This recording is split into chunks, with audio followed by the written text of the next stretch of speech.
Alright, folks. Here goes nothing.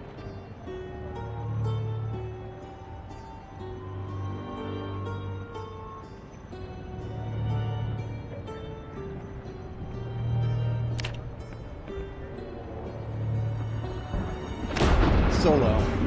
Apocalypse.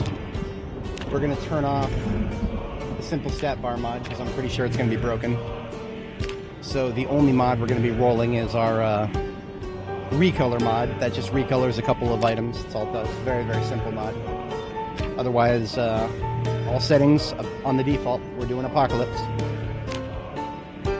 There is only one correct place to start, in my humble opinion, and that is Riverside. Now my ugly face is in the way. Let's actually get that out of the way briefly. And let's name our save 42 B42 __ 42 13 0 _ 001.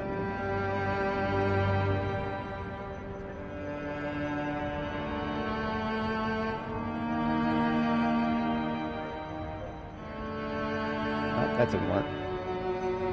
Forget my key binding already. There we go. All right, we got the name. Put in. Let's put our character together.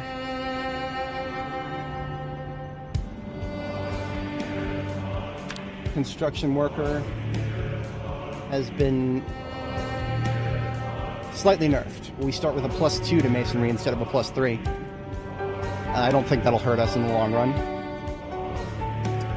Let's go with our traits. Athletic, strong, fast learner, organized.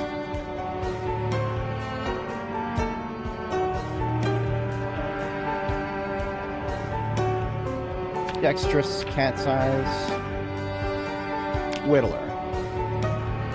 And that does it for the positive traits. Now we've got...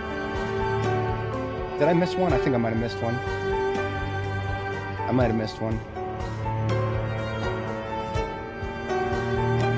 No.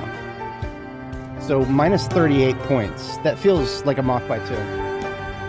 We'll figure that out in a moment. So our negative points are thin-skinned. Motion sensitive is a new one. I'm not interested in it based on what I saw. No. It makes driving harder, and no, I'm not all about that. Hearty appetite, conspicuous, weak stomach, slow healer, slow reader, short-sighted, cowardly, and clumsy. Prone to illness, and we're still 4 under. What am I missing? I'm missing something. I don't think our build got nerfed. It might have. It might have.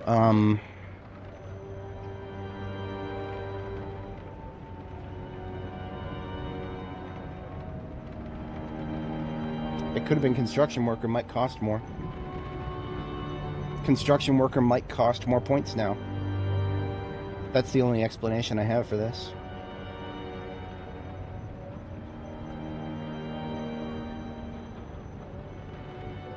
Did they remove any of the negatives that I usually take? I don't think so. I'm never going to pick agoraphobic or claustrophobic. That just... fear of blood and short of breath. Those are things that mess your action economy up way too much. Reluctant fighter? Never. Fast metabolism? No. I mean, that wouldn't even fix the problem. So... what can I live without here? Fast learner, I think is... yeah, fast learner used to be... no, that's always been -6. So that's not what we've lost here. I'm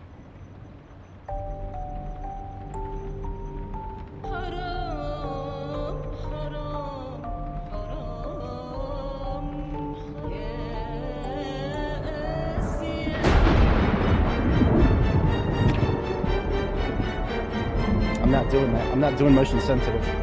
I've looked at the numbers. I'm not doing it.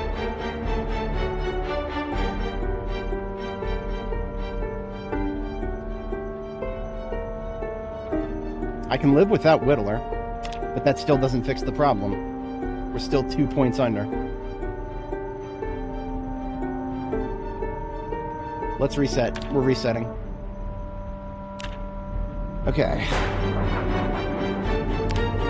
Yes, construction worker has been nerfed. It costs 10 points now.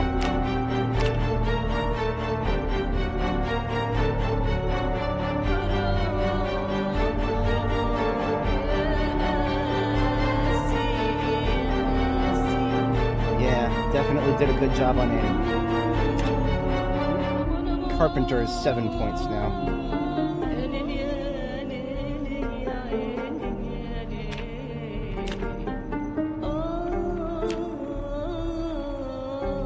I don't know how I feel about this.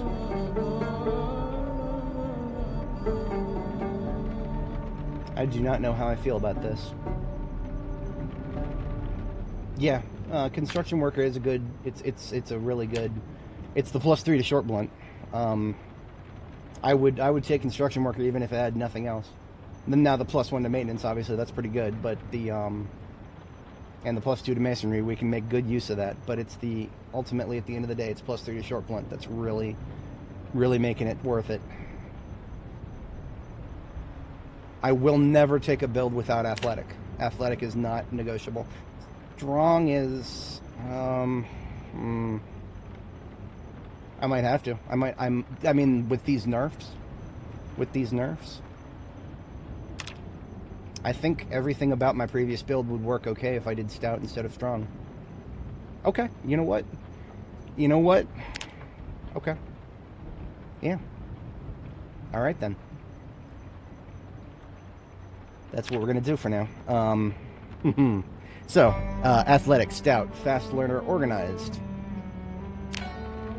Whittler, dexterous, cat's eyes for the positives. What did I forget? I forgot something. It was a +4.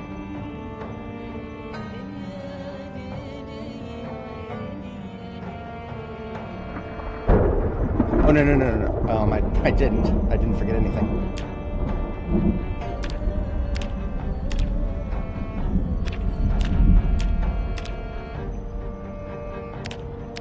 Okay, so our build was nerfed, definitively, and that's because construction worker costs no multiplayer mods for 42. I'm not sure what that. I mean, it just came out. So any mods that were existing previously before this latest update will have to be updated to match the new architecture. And the new architecture came out, and that we actually have the patch notes right here. If you'd like to take a look.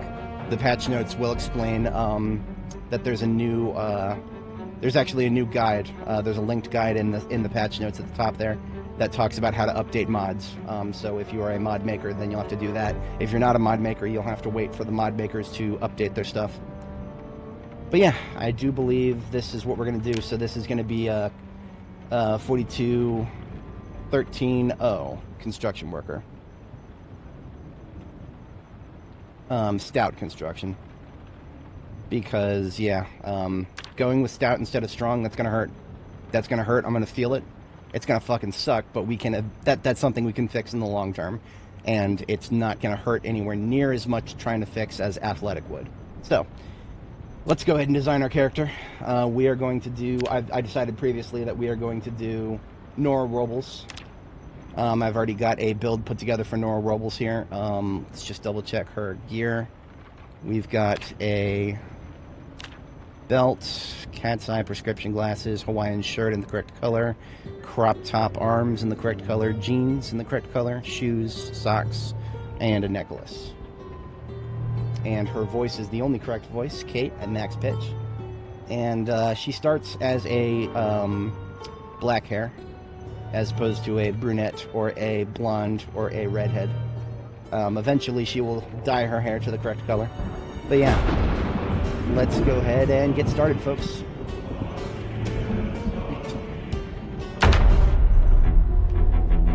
.13.0. Only took us 10 minutes to get through the character creation boss. It's a little bit less, or a little bit more time than last time.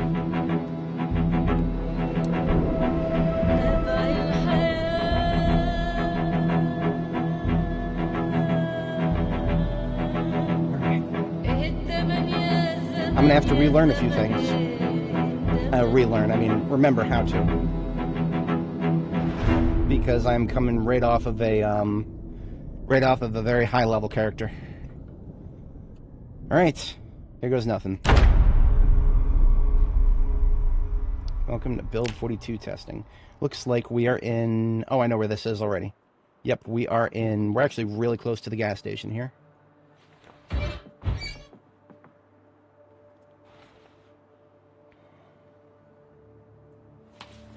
Oh, we no longer start with a gun. Build 42 used to start you out with a gun. Hey, you know what? I might actually leave some of the perishables here. I mean, this starting house is really close to the gas station. Okay. We've got a grapefruit, and we don't need to carry around a pot because we will be coming back here. Do we have anything to drink out of? We have a saucepan. We can attach the saucepan to our back. However, if we want to fill it with water, we won't be able to do that.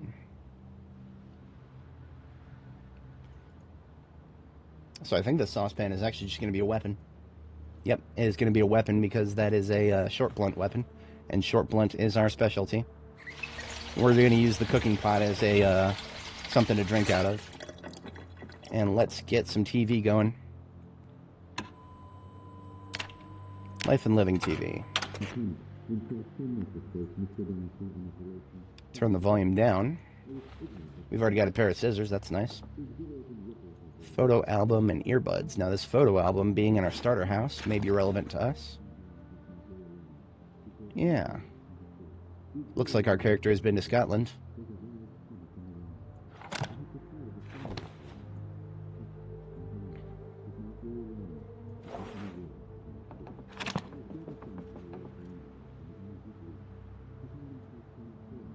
So we've got a little bit of food for the day. I don't think this house... No, this house has one pair of curtains in it. So there's our first level in cooking right there from watching Life and Living as soon as we start up. Yes, there's one pair of curtains in this house. Curtains are important for the...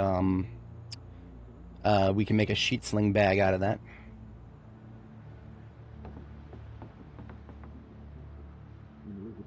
Okay, the cook show is done. Change the channel. And I can turn the TV off for now. Take the... whatchamacallit, take the sheets. It's now in its own little sub-menu there. Hey, I got a key to the house. That's cool. We can rename keys now. That's actually very useful.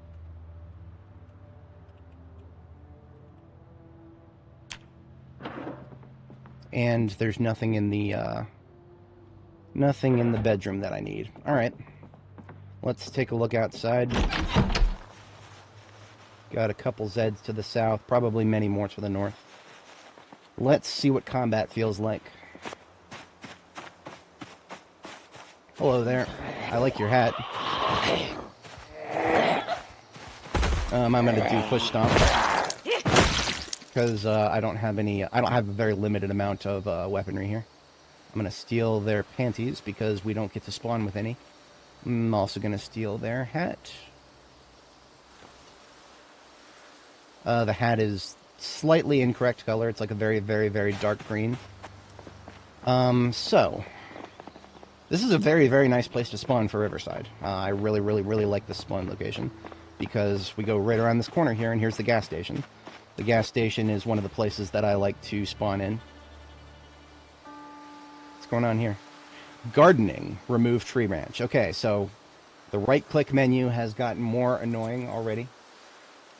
Let's make ourselves a sheet sling bag really quick. I should have done that already. So, sheet sling bag, we're going to equip that. And that's where we're going to put the grapefruit maple syrup ID card. And we can actually research a craft recipe from that branch we just picked up.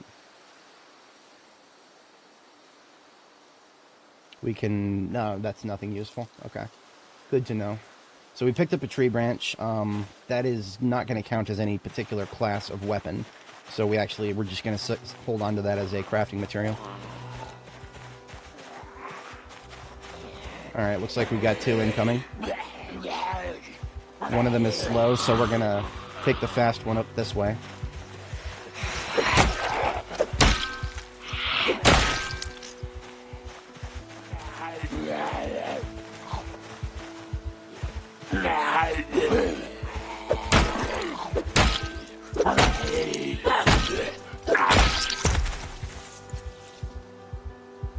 Alright, nobody has got a watch or any keys to the gas station, unfortunately.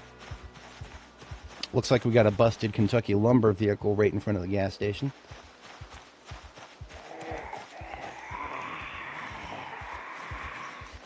Both of these guys are slow.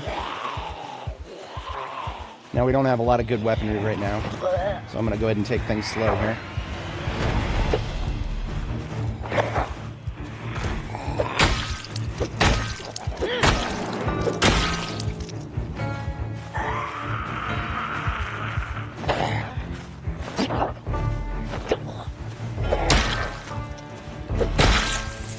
I think this one's got a watch. It is a regular watch.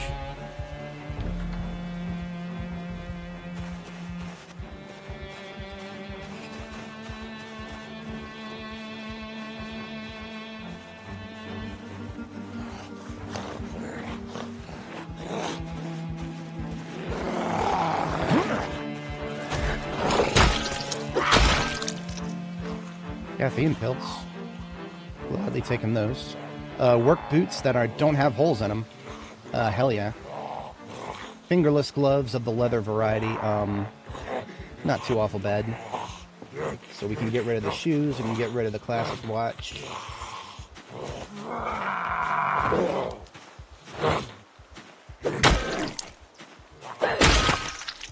I'm going to take this gas to go hat because that is pretty.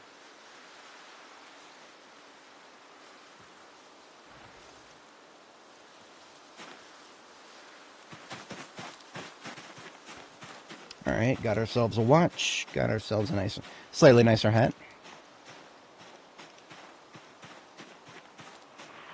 The gas station is not damaged. If I can keep it that way, I will.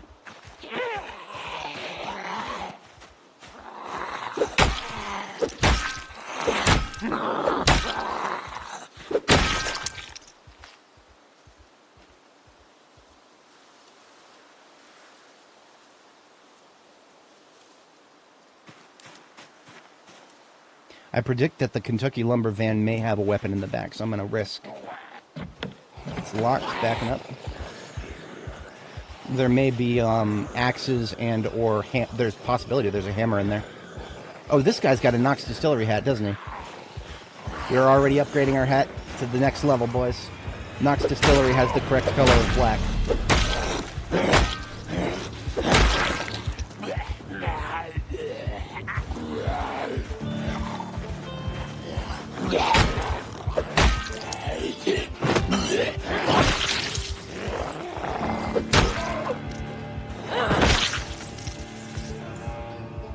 Ah, correct color of boots already. Perfect. Perfect, perfect, perfect. Alright, look at that. Our girl's already looking good.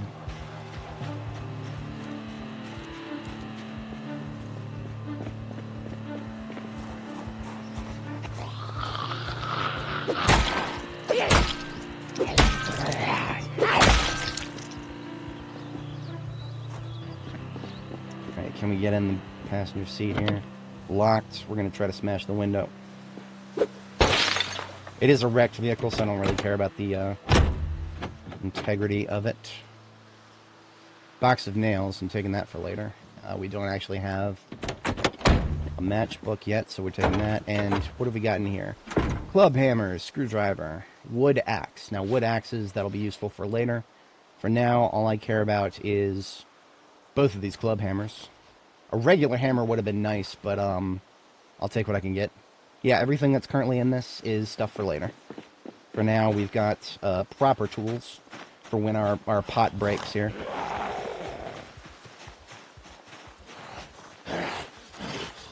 Now our character is, as per usual, I picked a short blunt specialist. Unfortunately, we have lost a little bit of strength. We are not as strong as we typically are. So melee combat is going to start out a little bit difficult here. We are going to be... What is our strength? Our strength is only level 7. And I'm used to starting at level 9. But I think we'll make do. This guy had keys to a Franklin Voline and the keys to the fossil. Oh, yeah.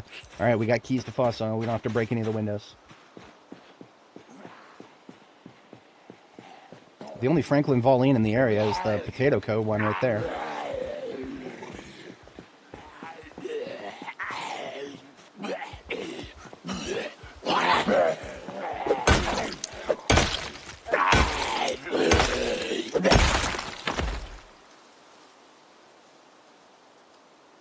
Nothing to make use of there. We're going to very carefully try to pull these guys away from the windows. Sounds like they might have fixed the music. Looks like we got 2 incoming, both are fast. We might have to do a little bit of left-right here. No time better than the present to make sure it still works. So left and right. I don't know if I trust that. But I think that'll be alright. I don't want to intentionally put myself in a situation where I have to use left-right. That means you've pulled more than you need. Let's go, buddy. So it is currently noon. That means the next time we tune in to Life and Living, we'll get our carpentry show. We only need to watch it once, I think. Unless they've nerfed anything about it. With our +1 to carpentry, we should only need to watch it once.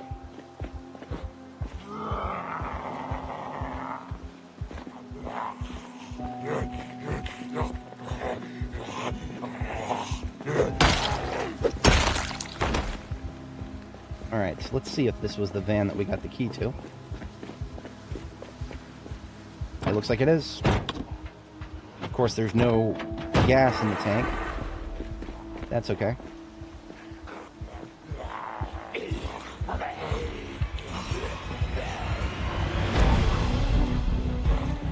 Alright, it's playing determination. Did it fix determination, or is it still the same 6-second loop? They fixed it!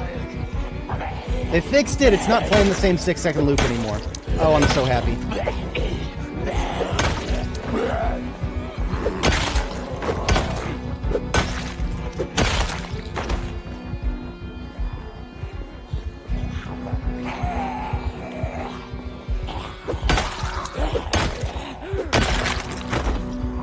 Alright, we're getting a little hungry here. We're gonna have a bite of grapefruit.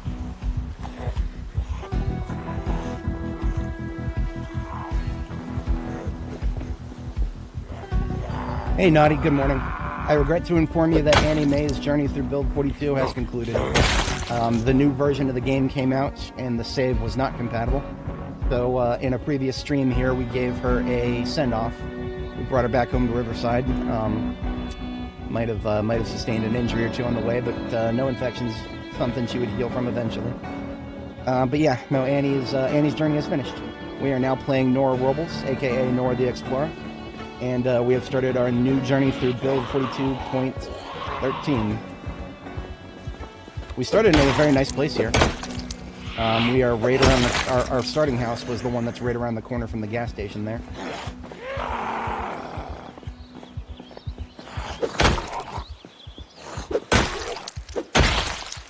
All right. So, and we actually we killed the Zed up north, and we got a key to a van that is at the gas pumps here. Some chips in the trunk. What else do we got? Hey, an M36 revolver in the passenger seat. Or, sorry, that's the glove. We won't be using guns for a long time, and I don't have a holster to put that in. I can't refuel it because the pump is empty. Or, I can't refuel it.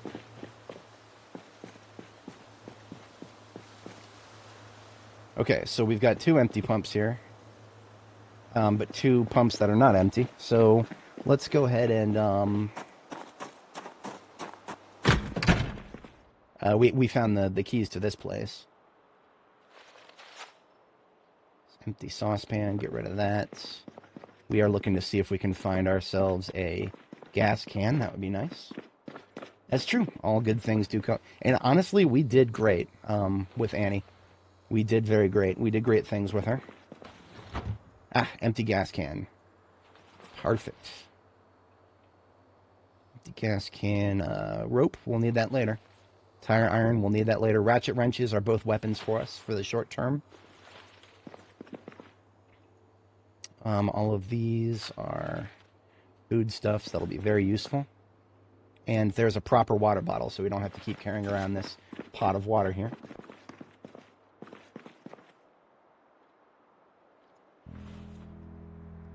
We're just going to leave this bucket on the floor out here as standard procedure for buckets.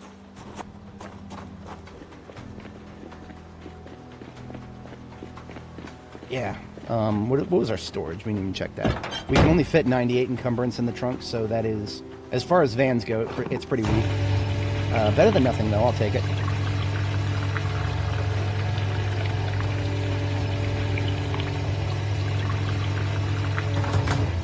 Alright, so this 10 liters of gas here.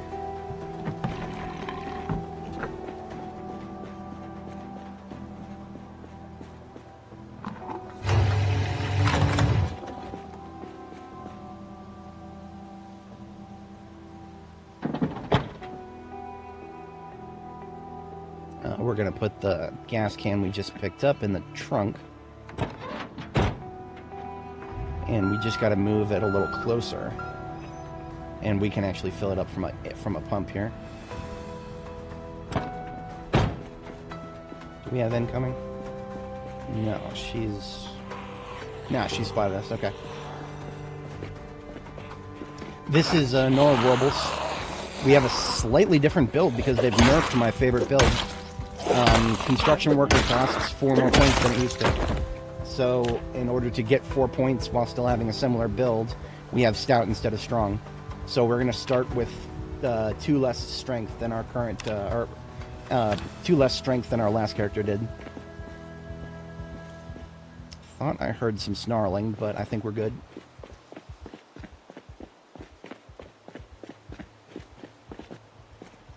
And now we can refuel from the gas pump. This will take a minute.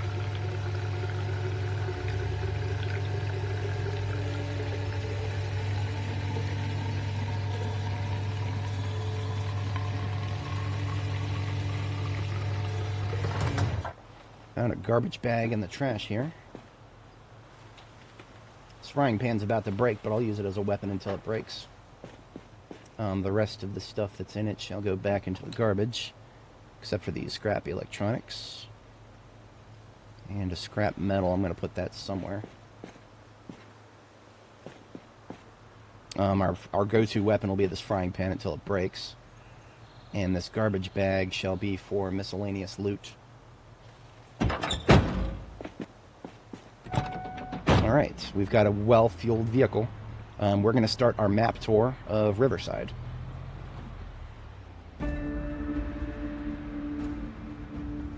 The music feels louder than it used to, so we're actually going to turn the music down just a little bit.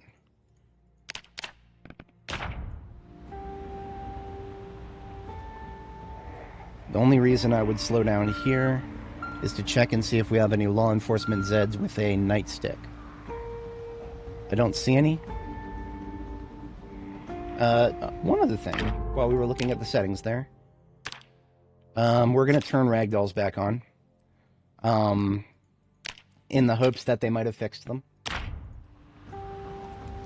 Oh yeah, so Annie, for anybody joining, if you're not familiar, Annie's save is broken. We were unable to migrate it to 42.13. We tried, but it breaks both the character and the world.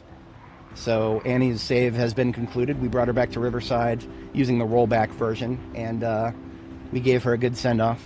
That is actually on my channel on the previous live stream. So we did that before starting this current one here. I'm just checking to see if I see anybody with a nightstick. I do not. So we are going to move on. I do see that police car right there. Not going to be immediately worth my effort to pick that up.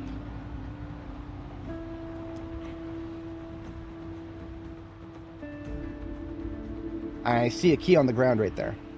I see a key on the ground, so that means that Spiffo van is probably useful. Is there anything I can do to lose my tail right now? Probably not. We're just going to kind of keep moseying in this direction. And we're going to do, like I said, we're going to get started on our Riverside tour. We're just going to do a loop through the city here and find out if anything has been looted and trashed yet. Mail office here is in good condition. That is a good thing. The hotel is looking good. Everything over here is looking good. Now, this nails and nuts tool store over here, that is something that might have been slightly bumped up in my loot priorities, because it has all the same stuff as the Electromax warehouse, but is possibly easier to access than Electromax. So I may head out to there.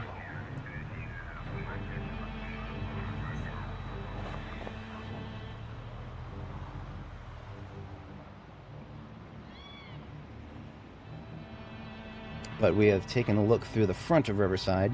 Now I'm going to check through the back here. Dottie Ford Donuts is intact. Churns R Us is intact. Now, you would think that an ice cream store would be full of ice cream. Surprisingly, that's not a very reliable assertion. You'll sometimes find a little bit of ice cream in the freezers, but there's only like 3 or 4 freezers in there. And you'll probably have, I don't know, a couple of rolls. Not particularly compelling.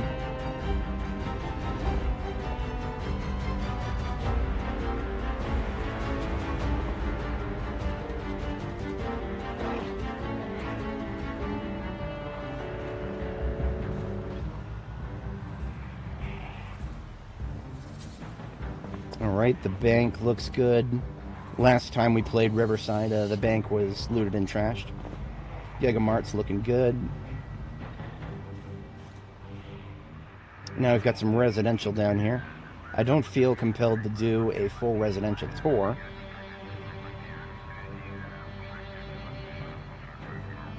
But we'll do a little slip through the streets here.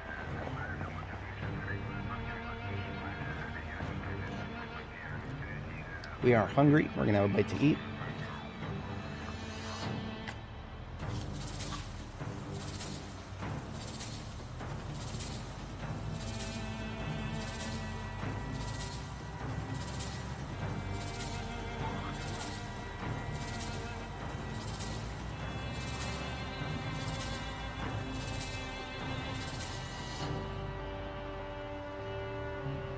Checking the row of houses with garages here. Got a burned out house there. I think we've checked the school. We kind of drove past it on the east side there, but we didn't get a good solid check on the windows and doors. Come on. Call the fucking walls.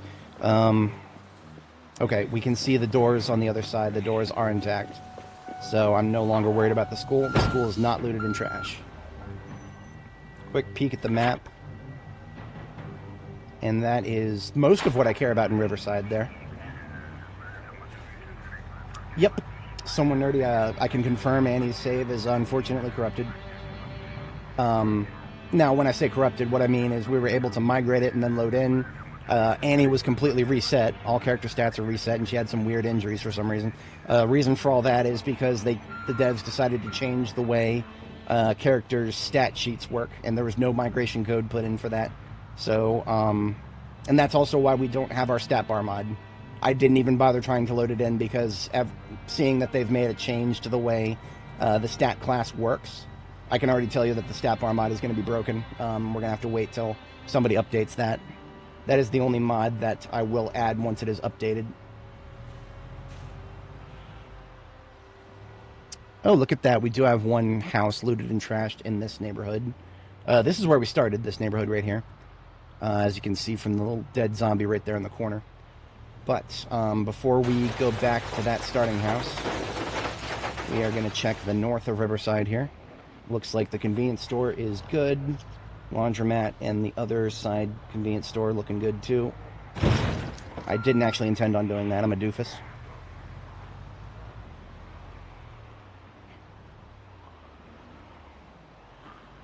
Endurance loss is really high. Is that specific to the multiplayer build? I wouldn't say that we ran into any particular... Ooh, God, look at that. 3 Corvettes in Riverside. Holy shit, we got a good start on this one, boys. I didn't even find a Corvette in Riverside on Annie. We had to find one in Brandenburg. Oh, I see. Okay. Looks like the junkyard up here has got a few cars in it, but nothing to write home about.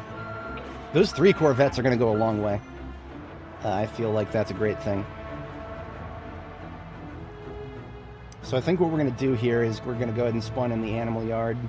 We've got sheep in the far east, southeast field here. I'm going to kill the Zeds that spawn in next to the sheep so that they don't get stressed to oblivion.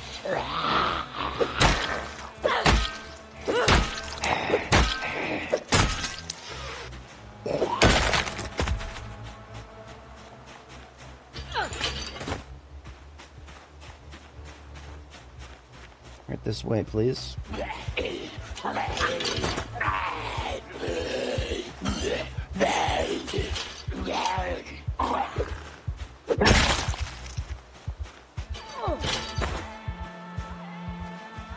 We've got a lamb. I'm very curious to see if this lamb is going to have to become lamb chop.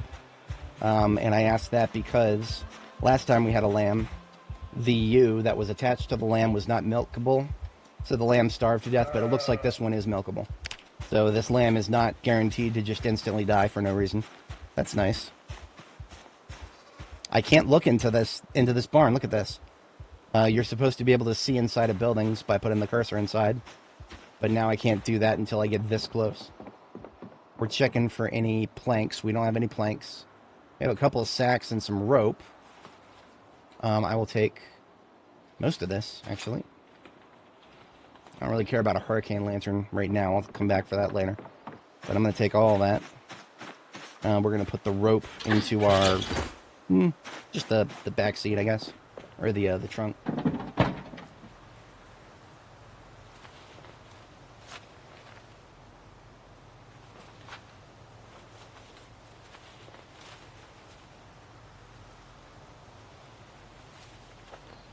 Yes, so they did nerf it slightly.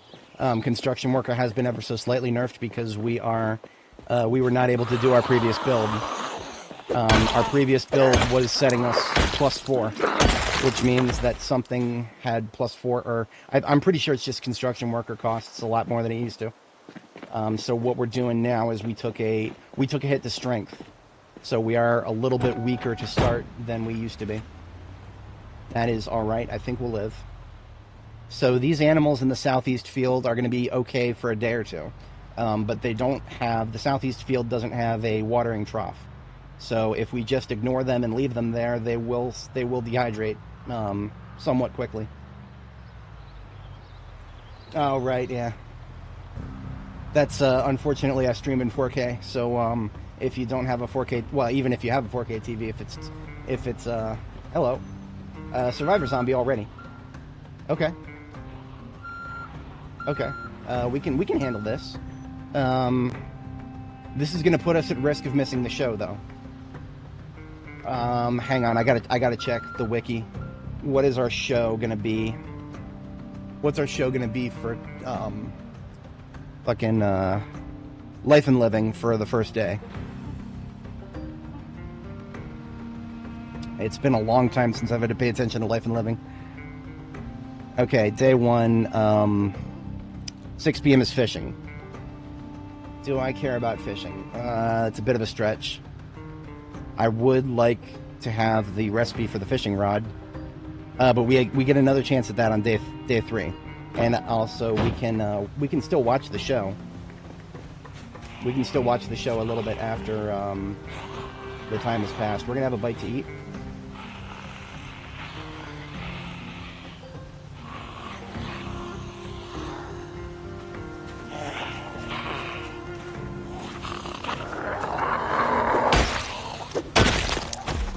I wouldn't call it broken, but it is definitely good. As far as starting skills go, short blunt I do believe is the best. It is the only skill you can get a +3 in.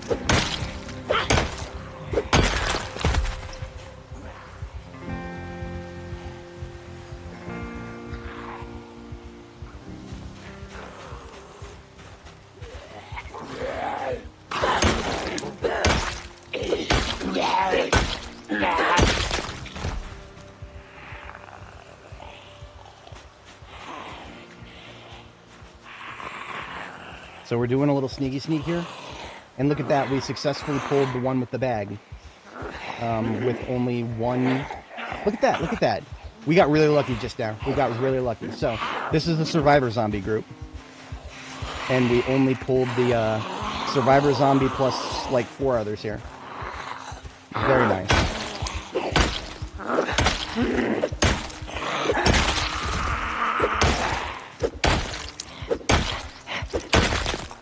Alright, what have we got from our Survivor Zombie here? We've got some watch with an alarm. We're turning the alarm off. We've got a seltzer water, some sports photos. Riding boots. I think I like the work boots best. And then we've got a sling bag that we just picked up. Almost everything in that sling bag that we just picked up we'll probably want eventually. Leg warmers. Yeah, I'm going to wear those. That's just an extra 5 scratch protection to the lower body without costing too much. I don't think I'm going to need a gas mask, but if I leave it on the floor, it'll despawn. So I'm going to take it with me for now. Actually, all I got to do is drop it myself. If I drop it myself, then it will not despawn.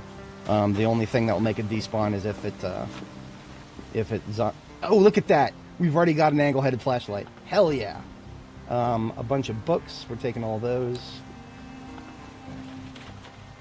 I mean, we're basically taking everything here. Yeah. We've got a duct tape holster. We're wearing that because we've actually already got a gun to put in it. We found an annotated map. I don't know exactly where that... Oh, that is Louisville. Okay. Oh. I'm going to rename that to Annotated Map LV. Hello. Rename.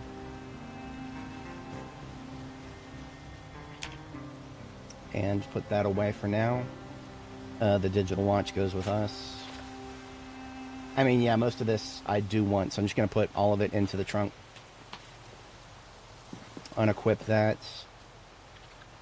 And reclaim the sheets. The sheets may get employed as sheet rope later. So I'll just put the sheet in there as is. Or I may tear it up if I need rags. So I'm just going to keep the sheet as is there. This seltzer water is a backup. Photograph of sport, that can go there. These scissors, also a backup. Because I have a perfect pair of scissors there. We've got 2 containers of caffeine pills. We may actually crack into those. So these zombies here, these are all part of the group that we just mostly dealt with. What I want to do with them is lure them to the south and then dump them. Because then I can probably kill them a little bit easier once they separate. So I'm going to lure the faster ones to the south, dump them, and then come back and kill them later. I mean, honestly, I don't want them wandering to the north into the fields where the animals are, because these animals are my animals. All these bushes are new. These bushes were not... These were not here previously.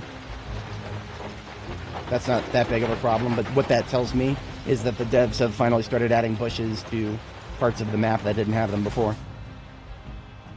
But as you can see, all those zombies have lost us. Some of them will continue traveling south. Others will hang out where they're at.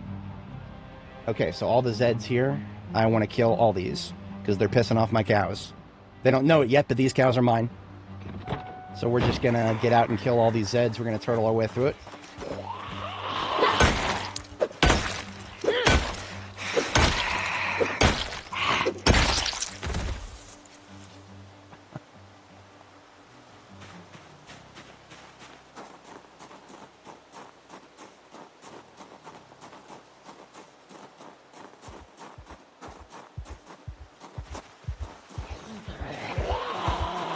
Alright, time to test the left, right. Left and right. Left and right. Try to stand on this bitch's chest. Can't do it. Left and right. We can still do it. We can still do it. It's a little difficult, but we can still do it. Yep, long live Annie. Annie survived. Honestly, we got her the best ending we could have. Not very many Project Zomboid characters can say that they just lived until their save got broken by an update, which is entirely out of their control. Therefore, we can just say that Annie got the good ending. Because, you know, we definitely were not done putting her in risky scenarios. But that's okay. I'm okay with that.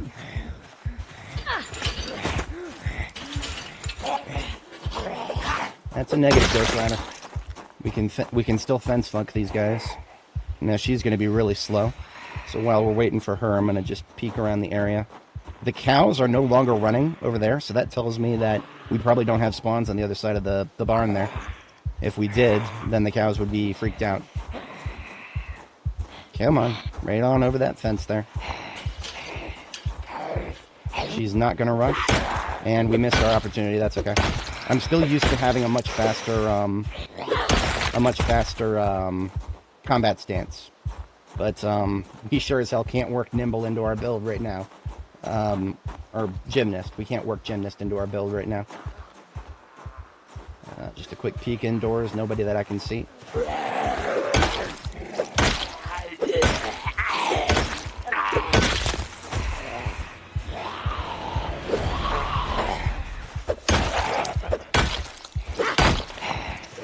Let this zombie stand on her chest.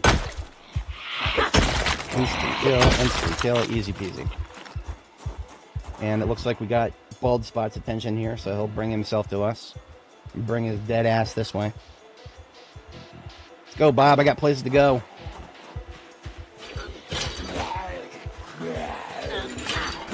I can't afford to get too impatient. Got him. All right. So let's go check the house, because this is going to be my house temporarily going forward.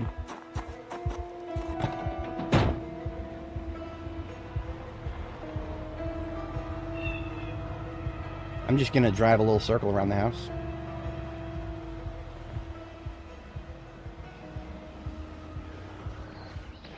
Looks like we got some in the driveway there. These two, I can handle these two. We got Karen out here. She just decided to flop through the window. Hello there. Is this your house? I'm going to need it.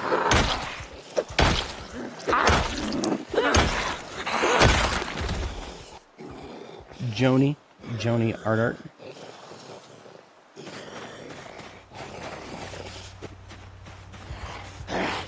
Now these guys are slow, so I can pull them apart nice and easy like this. Just get one to lunge at you. Kill his ass while the other one knows he's on the way towards you.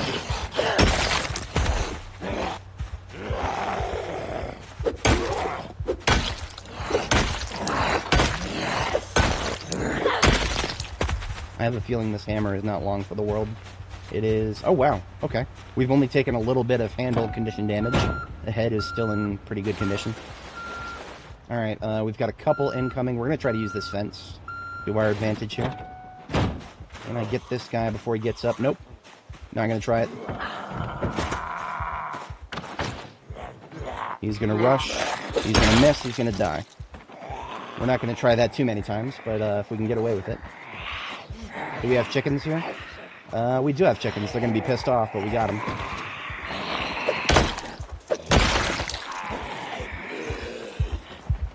Yeah, man.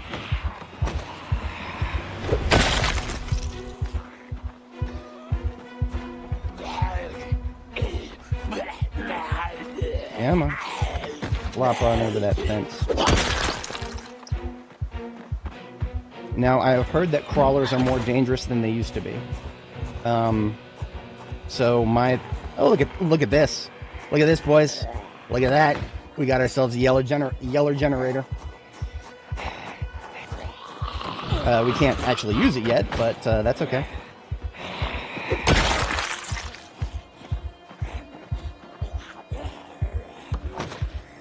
She's going to take a minute to get over here. That's fine. I have no idea.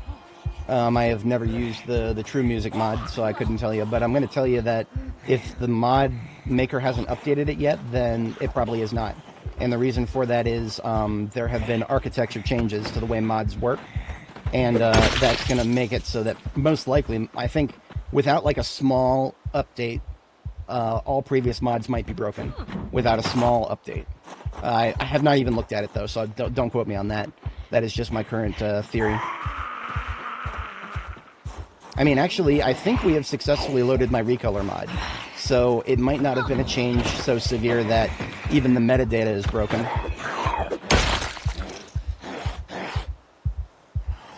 But we're turtling our way through these zombies because we want to take this house.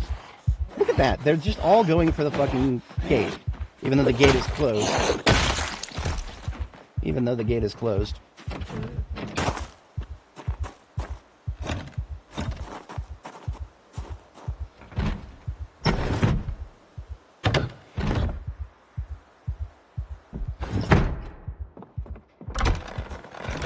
Alright, we got our way into the shed there where a generator is. We don't need that yet. That will come in handy later. Let's get Teresa over here. Let's get her attention. Why would I stomp on zombies? What weapon skill? What weapon skill does stomping get my? What weapon skill does stomping get me experience in? Why would I waste my effort when I could be getting experience points? I mean, weapon durability. I understand the concern for that, but I've got a hammer in my hand, a second hammer on my belt, ratchet wrenches in my backpack. It doesn't make sense to be worrying about weapon durability right now. I mean, every time I lose weapon durability, that's more maintenance experience too. So, I mean, honestly, I've said this before, but stomping is really stomping is what you do if you are really, really, really worried about your weapons, or you have no weapons at all. We are no longer worried about our weapons, and we have plenty of them. So I am definitely not worried about none of that. So, it's 2000 hours. We can still get the 1800 show for Life and Living, though, because we never had it tuned in before.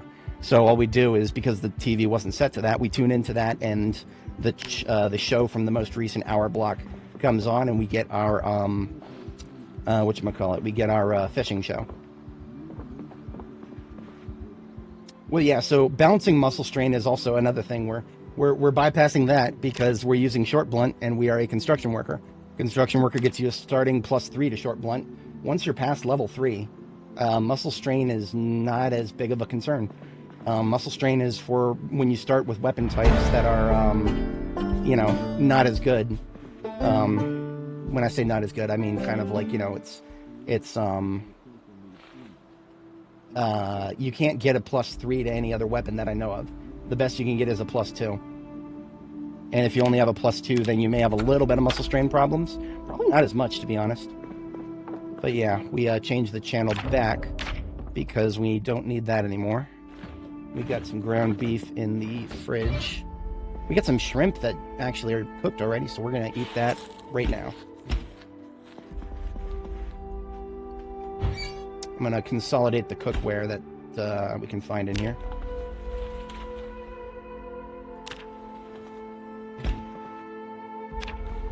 Yeah, I mean, like I said, I only stomp if the situation absolutely calls for it. And we've had, like, I don't know, one situation so far where I felt like it called for it. Anyway, putting non-perishables in the top and cookware in the bottom there. And that's it. We'll probably cook something with the, yeah, we'll probably cook something with that later. Okay, the animals. We need to get them sorted sooner rather than later. Hey, look at that. We got an animal trailer, boys. We got an animal trailer. Don't ask me how the fuck they parked that. I mean, look at this. How do you think they parked that? I'm not even going to try to question that. They, Yep, no problem. I'm very happy to explain things if anybody in the chat has questions. This is probably the best time to ask them because we're starting a new character.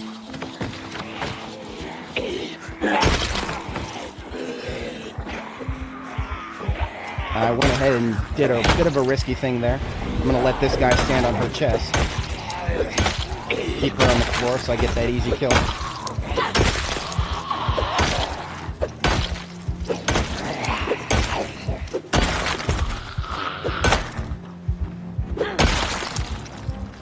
They parked it. they hand parked it. They moved it by hand. All right, now this guy, he's already getting up. We're not going to rush him. The vagrants who are sitting next to buildings, they count as being on the ground. So if you get close to them without waking them up, they're an easy kill. But seeing as that guy was already getting up, no, that's no easy kill. That's just a kill.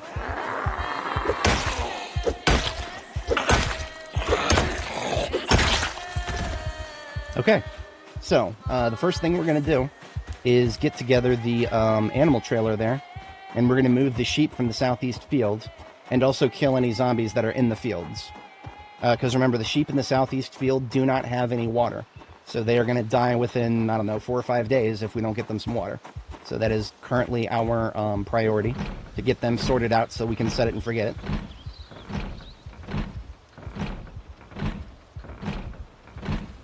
Yep, that's something I very much am an advocate for. Early game, when you can't kill zombies very quickly, just have somebody standing on their chest, either you or other zombies. Looks like we're clear in here. Lots of lovely stuff in here, nothing I care about immediately. But we want to pop the doors. Pop the doors on both sides. Do we have a hammer? No hammer? Leather gloves. I will absolutely wear these. A little bit of bite protection to the hands. Even a small amount. Fertilizer, that's for later. I picked up some sacks earlier. I'm going to leave them here. And I also found a spade in here. I'm going to leave that spade outside. I did not see any wood saw. I need to have a wood saw somewhere. I'm going to hold on to that. Nuts and bolts, box of nails. Don't care about most of this. I'm just going to leave most of that. I'm just going to leave it on the floor outside so that I don't forget that it's there.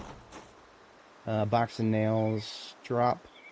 And spade, drop. So that I know that they're right there.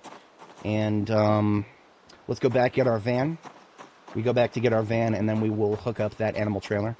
And we will turtle our way through the animal fields and consolidate the aminals in the area. Now, we got really, really, really lucky early on. We found a couple of bottles of caffeine pills. We are going to exploit the hell out of that, because that will enable us to not have to sleep for a little while. Early game here.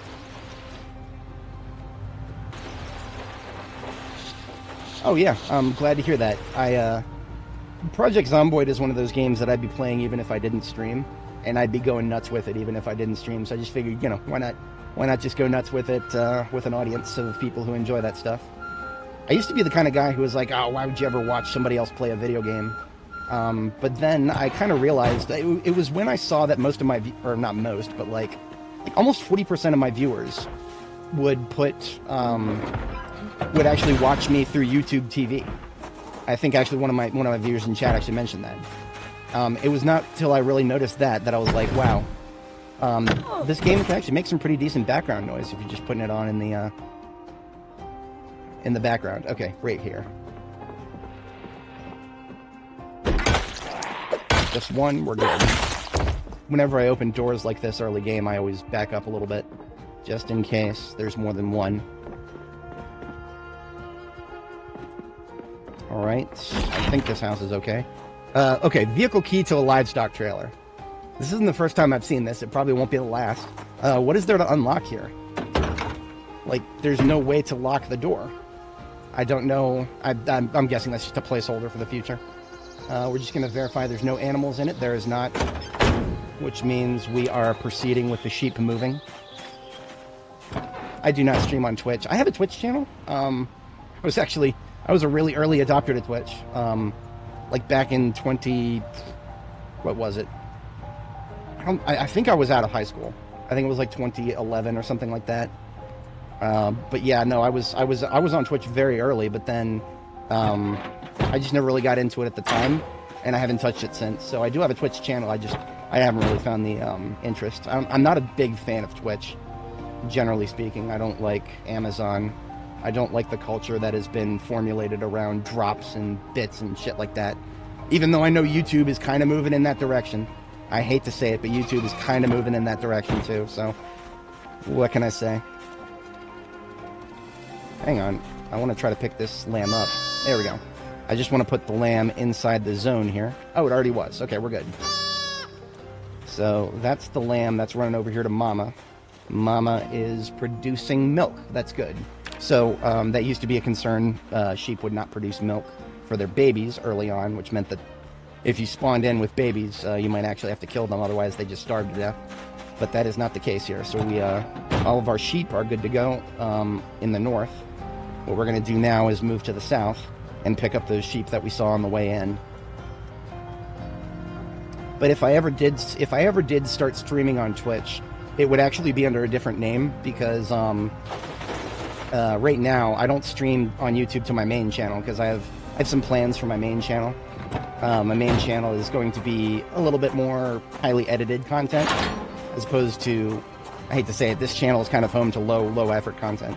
So, and live streaming, I hate to say it, yeah, that also kind of counts as low effort content. I might need more rope. Let me double check that I have 4 rope in the vehicle. I can't remember if there was rope up here. I'm going to check. None. None. And none. Okay, so no rope in here. There may have been some in the other shed. I think 4 rope will be enough. Basically, if you've got an animal trailer, then you only need 1 rope just to lead the animal that you're trying to move. If you're trying to move a lot without an animal trailer, then you may need more than 1. Looks like we got 1 Zed to the south here, and another one in the southwest fields. The southwest field looks like it just has a bull and a Holstein cow. We want the Holstein cow to be moved. We don't want the bull to be moved, because I'm going to predict that this center field has probably already got a bull, and there can be only 1 when it comes to bulls. But yeah, twitch.tv/Thunderbraze, I think is the name. Let me double check that.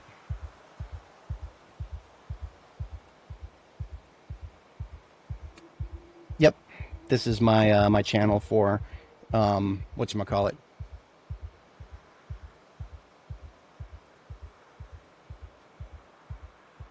There we go. I'll just link that in chat. If you're interested in watching me on Twitch, feel free to sub. I may or may not someday figure it out.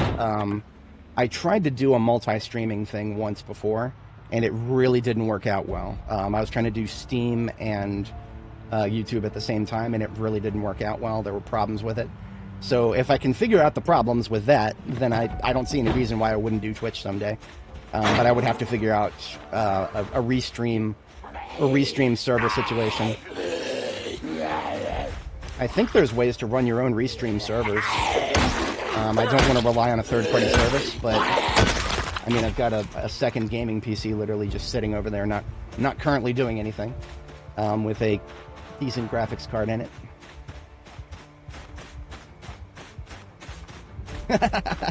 Yeah, that's definitely a thing sometimes. I have a feeling that today is probably going to be similar.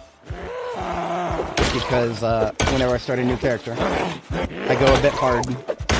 In fact, this is great because I've got the whole weekend ahead of me, and I don't have any major obligations this weekend. Checking the barn to make sure we don't have anybody else inside here. I think we're good.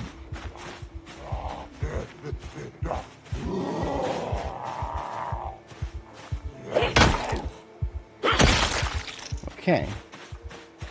I think that would be most of the regular spawn hotspots up here. So now our goal is to move the cows and the sheep into the correct fields, because this field right here, this field, as you guys can see, there's no troughs, no water troughs anywhere. So we can't leave any animals that we care about in this field. This is, if anybody's not familiar, this is Riverside, ever so slightly to the west of Riverside, like the northwest side of town, beyond the bar. There is a rather large farm out here, and the farm consists of several fields, but only like 2 of the fields actually have both food and water.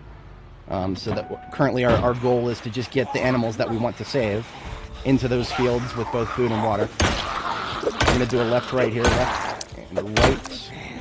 Can I get them both? Maybe. Yep, okay, we got them both. Just wanted to make sure they didn't get up. We are a bit hungry here. Let's have a bite to eat. How's about some chocolate? We're gonna have a chocolate bar. And this will take us to the far east fields. Do I have my... Okay, I found an angle-headed flashlight. I don't have a slot to put it in yet, but because I am short blunt, it is my privilege to be able to just put it in my offhand. So even though I don't have a slot for it yet...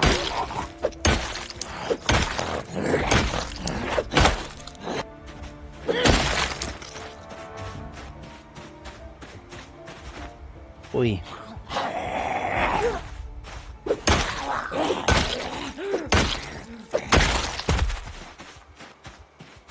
If I ever do figure out a restreaming situation where I can actually do multiple different streaming services, I would probably do 4 of them total.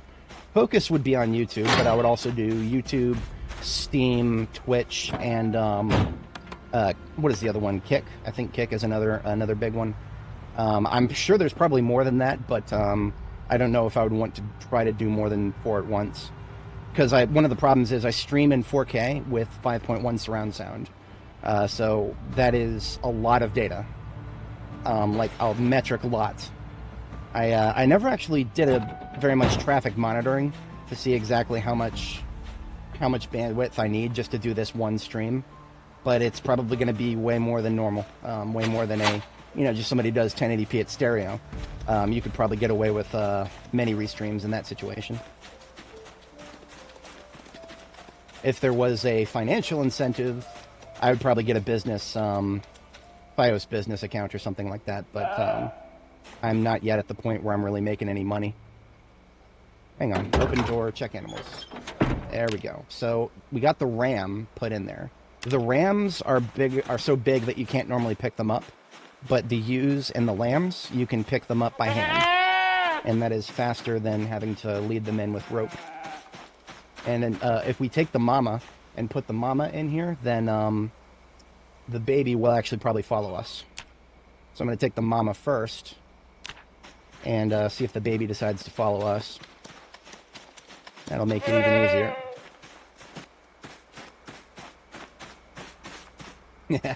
Yeah, no, I did put the word out to my homies. If anybody is interested in my Discord group. Looks like we didn't get the lamb to come, that's okay. Just grab him, and it looks like we got another Suffolk up there. If anybody is curious, there are differences between the breeds, and I think both the cows and the sheep follow a similar pattern, where the black ones are for the meat, and the white ones are generally for the wool or the milk. With the Holsteins, the ones that have the black and white spots, those are the ones that produce all the milk. Oh shit. Come here. Get away from my fucking sheep. They get really stressed if they're inside of a vehicle and a zombie is around, so I make sure that I don't let that happen too much. We are now officially tired, so what I'm going to do is while I walk, I'm going to chug some caffeine pills. I'm probably going to take like half of this bottle, as stupid as that sounds, because the caffeine pills are actually really fucking weak. Like, really fucking weak. Like, each of them is -4 fatigue. And you build up like a total of 60 fatigue when you start seeing the debuff there. Wait a minute. Okay, hang on. I didn't even realize this. Restless Sleeper is gone. Restless Sleeper is gone as a trait. Okay. Okay. That's not supposed to be a thing, is it? I didn't see that in the patch notes. Because both Restless Sleeper and Wakeful, I would have picked those if they were there, but they're not. Hang on. I need to check the patch notes to see if that is a thing. So I'm actually going to pause it really quick once we got all our sheep put together, and I'm just going to hit F2 to pause the game, and I'm just going to check the patch notes again really quick here. What did I do with them? Did I already close the patch notes? I might have. That would be a rather substantial shift. I want to know if that is because of a single-player thing. Because if that's the case, then I might have been wrong about our build being nerfed. Okay, here's the patch notes here. I'm just going to look for the word sleep in the patch notes. Only 2 matches. Fixed sleeping while holding a fishing rod. That's okay. Don't care. Fixed endurance, not recovering while sleep. Okay, so now this is substantial right here. This is substantial. If this is not intended, if this is just a bug, this could be a bug. Now, I say this could be a bug because all of the sleeping traits get removed when you make a multiplayer game. Because multiplayer has the... Basically, sleeping is just disabled in multiplayer. By default. You can actually do a multiplayer game with sleeping. It's a little inconvenient. But yeah, the fact that it's disabled by default is... That means the traits get disabled too. Because otherwise it's just free points. But I mean, that would explain everything about why everything about our build felt weird. That explains everything. Because Restless Sleeper is -6 points. Let me just... Yeah, the word restless doesn't show up anywhere in the patch notes. Let's just take a quick look at the Steam discussions and see if... let's just search for the word sleep. And search by time. Wakeful disappeared after death. Question, fire, running out of ideas. That's going back pretty far. I don't think anybody's reported this yet, unless we need to check bug reports.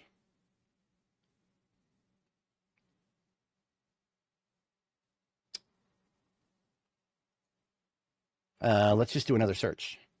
Another search now that we're in the bug reports subform. Let's do a search for the word sleep. See if anybody's reported it yet. Sort by time. Nope, nobody's mentioned the word sleep since November 19th. Okay. I mean, I'm just gonna fire off a quick. I'm not even gonna like whatchamacallit. I'm not even gonna. Yeah. Again, like I said, I have not touched Twitch in a very long time.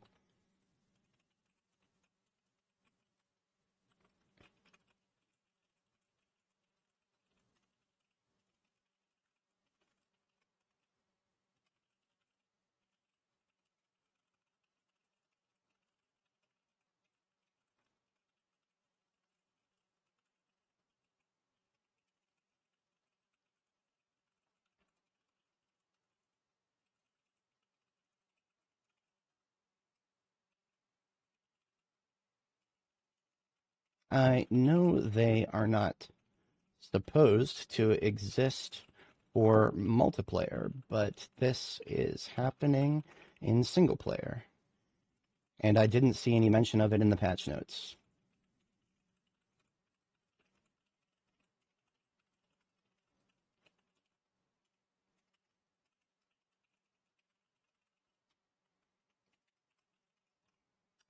There we go. Just I need a sanity check, right? I just need a sanity check, that's all. Now, again, if like a hot fix comes out and they fix that, what I might do is I might just open debug mode and add those traits to our character here. Like if everything that I just surmised is accurate, then we're just gonna add the traits to our character after creation here. But I mean, if it's true, if sleeping traits have all been removed, I feel like that wouldn't. I feel like they would make a patch note about it if that was the case. I feel like if that was the case, they would have put a patch note. But I don't know. We're gonna find out. So all these cows right here need to be taken care of, and this zombie needs to not be pissing off my cows. Get over here.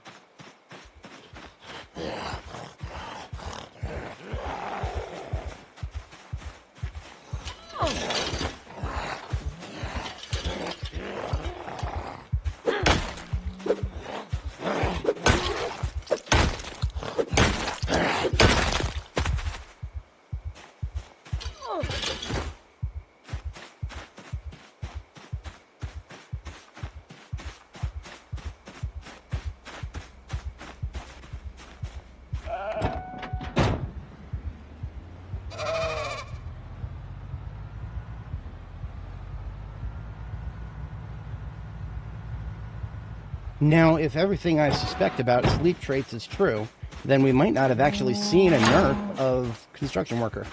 In which case, if well, let's just say a hotfix comes out and they re-add the ability to put those traits on, what I would probably do is change my character's build just a little bit.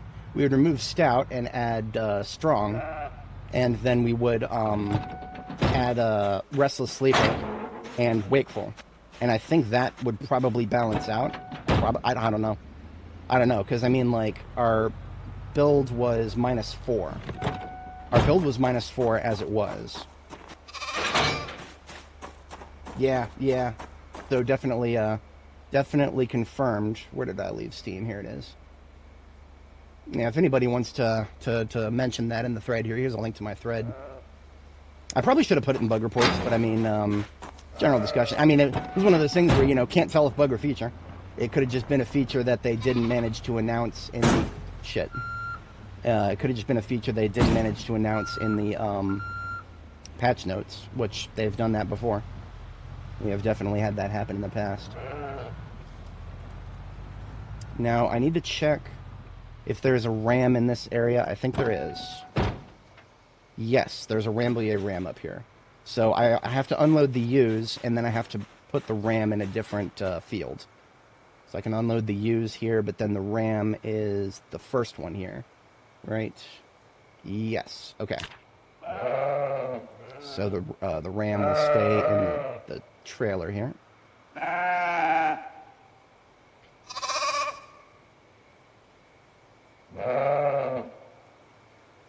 What I'm going to do actually is just push them away from the trailer, because it actually is possible if they're too close to the trailer that they might get hit by it.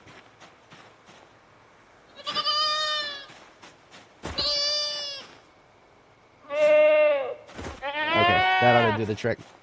I have had it happen before where I emptied a bunch of rabbits out and then I tried to move the trailer, and like half of them just fucking died immediately because they were too close to the trailer.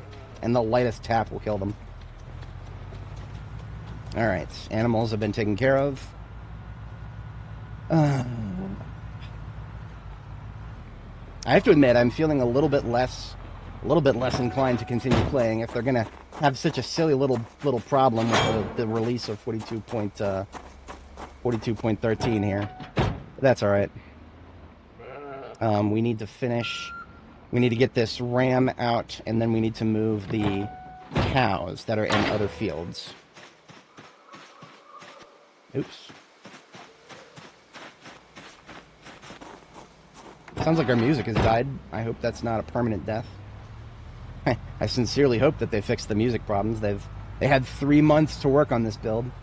Even if they were putting all their priorities on multiplayer, the music stopping playing is a rather significant bug that I would have very much enjoyed that they fixed. Alright, so the RAM is out of the trailer.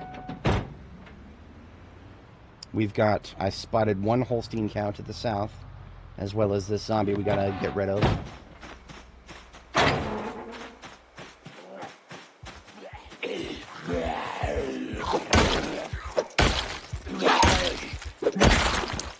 Now the Ginfidel bull right here, he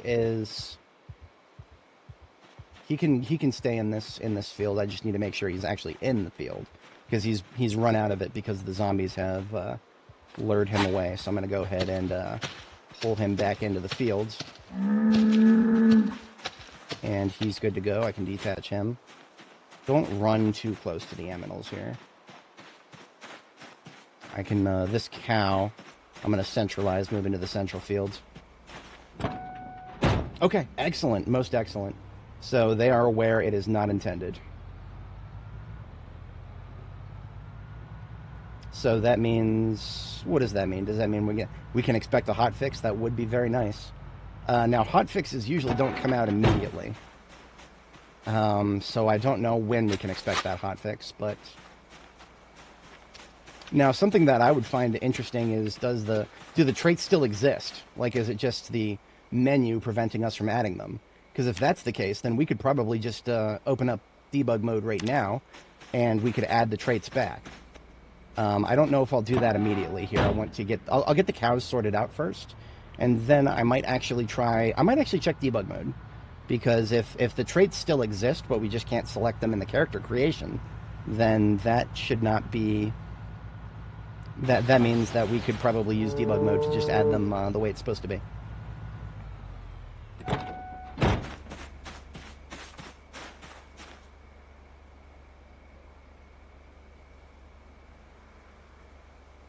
All right, so we got the one Holstein cow from the south field here. Got to try to get her away from the... There we go. Push the cow away from the... That way we don't accidentally run into her. Oh, I see. Okay, fair enough. Yeah, I think that's going to be our order of operations. We're going to sort our cows out, and then we're going to fire up debug mode and see if the menu in debug mode allows us to just manually add the trait. We're not going to use the trailer for the other cows. We're just going to use a couple of ropes. So we're going to take the vehicle up there, and because it would be faster to just hand walk them around the corner. So the last field that has cows in it that needs to have the cows moved is this one right here. Now we've got this cow right here, but we've also got a cow, and then is that a bull? That's a bull. So what do we have in the center field here? The center field has a Simmental bull in it. Okay. Okay. Okay. I may do a cow rotation tomorrow, but I just want to get the cows sorted out now, and then we'll get the bulls sorted out later on.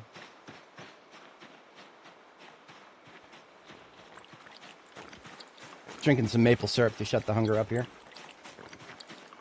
Oh, okay. Yeah, I would appreciate that to see if the traits can actually be added in debug mode. Thank you, thank you. I think it's actually safe to run a little bit while you're leading a cow. I don't think it pisses them off if you run. So what I'm thinking in the back of my head is I want the Holstein bull to be my breeding bull. I don't know if the breed of the bull actually matters for oh, I forgot to get another rope. Whoops. That should be fine. We're really close to the yeah, we're really close to the other field here. We just got to drop the cow off at the edge of the field. And then the same with this young lady here.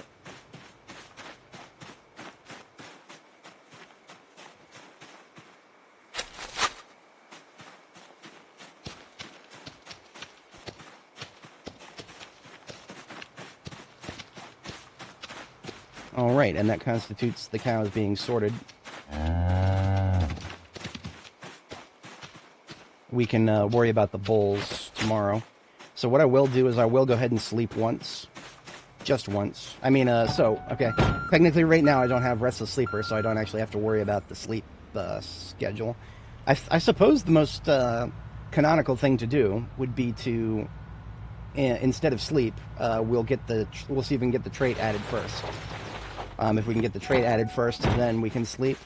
And then we can say that we have the canonical restless sleeper experience 100% of the time.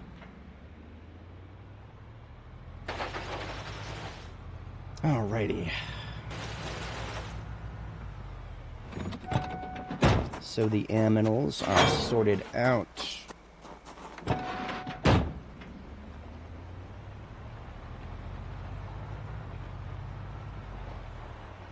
And brief perimeter check around here. Everything looks good.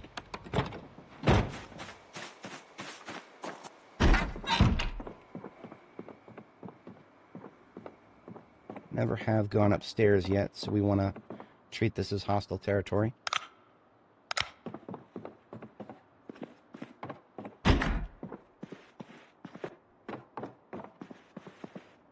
Okay, everything looks good. Do we have any pillows? Just checking around all the containers for pillows real quick. Yes, got some pillows. Times 2. I'm going to take one and put it in the most conveniently located bed here.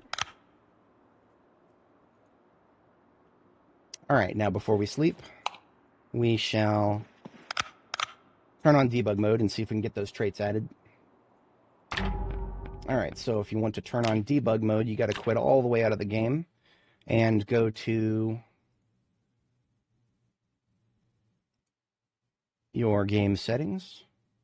Oh, okay. Don't see it as an edible trait in debug mode. So what I'm gonna still try this because I have an idea about why it might not be there. So all we did was add -debug to the launch settings.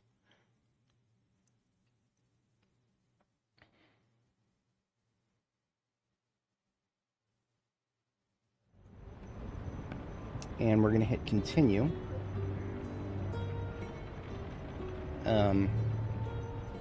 Reloading Lua. Okay.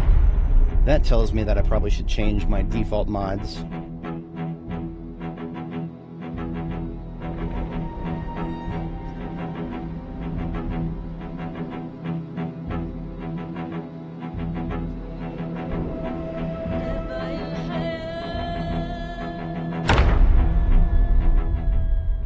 Okay, so we are now in debug mode. I'm going to pause it because I don't want too much time to pass while we're in debug mode. Got our command console there. Here is our debug menu. My ugly face is in the way, so I'll move it over here. We're going to hit player's stats. So here are our traits if we hit add. I do not see...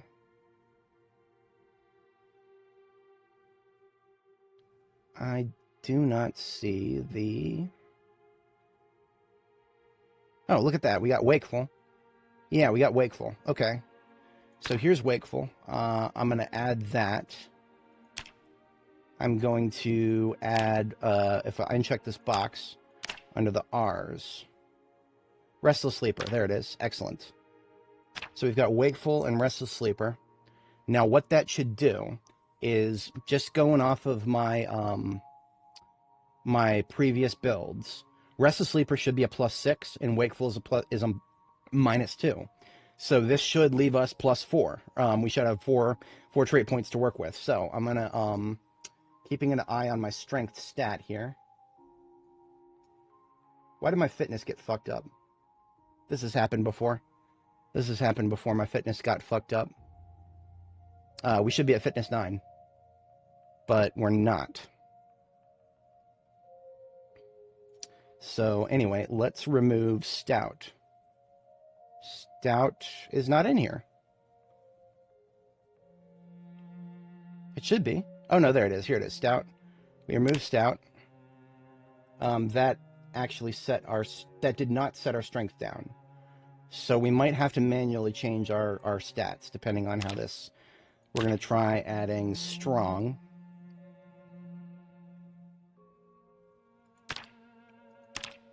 And look at that. See, our strength level didn't actually change.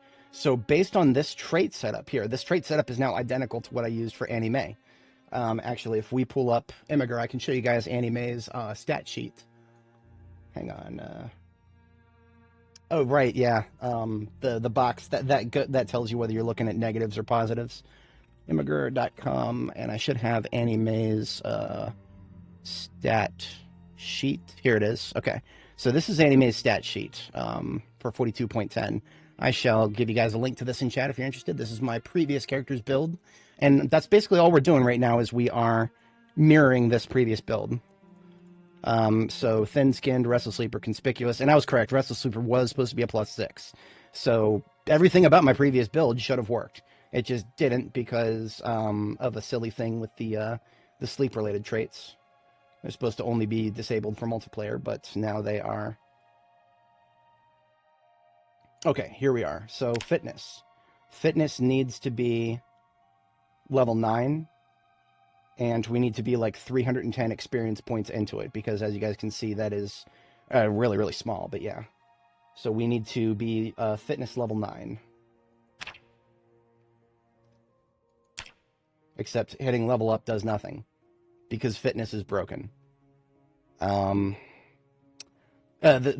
with the debug menu actually breaks your character's fitness stat. This has happened before. They said they fixed it. They have not fixed it. Thankfully, strength is... We've got strength where it should be. It should be level 9.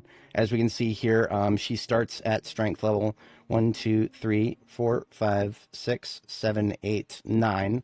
It'd be nice to have numbers instead of little bars. But then fitness is also supposed to be 9. 1, 2, 3, 4, 5, 6, 7, 8, 9. Now, this character's fitness was 9, before something stupid happened with the debug menu here.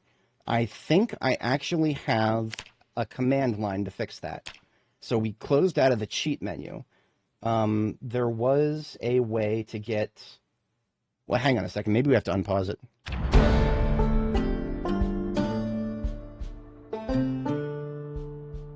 If you look at this, it says we're at fitness level 6, 300,000 out of 300,000 experience. So something went weird with that. I'm going to try just adding like a couple of experience points and see what happens.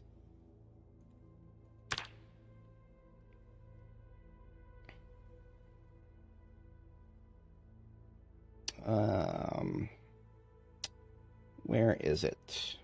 Fitness. Physical.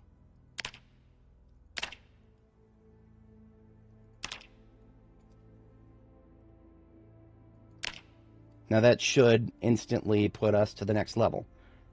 But it might not because we are paused. No, it doesn't. There's something broken with fitness right now. Now, I had some commands that I did last time this happened. I had some console commands that fixed it. I didn't write them down on my notes. I posted them in Reddit. So I'm actually checking my Reddit post history really quick.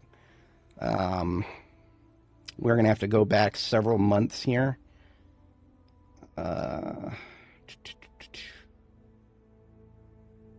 Anything before I posted about that? Got a lot of downvotes for that one. Nobody liked that one video that I posted about getting killed because of ragdolls.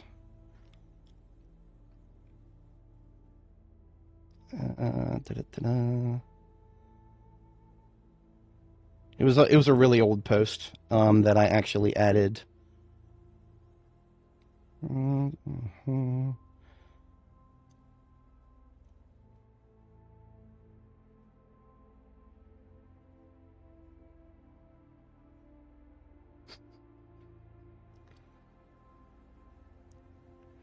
Do a search for... Oh, I can actually search my own fitness.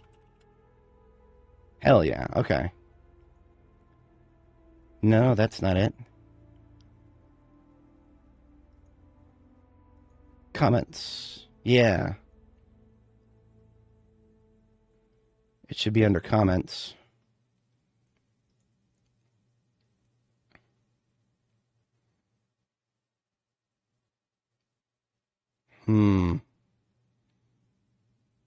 Damn. See, I know I posted about it a little ways back here.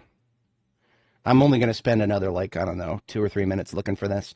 I know that this is not very compelling content right here.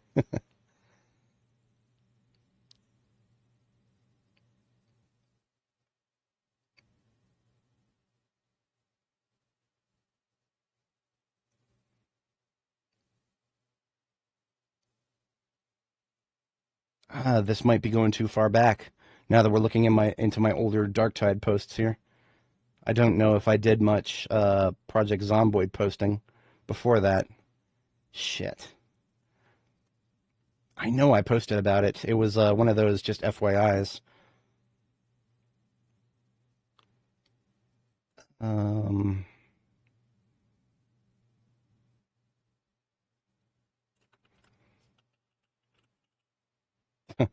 Doesn't even get found. It would be also under, like, Lua, for example. No, that only shows up once. Well, that sucks. Okay, so we'll figure out how to do it. We're gonna figure out how to do this. Fitness is a stat. Now they okay. So you know what? My old command probably doesn't work anymore because player stats are structured a new way. So what we're gonna do is we're gonna go to we're just gonna open up the character in the Lua command here. So get player. We need to attempt to log it, and that will bring up the Lua console. So here is the attempt to get player. That will allow us to open the player's instance here. We're looking for stats.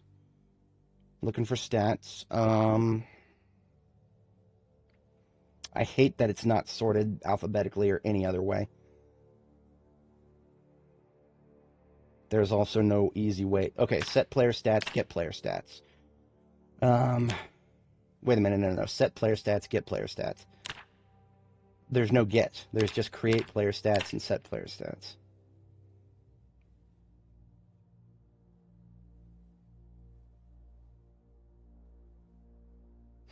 We're gonna try. We're just gonna do a blind attempt here. We're gonna do get player stats.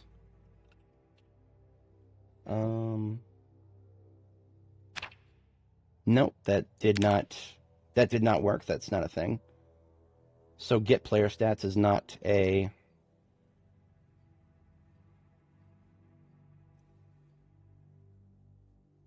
Oh, hang on a second. Fitness, right here. Zombies.characters.bodydamage.fitness.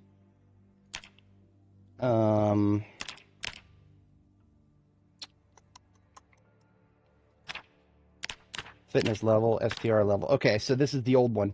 This is no longer relevant because it says, according to this, it says fitness level 0. According to this, it says fitness level 0. So the getPlayer.fitness does not do anything anymore. You know what? Let's take a quick look at the patch notes, because the patch notes does have a modder guide. Please see the linked guide for how to update your mods. Guide for mod authors, migration guide.pdf. Oh, come on now. So, probably, okay, you know what? I do actually have an account on the forums here. Here we go. All right. In version 2, the way to add some identifiers. Identifiers, character trait, character profession, item tag, blah. We're looking for character trait.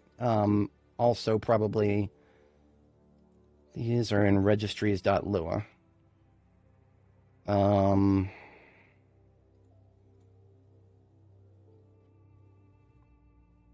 Okay, so this is not quite what I'm looking for.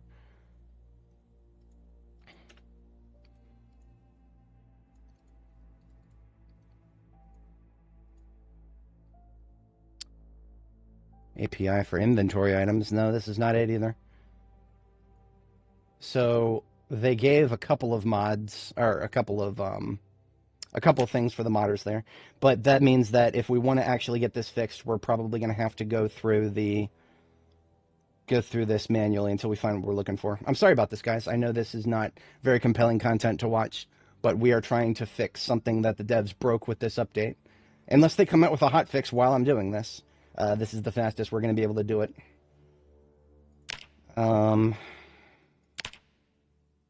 Again, set player stats and create player stats. This requires a byte buffer string. There's no way in hell I'm going to be able to figure out exactly what string to put in without a reference. So there should be something that will get us the player stats as they currently are. But I'm not seeing it. I mean, there's create player stats, but that also needs a byte buffer string of some kind that I have no idea how to structure that. Like, I could do FFFFFF, and that would probably get me 100 and everything, but I'm not really... that's not what I'm trying to do here. I'm trying to set it to something specific. Get nutrition. I don't think this is relevant anymore. Get nutrition would get us... that would get us... that used to be a way to get fitness, I think.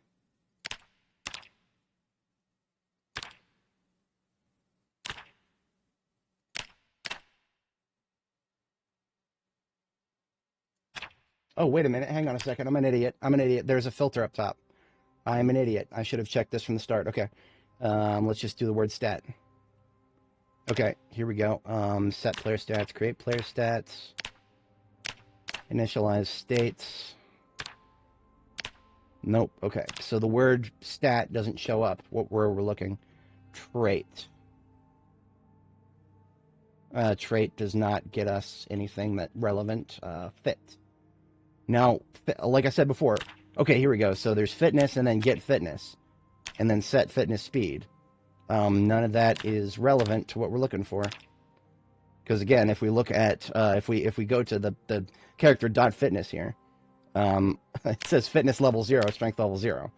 Yeah, that's incorrect. That is incorrect.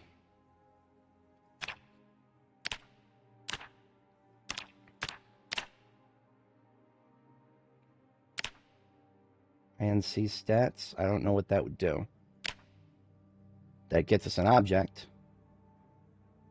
That object doesn't show anything that I can make sense of. No, I can't make any sense of that. Let's go back up to player here. Let's try.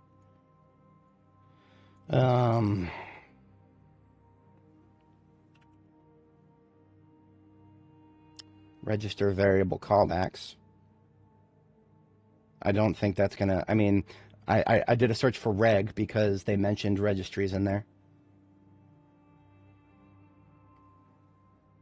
Let's do a search for the number 6 because that's what our fitness level is right now. It's showing us fitness as a thing to find because fitness has 6 in its string identifier, but that's not what we're looking for.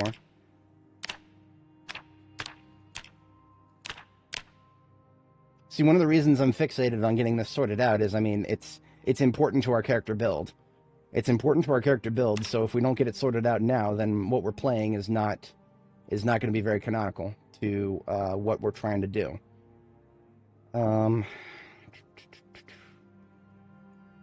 Let's try looking for anything that returns an int. That's going to be a bit of a broad brush. But that's not, it's probably not going to be an int.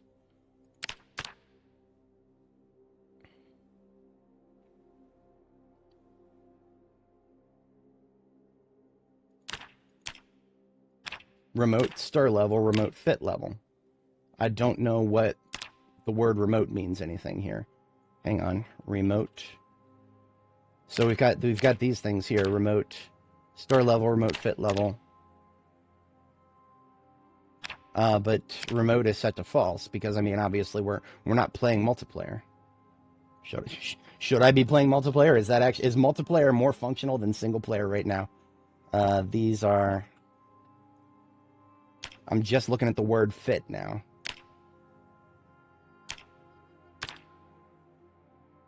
Again, player.fitness. I don't think that's what we're looking for because, I mean, like I said, fitness level, star level, they're both 0 in here. And that's why I feel like this is broken.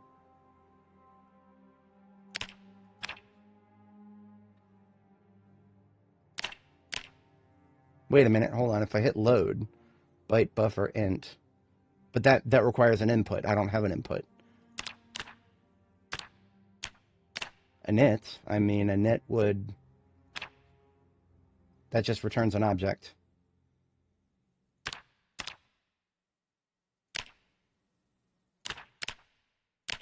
Hash code? No, that doesn't get us anything. Well, let's make sure that didn't break anything. That didn't break anything. Our fitness is still level 6. I really hate how this is messed us up here. See, the problem is we got our traits sorted out, but then our fitness got broken. Our fitness is stuck down at level 6 for some reason, and I have no idea why that's the case.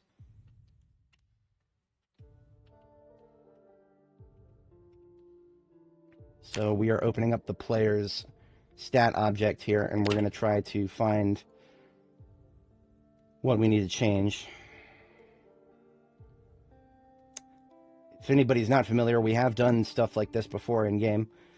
This was back when in Annie Mae's journey through Build 42, we had a piano problem, and we had to spend quite a bit of time fixing a broken piano.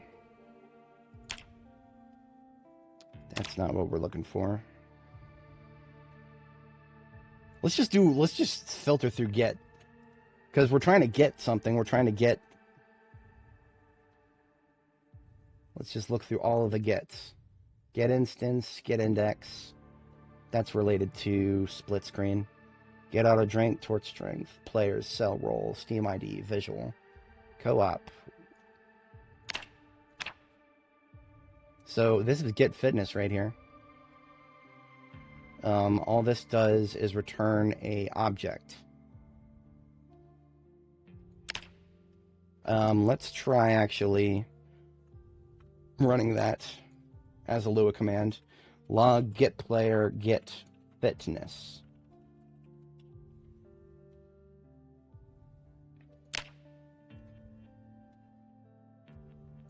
And that just brought us back to where we were before. Because where it says fitness level and strength level are both 0 here.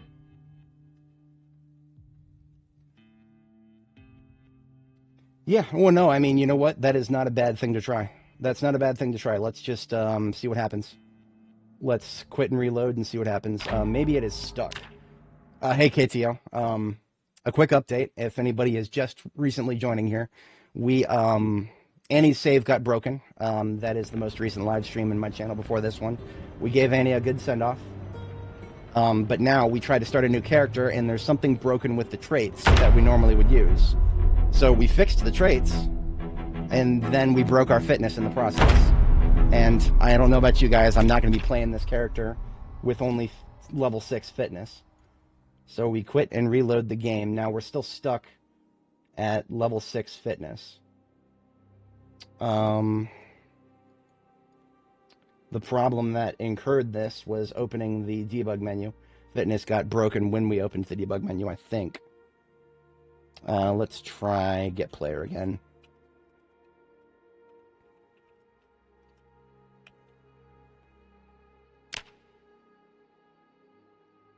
I suppose one thing that I could do while we're doing this is I'm going to pull up the Java doc and see if the Java doc has been updated to the latest version. I doubt it will have, but it's worth a check. PZ Java doc here. No, this only goes up to 4. That only goes up to 41. I swear there was another one that was more up to date than this. I don't know what version this is, though.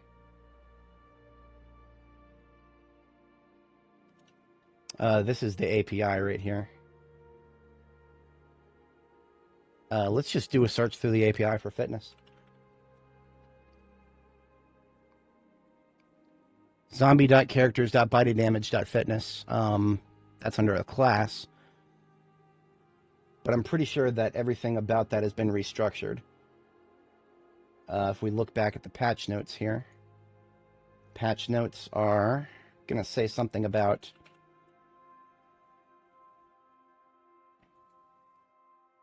added a character stat class for unified handling of character stats. Use a registry with static definition. Refactored stats.java to leverage character stat. So this is what made me believe that the game's or that the okay, so character stat does not show up in the Lua API here because this is .do character stats. That's just a bull right there. So that tells me that this is not up to date. So what I'm going to do really quick here is fire up the Java decompiler for the latest version. And because now we at least know that stats.java has been updated to use the newest system. So we may be able to leverage whatever it uses there. Let's go to the game directory and go to media? No, media is separate. JRE? No. That's just the runtime environment stuff. Huh.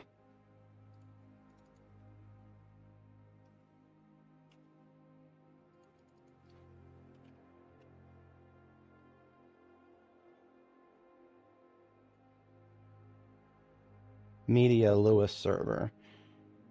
Media anim sets. Media anim X. We're looking for zombie as the top level Java file.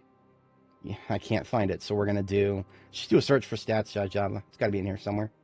The fuck?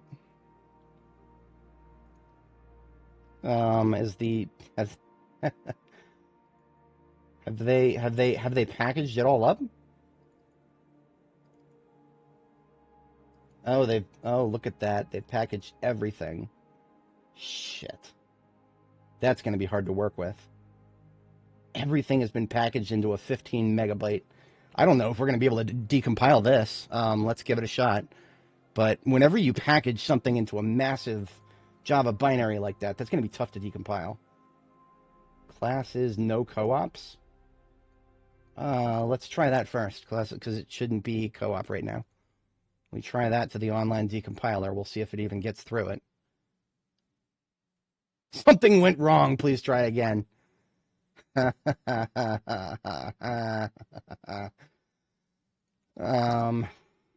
Shit. They've definitely made some fundamental changes to how everything works here. I don't even have JavaScript enabled on this file, on this whatchamacallit.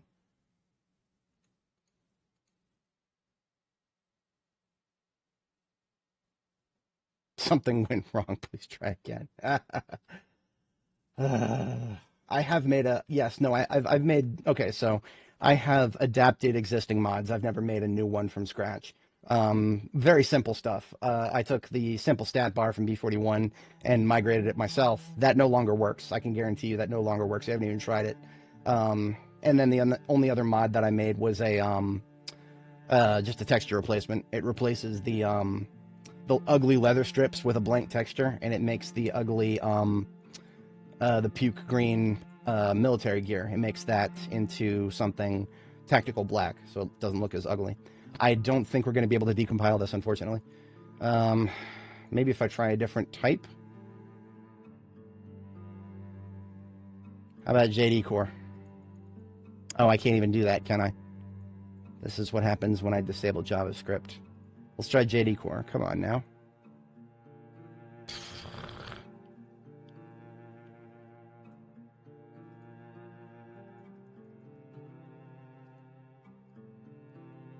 All right, fine. I'll allow JavaScript. Bastards. Oh, I allowed JavaScript and it still doesn't work. Broken ass website.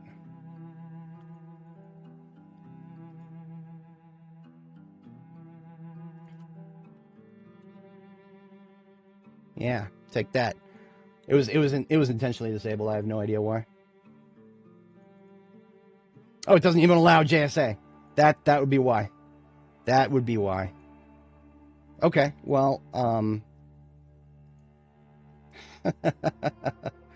I feel like I'm looking in the wrong spot, but at the same time, the Java files are no longer available. I don't see them anywhere.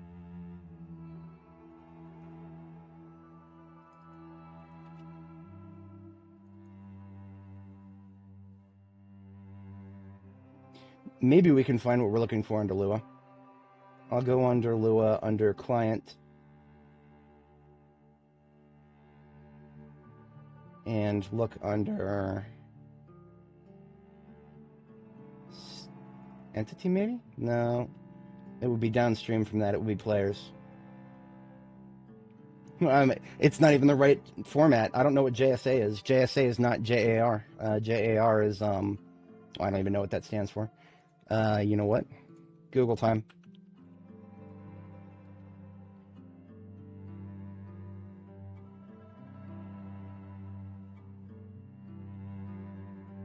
I absolutely hate SEO optimized garbage. I fucking hate all of it. Here we go. Classes.jsa. Classes.jsa is created by xshared-dump.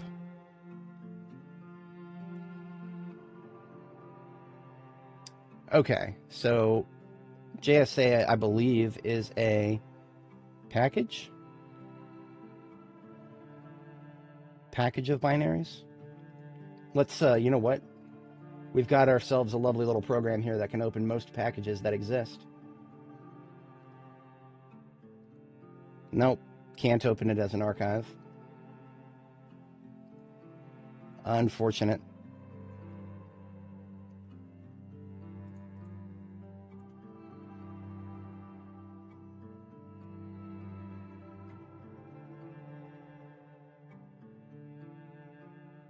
No, that's extracting from a jar.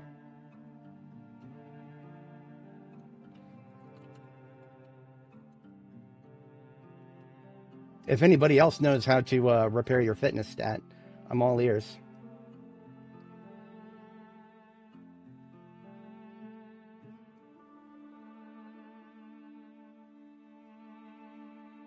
Subsequences. No, that's not what we're looking for. That's BSA file. That's from fucking that's from Bethesda. Hey, I feel like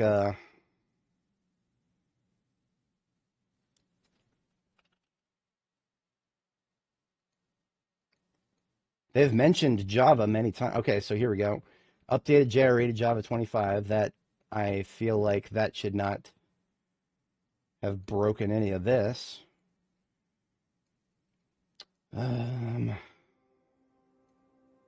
Lua debugger's object viewer.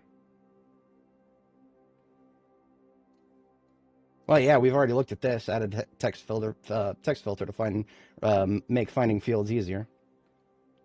Change toString to type for tables that have a type. That doesn't help us right now. Displaying a table's metadata. That would probably help with the previous mod I was trying to make, but ISO body location enum to class, that doesn't help us.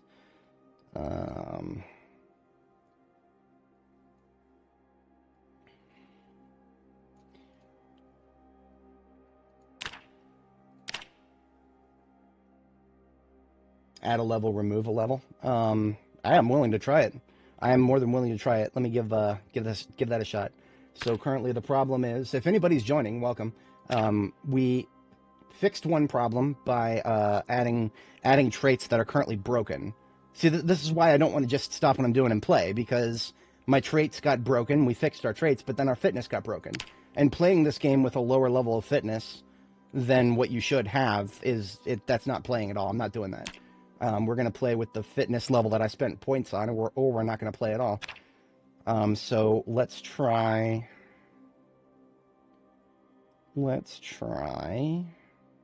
Well, yeah, let's just try leveling it down and see what happens. Perk, fitness, physical, level down. Oh, that worked. That worked. And level back up. Wait, did that work? Did that work? Hey, thank you. 10 out of 10. 10 out of 10. 10 out of 10. I'm gonna, yeah, you get a salute. You get a salute in chat. Thank you, sir. That may have fixed the issue. Okay. Hell yeah. 10 out of 10. Okay. So fitness level 9 is unlocked. I was about 310 experience into fitness level 10. I don't care about that. I don't realistically ever expect to get to fitness level 10. So we're not gonna worry about that. Okay, so the fix to get yourself the correct amount of we might need to do the same for strength, because look at our max carry weight is 8. Let me make sure that all these cheats are off. These should all be off.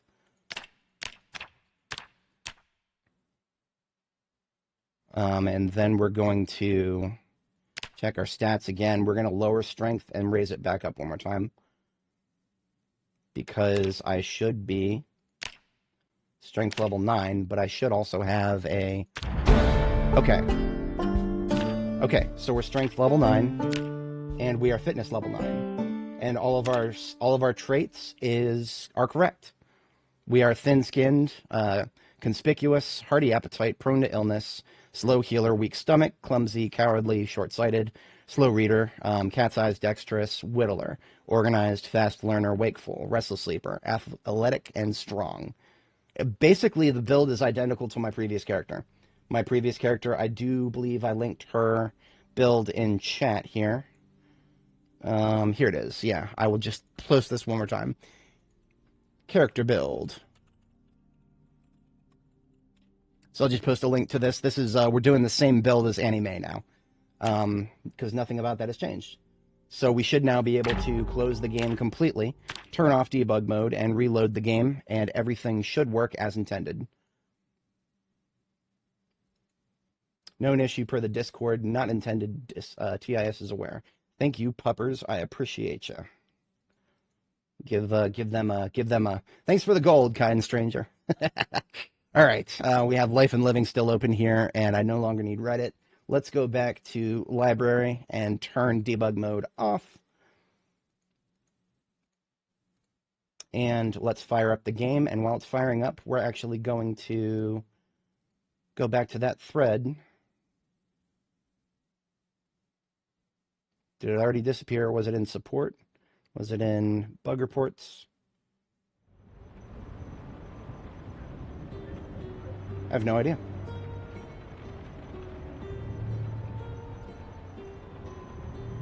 General discussions, okay. Oh, one of the mods merged it. One of the mods merged it. Okay, we hit continue, and then we want to make sure that we want to make sure our character is good before we actually share that we fixed this.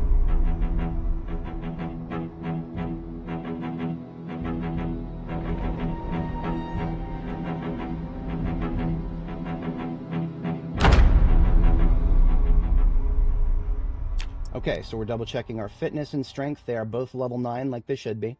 All of our experience has been reset, but we're in the first day. I'm not really worried about that. All of our other stats have been untouched. We're really close to short blunt 4. Carpentry, carving, cooking, masonry.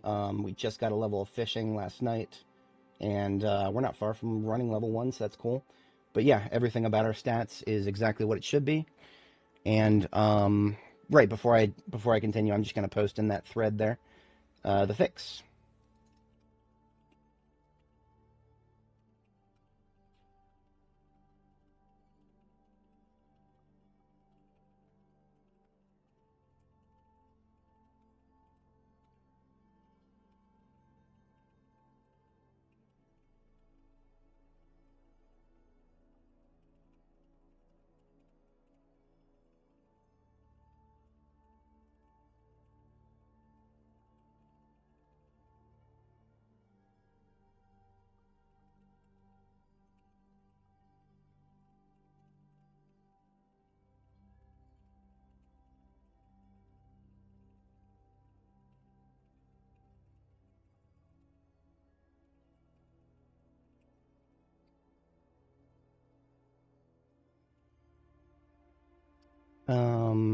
Going to hold that, lower and raise the fitness stat.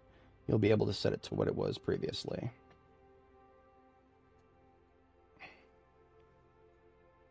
Okay, so I just made a little summary of what we fixed up. And yes, carry weight was good. It fixed itself after we unpaused. So our carry weight is what it should be. It is currently 18. And our fitness is what it should be as well. So, yeah, we're set to continue then. We had not slept yet. We're going to go ahead and sleep. Not tired enough to sleep, apparently. Okay.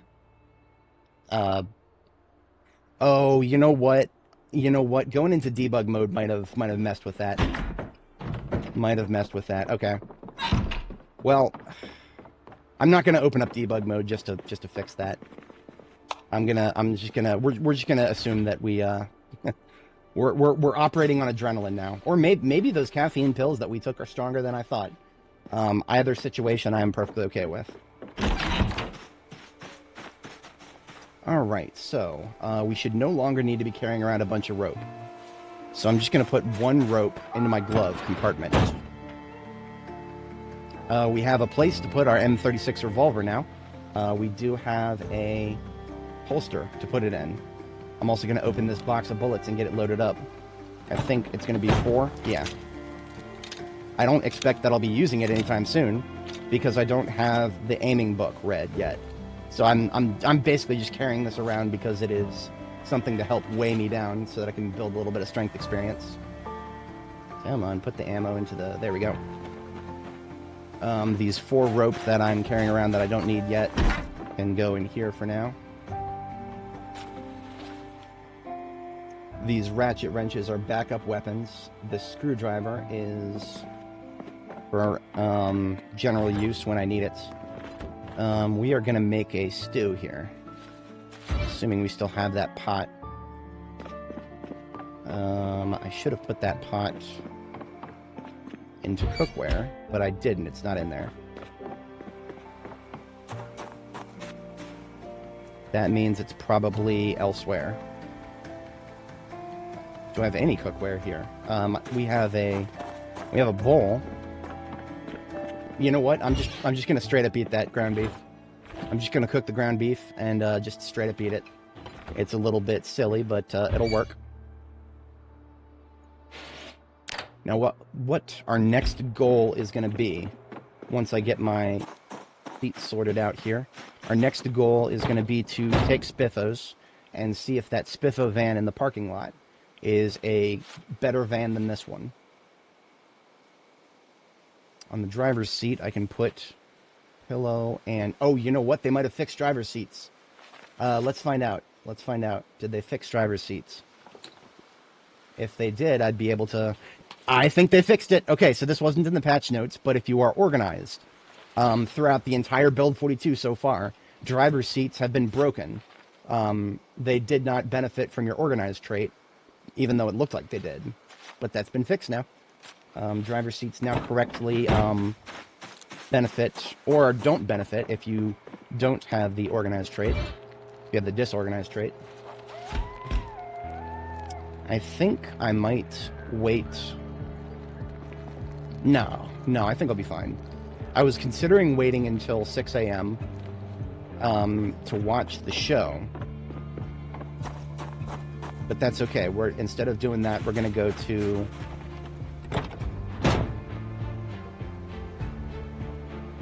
we're going to go back to where we were before.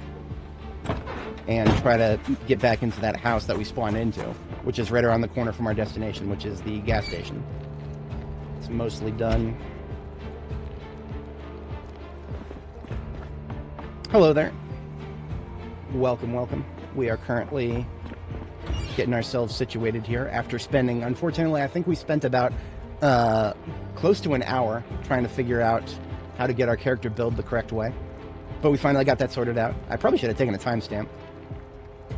I'll have to get that sorted out later on, but we did definitely get that sorted out. Our characters now have the correct timestamp, or the correct build, with all the sleep traits that are not currently available in the base game. Some of this can get left here. Some of this can get left here. I don't need a fleshing tool. I don't need a mason's trowel. I don't need soap. This annotated map can stay. Everything else is something I may need while I'm out in the field. These magazines are not... Oh, Cultures of Prehistory. That's coming with us.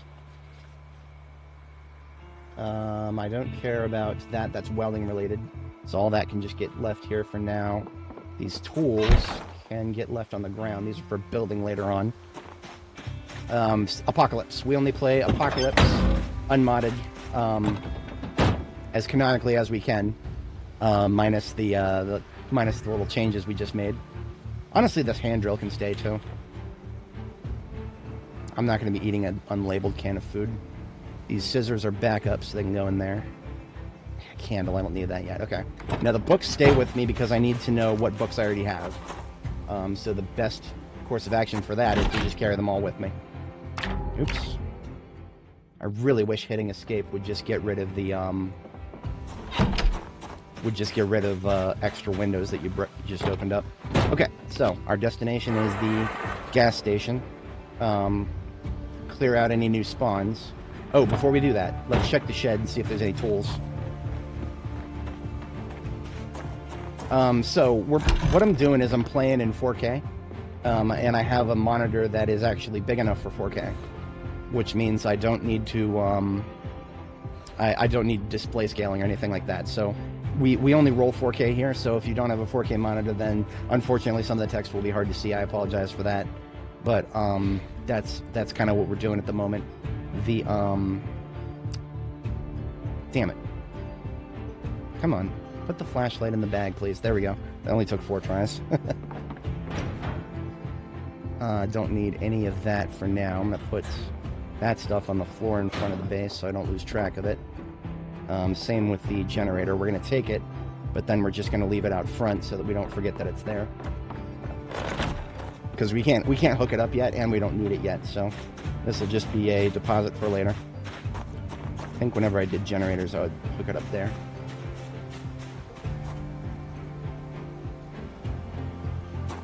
Okay. I was looking for hammers or something, but no hammers were found, unfortunately.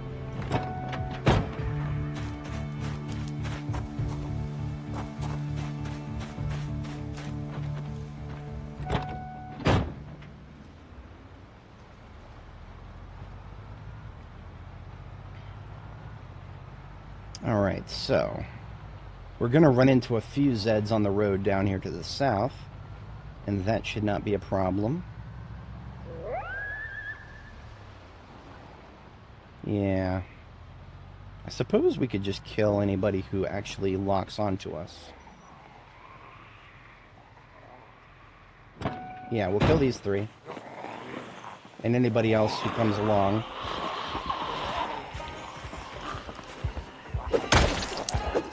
We'll catch on the next one.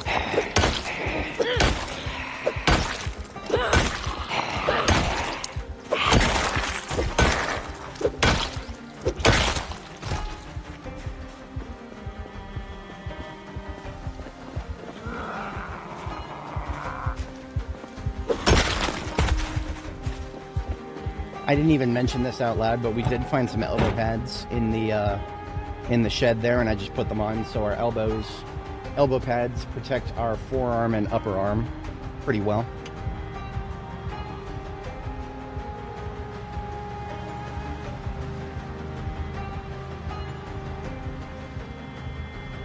So all the animals are situated, with the exception of a Holstein bull that I kind of want to get him sorted out at some point.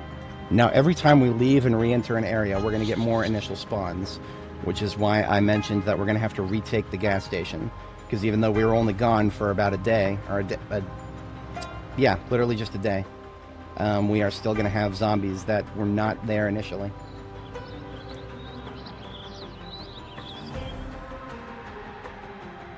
What is this movement? That is an interesting movement right there. I don't understand this movement. We need to get away from some of them. They're not locked onto us. They're just kind of moving in this general direction. And I don't know why. And I kind of wish I knew why.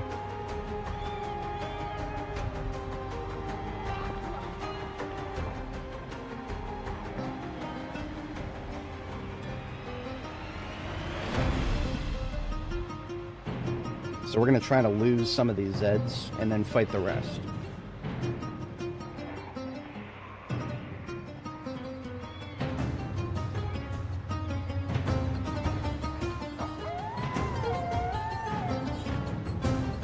I'm going to do 1 toot of the horn right here. Now that's going to bring a lot of Zeds from multiple directions towards us.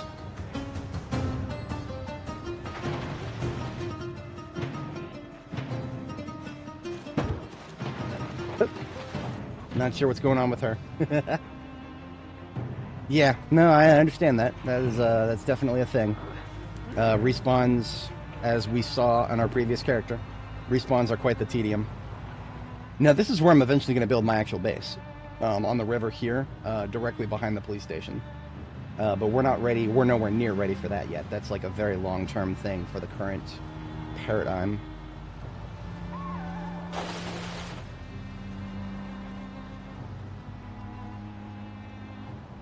So what we did just now, what we accomplished, is we got the attention of most of the people in that field and left them out in the middle of nowhere. And then left, right, this, left, right, left, and right. Still works very well. I suppose I'll kill this guy. If the burger shop is accessible, then there's going to be burgers on the table, and I'm going to start stuffing my face. Because we need to be putting on weight, and we need some proteins right now.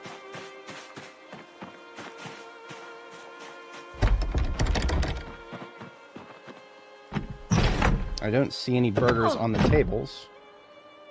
I do see... Ah, here we go. Burger. Still fresh. And I can even add some of the ground beef that I just cooked up.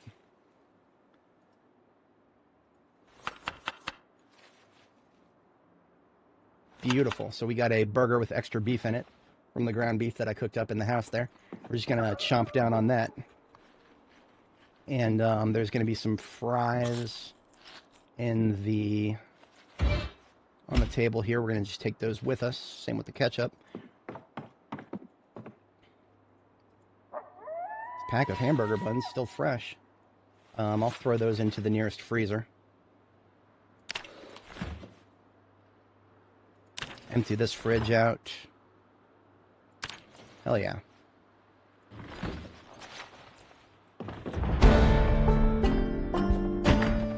+1 to running. Alright, so the burger shop has been cleared out. Never too much there, but a lovely place, to say the least. Now, I am of rather high confidence that the Spiffa van that we saw there that has the keys, probably better condition than this van. But I'm not going to give up on this van. I'm not going to start ramming zombies with it. I may need it sometime in the future.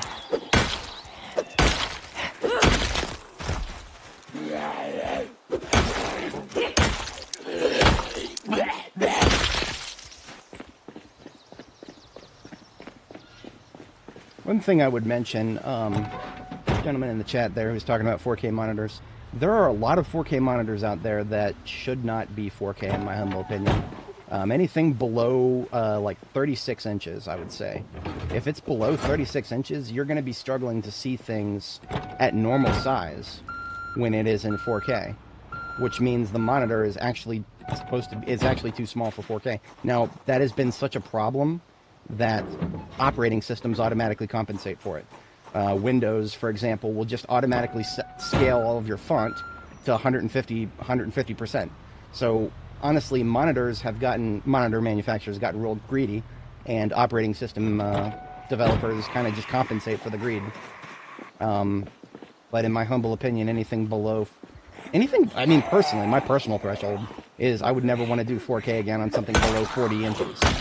But God, unfortunately, that really sets you back. That sets you back, like, at that point, you're paying about $1,000 for a monitor. And that's kind of sad. On the left, right, right. Gotcha. Alright, I'm going to ignore those guys to the north for now. And our focus now, unfortunately, look at this. Look at this. Our attempt to lead everybody away didn't work as well as I wanted it to.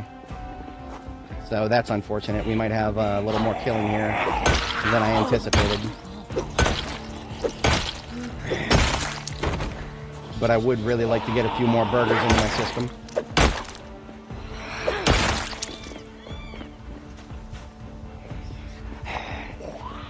This is also good practice for our short blunt skill. I see one coming on my left.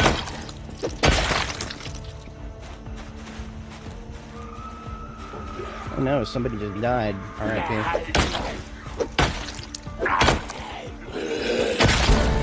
Maintenance level 2. Hello, right this way, please. Looks like they've already started breaking windows here, so that's alright. Spiffos was always going to be kind of a secondary target on protecting our windows. Do a door check. Locked. I'm not the biggest fan of these new sub-menus, but whatever. Oh god, yeah, no, 4K monitors are, yeah, they're always going to be expensive. It's that expensiveness is just going to go up if you're outside of Western supply lines. It's very unfortunate. I'm not a big fan of that. Alright, so we've got some burgers here. I'm going to chunk one of them up with some more ground beef. And even add some ketchup to it. And just shove that whole thing down the gob. Actually, mustard as well. Now the reason we're doing this is we want to put on some weight. And we've been running around and... yeah, see, we're losing weight right now. Now that burger took us out of weight loss. And now we're not gaining or losing weight. Which means we still need quite a few more calories to actually start gaining weight. So all we're doing is picking up the burgers that are from the tables here. And we're going to probably just toss most of those into the... fridge back here until we're ready to deploy on our map tour. So if anybody is not familiar with my general process, we're ramping up for a map tour is what we're doing here. We're just securing some local resources in Riverside before we get actually set up to deploy for a... We're going to drive around the map and take a look at a few things.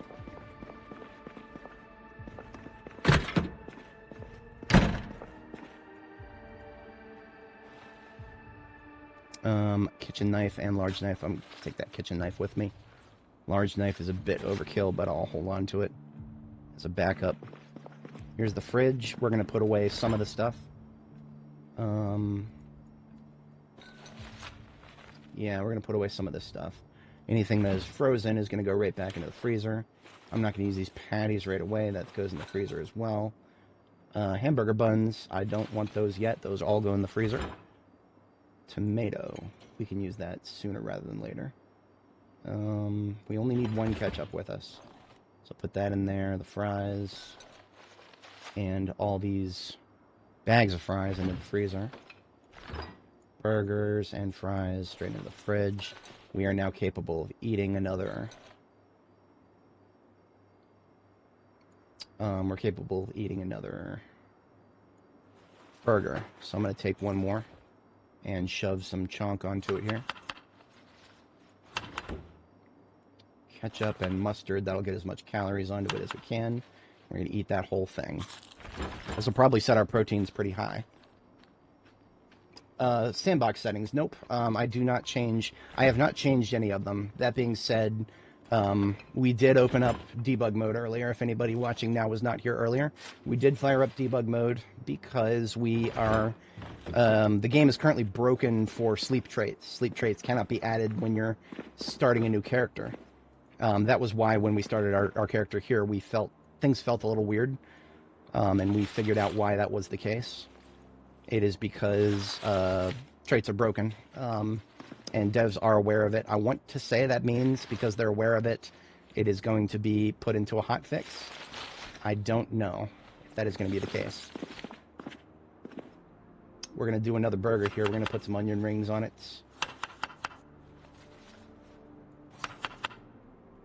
And some ketchup, and we're going to eat that whole thing.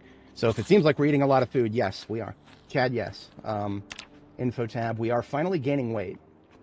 So that's good. We're going to keep eating now. We're not going to get into rapid weight gain until we find something like, if we find some ice cream, that will help us get into rapid weight gain. And I am going to go ahead and give her a wash. All right.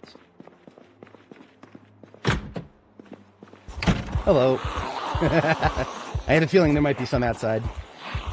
We're not gonna die on any hills here. We're gonna get what kills we can, and then fall back.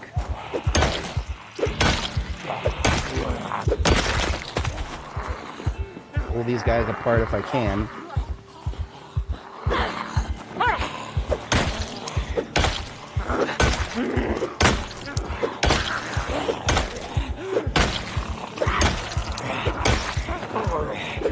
Backing up. Not worth it. One of these are almost ready to die. There we go. We can left and right this. Left and right.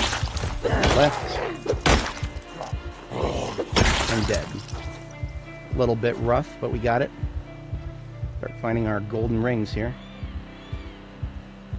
Peeling off any clothing that's going to be useful for tailoring when I remember to do so. Alright. So, we might be able to get away without it killing most of that big group there.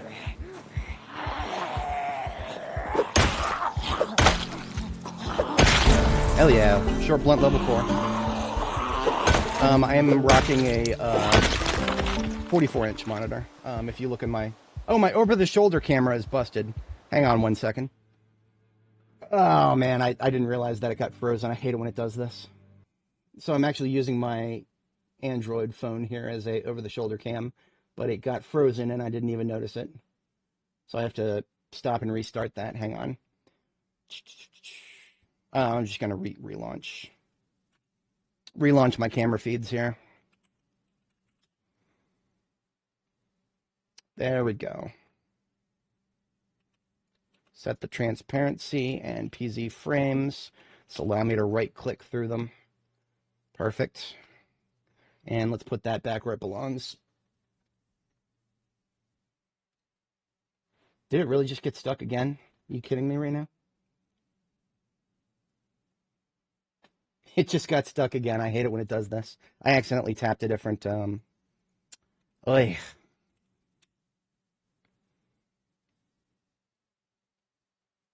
Okay. Let's try not to accidentally tap something this time. Really? This is getting tedious. Sorry about this, guys. Skill issue. I should have this shit sorted out by now. I've been streaming a long time. All right. I locked the screen now, so nothing else can happen. Okay, so anyway, you're asking about my monitor. That's what you guys are looking at, my monitor here through the over-the-shoulder camera. Let's get the transparency set one more time. And PZ frames to make it clickable. All right, there we go. Most streamers, sensible, sane people, would just use OBS to put their ugly face on the screen. I am obsessed with making sure that I can see my viewers see exactly what I see. So that includes my fucking face as a actual window on my screen. I'm rocking a Asus PG43 UQ. I can post a link in the chat if anybody is interested. 43 UQ. This is a slightly newer version of the monitor that I'm using right now. Or homie in chat who was interested. Very lovely thing. It's extremely expensive. I would say that because I spend, I spend almost 18 hours a day on my computer sometimes. I would say that it was worth every cent. But that was, that's my scenario right there. Let's do a gas check. Okay, we've got no gas, but we got the key. So we did not have to pull any of those Zeds, so that's great. I did not get a chance to check the trunk. You know what? Let's just pop the hood. Pop the hood, and what do we have in this vehicle? Excellent engine, no gas. Trunk is 70%. Look at that. The capacity is the same as the other vehicle. Shit. Okay, well, that means we have found another vehicle, but it's not better than our current one. The same amount of storage space in the trunk.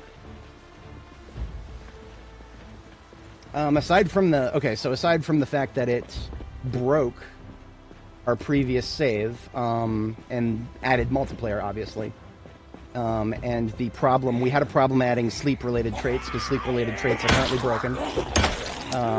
If you scroll up in chat a little bit, I think you can still find it. I linked this Steam discussion where that explains the problem with sleep-related traits and how to get a workaround for that.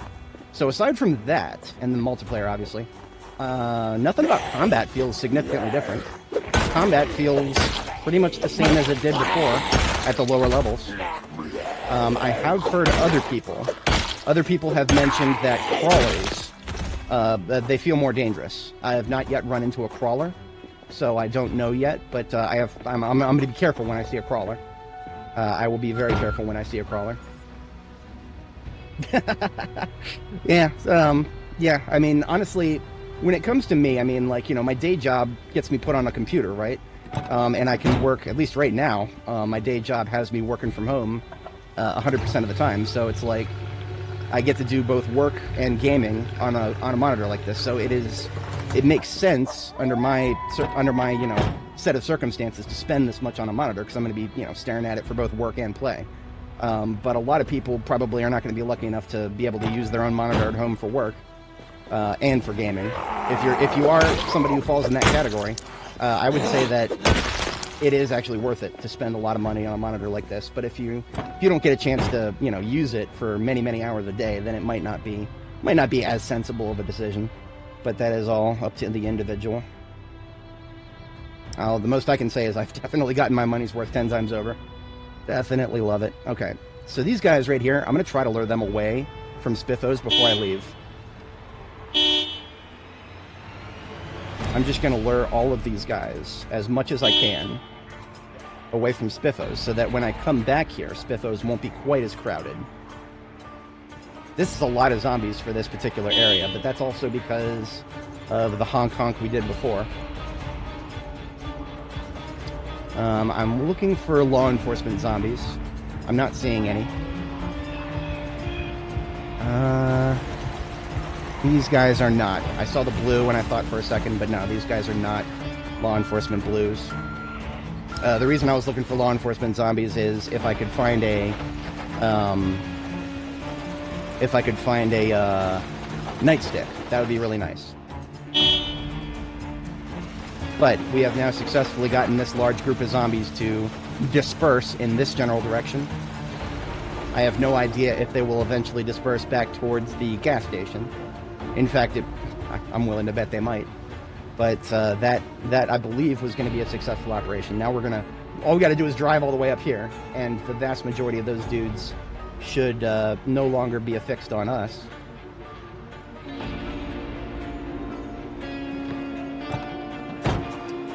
I think we might have the keys to this car. I'm just going to do a key check. Yep, we got the keys to this car, so I'm just going to check the trunk.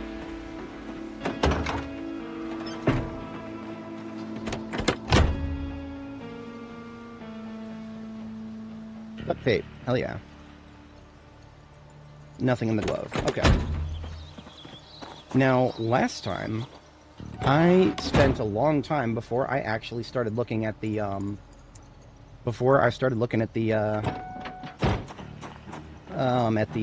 the bait shop here, but since we have successfully gotten most of the Zeds out of the way, we're going to take a quick peek at it. Sometimes it has very useful camping gear. I'm not really interested in fishing right now, but camping gear would be very amenable to my interests. Especially if that camping gear may come in the form of like a backpack or something, that'd be great.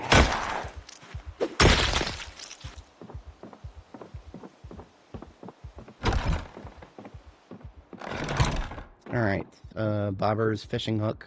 Wilderness Survival Magazine. That would make for some nice light reading. We'll take that. Fridge has nothing in it. Fishing basket, nothing in it. A book. I'll take the book.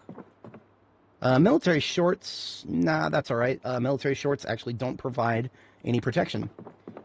So trapping 4. And a canteen is not bad. You can boil water in a canteen. Leather water bag. Hell yes. Okay, so water bags have been given their own slot. They no longer block the slot that you could wear a bandolier on. I did notice that in the patch changes. So we are just going to straight up wear that right now. And by wearing that, when we fill it up with water, that makes our water more lightweight. Also a pen light, some twine, a whetstone. The rest of this I don't care about right now. So we just want to check this crate. And nothing impressive there. Okay. So we came out of that with a leather water bag. And that is fantastic. We're going to fill that up. I don't think we actually caught the cooking show this morning. Did we? No, we definitely did. We definitely did. Looking at our, yeah. Okay, so... we did catch the cooking show this morning. I'm going to double check that. I'm going to verify that. All I got to do is run in here real quick and tune in the TV.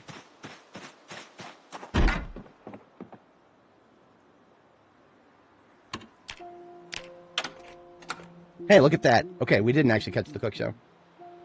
So by doing that, at 11 hours and 50 minutes, we successfully... shit, we're going to have to fight in here. We're going to have to fight in here. So we're going to...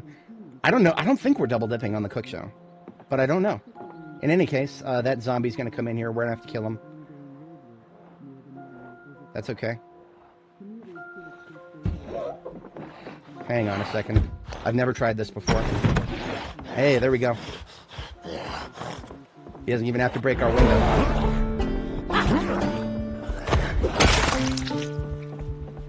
Okay, we're cooking level 2. Still getting a little bit of experience here. Oh, cooking level 3. We are done with cooking. We no longer have to worry about getting cooking experience at this time of day. We're just going to take the stuff out of this fridge. And this canned mushroom soup here. Okay. I don't know if and when I'm going to need this place again. But here's the thing. It's now afternoon. So if we change the channel and then change it back, we might have to wait a minute.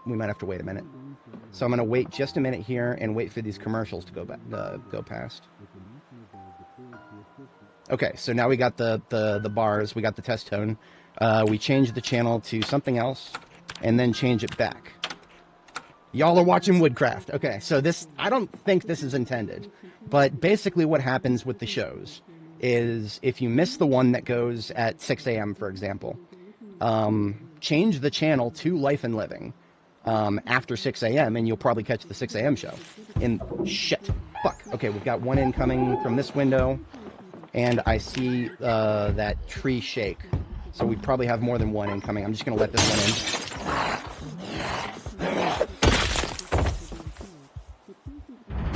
Okay, there's +1 to carpentry. Spilled a little bit of water there. Just flip over the pillow, it's fine. Okay, if we get a little bit more carpentry, then we'll get level 3 and we don't even have to worry about watching the show again.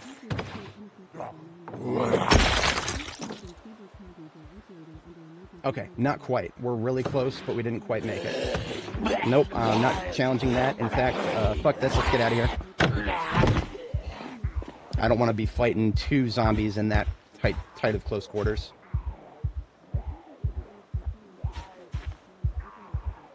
Oh, okay, so we did not catch that show. Good, good. Nice, okay. Probably. I mean, some of them were headed our way anyway because of the van. But, you know, even though the TV was only at volume 3, if the van got them close enough, then the TV got them the rest of the way. And that's okay.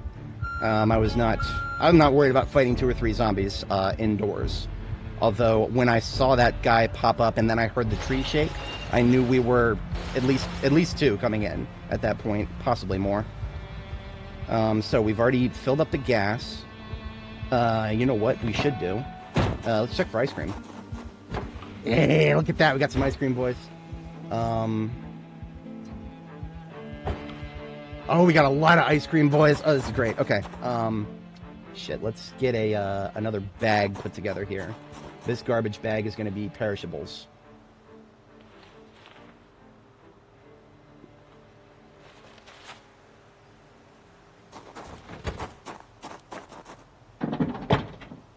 And let's put the books and magazine that we picked up in here.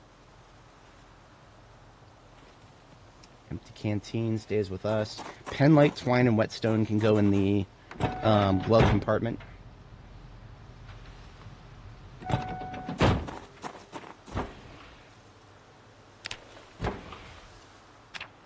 Alright. All of the freezer stuff goes into our trunk. This garbage bag is now designated as a freezer food bag. And before we head out, we're just going to double check for lightweight food here. I will take a couple of comic books in case we get... that is a zombie in the bathroom. Rather terrifying sound. We will deal with it momentarily here.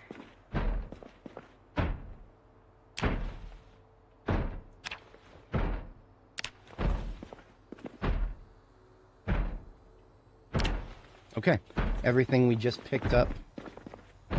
We got some maps. We're just going to read these maps really quick. Rosewood, Riverside, and Muldraw.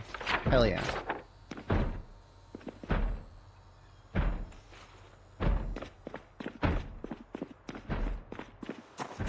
And I'm going to put away the food we just picked up.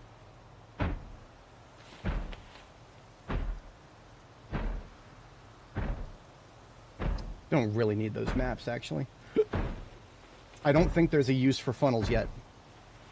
I do not think there is a use for funnels yet. I'm going to go ahead and leave that behind along with the maps.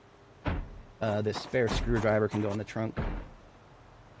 Okay, and now I have gotten everything out of the gas station that I care about. Let's deal with right inside this side.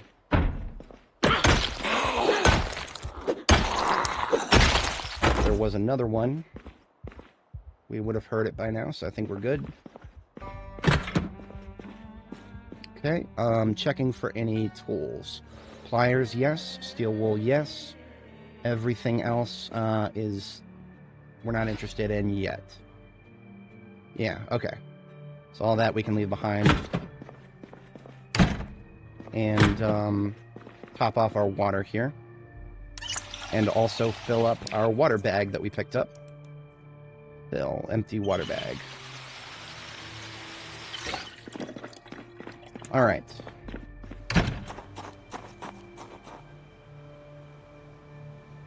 Rag, pliers, steel wool.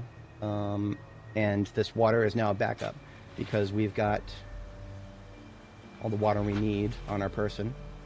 Seltzer water also into the trunk as a backup. Okay.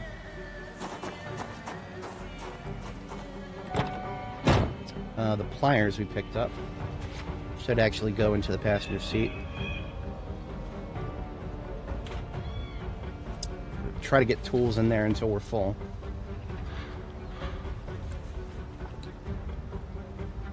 We're going to put reading material that is not skill books onto the passenger seat.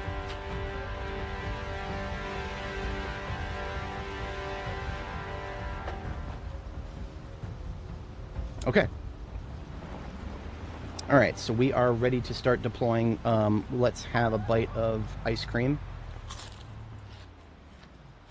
So, map tour. I need to step away briefly IRL, and then we're going to dive into that. So that is the next phase of our operations here. So I'm going to go ahead and pause it. And as soon as I get back, we are going to take a look at the world map and decide what our course is going to be. Yeah, that water bag is going to help us a lot. All right, I shall be right back, folks. Just a moment.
All right, folks, we're back. Oh, hey there, Hassan. Welcome back. We've started a new character because unfortunately our last character, Annie Mae, was unable to survive the update to the latest version of the game. So, no, I'm not gonna. No, I don't add any mods that change the functionality of the game. The only mod that I've used previously that got anywhere close to changing the functionality of the game is a stat bar. But because the stat bar mod has very definitively been broken by the latest update, we'll live without it for now. In the long term, I might try to fix it myself. But, yeah, you know, Frappuccino in chat there. We're not getting high, but we are taking a very light sip of one of my standard mixtures here. This is 2 parts Fireball and 3 parts Chocolate Baileys. I like to think of it as chocolate fireballs, or just chocolate balls. Not the most creative drink, but also not the most creative ingredients. All right, so we're way too stuffed from eating that ice cream in game, so we're going to give that a break. Let's take a look at our map here after we unpause. All right, here is our location in Riverside. We have already explored most of what we wanted to double check and make sure that none of these buildings are busted up. I think I'm going to do the same thing I did last time. And last time I did sort of a backwards exploration from Riverside. So what we're going to do is about face here. Pokemon card mod. Yeah, that does sounds interesting. But yeah, so it's the chocolate Baileys that I'm having here is kind of new. At least it's new to me. Our local alcohol stores only started stocking it more recently. It is Belgian chocolate with Bailey's Irish cream. Very, very good. Sometimes in the past what I would do is just take regular Bailey's Irish cream and add some Hershey's chocolate syrup to it. But this is better. This is better by a wide margin. So we are now going down the main road of Riverside. On our way out, we're going to explore the gated community.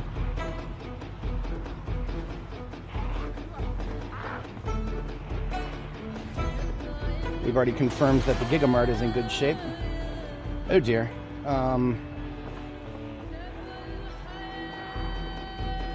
Listening for animal sounds. Not hearing any animal sounds. Not going to worry about it. Alright, so we are now going to go ahead and mosey on down this gated community road here.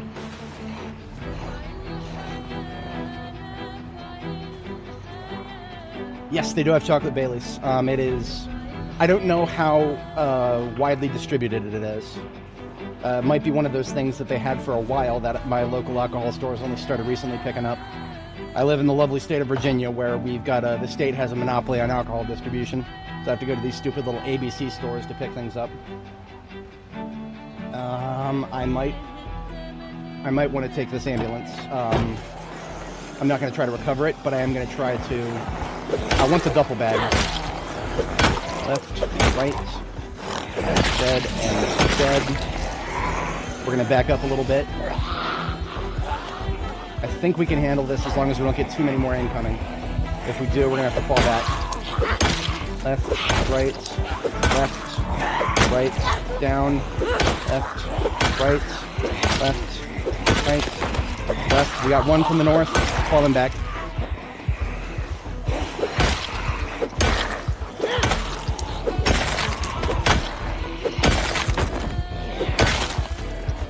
Six check, we're good.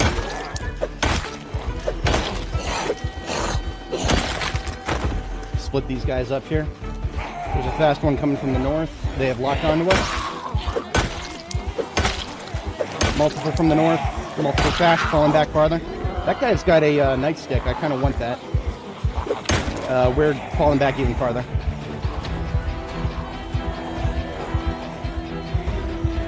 We're going to hit and run for a minute.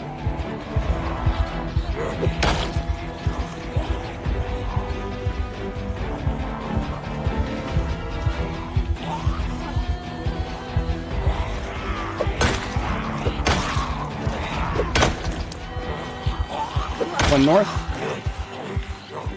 Actually left. We're good.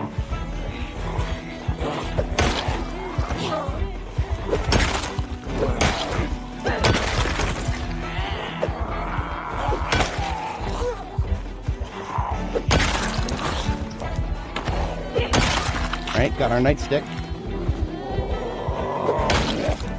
We are exerted. That's alright. Give me that nightstick. Belt left. Actual holster as opposed to a duct tape one. We're falling back a little farther. We're going to try to lose any of the Zeds that are on us right now. Nora has done good work. Unfortunately, she can't take all of them at once. Now, the reason we're stopping to fight there is because the duffel bag and the ambulance is something that I want right now. Strategically valuable resource. The medical supplies in it are nice. We hopefully don't need those. But more than anything, what we want right now is the we want the duffel bag, because right now we're just rocking a sheet sling, and that's weak. That's weak. We can do better than that. I don't know. I don't know if and when I'll do multiplayer-related stuff. Cherries, chocolate, orange Baileys. Oh, cool. I'll have to take a look and see when they get that to my local store here. My buddy Mashik regularly trawls our local alcohol stores. So if I ping him and ask him to put an APB on that, he'll probably be able to get me a bottle of it at some point.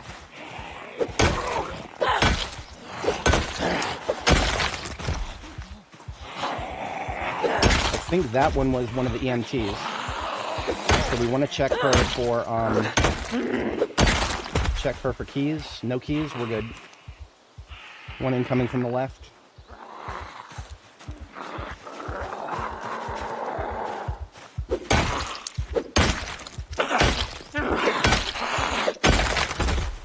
Okay.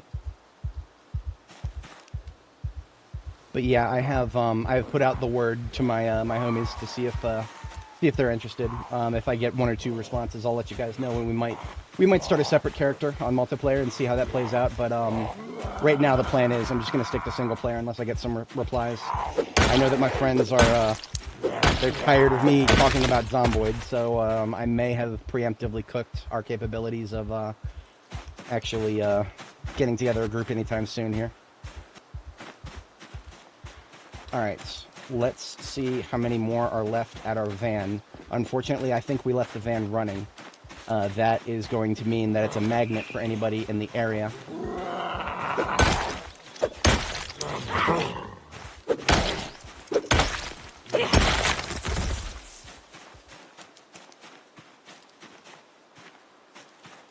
Another flavor of Bailey's that they've had lately that was also in an orange bottle. I thought you might have been talking about that at first. It was toffee. Toffee something. Not quite as good as the chocolate, but pretty good. Looks like the car only picked up one, so that's good. Deal with this guy here.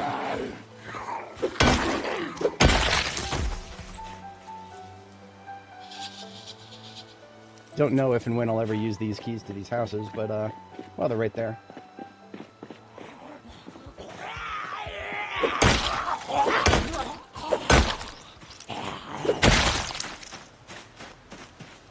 Alright. There is our new backpack. I'm going to drop my current bag on the ground and equip this new backpack here. And we're also going to take the useful first aid supplies. The not as useful can stay behind. Everything that was in my backpack go into my... And the sheet sling bag can hang on for now. Last thing I want to do is check the engine of this ambulance. Obviously it's going to be busted up, but the quality. Quality is 95. Quality is 95, so we may be coming back for this ambulance rather sooner than later. But we are otherwise done with this place.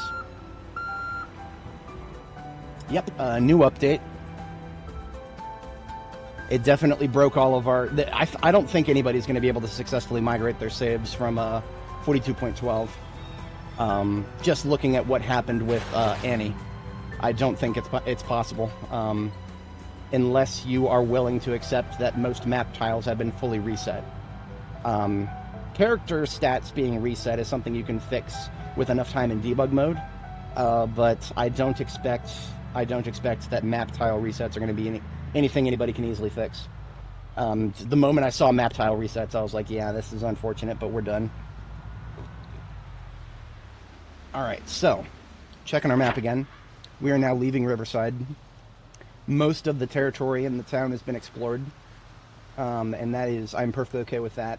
Any gaps that we have not sorted out can be left for later. I'm going to put a couple of markers on my map. I have glove compartment, blue, pen, pencil, and eraser.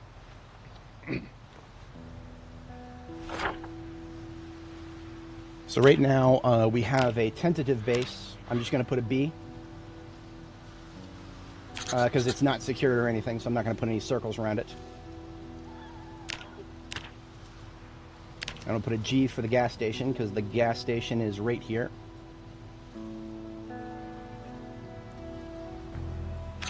And I'll put an SH for starter house. And that concludes Riverside operations. We have not looted any other major POIs. We did kind of take out some stuff in Spiffos, but I mean, we'll remember that when we come back. So we are now heading south from Riverside on the far road, far to the east side of Riverside. We are now heading southward. This road is going to take us to in the direction of West Point. We're gonna have another bite of ice cream because we are trying to put on lots and lots of weight. This second tub of ice cream might put us into rapid weight gain. Let's keep an eye on that. Yes, okay, we are now in rapid weight gain. So we are going to put a kibosh on the ice cream for a short period of time here until we come out of rapid weight gain. And then we'll have another ice cream and just keep that up until we are, we want to get up to like 85 kilo and then start losing weight from there. That is kind of like my weight gain and loss cycle there.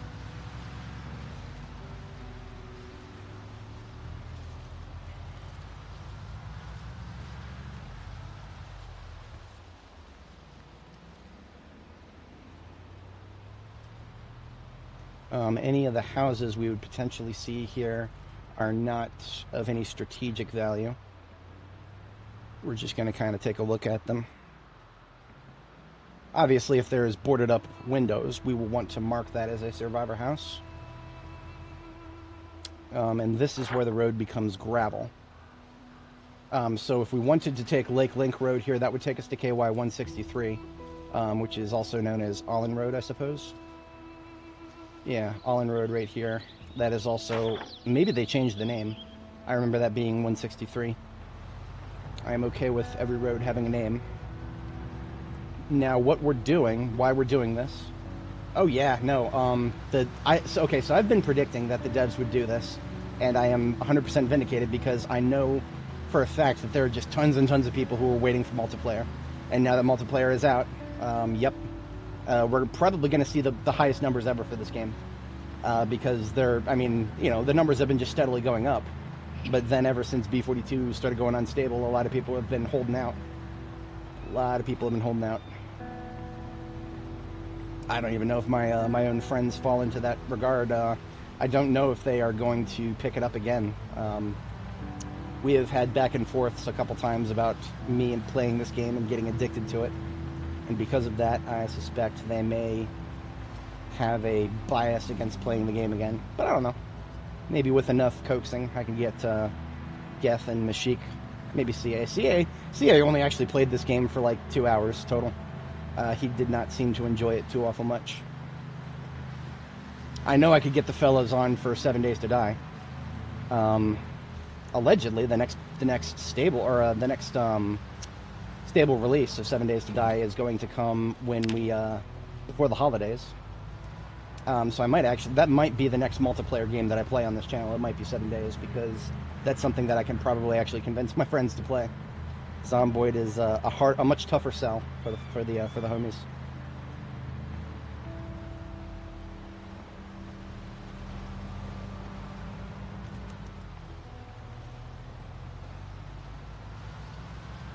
Very nice, very nice. It is a good thing to have folks who are holding out to play multiplayer.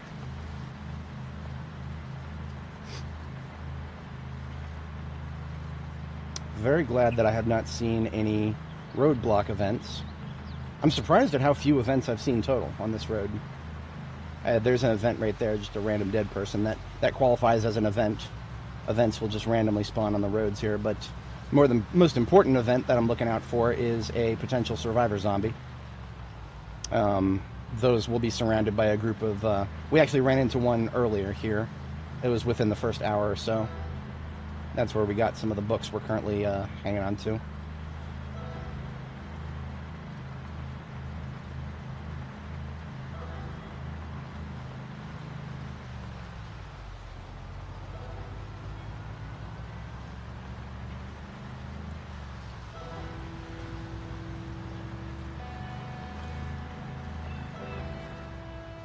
Alright, if memory serves, this may be a way into West Point. I think this is a way into West Point. We're gonna chance it. I think this is a way into West Point.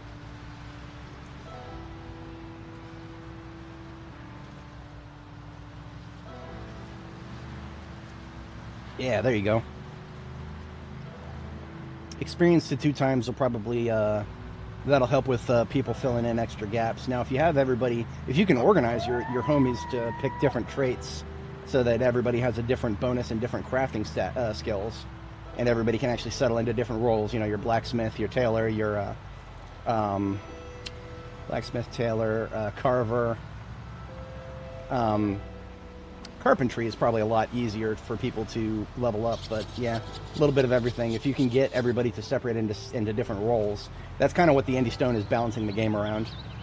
But if you set the XP multipliers a little bit higher, it won't be a problem at all. Oh god, yeah, the tutorial sucks for this game. I mean, just, it barely teaches you anything important about, you know, anything more than just killing a couple zombies. And it even, if memory serves, the tutorial doesn't give you any of the best weapon types. Like, it just gives you a, doesn't it give you a knife? Like one of the weakest kinds. It might give you a gun, but I don't remember. We're checking the map again now that we're on this side road.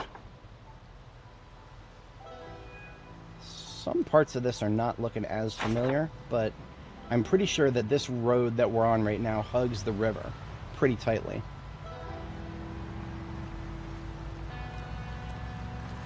Now, today is the 10th, that is day 2, and we have just passed the threshold for the afternoon show. Let's take a look at life and living. So day 2 is agriculture. We do want to catch that, so we have to get parked in front of a TV sometime before midnight, ideally. Because midnight there's a show cutover. I don't think that's going to be a problem. I think we're going to be fine.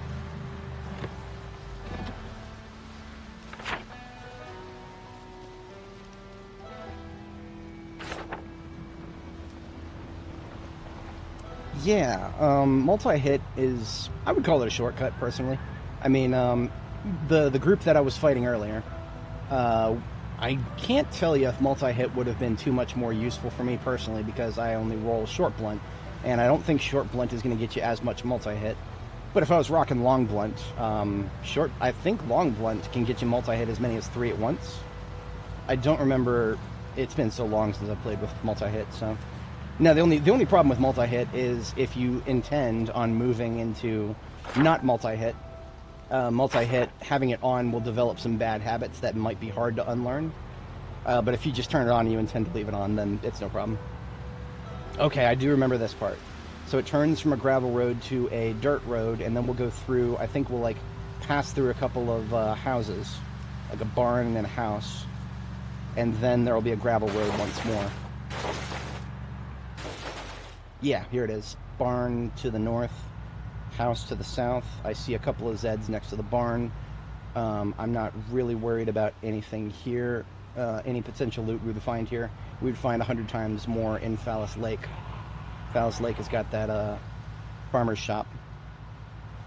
I don't think this takes us... oh, actually, yes. Okay, so that road to the south would take us straight to West Point. So we are definitively entering West Point territory here. I just want to take a peek at this last house up here, and now we are cannon to West Point, as it were. We have not found a map of West Point, so we are going in completely blind. But I remember most of the layout. Most of the layout. Is this a Survivor Zombie event? Yes, we got a guy right here with my mouse over him. You see we've got a desert camo military backpack on that guy. So, we're gonna have to kill all those guys. And that's okay. I'm 100% okay with that.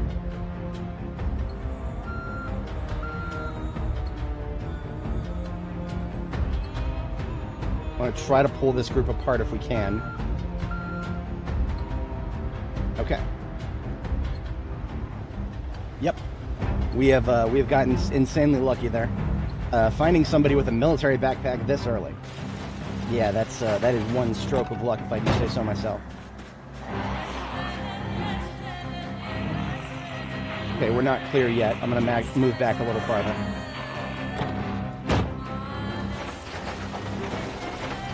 This is day 2. Well, actually, okay, so if you start from 0, then this is day 1. Because it is July 10th, 1900 hours. I'm going to kill this one, but I'm probably going to get overwhelmed. Yeah, I won't be able to stand my ground here for very long. And that's okay. Oh, look at that. A lot of them just lost interest. Okay, we might have this.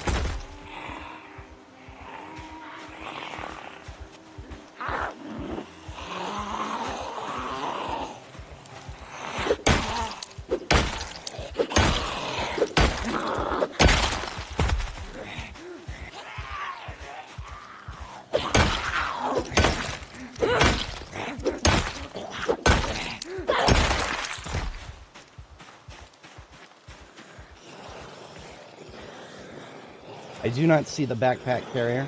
He was a slow shambler.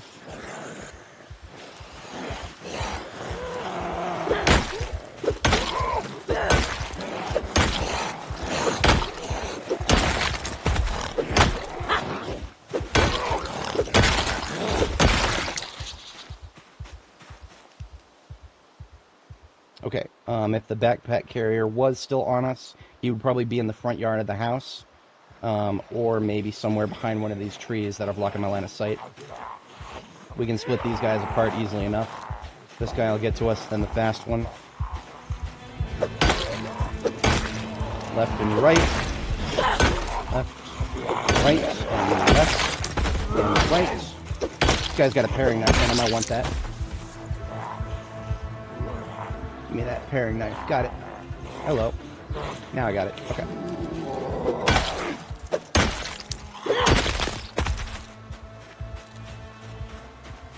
Yeah, multi-hit is, like I was saying before, I would probably use it more often in multiplayer contexts if it wasn't formulaic of bad habits. If my homies can tolerate playing without it, I will. I know that some of my friends really don't like the fundamentals of this game. You know, the way the leveling system works, the way, you know, getting to the next level in a stat is like so kind of not exactly. Hello. Why did that not work, I wonder?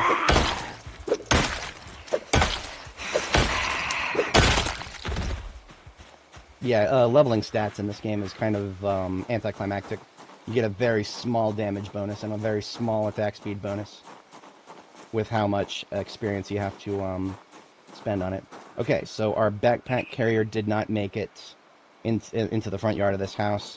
He decided to go back in this direction and group up. So, now that I've started fighting in this area, I think I might actually clear any Zeds that I see in this area and actually take a sleep in this house here.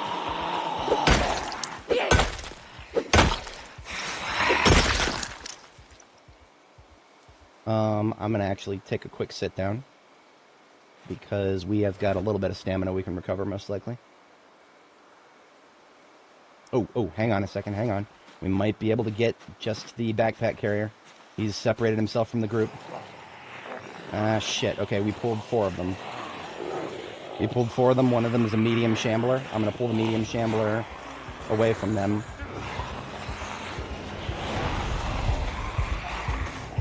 Possibly. I don't know. The problem will be, I think you need more RAM for every player you want to join. So the question is probably going to depend on how many players you want to join your group. Left, right, and left, and right.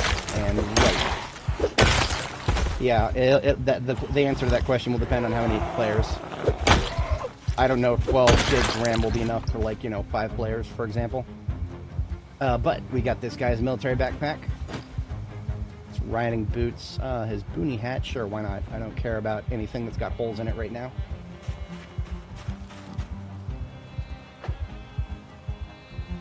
Drop some of that stuff that I don't care about. Put all that away. Okay. Looks like he's got a lot of random stuff. I want all of it.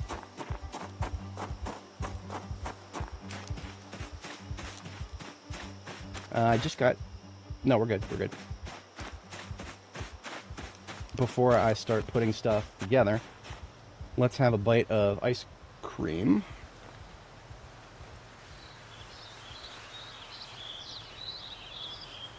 Yeah, I feel like this is one of those games that's a little bit weird when it comes to dedicated servers. 7 Days to Die is similar. Dedicated servers in 7 Days actually feel weaker than regular servers, like hosted by the player who's playing it.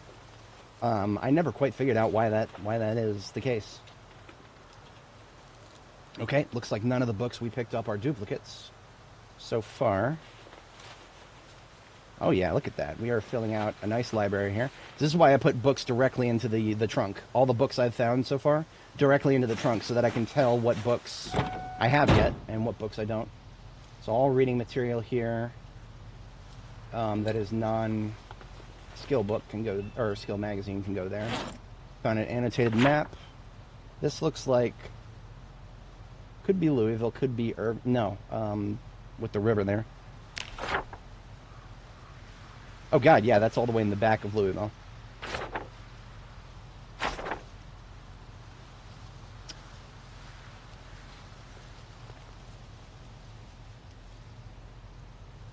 Louisville North, okay.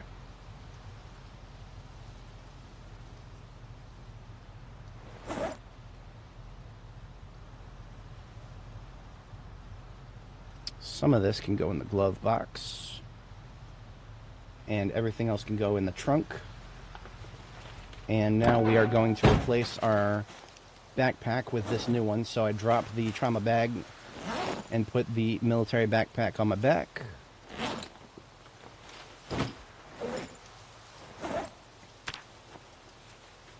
Now, if I'm not mistaken... Okay, you cannot... Okay, so they changed something about duffels. But it does not look like you can wear a duffel and a backpack.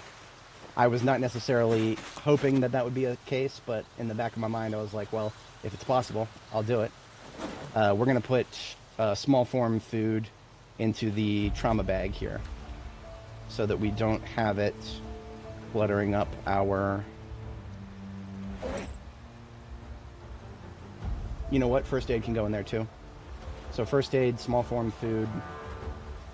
toppings and whatnot can go into the trauma bag.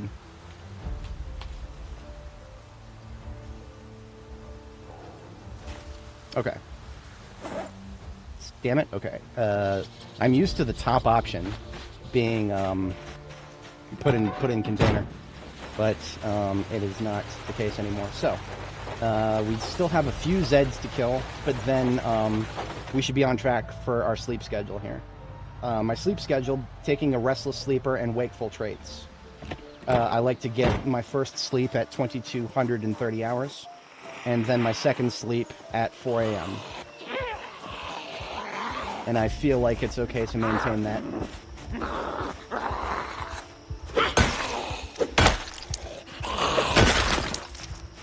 We're going to split this group apart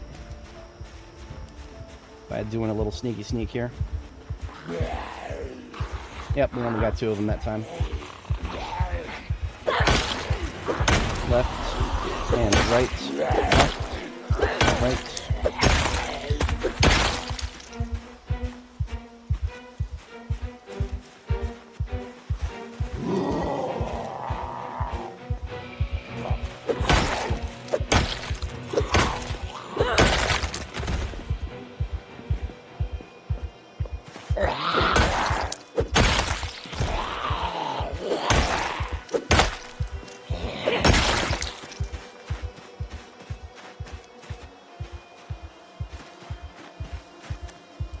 Just doing a quick parse for watches, any other wearables that I might want. Since we're outside of Riverside, I do not care about name tags. I don't even care about clothing that I could use for tailoring, because when I start leveling tailoring, I will not be in this area. We are not currently running any mods. We are doing it just completely unmodded, because the latest update, I believe, has broken all mods. You know what? I take that back slightly. I think some very basic mods might be unaffected, but I think, generally speaking, I think that most mods have been broken by the update, because a couple of structural changes came in. So there's a couple of things that changed, you know, just fundamentally. This house doesn't have a TV in it, if I'm not mistaken.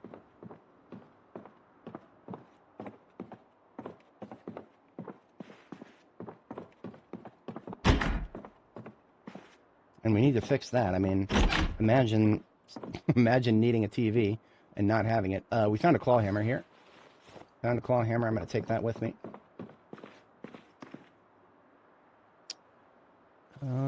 Just a towel.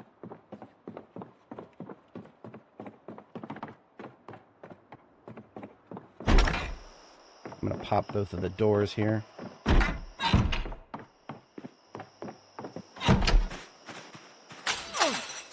think this house over here will have a TV. Let's see if we can pop these guys.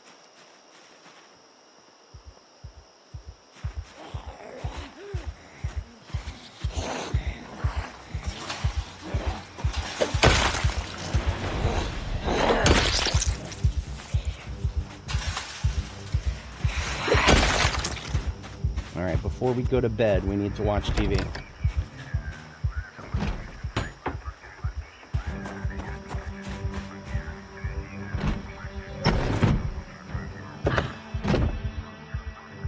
On the MO server. I could not tell you. This is not multiplayer, unfortunately.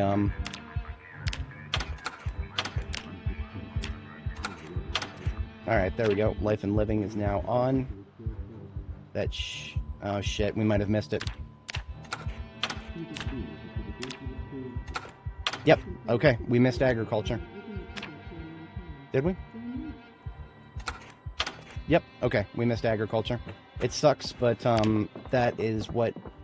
basically what happened is the moment we drove past this house, which is playing Life and Living, the agriculture show started playing. So we missed it. It's a little silly how that works, but we have exploited it to our favor once already. And now we have seen how it can go not in our favor. I'm just taking some non-perishable food items from this house, as well as a pot. Not interested in a saucepan. Okay. And we'll go across the street now. Our vehicle has a... Our vehicle has a bag of stuff that needs to be preserved. So we're going to put that whole bag in the freezer. Thankfully, the ice cream is not actually melted yet.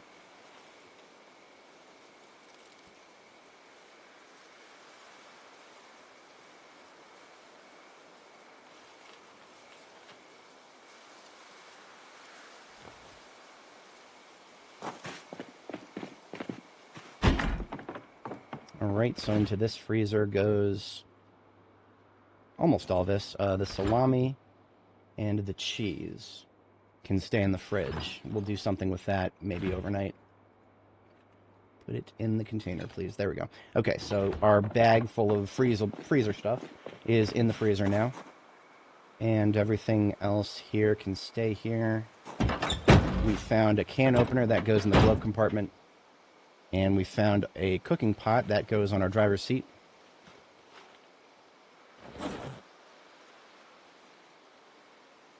And this claw hammer that we picked up, I need to repair the handle. We'll do that when we find some more duct tape. I do want a TV in this house, so I'm going to steal my neighbor's TV.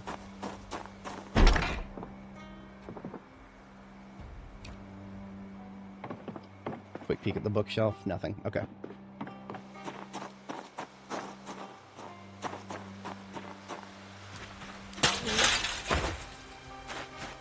What profession did I choose?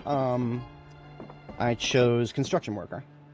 At first, I thought construction worker was nerfed.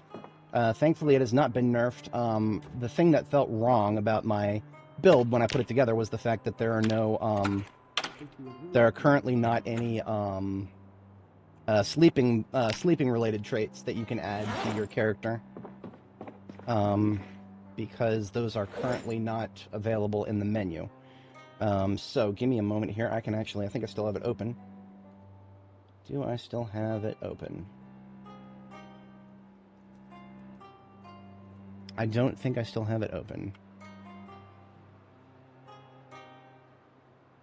Here it is. Yeah. Okay. So this is this right here is our character sheet for Annie Mae. This is for the character that I rolled previously, but I'm now doing the same build. So if you are interested in my build, I just linked it in chat.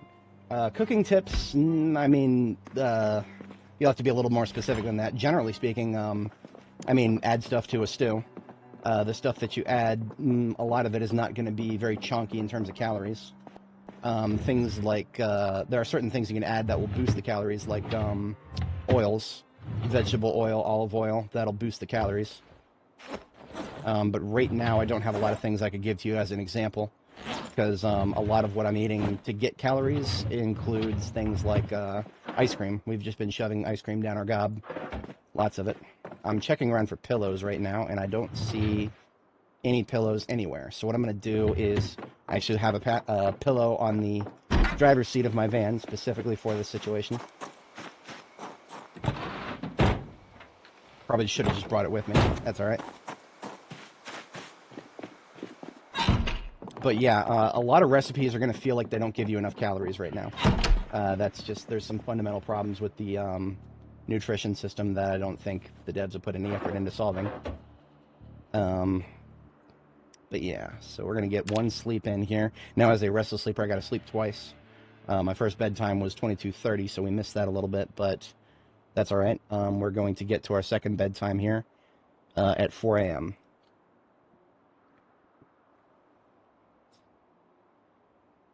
Feels like that went by a lot faster than it normally does. Okay. We are still in rapid weight gain, so I do not need to worry about my calories for now. And when I do need to worry about my calories again, we're just going to eat another ice cream. I think this garbage bag is going to have some hamburger buns in it. Yes, we have one pack of hamburger buns. I'm going to take that out and thaw it.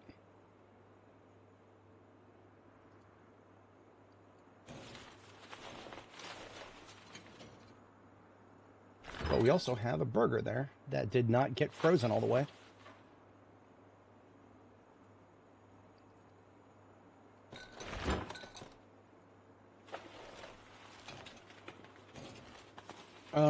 I don't think so. I have no proof for that. I just keep it on the driver's seat so I know where it is. That's the only reason I did that. So we're gonna go ahead and toss this pack of hamburger buns into the oven to get it defrosted. Now, what happened was, I didn't even mention this when I saw it, but we have now a fanny pack that we found in the closet. So I'm going to take a couple things out of that. Keyring bottle opener, hell yeah. But yeah, I just keep it in the car so that I know where it is, so that if I need to sleep, I am capable of doing so.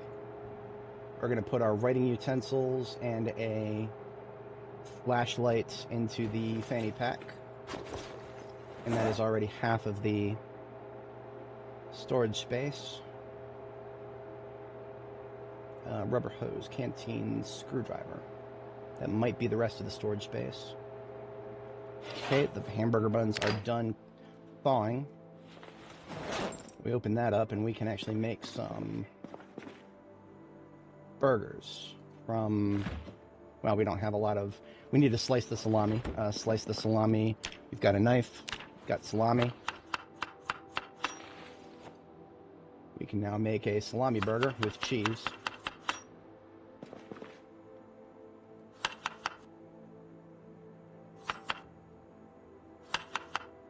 So each of these salami burgers have got 1 slice of salami, 1 unit of cheese, and there's room for 2 more ingredients. Actually, we didn't have enough cheese for all of those, so let's get out the ground beef and this fish fillet, I suppose. And we're gonna thaw both of these. In fact, here's what I'm gonna do. I'm gonna put the burgers in the fridge here, and I'm gonna leave the fish fillet and the ground beef in my inventory so that it can thaw while I sleep, because I'm about to go sleep again. Is there anything... I'm just gonna straight up eat this burger right now. But before I do that, I'm gonna add a couple toppings to it because I have a bag full of non-perishables, ketchup, and mustard.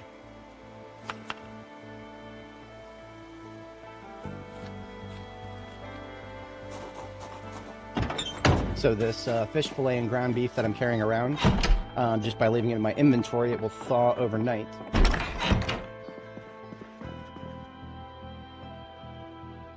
Great, not tired enough to sleep. Fuck. There we go. I was really close, and now I am past the threshold. So I just had to fast forward it for a couple seconds there. So now I take the pillow, because we don't leave it here. That was the one on my driver's seat. We now have in our inventory fish fillet and ground beef that has been thawed. We are going to straight up cook it in the oven here. And while that's cooking, we're going to fire up the cook show.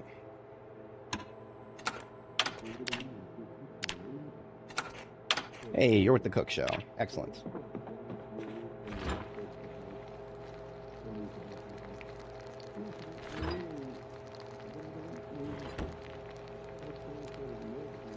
Oh yeah, I appreciate that. I do try to explain everything that I do when I do it, but sometimes I just start doing things and I forget to explain it. So if you see me do anything and it doesn't make sense, feel free to hit me up in chat, and I'll try to catch everything that I can keep track of.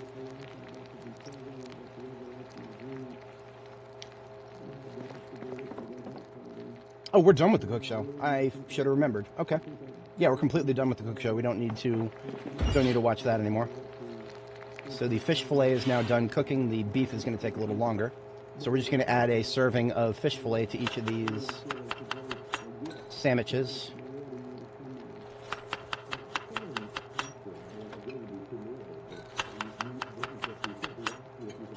These burgers, salami, cheese, and fish. That doesn't sound like the most appetizing, but we are going to slather it with some delicious, delicious ketchup, mustard, and hot sauce. That will probably cover up any mishmash tastes there.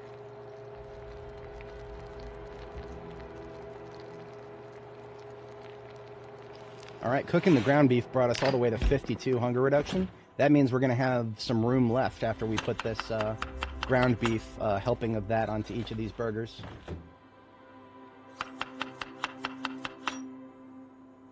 Now remember, you can fit 4 ingredients on a burger. So these salami, cheese, and fish are now salami, cheese, fish, and ground beef burgers.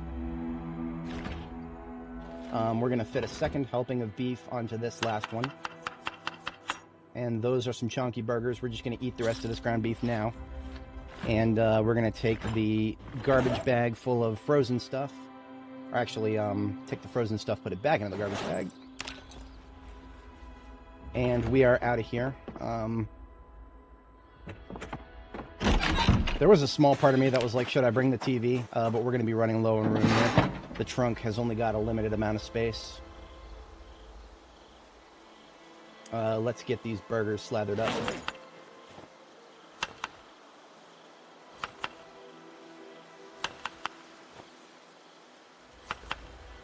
Now, every time we add ketchup and mustard to these burgers, we're getting more calories. So that's why we're doing that. Salt is not as necessary for calories or happiness. So we're actually not adding salt, even though we have salt, we could add it. That is not necessary. Okay, so all 4 of these burgers have been loaded up with stuff. They're going in our backpack now. Okay, Excellent. We are ready for another day of exploration. I'm going to put the pillow back in my driver's seat, along with a bath towel, in case we start getting sweaty. So that's what that's there for.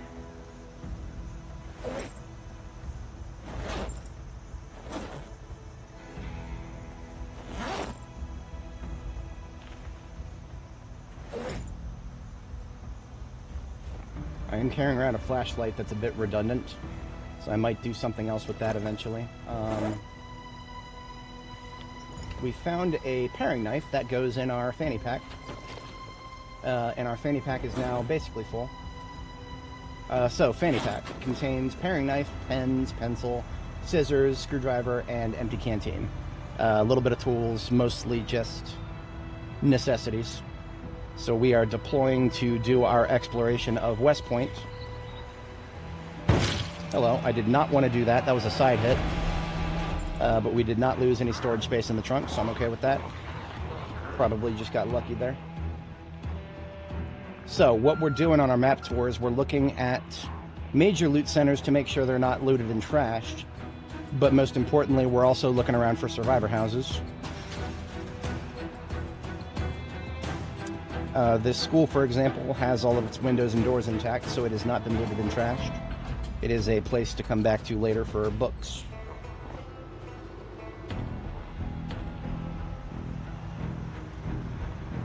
Baggies and foil that you can put sandwiches in. Interesting. Okay. That sounds like something new. I would definitely like to see that. We'll be looking around kitchens at some point and keeping eyes peeled for that. You know what? I think I remember seeing that in the patch notes. I was speed reading a little bit, so I might not have caught everything. All these houses are looking nice and pretty. We've got a Jeep here. I think Jeeps are still kind of underpowered.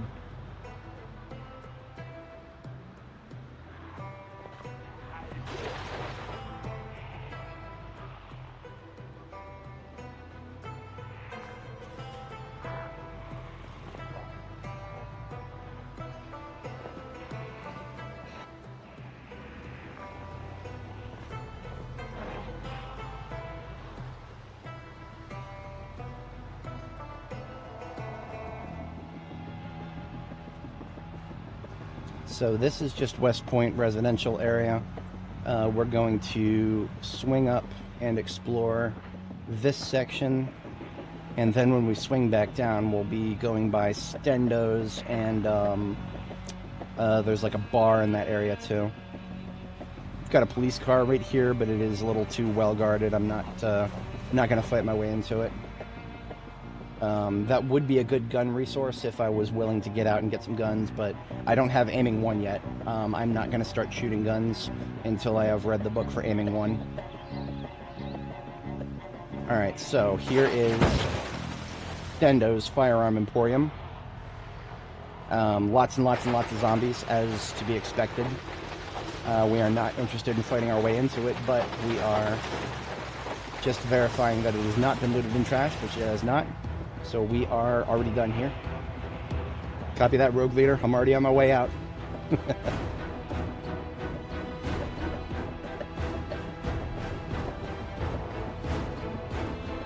We've got storage units here. Looks like they are in good shape. Storage units are a strategically valuable resource. You could get some crates full of books in those.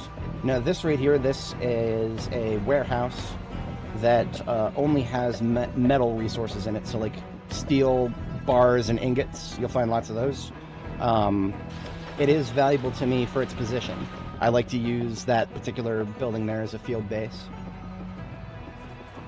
If I can swing it, what I'm going to do here is I'm going to try to yank any ice cream that there is in the freezers there. So I'm getting these zombies a little bit of distance between us. And then I'm just going to heist the freezer real quick. Give me some of that ice cream. Oh yeah, we got some ice cream, boys. That is our weight gain problems once again taken care of for the immediate moment. In, please. I'm hitting E and nothing is happening. What's going on here? Okay. Y'all can see my input overlay on the screen. I was hitting E, and nothing was fucking happening. Okay, why can't I get in the vehicle? Oh, great. Okay, seat's fucking blocked. Alright, what have we learned? We've learned that they have fixed the problem of organized individuals not being able to fit more stuff on the seat. But if we fit more stuff on the seat as an organized individual, we have the seat blocked if we do that. So, if you have the trait organized, do not put more than 5 encumbrance of stuff on your driver's seat. In my personal case, what I just did is I had a bath towel that was on there. But now that I've removed the bath towel, I think I should be able to get in and out without any issues now. Okay, so, yep. Unfortunate, but at least we understand what's going on there. There's a little bit more to that than I immediately explained just now, but the TLDR is there's been problems with anybody who has the organized trait and trying to fit stuff on your driver's seat. That's been a problem for a long time, and they've partially solved it, but not entirely. RIP to those of us who enjoy the organized trait. Now what we're going to do here is we're going to take a quick jaunt down Main Street and just verify that the buildings here have not been looted and trashed. Lovely place for a base if you're setting up in West Point. The food mart there, the whole food mart. Oh shit, Survivor Zombie Group. I might have to come back for that. Oh, it's a slow one. Okay. So we lead the fast ones away, and then I circle back around from the north and see if I can get that slow one by themselves. I mean, we've gone down Main Street, we've seen what there is to see. Ooh, shit, that's a pretty van right there. That is a pretty van right there. Are we gonna have keys to it, I wonder?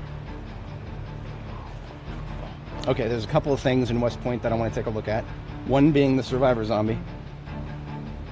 If I can nail him, I'm going to try to nail him with the van.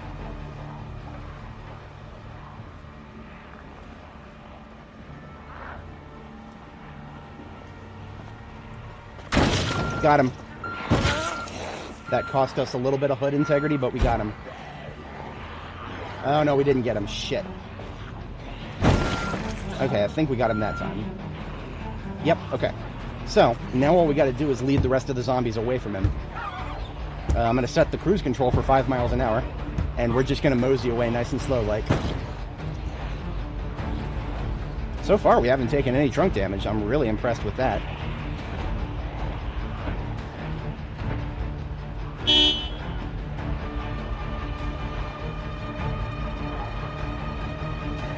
So, a zombie survivor group, most of the zombies in the group I don't care about. It's the one that has the backpack and the weapons.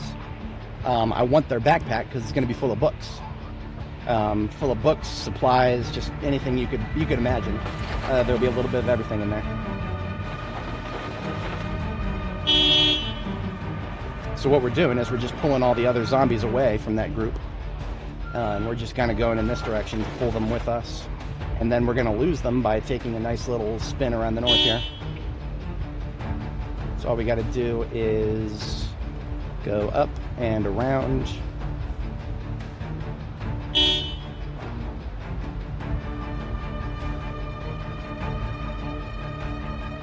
Now I want to see if we got keys to this car right here.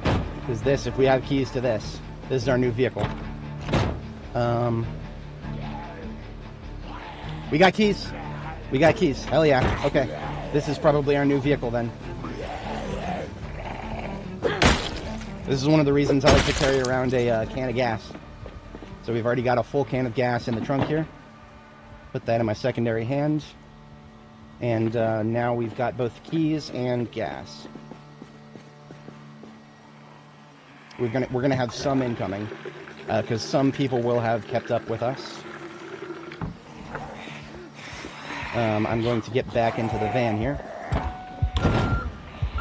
and see if I can lose some of those who kept up with us there, because otherwise that's a bigger fight than I'm interested in having right now. So we're going to try to lose these guys really quick. For as best we can. We might not be able to lose them completely.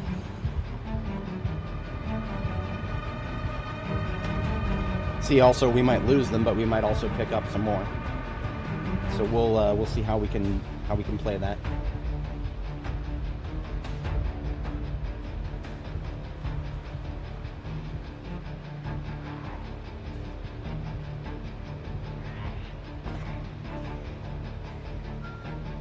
Okay, I think I can handle this fight. I will leave the vehicle running just in case.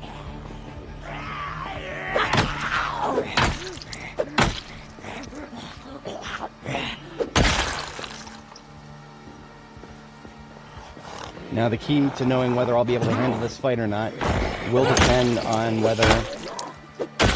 how many of those from the north I pull. If I don't pull many, then we'll be fine. If I pull more than 3 or 4 at once, we're going to have to fall back and reassess. What is you? You're an EMT? Can't tell if EMT or cop. I see a radio. No, not a radio, just a holster and a badge. This is just a doctor sort of dude. Okay, one coming from the north. Another couple that have not locked onto us, but still headed our way. I think we can handle this. We're just going to piecemeal these guys.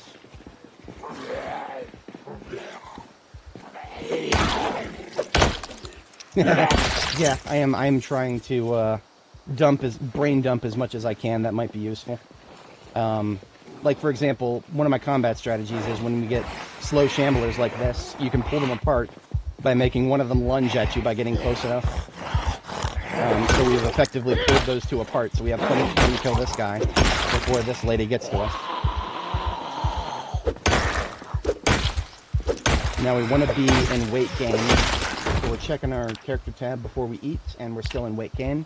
So I am just going to eat one of these burgers here. Just going to eat half of it, in fact.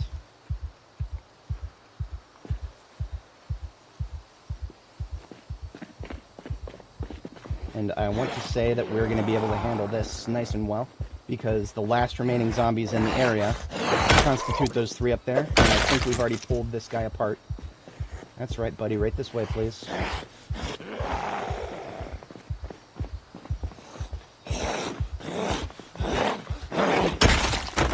Got him. Easy peasy. Let's kill these 2, and then we've got easy access to that van there.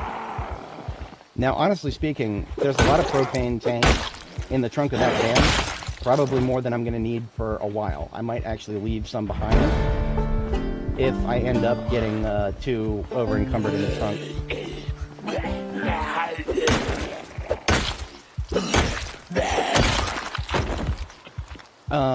If I was to bother with working out, it would be after I've accomplished some of my early game goals. Because one of the problems with working out is it leaves you very vulnerable to combat after you finish working out.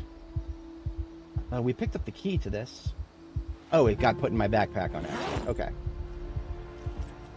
What the hell? The trunk has only got 98 storage space? What the fuck? That's the same as our van. I'm checking the, I don't understand that. There's something wrong going on here. No, there's something wrong going on with vehicle trunks. That 70% trunk in a step van should have more storage than 98. God damn it, the devs broke trunks again. Fuck, okay, well, that's gonna suck for our early game. That's gonna really fucking suck for our early game. See, this trunk right here is 98 as well. There's just, something is fucked up with that. Yeah, see, the trunk of this regular-ass Franklin Volume is 71%. And yet it can only fit 98. There's something fucked up there. I don't know what exactly is fucked up. But I'm going to take it on a leap of faith that whatever is fucked up is going to get fixed. And we're going to use this particular van. Because this van should be better. It should be a lot better in every way. 70% integrity trunk should be, like, way, way better. But whatever. Go and around here.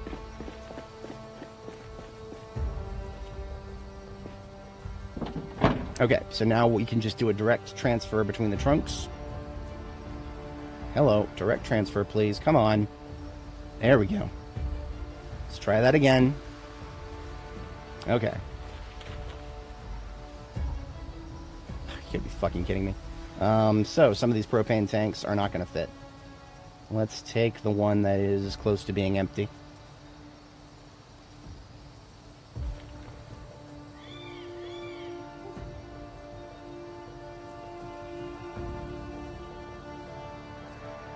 Okay. Well,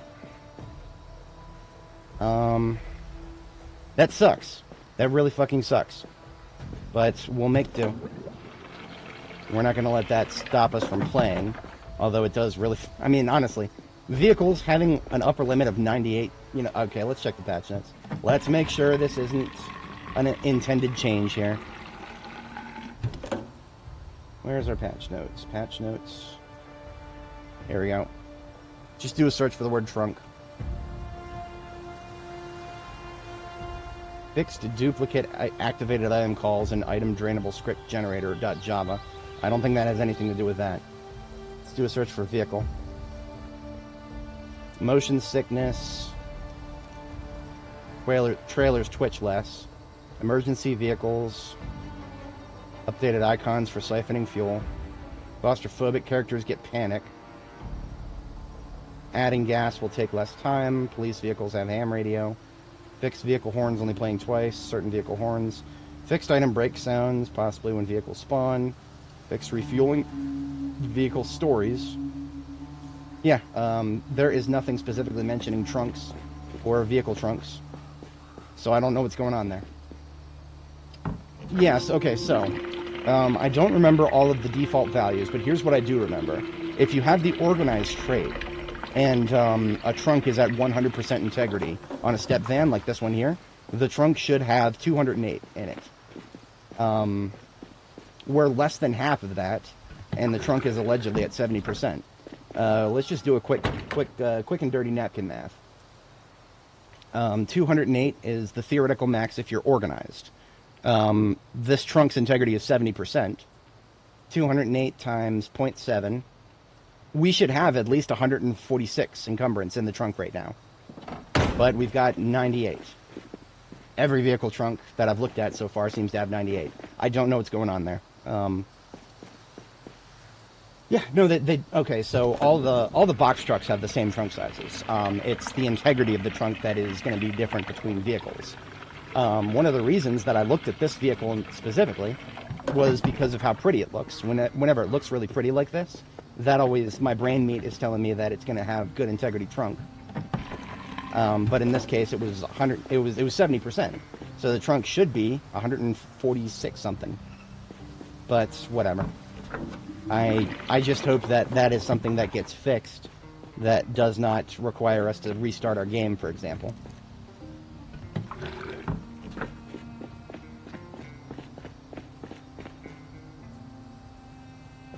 We should have another gas can, actually.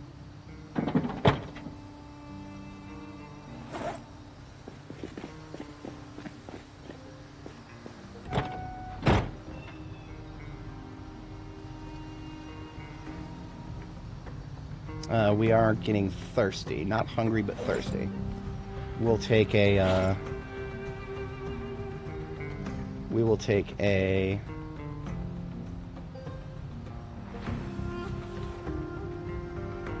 There should be some water somewhere here. Yeah, water.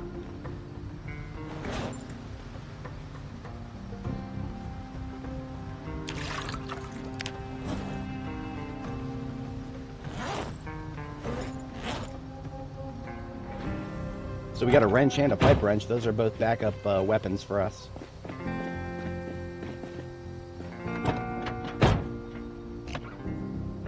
I don't think I'll ever come back for this van. If I do, I will leave the key for it on the driver's seat.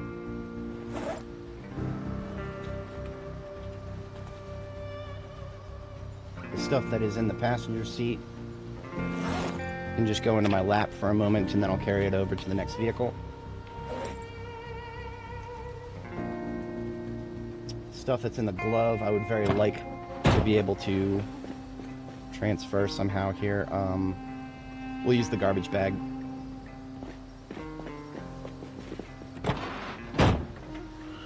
So anything that is not food related. And there's the other gas can that can go in our regular inventory. Okay. So we are now officially done with this van. Aside from we're going to siphon the last of the gas out of it.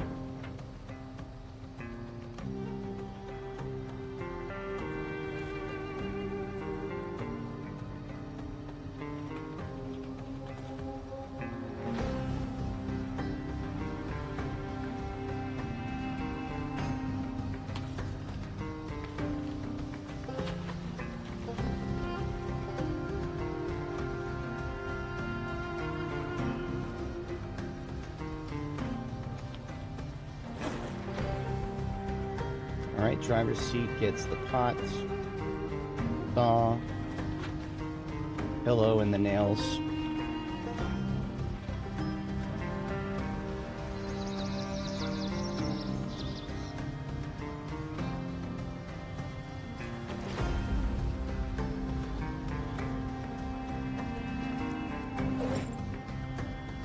Okay, that's everything except for these non-perishables. We're probably a little hungry. I'm going to eat these fries.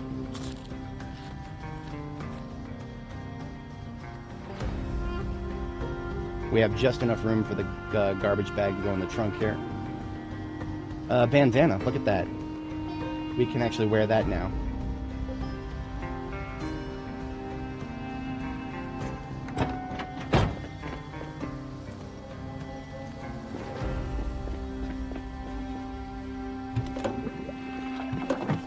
Alright, so we're going to top off what gas we can fit in here. And there's probably a little bit left. Oh no, we're good. We are good. Okay.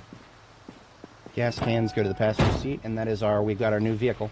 Now, I don't know what to make of the fact that the trunk is already almost completely full.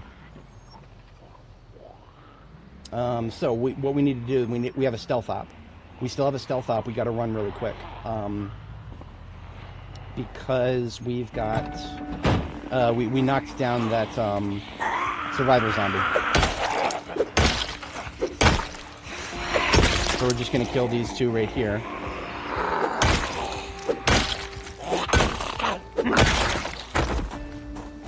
I'm going to cut the engine.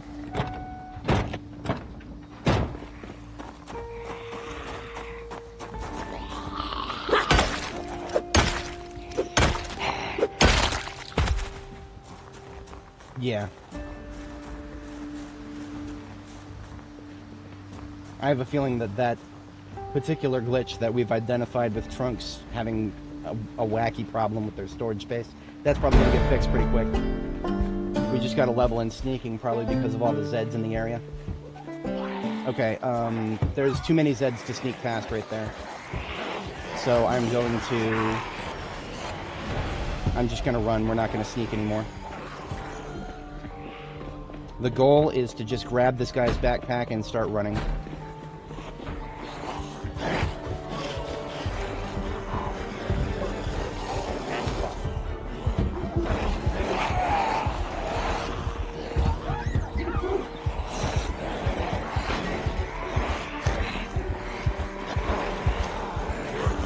Nope, I can't do it. I was going to try to grab that axe off the ground, but too late.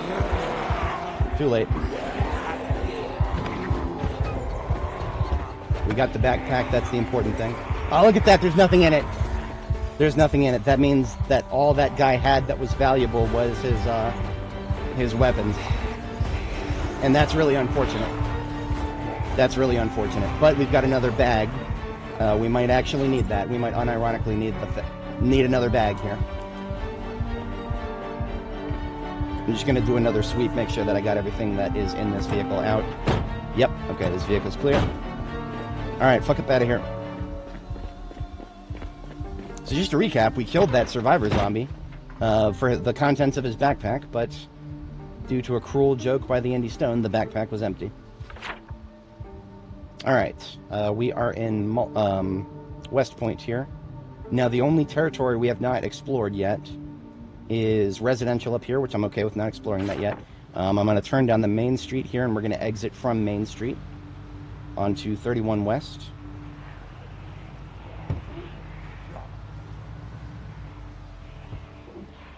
No. For a second there, I thought, do I have another shot at that axe? But no, that's fine. If I was an axe main, I would definitely want to do that, but no, we're good. Okay, so we are trying to exit. Ooh, that's a hiking backpack right there.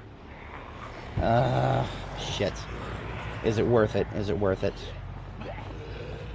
I'm gonna try it. I'm gonna try it. Use my nightstick.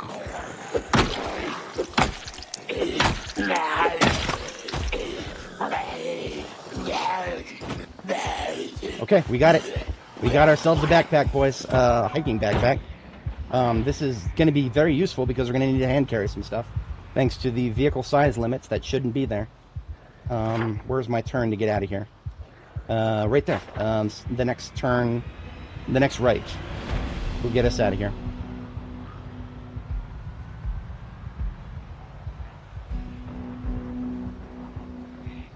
I don't expect there would actually be anything in this backpack.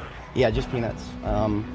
That was a regular hiking zombie, which means we did not actually come away with any gear in his backpack. Rather counterintuitively. He's got a big old backpack with nothing in it. That's a thing, I guess. Whatever. But we're out of here. We're done with West Point. We have explored what we wanted to see. We're on our way to Muldraw next. Now with Muldraw, what I'm actually going to do is I'm just going to explore the main street. That's because that's all I care about in Muldraw. Yeah.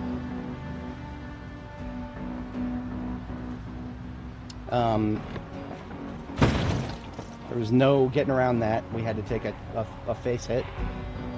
I do not have the handling in this thing to swerve. We do not want to be swerving.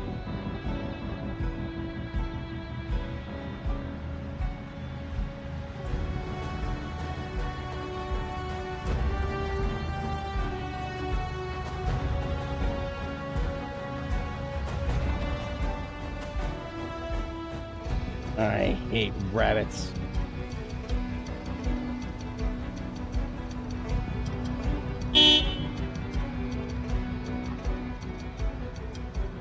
Rabbits are minus 5% hood integrity for everyone you hit. So, no, that is not free meat. If you hit them with a vehicle, that reduces the meat you get from butchery. So, quite literally, roadkill is useless for everything except damaging your vehicle.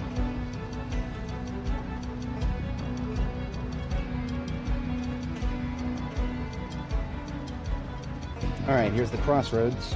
If we needed to get back to Riverside, we could turn north here. You know what? I'm compelled to just take a quick peek.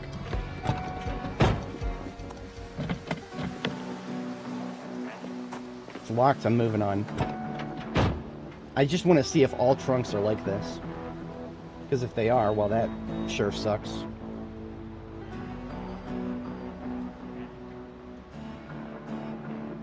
See, there was a Spiffo van down to the south there. But, yeah, I mean, theoretically, this vehicle should be better than any van right now. Like, the amount of storage we should have in the trunk should be on par to almost a fully 100% integrity, okay, you know what? 100% integrity regular van is going to be 169 storage space. And this thing should have 146. So we're kind of there, but not. Now, I noticed some Zeds on the side of the road up there, behind my protection window there. So we might want to do this. So what I just did is I honked my horn. Anybody on screen should now be able to come towards me. And you see that? It's going to draw out anybody who's in the woods on the side of the road there where I need to drive. So by honking the horn here, I'm pulling them out of the way, basically.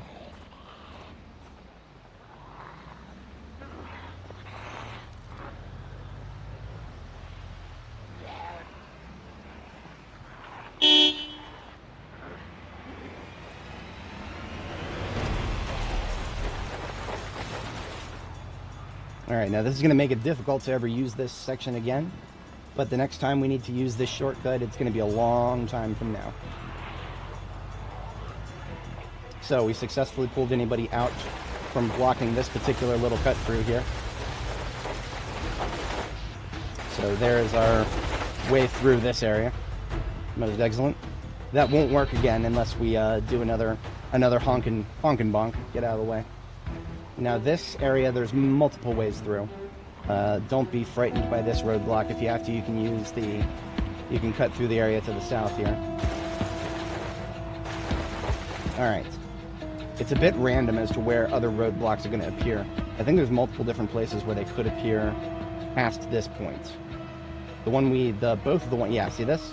This wasn't here in Annie Mae's journey.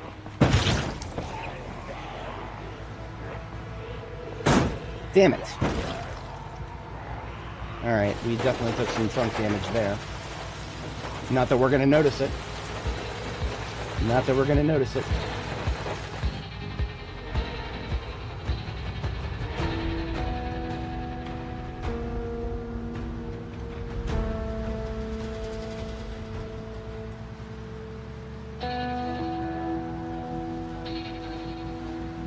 No, I haven't verified that that's the rabbit thing that I complained about. I haven't verified that it's still a problem in this build, but it's been a problem for all of B42 up till now. And it's one of those things that makes our lives more inconvenient. So really, what's the rush to fix it, am I right?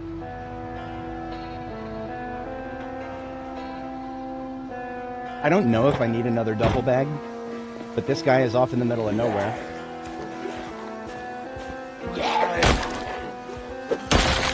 I will absolutely take his duffel bag.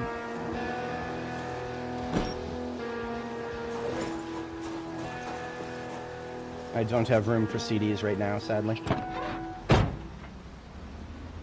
You know what I'm going to do is I'm going to take all of the stuff in my passenger seat, put it in this duffel here, and then put the duffel on the passenger seat.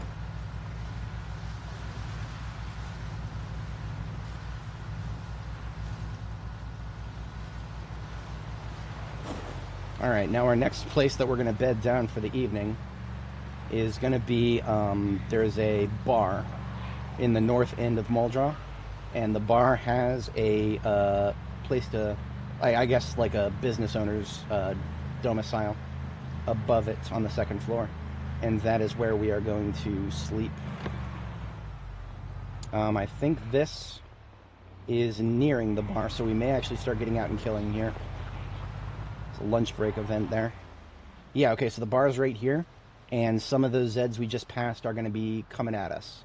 So I'm going to go ahead and eat a burger here, and then I'm going to get out and kill anybody who's still locked onto us, because we need to be able to sleep here securely.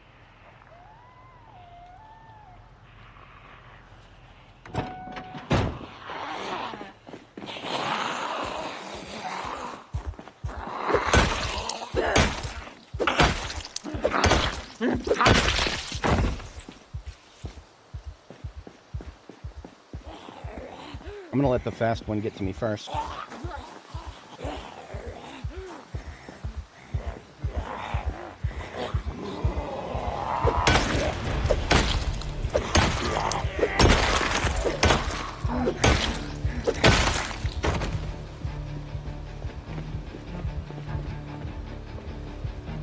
Alright, you know what? The rest of these guys, I don't think they're going to be a threat to me. They're idling far enough away that I don't think we're going to have to worry about them for our decided sleep spot for tonight, which is going to be in this bar right here. So we've got the attention of the lady over there. I would like to get... That's a lot of Zeds right there. That's like a standard Muldraugh group, unfortunately. I don't see any, but I do see one guy with a backpack. I've highlighted the tile beneath him is in the center left side of the screen there. So that might be a survivor zombie because they've got a hood and a backpack. But I don't see any other indicators. I'm going to put that at like 40% chance of being a survivor zombie. But every single one of those Zeds we want to kill anyway, because this is actually one of the safest places to secure to sleep if you're entering Muldraugh from the north. different answer if you're entering from the south. Now, this lady, she had a key to the bar and grill right here, so we should be able to get into the second floor without any problems. Now, what I want to do is kill these Zeds without them getting stuck on that door right there. That door is one of our things that will keep us secure overnight. I don't care if they break the windows. Can I split this group up? Yes. So we've got the two fast camblers here. They're going to get to us first. I'm going to use the nightstick to kill a little faster. That was not good. Okay, we're good. Pull this guy apart.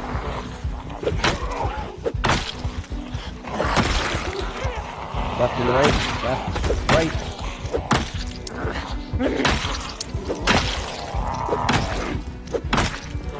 Yeah, music has frozen a couple times, but it has always come back, which is great. If I heard somebody break a window, I don't really care about windows. I just want this door over here to the left. As long as that door is secure, then the upper floors of this place are secure. We can switch back to the hammer. It was a larger group there. I wanted to kill them a little faster. That's why we used the nightstick. Right now, that is the only nightstick we have.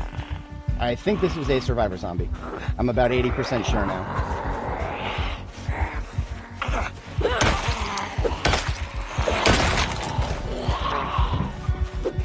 Yeah, I see some elbow pads.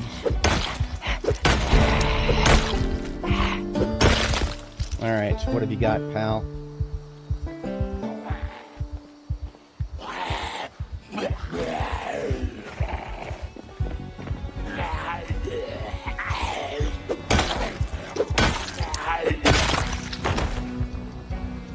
Okay, got some books. Let's just dump all those books into the trunk here. Well, we can't. We need to start removing things. You know what? Okay, so I'm going to be coming back here. I will be coming back here to this place in the future because this is a base location that I would use when I hit Muldraw in the future. So these propane tanks that were initially in this vehicle, there's no shame in leaving them on the ground here because I will be coming back to get them in the future. So all these propane tanks, they can just get left on the ground. Now, all the books that are in this bag can go directly into the trunk. And that will help us realize if we have any duplicates. I don't think we do. And I've already identified one book that we can start reading, Cooking 2. I'm going to put that directly into my backpack. Take this tree branch out. We no longer need that. Pencil, paper clip, empty beer bottle. This garbage bag is going to go upstairs with us. We can put the canned food in here.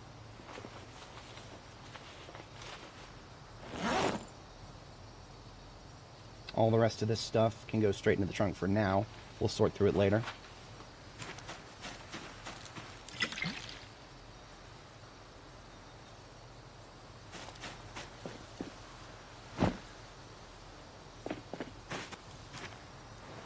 Now we might actually remove some of the canned food from the trauma bag because there's honestly no need to be carrying around all of it, especially since we're going to be coming back to this place. We can just start putting some of that canned food, we can just start leaving some of it here because we are going to be coming back here. Magazines go into the duffel bag on the passenger seats. This wrench can go into the glove box. This rubber hose, I'm going to drop it.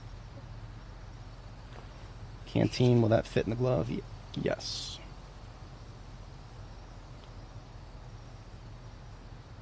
Rag, we'll hold on to it. Bath towel, can it go in the glove? Yes. Candle. Seed packets will go into duffel for now. Cow's milk, I'll hold on to that and probably drink it.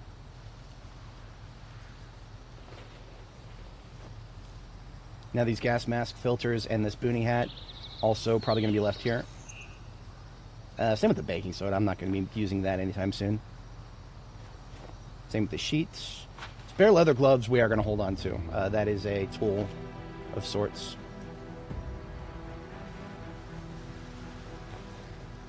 These safety goggles will be left behind.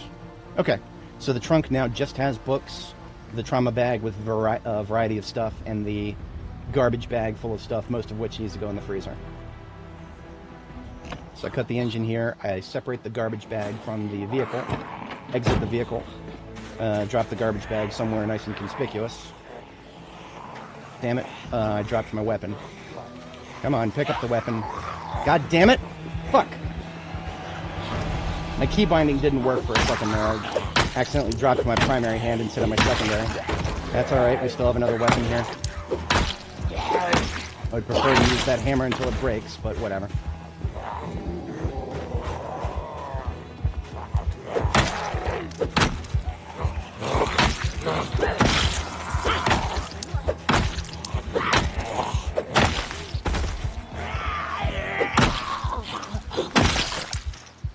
Come on, hammer back in the hand.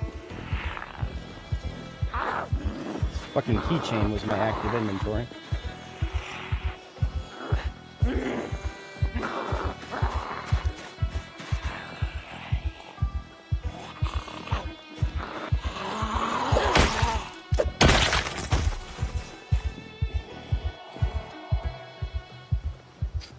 Okay.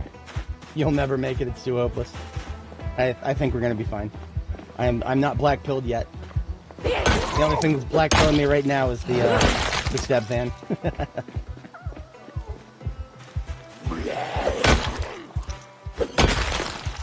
Alright, so before we get comfy upstairs, I'm gonna do a perimeter check.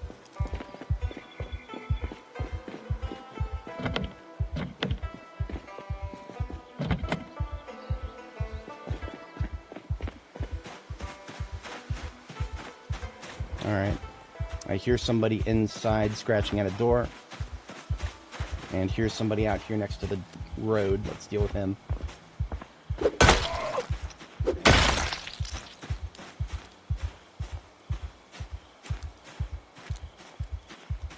Alright, which door was that getting scratched at here? Probably somewhere inside.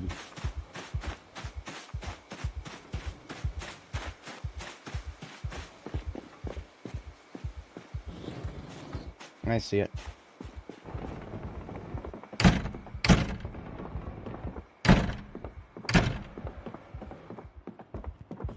I don't know if there's more than one in there.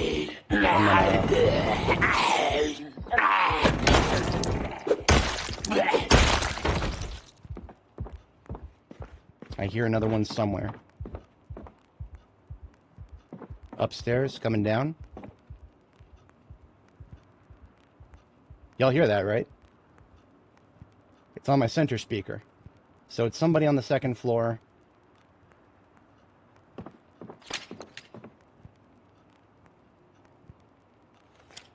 Oh, that might be a rat. That might be a rat, actually. If it was a zombie, we would have heard some zombie noises by now. So we might have actually just been hearing a rat.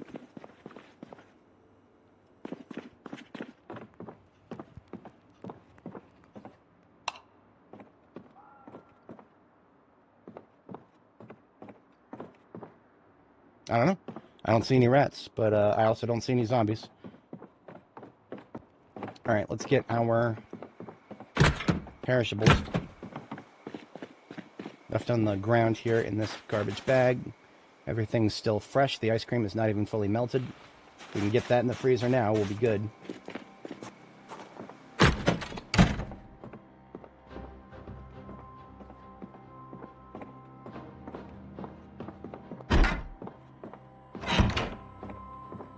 Alright, what channel is it on? WBLN, so we change it to Life and Living. And we are now exposure survival for day 3, I believe? Yeah. So day 3 exposure survival is going to be right here. That is fishing. So this is our second episode of fishing that is playing right now.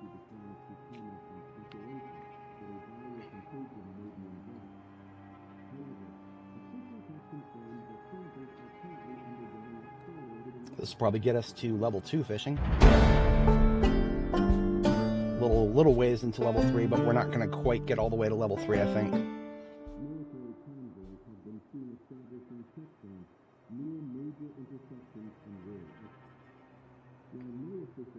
Wait a minute, we might get one more. All we need is one more shot. One more experience count. Hey, there we go. So fishing level 3, we are done with that. We no longer need to listen to the fishing show. All right, we're gonna put these burgers into the burgers and bologna into the fridge. Everything else into the freezer. The ice cream has once again been saved before it is melted.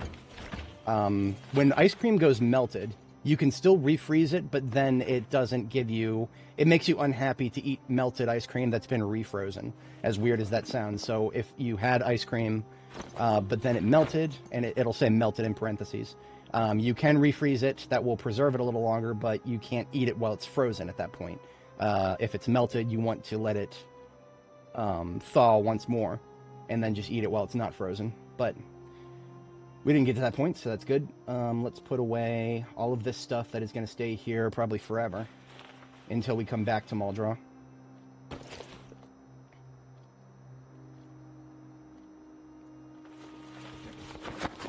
Somebody's key ring. Another key to Smoky's. I've already got 2. I've also already got a bottle cap opener, so I'm going to put some of these keys away. Yeah, 2 spare keys to Smoky's, whatever. And we're going to consolidate any of the cookware and non-perishables from these other containers. Now, I do not need to carry around a bottle opener, because I now have a bottle opener on my keyring. We've got a mutton chop in the oven. Still should have free water, so we should be able to wash that rag. Get ourselves another clean rag. The stale mutton chop, we can still toss that into a recipe and make use of it. We just want to put that in the fridge instead of the freezer. Alright, so these 2 burgers right here that we put straight into the fridge, we can actually put some of the mutton on that. Because whenever you have a burger that you like pick up from a Spiffos, for example, you still have room for two more ingredients on it. So we just added a helping of mutton, and then we'll put maybe some cheese on one, and then another helping of mutton on another, and that takes care of all of the room we had on these burgers. I'll put one into the fridge and eat the other. The pan can go in here. We're going to read this annotated map. This looks like March Ridge. Just taking a, you know, when the moment I see this arrangement of housing, this like artificially tight houses, March Ridge, almost 100%, which means, oh no, that's Louisville. Yep, okay, so I was wrong. It could have been Louisville or March Ridge, but yeah, we've got another map to a survivor house in Louisville, so I'm just going to put this LV, I'm going to rename it to annotated map LV E, for, Annie for Northeast, because that was the kind of the Northeast section, a bit East-Northeast maybe. Let's just do Annie for East-Northeast. I'll put that in my backpack. Tin can, done with that. Hiking backpack, we don't have a purpose for it just yet. Soon, TM. The burgers that are already in my backpack can go in the fridge. And bottle opener, spatula, whisk, can opener. These things all go into the... Now, I'm going to say that like 90% of our canned food is going to get left in this location here. Because this location here is a staging ground for taking the warehouse. There's a warehouse directly to the south of us here. Our current location is just at the edge of Muldraugh in this large black square right here. This is Mass Gen Facto. It's a classic base location in Muldraugh. Still good to this day, in my humble opinion. So I would definitely be using it again. I'm going to leave behind that large knife, these glasses. This cow's milk we hold on to for now. Marigold goes in the fridge because that is spoilable. Muffin tray. Put that away. Kitchen knife. We don't need that anymore either. Because paring knife, we now have 2. We have one paring knife that we'll use for regular stuff in our fanny pack, and then another one, a backup one here.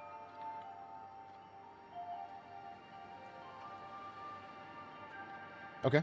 I think we are sorted. Let's get this empty kettle, put it where it belongs up here.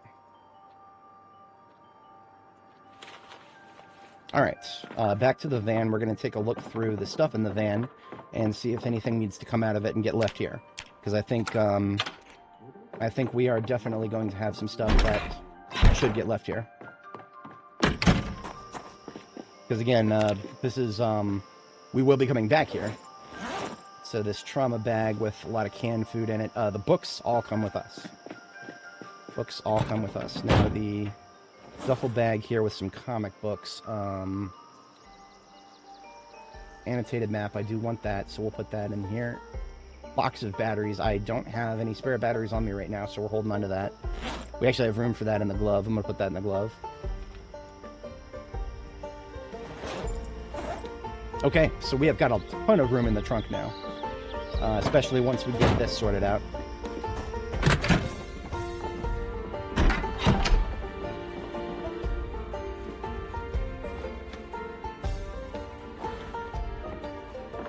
Basically, anything I find here, I'm just going to move it all to the that same container there,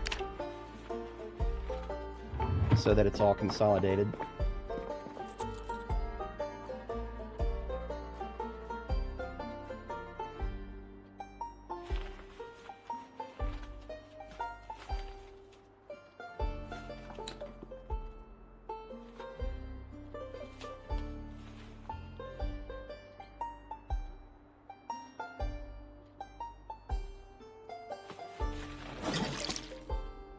These hydration packs are redundant. I don't need to keep water in them. I will hold on to them most likely for containers, for sorting purposes.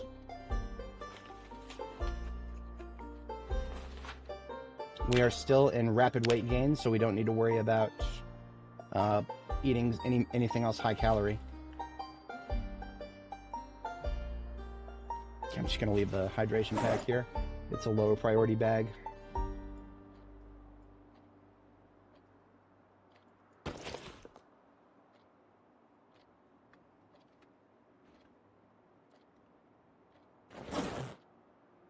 Alright, some of the stuff in this container can go over to the other one, so I can get that situated. I want cooking-related stuff to be on this side, and everything else can go on the other side. Yeah, okay. That is just a very simple prioritization system there. Hold on to that burger, because that is what we're currently eating.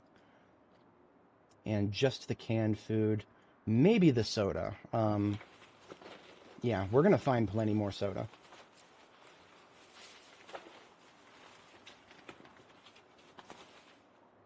We are going to find plenty more soda in the future.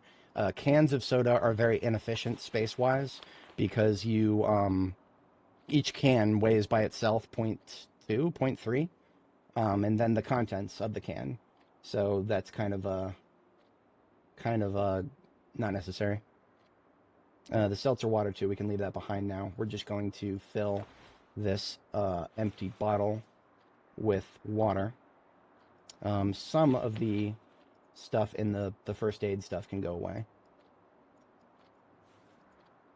Suture needles, cold pack, caffeine kills, beta blockers, band-aids, all that can stay with us. In fact, the bandage goes in my backpack. I need to be carrying that around just in case. Yeah, bandage, suture needle, painkillers, that goes into my backpack. Caffeine pills, also into my backpack. Everything else we hold on to for now.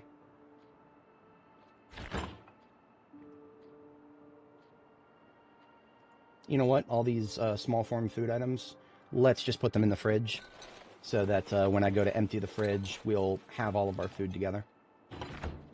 Perfect. Okay. That is everything sorted. And now I can take some of the extraneous stuff out of my backpack and put it into the trauma bag.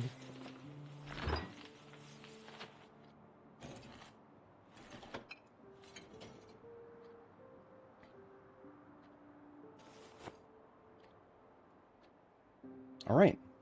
We are sorted, and it's only a little bit past our bedtime. Nothing in here. So, bedtime. Do we have a pillow? We already have a pillow. We are good to sleep.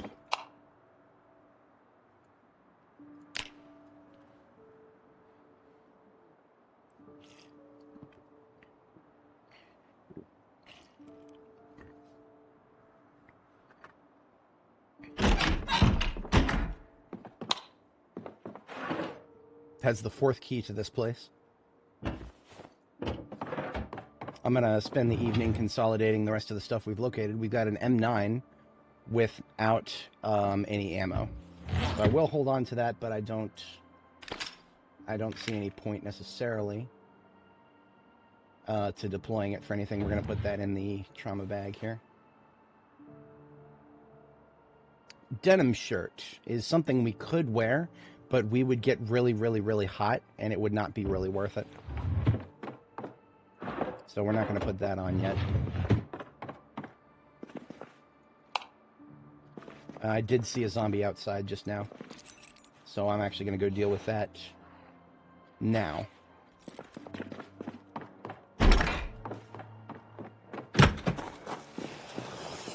Multiple zombies outside. I see 3. I'm going to fall back just a little bit. Nightstick is coming out.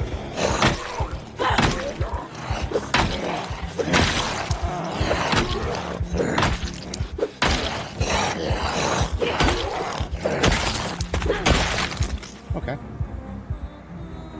All 3 of them were fast, but we handled that well enough. There's yet another key to Smokies. That makes 5 we found in the local area. That is rather goofy, if I do say so myself.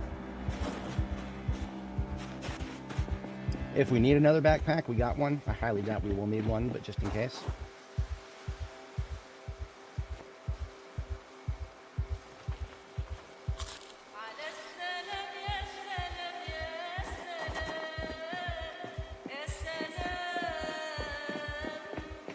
Got 2 over here. I want to kill them both.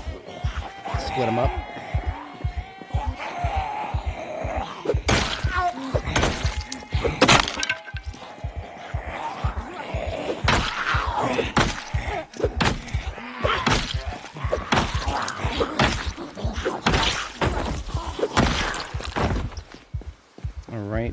Club hammer head that is falling apart. I no longer want that. We're going to put a ratchet wrench on our belt to replace the hammer that just broke. And what we're also going to do is start checking these vehicles here.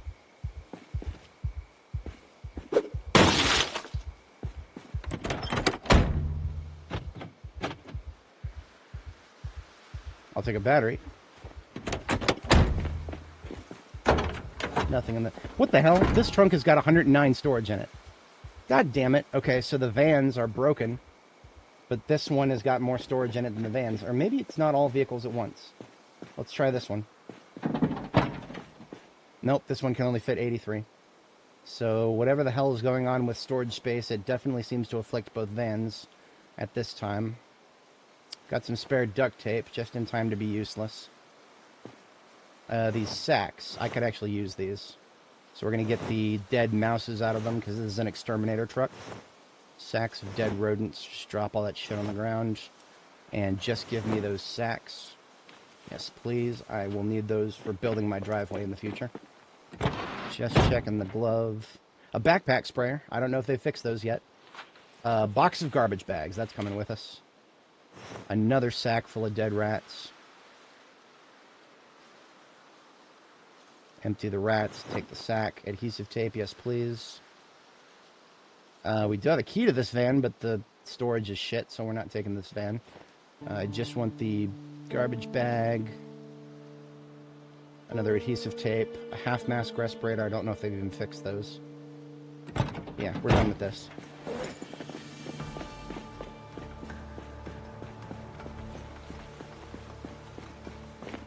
So this empty backpack sprayer, I don't know if it's useful or not.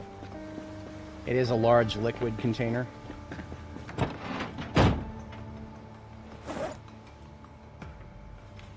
If we start running out of room, it will be the first thing that I get rid of.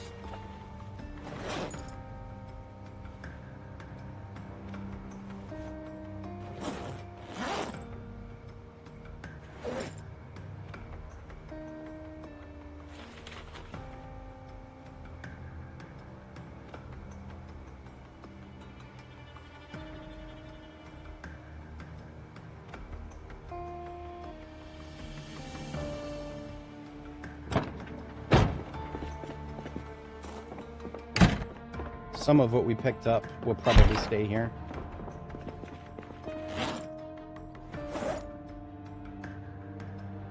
Sacks can go in this bag for now. Same with this box of garbage bags. The fountain pen is just cosmetic. That can stay for now.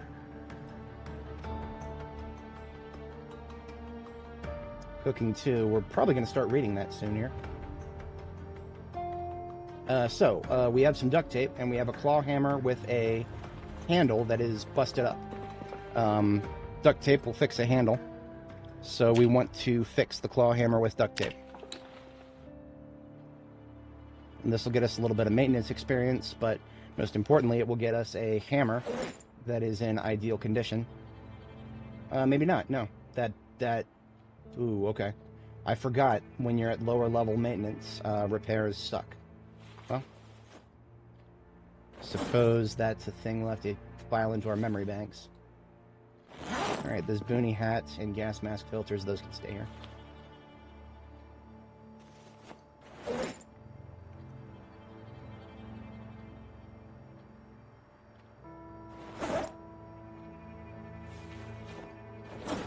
Okay, got everything sorted. We are going to refill our empty leather water bag here. Grab ourselves a drink of water. And it's past our bedtime, but I will wash myself up. Clothing is fine. We don't need to wash that right away. I can take the mask off for now. We'll put that back on when we're back into combat. This M9 can get put away. Okay. Clear to sleep again.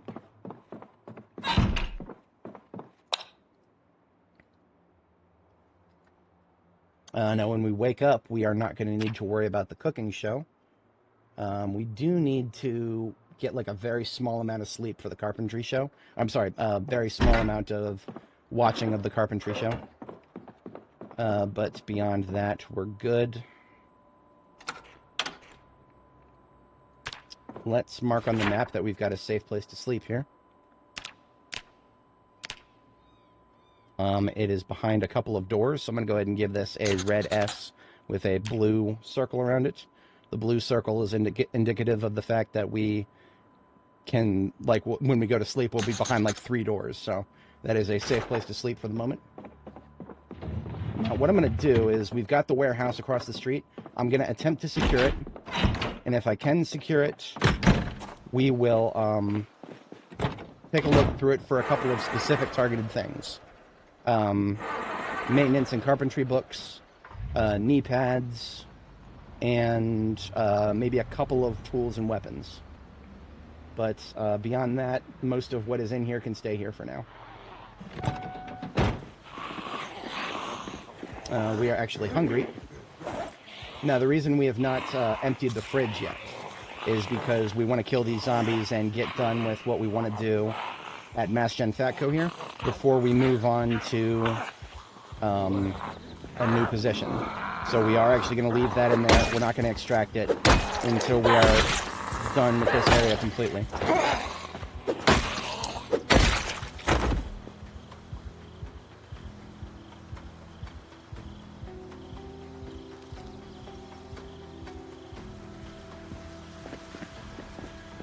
See if we can pull a couple of these guys away. There we go.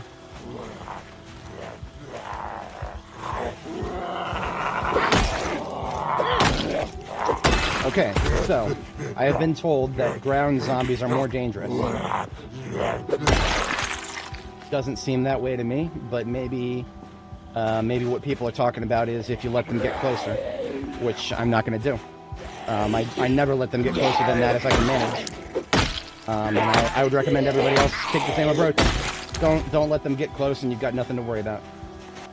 I mean, honestly, if you accidentally let them get close, then your options are just relatively limited. Now, you can hold Alt and click, and that will manually do a ground attack. So if you have somebody kind of crawling towards you, but you have another zombie coming towards you quick, and you're not sure what the auto target is going to go for, you can always try hitting Alt and holding alt and then attacking, that might get rid of the crawler first, but I don't know if that's going to be worth it. That's very situational. Very situational. Let's get these two guys here.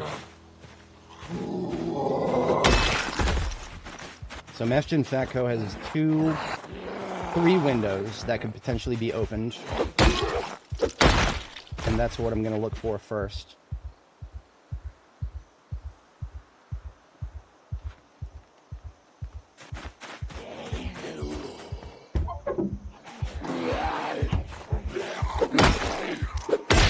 Now these windows can be replaced, but I don't have to deal with that.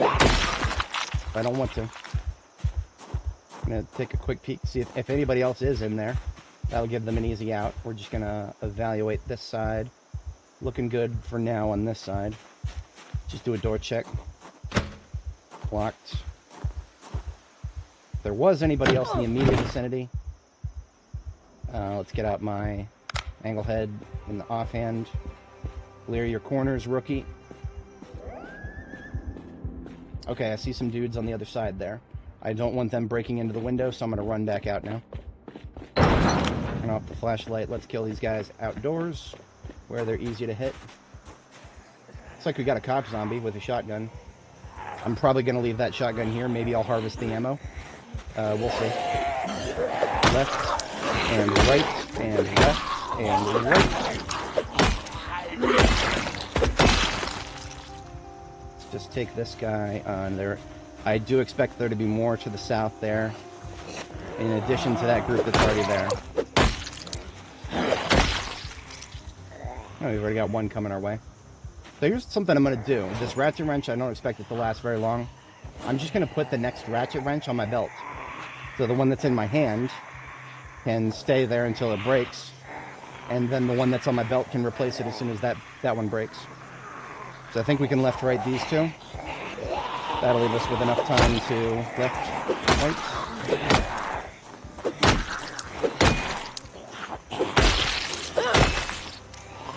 Yep, that'll leave us plenty of time for the slow one to get to us.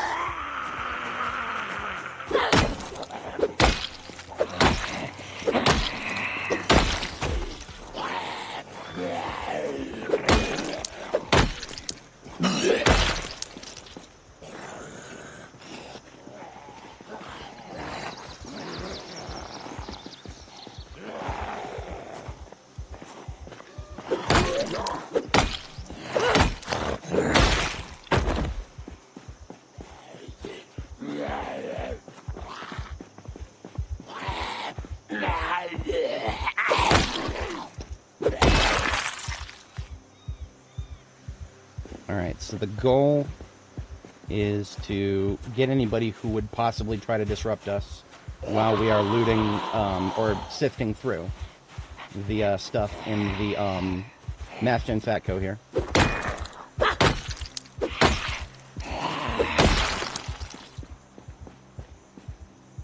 I don't think those guys down there are going to distract us. I think we're going to be alright.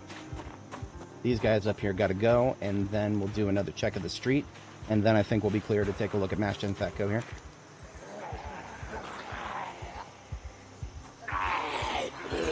Right this way, sir.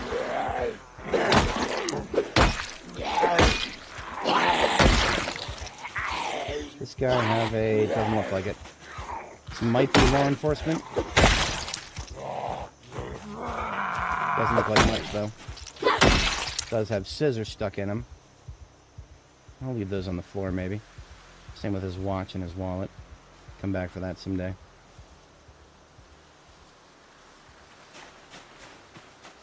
So this guy with the shotgun, like I said before, I will not be touching firearms until I've gotten the book Aiming 1 read.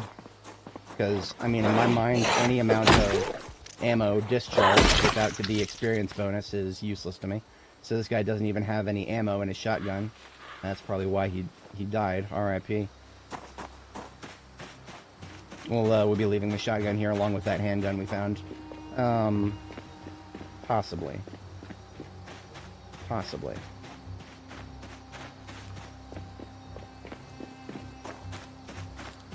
For now, I'll toss it in the trunk. It doesn't hurt to have a good shotgun on hand. And when I say good, this is not actually good. The condition is kind of shit. So I actually don't care about this shotgun very much at all. I will probably end up leaving it in the warehouse there.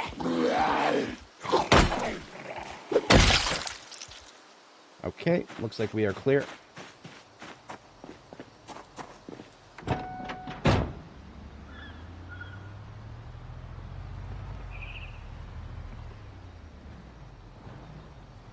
Now, by default, I think you can back in, like, just a little bit and close the door.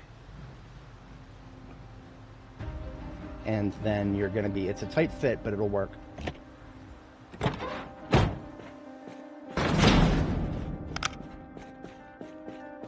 All right.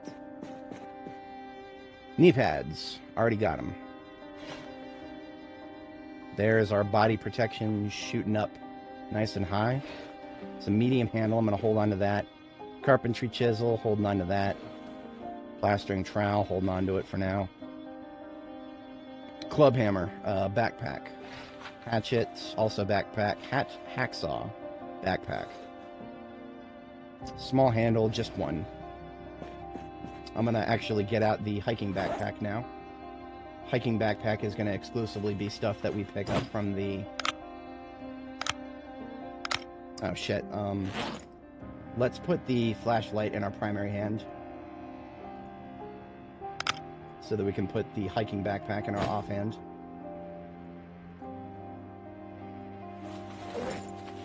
So anything we're not going to immediately use or have as a backup weapon goes into the hiking backpack.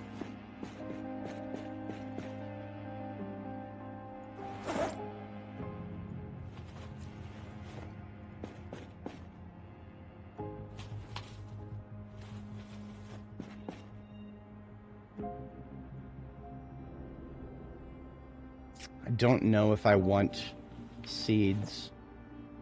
You know what? We'll take seeds. They're lightweight. We can handle it.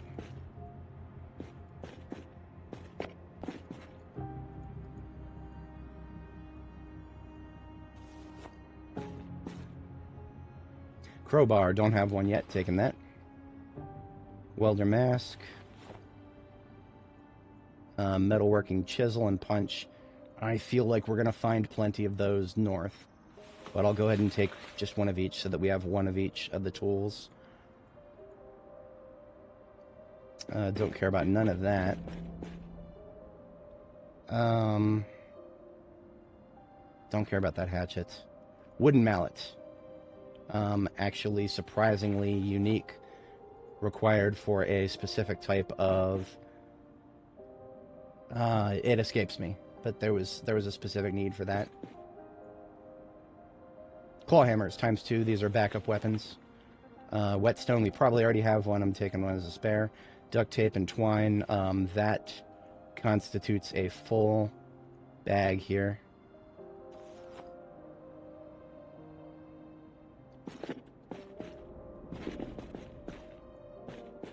And since we are very light on room, we're not going to be bagging up anything other than what we just put into that bag. Right now, I'm just looking for anything else to carry around with me, including that duct tape. I think we already have two claw hammers in the backpack. I think that'll be good for now.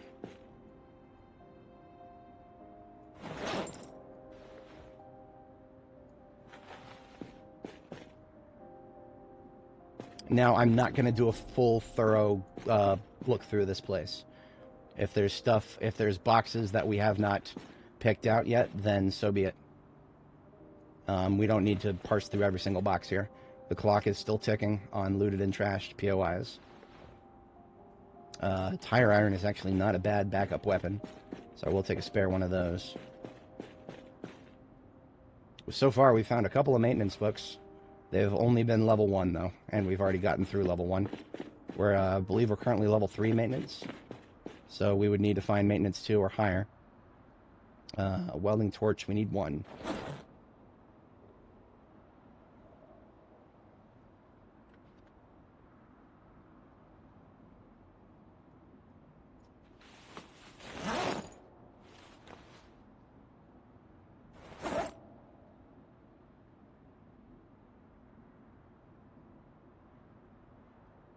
Lots and lots of useful stuff. There is welding 2. We might need that. Hey there, welcome. We are just doing a little bit of quick looting at one of the warehouses in the north side of Muldraw here before we move on to more things. Don't have one of those yet. We're holding on to that. That was a... okay.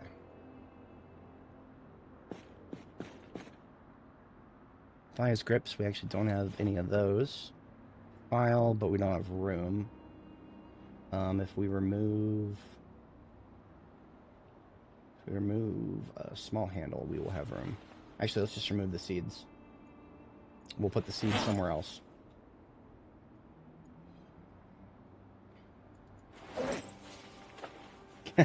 Well, where to begin? There's, if you keep dying a lot, I would recommend just, focusing more on your combat and learning how to kill zombies effectively without getting bitten or anything. Learn to identify the sounds they make, and improve your echolocation a little bit if you can. Learn your ranges, how far away you can be before swinging. But probably one of the most important things early game is to learn when to fall back. Don't get committed to any hardcore fights. None of them are worth your life. Fall back and fight more from a safer place. Other than that, it's, you know, I would have to know specifically what is killing you in order to give any further advice.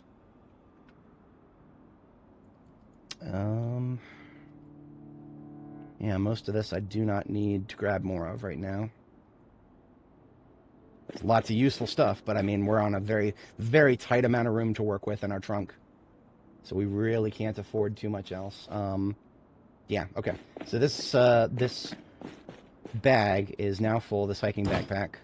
We're putting that into the trunk.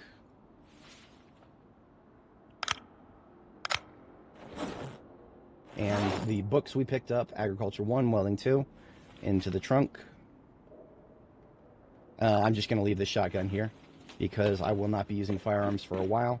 And even if I was using firearms, I wouldn't be starting with shotgun. So we'll just leave that here for later on in the future. We will be coming back here. I'm going to put the easy stuff like the duct tape into my backpack. This bucket can go on the floor outside. This jack and tire iron should probably go in the glove compartment of our van, because I always like vehicle repair equipment to be in there. The glove compartment does not have room for that stuff, so we're going to need to remove some stuff. Let's start with the bath towel and the candle here. That'll fit the jack. Flashlight and scissors. That'll fit the tire iron. Or just a welder's mask. Box of batteries, box of garbage bags. Water purification tablets that are almost empty. Yeah, we don't need that. One welding torch should go in there. And tire iron if we have room for it, which we do. Excellent, okay. So that is the glove compartment completely full. We have a little bit of room for stuff in the passenger seat. Put some of these boxes in there. We don't need backup scissors, we don't need that. These welding torches are low priority. In fact, I'm just going to leave them here. We have one welding torch with us, and that's all we need right now. So I'm going to leave the welding torches here. Kentucky Farmer. Again, candle, we weren't going to need that for a while. Candle, flashlight, scissors. Small handle can go in our backpack. Magazine, backpack. Ratchet wrench, primary hand. We don't even know if respirator filters work anymore, so we'll leave those behind for now. Okay, I think we are set. Yep. Let's get the flashlights back into our backpack for now.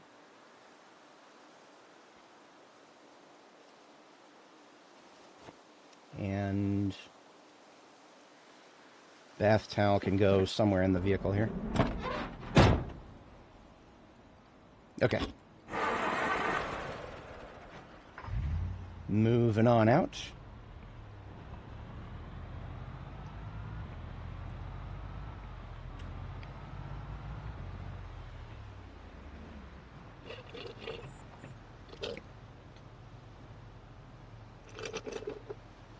Now that we are done with this place, we can empty all of the stuff we left in the fridge and freezer.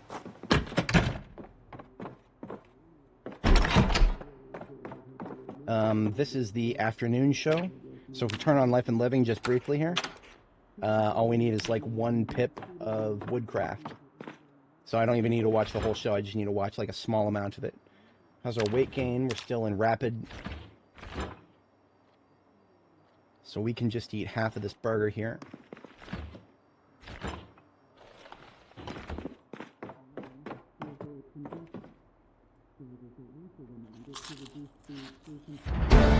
Boom, carpentry level 3.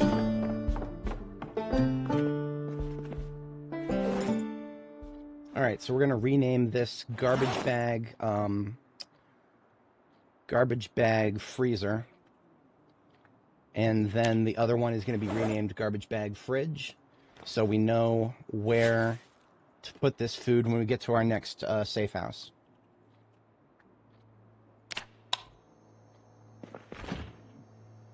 Alright, so everything in the freezer goes in here. And you know what? Some of the stuff that's already in the fridge, like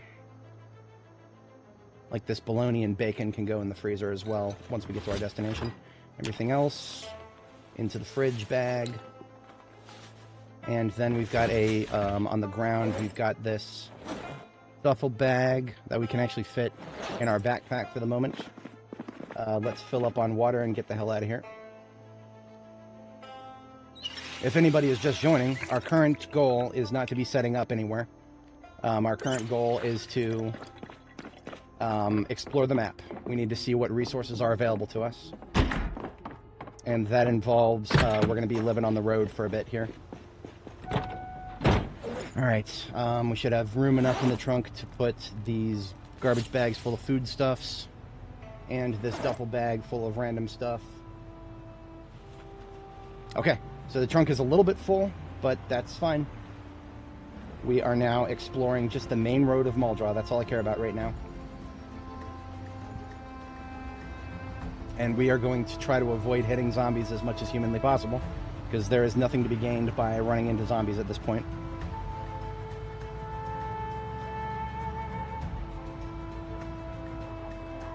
It is currently day 4, I think. Yeah. It is July 12th, 1993.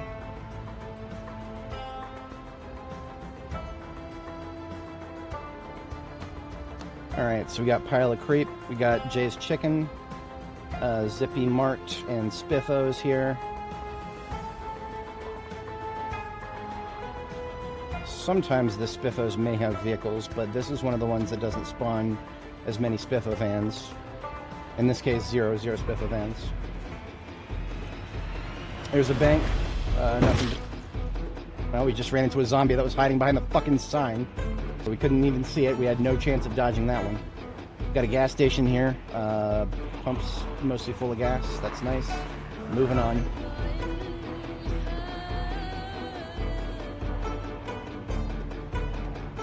When we come back here in the future, we'll kill all these guys. But for now, there's nothing to be gained by killing them. Any potential loot that we would acquire would not be anything we couldn't find in Riverside, which Riverside is where we want to... That's where everyone will go.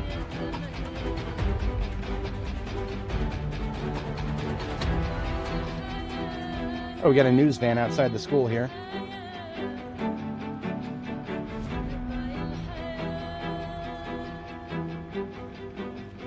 The school is a decent resource of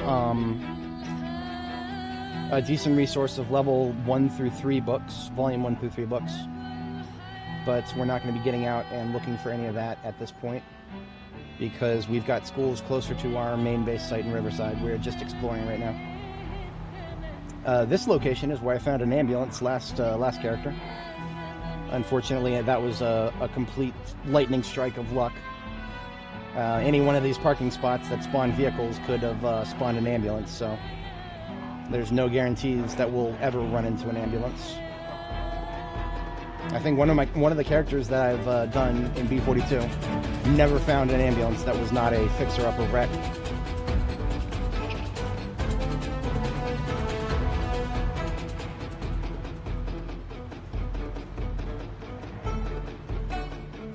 Alright, there's greens.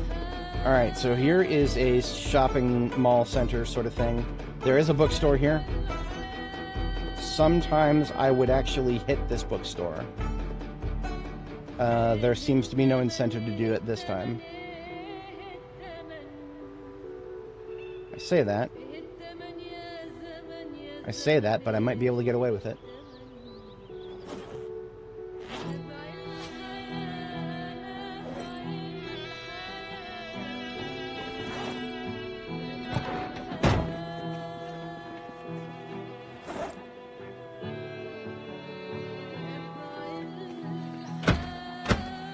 Okay, I have to smash one of the windows, which is going to bring some attention my way. Maybe not.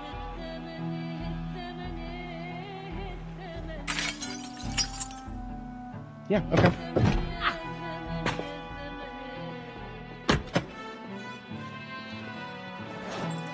I dropped the backpack because you won't be able to carry backpacks while slipping through windows. Hey, maintenance 5. So I'm going to ignore maintenance 1 because it's something I've already read. Not interested in grabbing it for the completion's sake yet. We don't have the backpack space for that.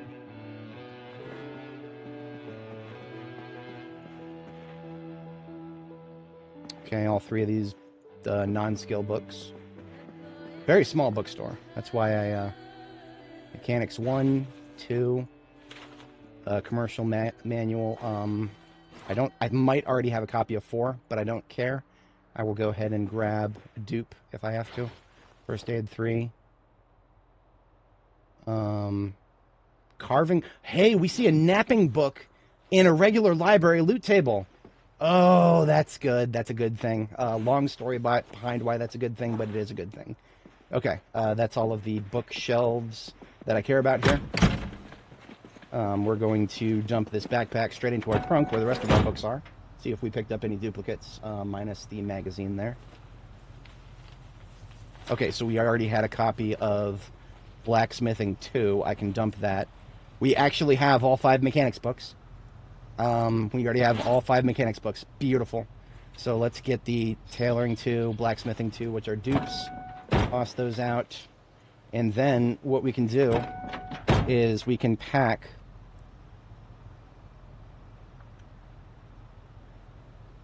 a set of books into a box. This will save us a little bit of space. So we are going to select mechanics books. If you have all 5 volumes of a type of book, you can pack them into a box, and that will make it way less, I believe.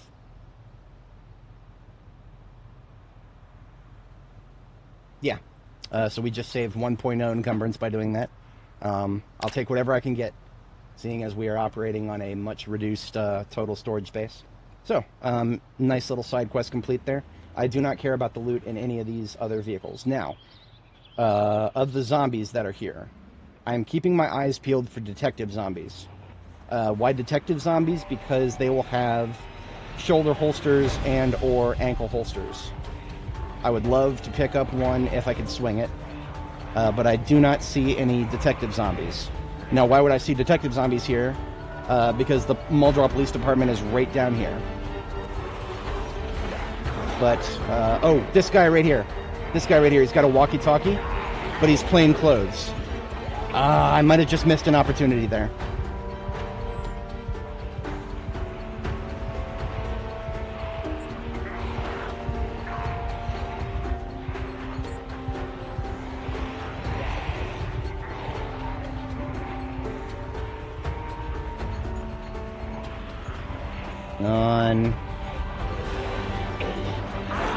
Damn it. I went right past him. Oh, look at this. Look at this. Woo! Gotcha, bitch. Alright. So all we got to do is lure the other Zeds away from that one, and we may get lucky. That may be a zombie with a ankle holster and or some guns. I really just care about... so ankle holsters, you're not going to find them on military Zeds very often. If we hit the military checkpoint, which is on my list of things to do in the not-too-distant future, we may come away with a a little bit of every bit of military gear, but that would not include ankle holsters. That's a civvy thing. Alright, let's give this guy a shot here.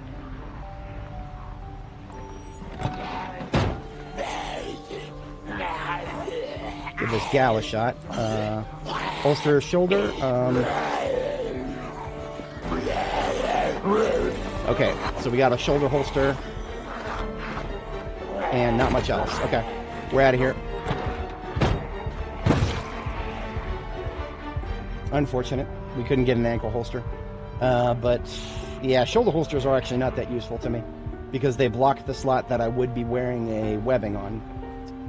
So, unfortunate, but that's the most risk I'm willing to take. I did not spot another potential detective zombie, and it was starting to get messy. Also, we've got visual damage on our hood. The fact that we see visual damage on the hood means that we're below 50% hood integrity. So I don't want to be taking too much more damage to this vehicle. Looks like we came away with a Magnum. I mean, that's nice. Its condition is not that good. We will remove the ammo from it, and we'll put it... Honestly, if it was up to me, I would leave it here in Muldraugh, but we have passed the point where we can easily do that. So I'm actually going to put it in the duffel bag here.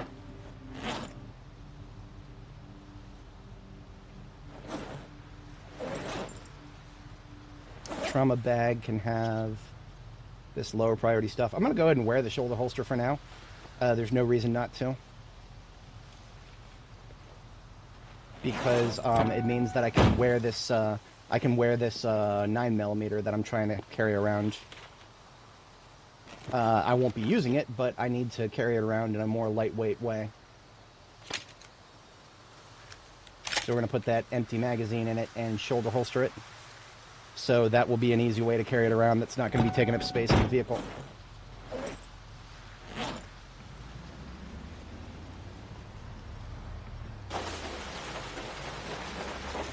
Now what I'm going to do is, while I have a moment here, I'm going to take off my backpack and put it back on. Reason for that being, I need to be able to have the backpack in the correct place on my order of operations here.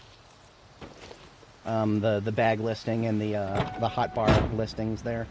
Okay, so we are at the crossroads here. The crossroads outside of Muldraugh. We want to turn north here. I believe we want to turn north here. Yeah. We're going to see March Ridge and Rosewood on our left if we turn north here. We should already have the map for Rosewood here. And March Ridge should be like right here somewhere. So what we're going to do is we're actually going to go into March Ridge, and we are just going to just take a quick peek at a couple of the things in there. We're not going to fully explore it. And the reason we're not going to fully explore it is because I don't want to... I think there's a higher chance to find survivor houses later in the game. So residential locations, I don't want to explore just yet. I want to wait for... until I actually come to March Ridge later on for realsies. Because right now we're just exploring.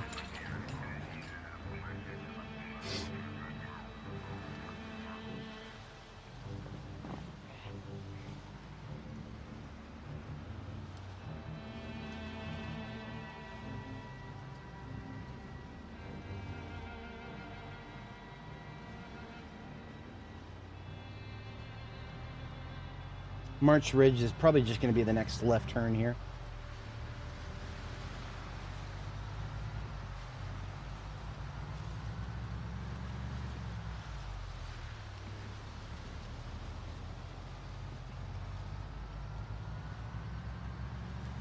For anybody joining, welcome. As a quick recap, we are exploring the map as part of our early game routine here.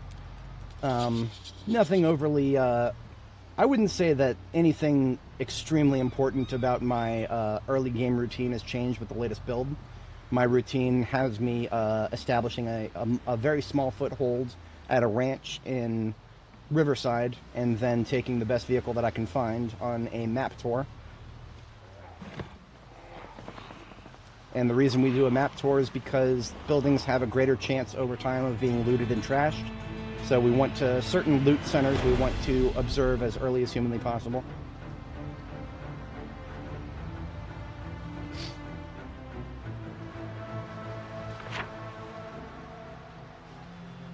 Huh. Was I wrong about March Ridge's location? I think I was wrong about it. Okay. So here's what we're going to do then. We're going to go through Rosewood, just right down the main road. And then we're going to come out the other side, and then we're going to go down that far highway there. So we should have actually gone all the way down to the far highway. Okay. That's all right. No, in Rosewood, all I care about is the school, fire department, and police department. Nothing else in Rosewood is of particular interest to me at this stage of the game. So if we take this road, this will take us to the gas station, I think. Yeah. This also is an opportunity to take a look for any potential ice cream in case we need it. Yep. Might as well capture it before it goes bad, right?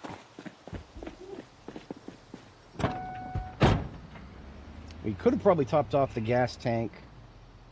Actually, we only have that one smack in the window there.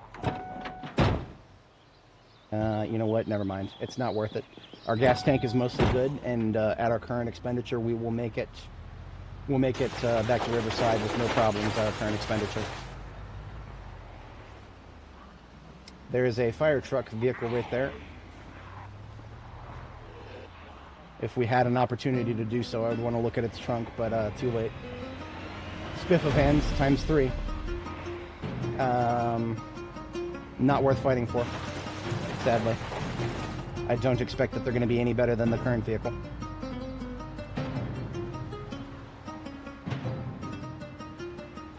We got the Gigamart right here. It has not been looted and trashed. That's great.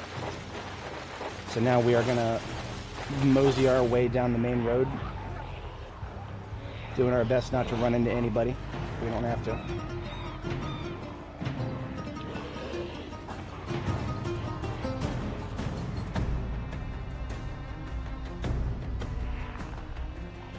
Alright, there's the court. I didn't want to run into that guy, but I had no choice. Same with that one. We got a rat on the floor, 2 rats. We want to dodge them as well. They'll cause just as much damage to our hood. Police department's looking good. Fire department is got a door open, but it's otherwise looking good. Alright, so we're going to take the south exit out of Rosewood. That is the next right. Sometimes I would sleep here at the fire department. That is looking to be a big fight and not currently worth it. So we're going to keep punching through. Probably, I think we're going to do an all-nighter tonight.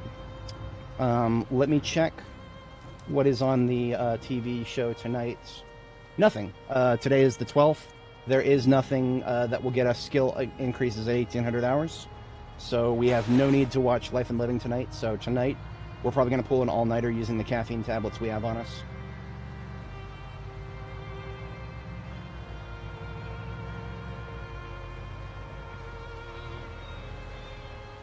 Yeah, no, I mean, we were on track to clear Louisville. All that was left was residential, really. I think we did great on Annie. Annie had we got her a very nice ending to her journey. She took a minor injury on the way home, but that's okay. It was not zombie related. It was me failing to drive related. So she'll be all right. She is good to go for the future. Annie is sailed off into the sunset. Now, this is, we want to take this road here because we want to take a quick look at March Ridge.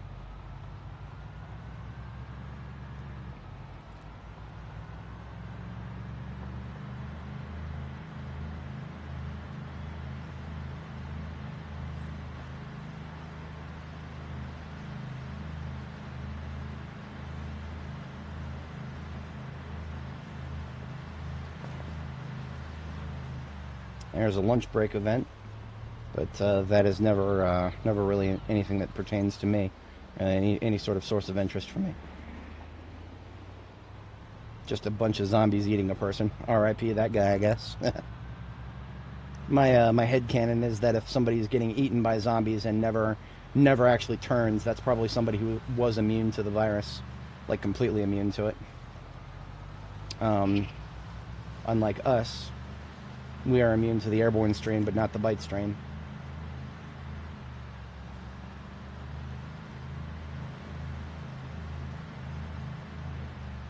Or it is possible as well that the people who are just straight up getting eaten, maybe they just didn't have time to turn, and because the zombies are programmed to consume flesh, all they did was start consuming and then never stop. So the person they're consuming never had a chance to become a zombie and therefore stop getting eaten. So what we're doing here is we're pulling all these guys out of the road, and then we're going to lose them in the woods here. And what that's going to do is that's going to leave us room on that road to return to the north.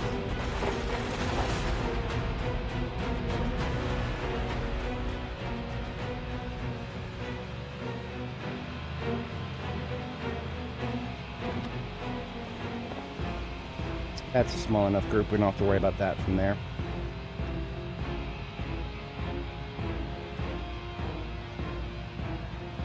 Okay, here's March Ridge. So before I get started with March Ridge, I have to step away briefly IRL. I just need to turn my air conditioning down a little bit, starting to sweat here, and then get some more water. And then I shall be right back. So I'm going to hit the pause button there and put up my message, and I shall be back momentarily here, folks. One moment.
All right, we are back. I appreciate everybody sticking around. And enter March Ridge.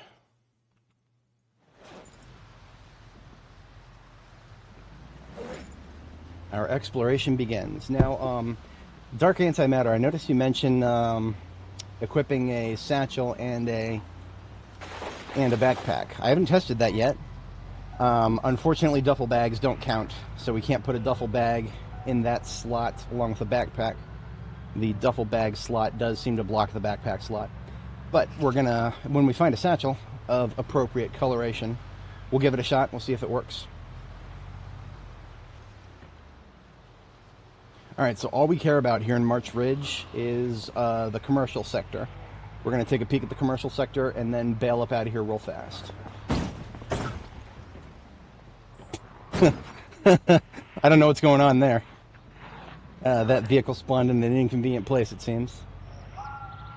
We got some Zeds over here of the law enforcement variety, but they are not SWAT Zeds, so I don't care. Whenever I see law enforcement Zeds in a place that's not like Riverside, for example. Now, here's the thing. One of the problems we're running into is our trunk space. We've actually taken a few hits to our trunk. I want to check to see if any of these trucks have better trunks in them. 71 in this one. 104 in this one. This vehicle, this truck right here, has a better trunk than our current one. Unfortunately, we do not have keys to this one. But I have confirmed that trucks potentially have better trunks. So that is important.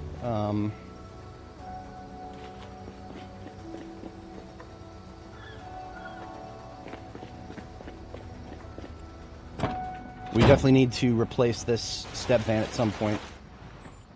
Trucks we will be keeping an eye out for.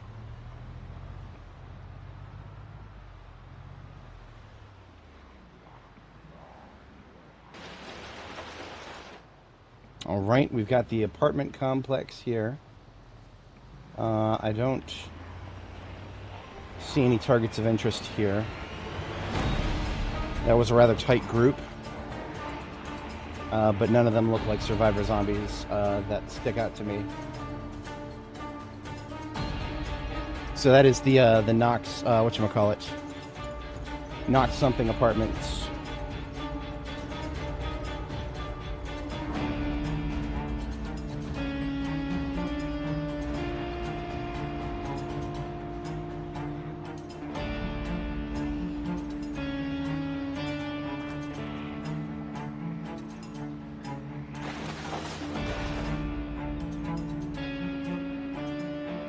Checking the map really quick. There's a little bit of commercial left to look at. Yeah, we want to take a turn down Eisenhower there and swing around the commercial and then exit from that direction.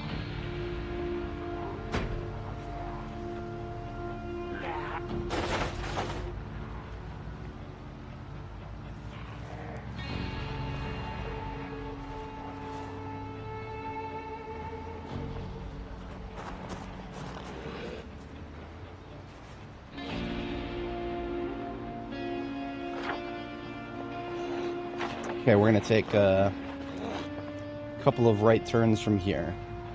Now, there was a news van in somebody's front yard. I might take a quick look at that for a key check. We are starting to get hungry here. How are we on weight gain? We are still in rapid weight gain, and we're getting close to our ceiling for weight. So we are going to have something light.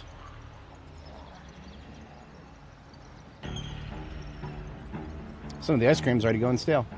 That's unfortunate. That's what happens when you leave it out of the freezer long enough.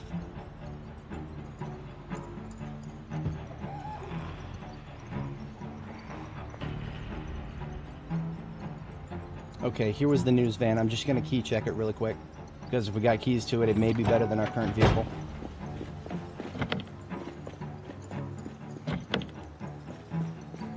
Checking the ground. And nothing on the ground. We're out of here.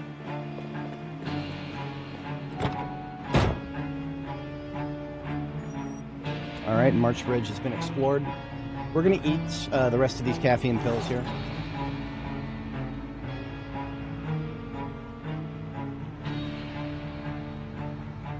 That was 2 usages. That's going to be 8 fatigue right there. We're going to supplement that from some from the glove compartment here. So that was 8. This is 12.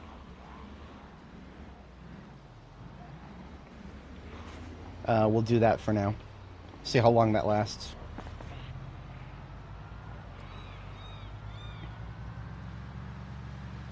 Yes, this is this is what we always do early on.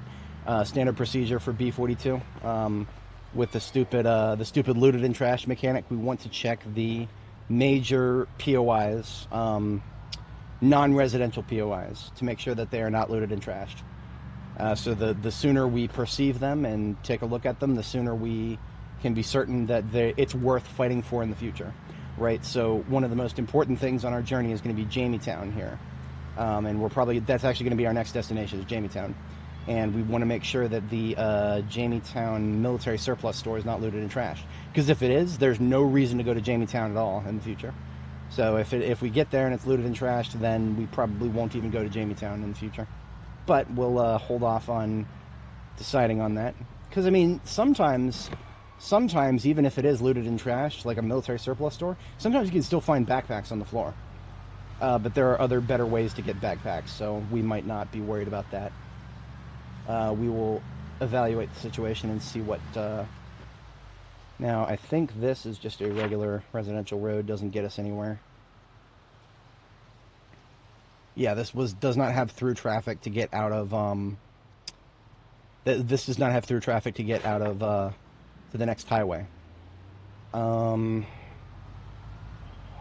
If we stay on this highway, it will eventually curve upwards. We could just do a big loop around instead of having to go through Muldraw again. If we try to go I'm sorry, not Muldraw, fucking Rosewood. If we have to go through Rosewood again, we're going to risk a lot of collisions. And this vehicle cannot take a lot more in terms of collisions.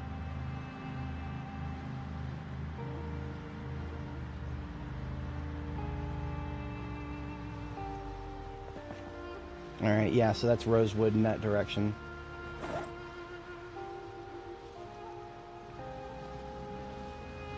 Cremicals actually don't have any, Oh.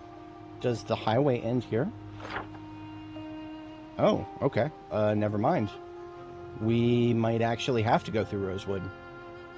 Yeah, that sucks. Okay. I think we can take some side roads here. So this gravel road will take us to a residential on the outskirts of Rosewood.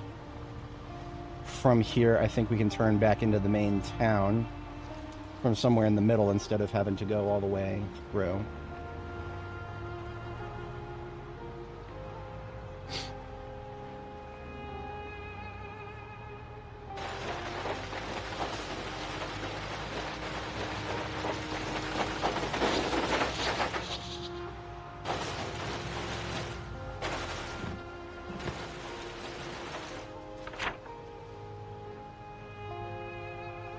Yes, okay. I'm going to continue trying to off-road this, because I think I know of a way. If we get to Justice Road up here, we'll have to do just a little bit of off-roading to do that. But if we can get to Justice Road on the other side of the fields up here at the end of this road.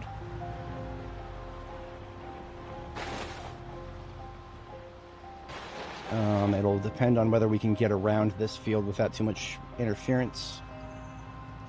I don't recommend ever trying to tough your way through the corn there. But, okay, so we've got a fence here. This fence is the fence that blocks off the end of the police department. So if we go around this way, through the cornfield, I think this fence does end at some point. It's been a long time since I've tested that. I know I've been in this area once or twice before. But this fence, it looks like it goes all the way around. Fuck, okay. There's no way to break these fences. You know, if you have a saw and a hammer, for example, that would let you break other carpentry things. Not these fences. Only thing that can break these fences that I'm aware of is a sledgehammer. As stupid as that is. So any attempt to shortcut here has failed. gravel road rest would take us to Irvington. Now that's interesting. That's interesting. We might actually do that. Yeah, we might actually do that. We have followed an unusual path so far. I believe this is going to be the gravel road here. Or at least connect to it. Let's double check. Angel Road right here. Yeah. Okay. Okay, yeah, we can do this. It's backwards, but we can do it.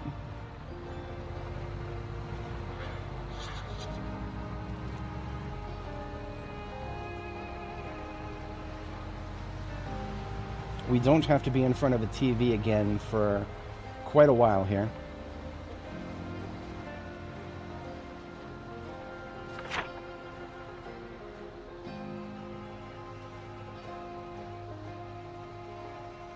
Okay.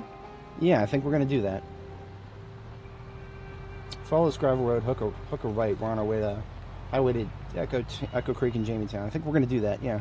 We'll hook a right up here. That's a residential road? No, that's that. Okay, this is where we... This gets off Angel Road. Okay. Got it. Let's see where this goes.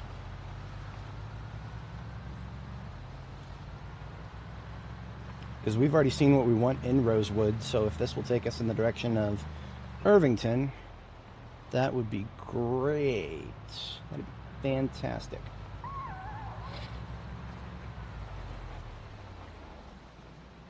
That's residential to the south. I definitely have never been in this area before. That dirt road there looks like it would take us nowhere in particular. Okay.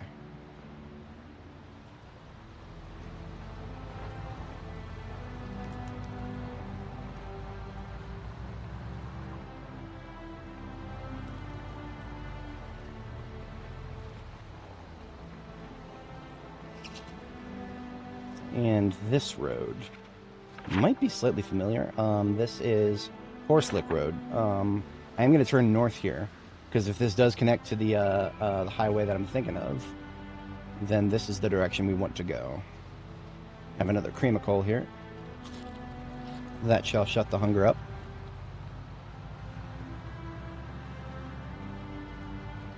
We are still in rapid weight gain at 84 kilo. So I have a feeling we are going to go over 85 for a short period of time. I think we'll be all right.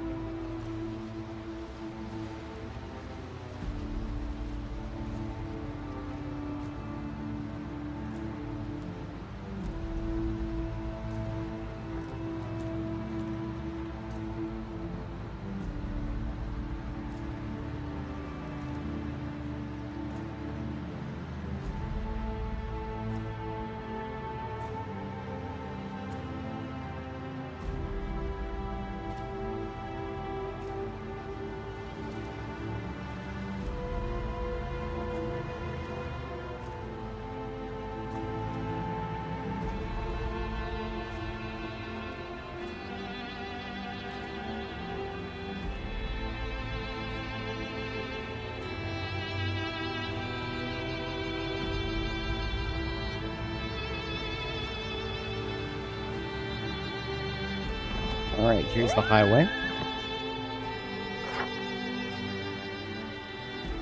I actually think I'm going to go ahead and take a right here, because I want to get on Shotgun Road. I want to get on Shotgun Road and head north and get into Jamiestown from the south. Possibly even take a peek at Fallis Lake. I think we might take a peek at Fallis Lake, fall back, and then go to Jamiestown and leave Jamiestown from the north if we can manage. We're keeping our eyes out for a replacement vehicle along the way.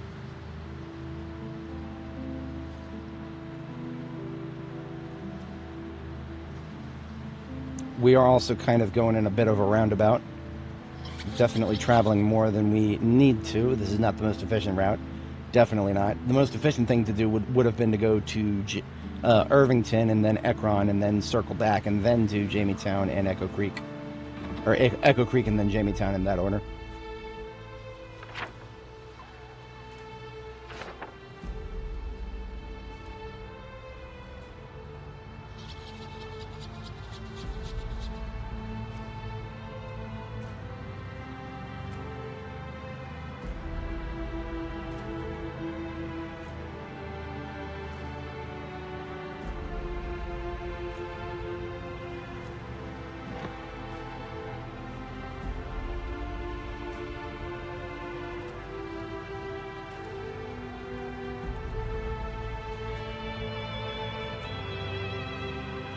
Because kind of what I want to do is get through, take a peek at Phallus Lake, and then go through Jamie-Town, exit through the back road beyond the surplus store, leading a group of zombies behind me as we exit that way.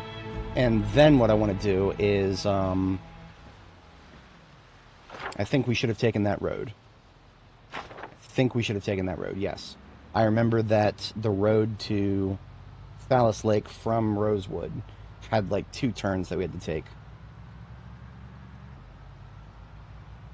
Otherwise, it would become a little difficult. I remember doing that before. We did a bit of a difficult turn there.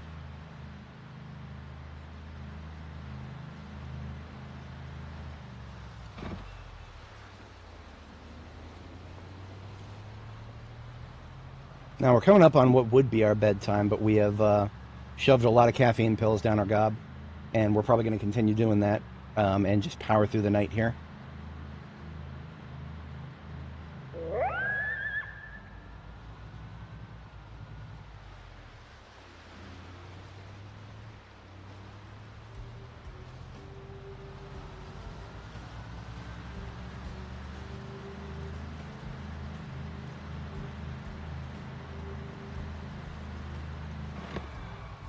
I hate rabbits.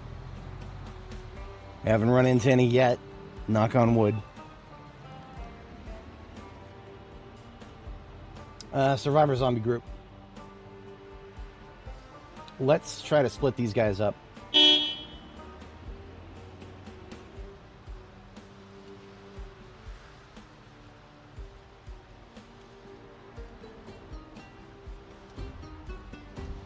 It looks like the one with the backpack is a slow shambler. That's excellent. So we can try to lose the fast ones in the woods up here.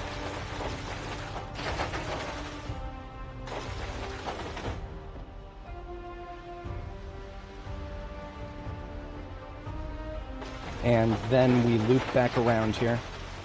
We've lost line of sight of all the fast ones. And if we go far enough in this direction, they will not know where we went. So when we come back around here and loop back around,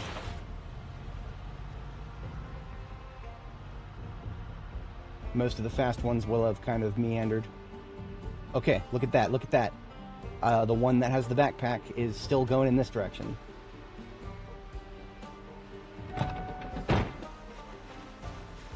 Shit, he turned around. Fuck. Hey!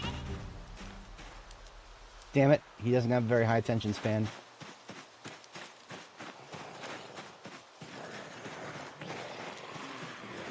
Okay, we got him, and now he's faster. Okay, whatever. That's okay. We've got a smaller group here. Got a smaller group, we can pull these guys away, deal with them piecemeal.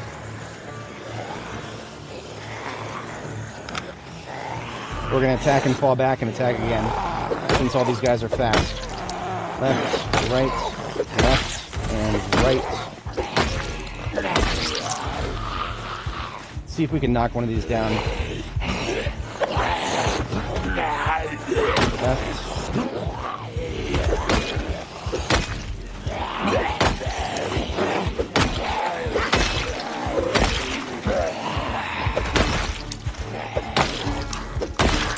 Hell yeah. Alright. See if we got anything from this guy. Yep, got some books.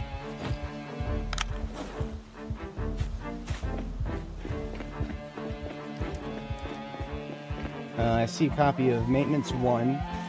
I know I don't need that. I'm going to go ahead and drop it. Welding 2. I know I already have a copy of that. Tailoring 2. I've already got a copy of that. I think, honestly, Maintenance 5. I think I already got a copy of that, too. But let's check our trunk here. Yes, Maintenance 5. We got that. First Aid 2. We do not have that. Glass Making 2. Do not have. So Maintenance 5 I can toss out. Yeah, everything else good to go. Picked up a magazine, but we don't have room for it in the passenger seats. Not in the duffel, at least. Okay, so this hydration pack has got to stay on our offhand semi-permanently now. But we successfully got what we wanted from that zombie. Most excellent.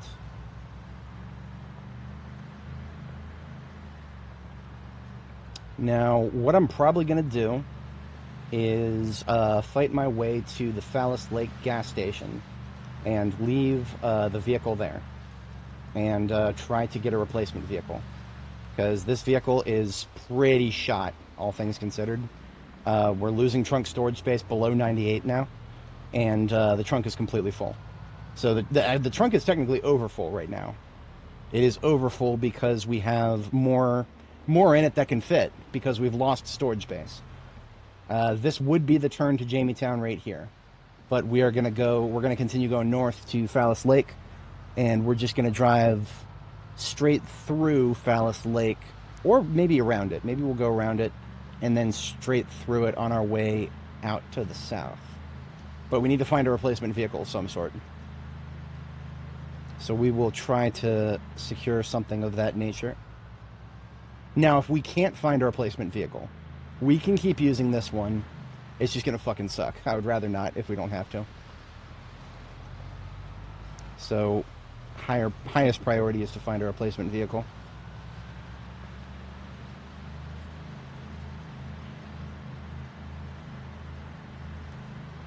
Should be coming up on the town limits now. So I'm going to take a turn and go around this way.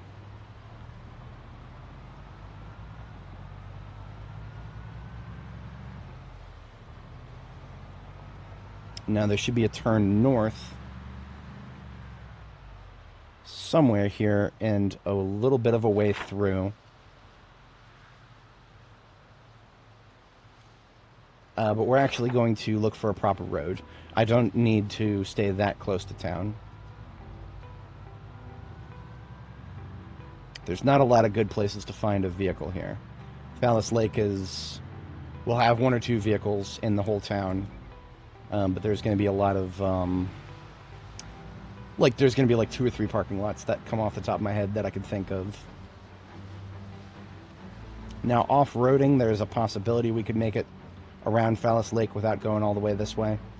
We're just going to go all the way this way until we find a road north. I swear there is a road north. I mean, if not, then we'll find a way around eventually here.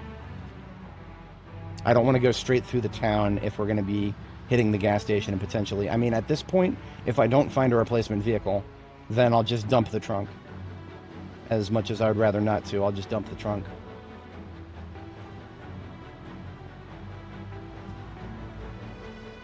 I think this is Pony Romo right here. Yeah, this is Pony Romo.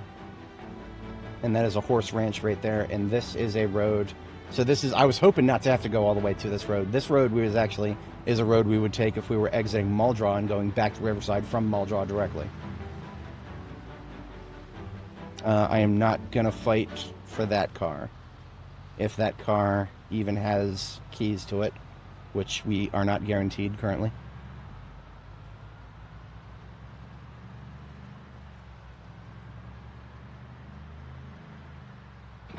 Yep, okay, here's our turn towards Phallus Lake here. So if we were to take a left up here, the next left we should be at Phallus Lake. And the gas station is the first building in Phallus Lake. So we'll probably just get out and start fighting our way to the gas station. We'll catch a sleep. And start observing to see if we can see any vehicles worth taking in Phallus Lake.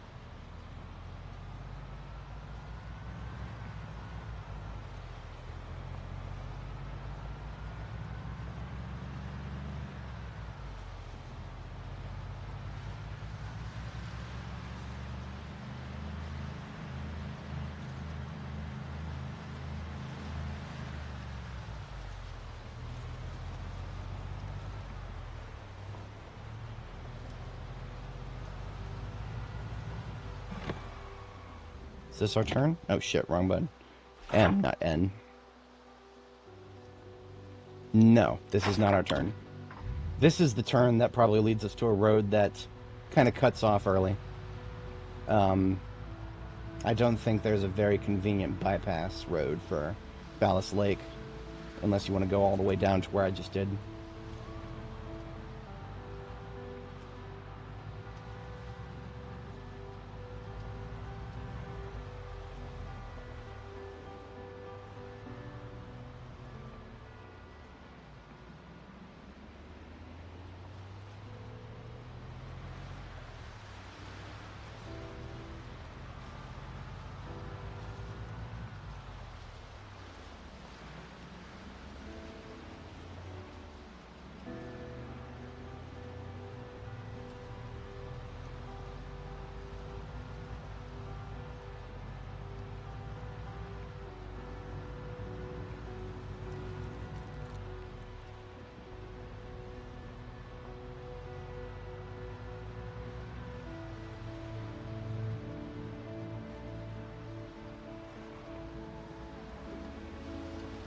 Alright, so here's the road that will take us to the north entrance to Phallus Lake.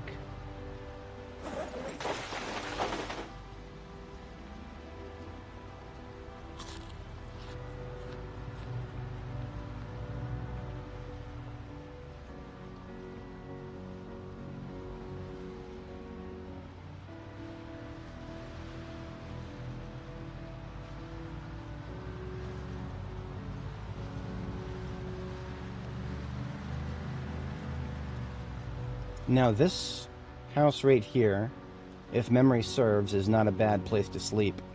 We might actually just go ahead and catch a sleep here. It took us a little bit longer to get around here than I thought it would, so yeah, we can wipe these guys out and sleep here. Sometimes the vehicle spawns here. It's a question mark as to whether that happens though.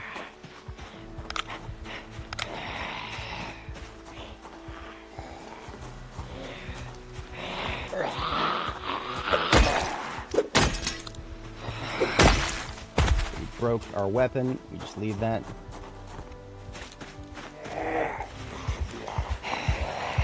Both these are fast. Left and right. Left and right. Up, down and right.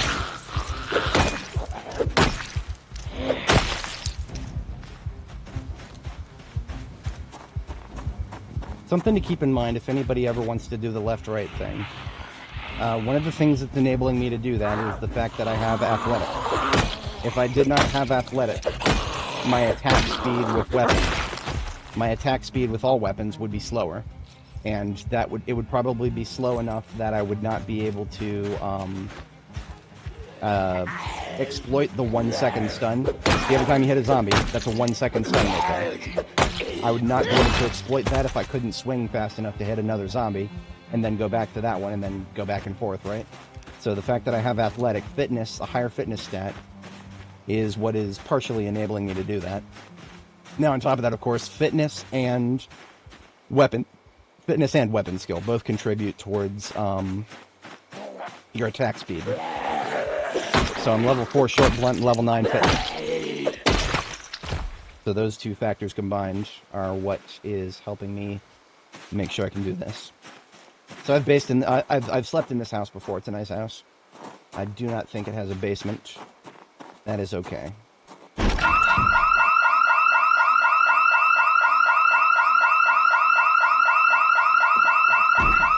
I particularly enjoy the fact that we had the fucking keys. Now what we're gonna do is I don't expect there's gonna be that many Zeds out here. But we're just going to kind of run around the place.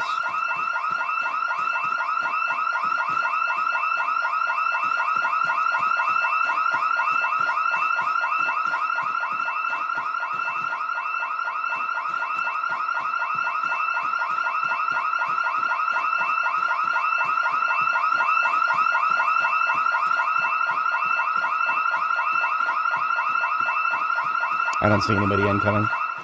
Yeah, I think we're fine. I just kind of ran circles around the place to see if anybody heard that and anybody is on their way towards us. But I think we're going to be fine. Now, here we go. When there's one, sometimes there's more.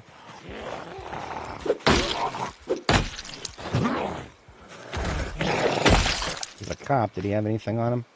Nope, doesn't look like it.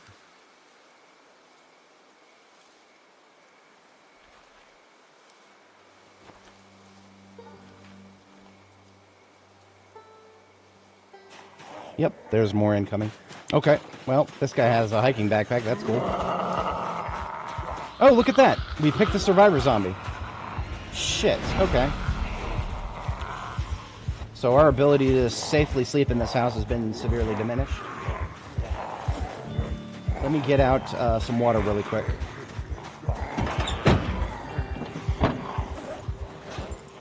Damn it, I don't have any water easily available. This backpack here is a water backpack. Hydration pack, sorry. Alright, so now I can fight.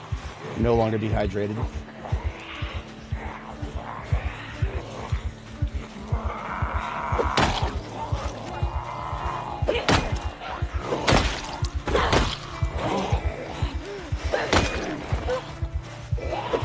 Backing up. We do not take 3 at a time here, ever.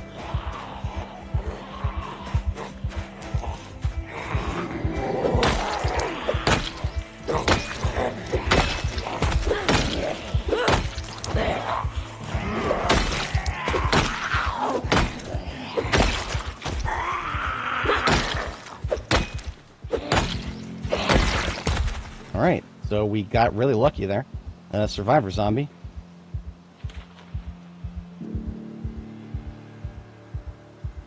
Duffel bag full of potential book.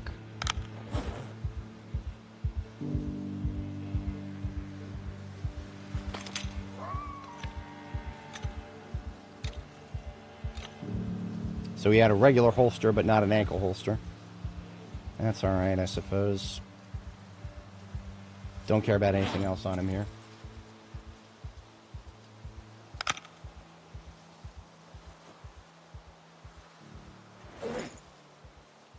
Aiming 1, hell yeah. Welding 5, mechanics 2. I can drop mechanics 2 because I know I have that already. We have the full set of mechanics books. Welding 5, I know we need that. Aiming 1 and 2, definitely. I think everything in here we actually need. Now we left on the floor another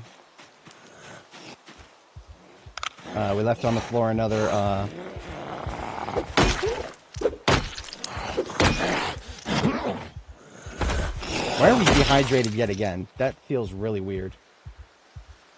Like, that feels really weird. I don't know what's going on there. I feel like hot, the debuff hot, is pulling a lot more water out of us than it should right now.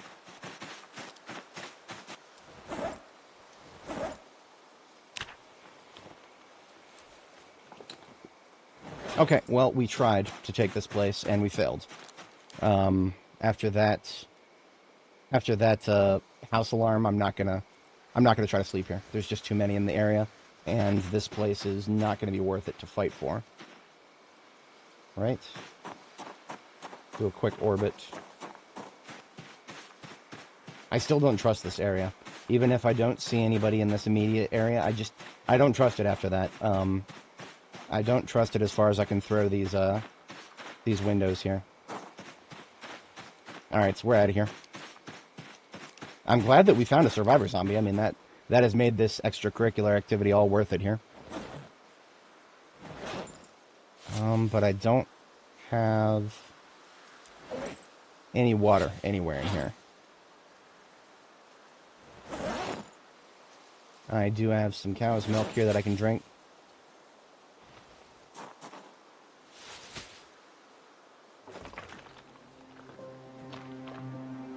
Alright, so that should shut the frickin' thirst up.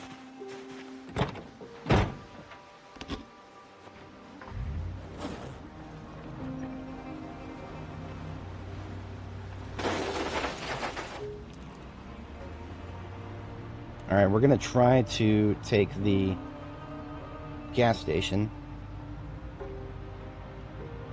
See if that works.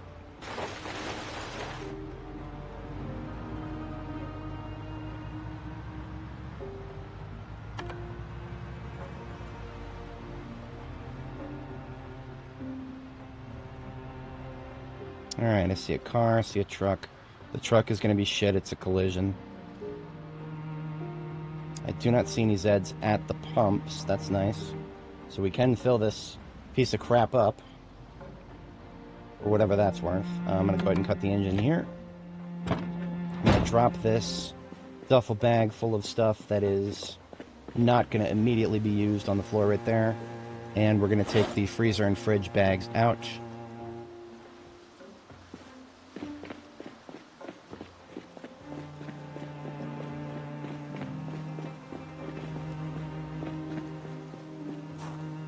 We're going to window check before we run in there. I don't see anybody immediately.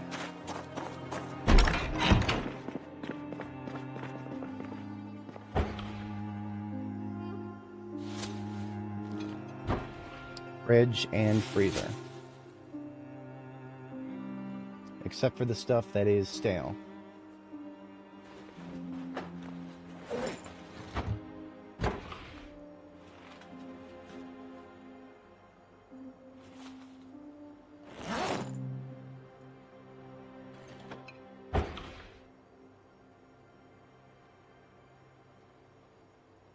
Okay, I do not care about this ice cream that has gone stale. It no longer is fit for consumption by my standards. We have a whole freezer full of ice cream that's not stale, that's going back into the frozen category. We're going to transfer this seltzer water we just found into our water bag.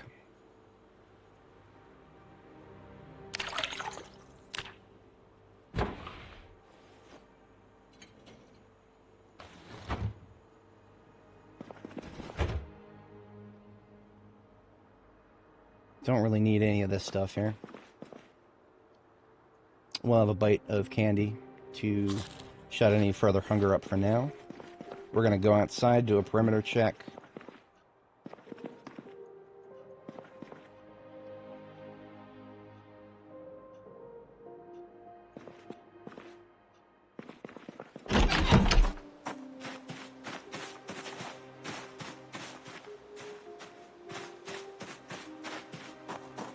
Okay, everything looks good out here tonight.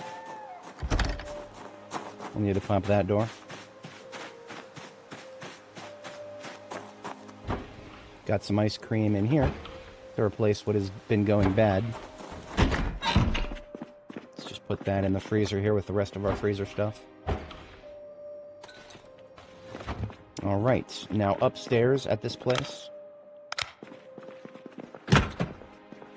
In the back room, there is an upstairs. This is where the owner lives. Do a quick check for any Zed.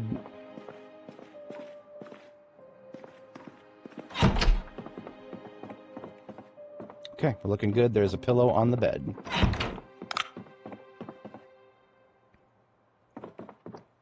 There's supposed to be a pillow on the bed, but it doesn't say good with pillow.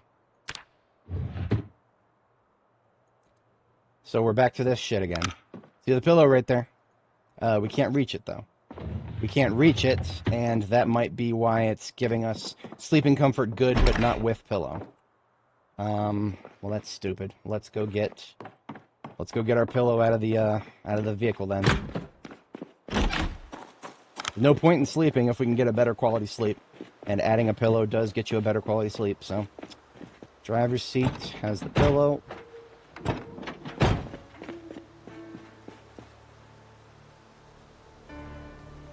All these canned foods I'm going to take out of this bag. So I can put this revolver and this M9 in here. Honestly, that bag is probably going to get left here, but we'll find out tomorrow morning.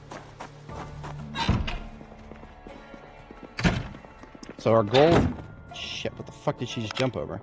Oh, she jumped over this railing. Okay, that frightened me. Oops. Alright, pillow. Place item right here. We will be coming back here at some point in the future because this place is a convenient field base for... cookware can go there, and actually, yeah. So all this canned food is an investment for when we come back here in the future. All right, pillows on the bed. Now we get sleeping comfort good with pillow, as it should be.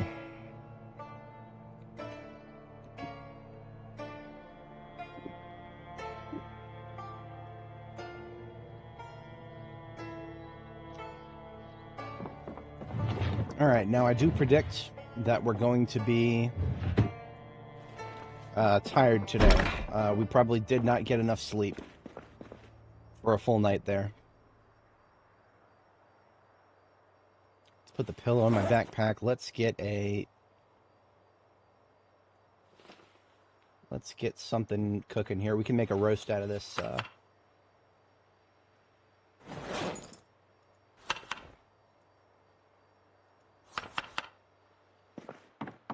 Roast out of that ground beef, and then we should have some more perishables here that we can use.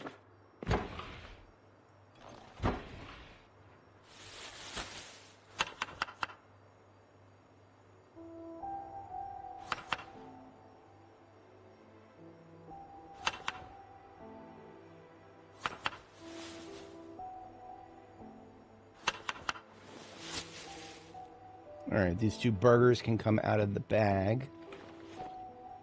Ham can go in the freezer. Looks like this burger's already gone bad. Let's just eat it now.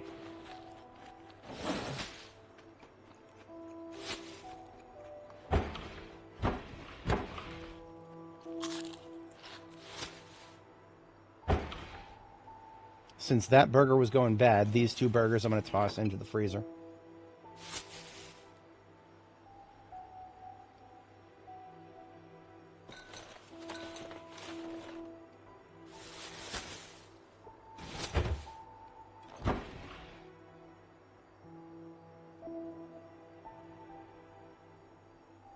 Alright, we need to cook this roast upstairs, and then we are fed for well over a day there.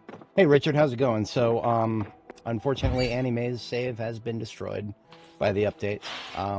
We were able to revert and give her a send-off by sending her back to Riverside. That would be in the previous stream on my channel here if you're interested. But otherwise, we have started a new character, because unfortunately that is all we can do at this point. So we have started a new character, and this is Nora the Explorer. I've rolled her once before. Didn't get very far before we got broken by an update. So we are cooking ourselves. So we've done our map exploration. This will serve as an update for anybody else who may have joined recently. We started in Riverside, and we have done a exploration all the way down to West Point, and then Muldraugh. And we took a look at March Ridge and Rosewood. And now we have kind of gone around the long way here, and we are at the north side of Phallus Lake. So wouldn't have been my first choice of direction, but I think we've got. I think we can make some bricks with this clay here. Yeah, unfortunately they've changed so much about characters that I think every character is going to be reset at the minimum, and then of course maps are probably going to get reset too. On the flip side, if you look at your you go to your Zomboid and go to your properties under betas, there is now a Legacy 42.12. So if you have some unfinished business that you'd like to do on your characters to wrap things up on your 42.12 version, you can pull that up, and you'll be able to successfully load your 42.12 saves. The devs have not given any indication as to how long that'll be there. So I'm not feeling very confident about it personally. I don't think it'll be there very long. Probably throughout the current version, and then maybe that'll be it. Alright, so this came out to be 100 roast, so that is a very chunky roast. I name it 100 roast because that is about how much hunger it reduces. So that is our food for the day. Put away that stuff into our backpack. Now, vehicles are a bit bugged right now. I hate to say it. Vehicles are a bit bugged. And even though our current vehicle has taken a lot of damage, step vans and vans, I think, are not going to be the optimal choice for vehicular storage in the current build. Because it seems like no matter what the integrity of the trunk is, you can't get more than 98 storage space. We've also started losing storage space to fall below that, so yeah, that's unfortunate. Let's go ahead and get a garbage bag established.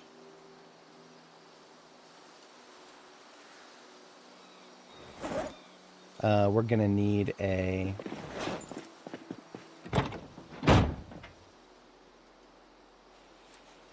What I'm kind of looking... I'm looking for a replacement vehicle. This one has seen much better days, so we're gonna try to... We might actually kind of run through Phallus Lake on foot and see if we cannot locate another replacement vehicle for this one. Our target is... We're gonna be looking for trucks. I think for some reason trucks are not suffering from the same problems as step vans right now. We should have a box of garbage bags. Here we are, box of garbage bags. Let's take a few garbage bags out of there.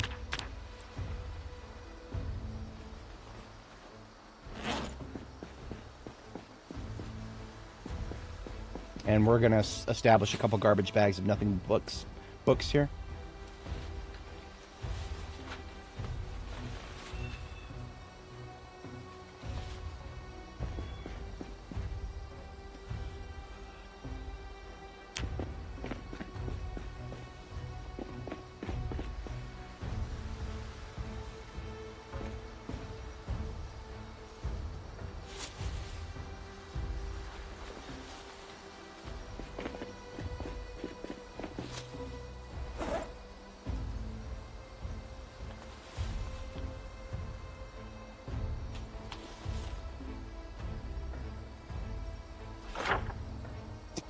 Crazy guy, R.I.P.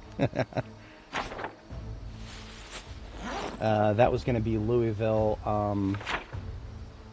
Central? Yeah. That's like Southeast Central.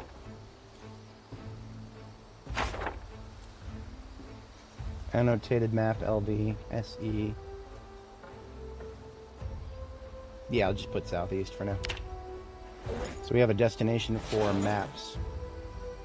Yeah, I've noticed a few folks on much farther along than I even was on Annie. I remember seeing there was one streamer who had like in their title that they were past day 1000. That was interesting to see.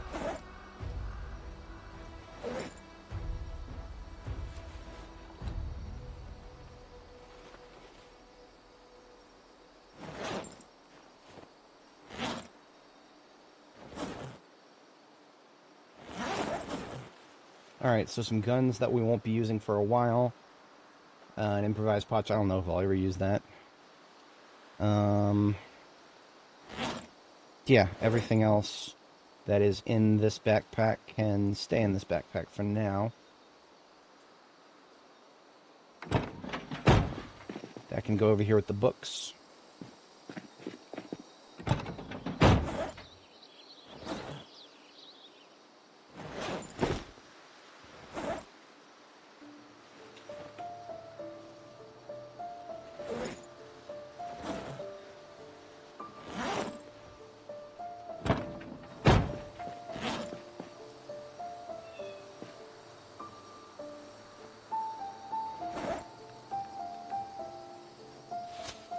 Okay, so we definitely need to come back through here. So what I'm doing right here, what I'm doing is I'm putting a bunch of stuff on the floor. This stuff is going to get picked up at some point. The question is basically when am I going to pick it up? Now this hiking backpack that's in my offhand, some of this needs to stay with us. Particularly these claw hammers and club hammer. These are backup weapons. So if my current weapons break, I've got these stashed and ready to go.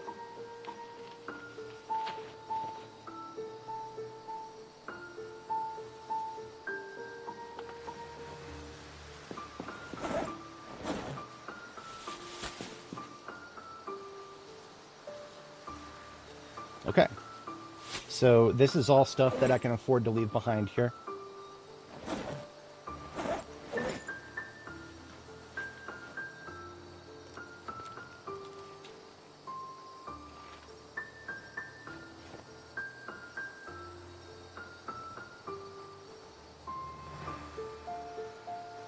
These garbage bags that are in the box, I do kind of want to hold on to those, so those can go with me for now. So what I'm going to do now is we're gonna continue looking for another vehicle. But now if we don't find one, that's okay, because we're going to have a lot of room in our trunk now that we've emptied all that crap. So even if we're stuck with this vehicle, if we don't find a replacement or there's no replacements that seem like I could easily access here, then that's all right. We've got an empty trunk so that what we need to pick up can be picked up. Now here's the thing. I'm going to screenshot the books of these two garbage bags, which is where I put all my books.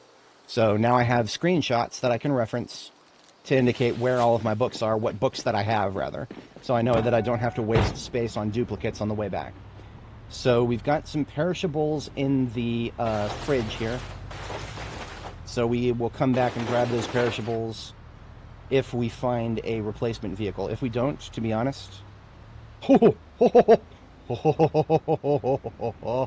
boys. Oh, boys, we're eating good. We might be eating really good. Give me some keys. Come on now, give me some keys. Don't make me come back here when I have to hotwire it. Ah, we don't got no keys. Okay, so, whenever you have a vehicle that spawns in with no keys, sometimes that means the keys will either show up on the floor somewhere nearby, or they may show up inside of the nearest POI, which in this case is going to be EP Tools right here. So normally I would not go out of my way to check EP Tools right now. But now I have a direct, massive incentive to look through all the shelves of this building here. That is exactly what we're going to do right now. Alright, so no easy way in. Looks like we are going to have to break in then.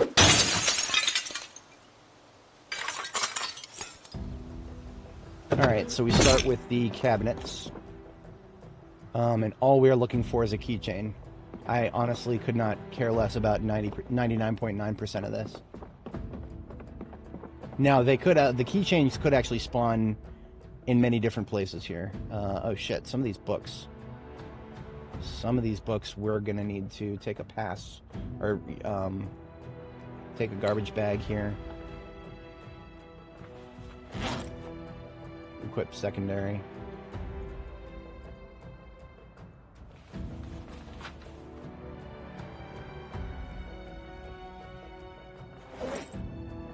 We do not need Mechanics 1. Now, Murano Glass Manual is really rare. We need to hold on to that.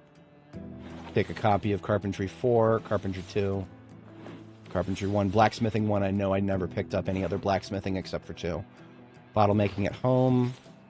We got a copy of Maintenance 4 already. I think I'm going to take that just in case. Okay. Wasn't expecting to see that many books in here, but now that we've grabbed it. So remember, if you're looking for the keys to a vehicle that is outside of a place, check every single shelf inside. Because I have literally seen store shelves with keychains on them, and those keychains would contain keys to the vehicles. Handy knife, hell yeah, handy knife and tongs. Both of those may be difficult to find in the future, so we're gonna take a handy knife and carry it with us. And these tongs, we can leave those in the garbage bag for now, because also the garbage bag contains Blacksmithing 1, so we will need to come back for it anyway before we get started with blacksmithing. Okay, so none of the shelves on the main sales floor had the keys. Checking the back room now. There's an electric blower forge still. Don't know if that's been actually had anything added to it. Alright, nothing in any of the crates back here. Last shelves. Give me some luck here. Nope, okay. Fuck, well. That sucks. That really fucking sucks. Now, sometimes you can find keychains on zombies nearby. Unfortunately, there's no zombies nearby this particular ambulance here. There's no zombies in the area. I'm really sad about that. I should have really liked to get some use out of this. But we're going to go ahead and put an A on the map, so that once we are capable of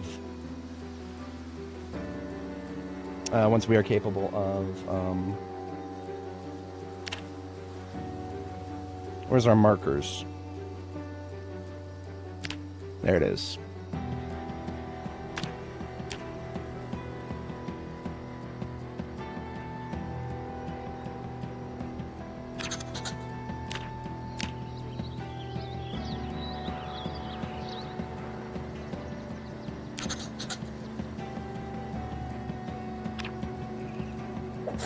Okay, so we've got it. We can see that from a distance. There's an ambulance right there.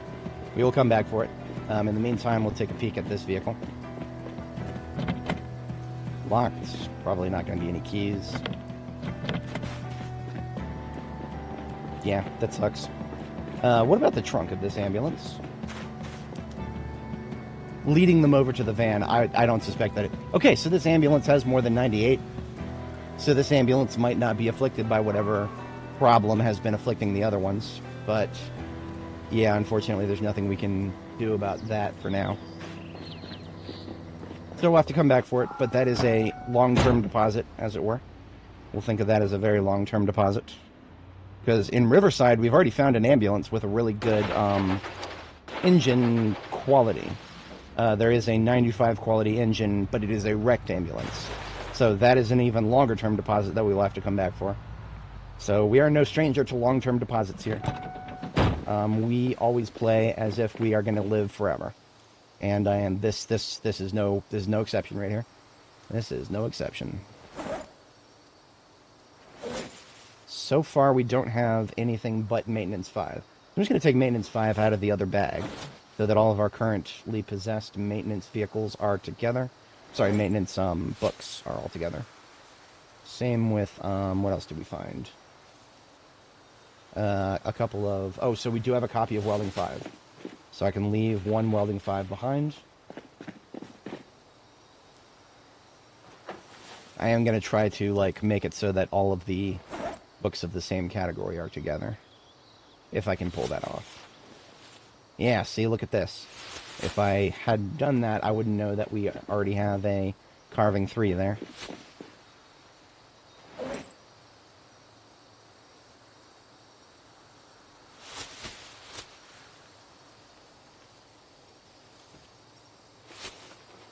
See, another duplicate there. We can get rid of Trapping 4. This is not going to help us much with actually getting this vehicle out with us. Unfortunately, this vehicle is... We're not going to be able to fit it.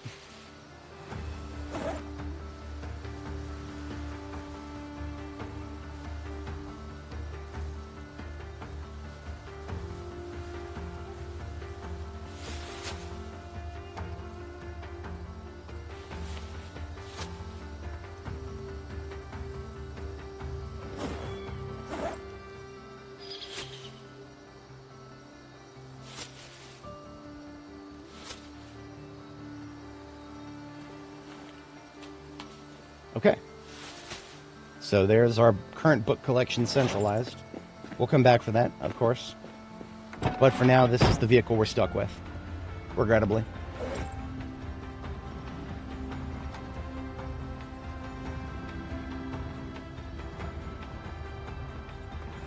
Oh, welcome. Unfortunately, we are only playing single player here. If anybody in the chat is doing multiplayer, definitely hit up our homie there. Otherwise, yeah, we are, this stream is just going to be a single player here for now. I have put the feelers out to see if my homies want to play multiplayer, but if we do that, it would be a closed group. I hate to say it, I don't really trust open servers in the current form of this game. It's just so easy for some random guy to come in and start screwing with you. Yeah, I don't know if I'll ever do an open server again. If I do, that would be, maybe a little further into the stable multiplayer, as opposed to unstable. I mean, the Indie Stone themselves recommend that you only do whitelisted servers. And what that tells me is they're probably not very confident in their anti-cheat mechanics. So we do have a animal trailer here. That doesn't get us a lot of storage space, though. The food container is worth like a driver's seat worth, or a passenger seat worth, and then the egg container is worth like half of that. So we don't get a lot out of that. Now there is a bookstore right here. I don't have very high expectations for it. It looks like it would be easy to access right now. I could probably... Okay, I can handle this. I can handle this. We're gonna kill the zombies around this bookstore. And what we're just gonna like go through the bookstore and sort the books. And then leave them outside for pickup. Godspeed, Richard. I don't expect that it'll work. Hey, Hassan, so we were not able to save Annie for the update. Annie's save was destroyed by the update. So what we decided to do is start a new character here. This is Nora Robles, aka Nora the Explorer. We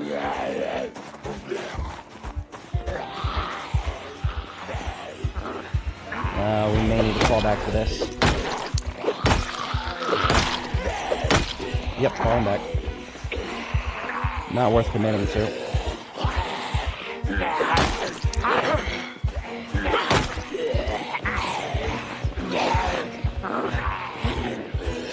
Slow to the left.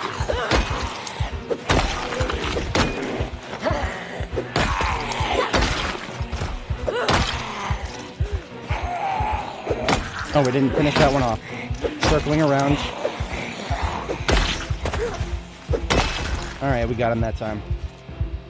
Yeah, I thought that I had nailed that. So sometimes when you hit a zombie on the ground, it makes a sound now that kind of sounds like the sound that you get when you kill them. It's a little... It's triggering my ape range just a little bit. But I think we're okay for the immediate moment. I'm going to get this guy and this gal over here.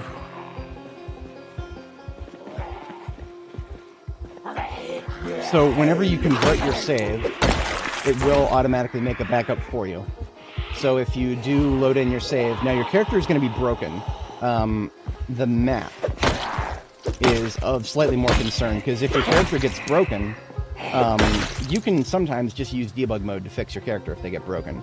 But I predict, unfortunately, that the map is probably going to be broken too. Like, a lot of POI spots will get reset.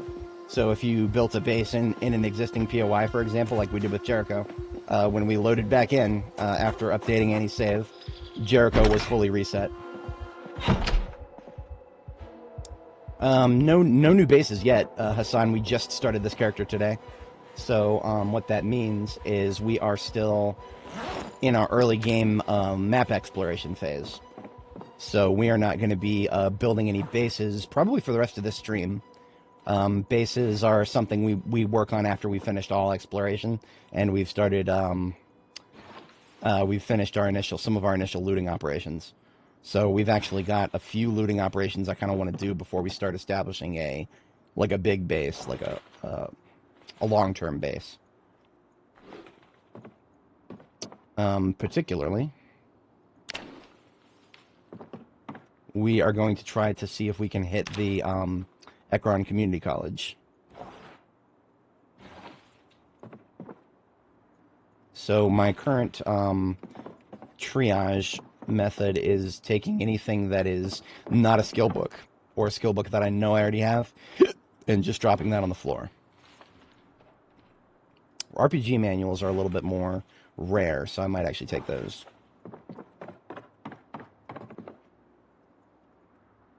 Okay, so that is everything from... What about these?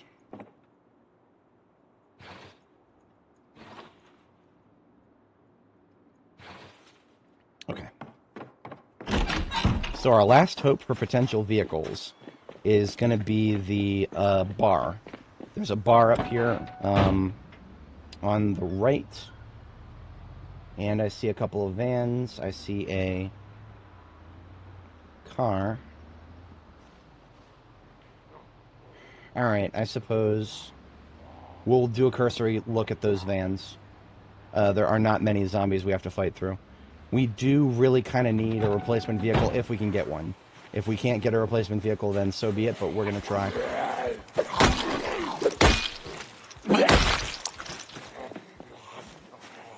Yeah, to be honest, Irvington is going to get bumped up a little bit. I do really want to see those race cars.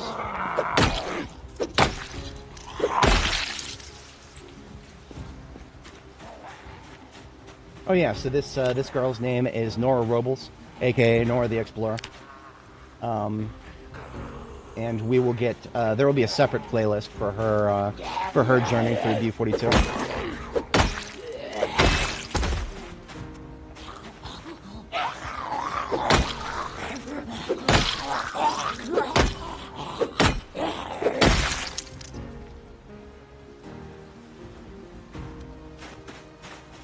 So what I'm going to do is check these Zeds. Anybody's got a keychain. No keychains there. We'll check the driver's seats to see if anybody's got the key in the ignition.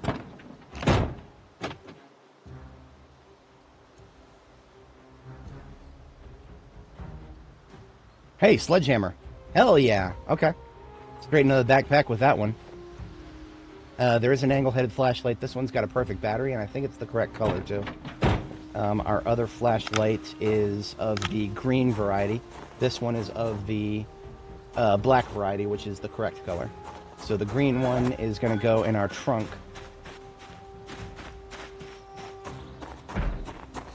Right. We are specifically looking for things. Whenever we are specifically looking for something, That's when we'll loot zombies. Checking the trunks of these.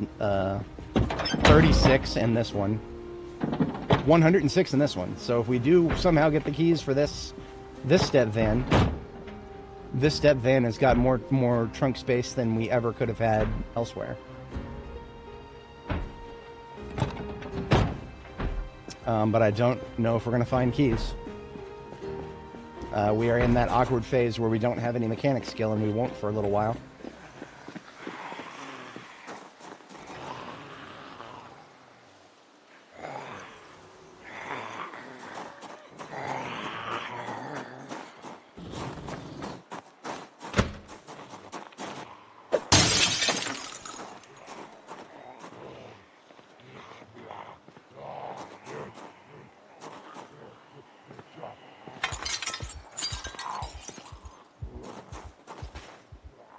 Make sure he comes out the right window here.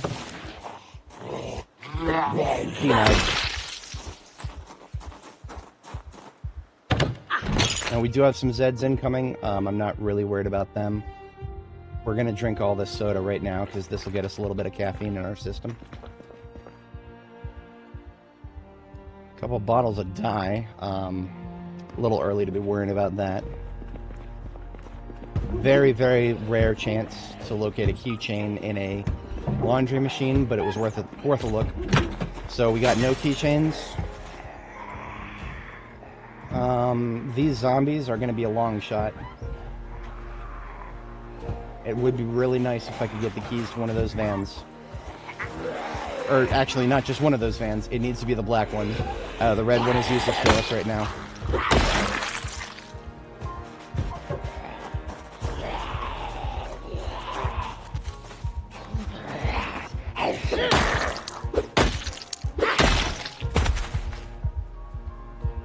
Damn.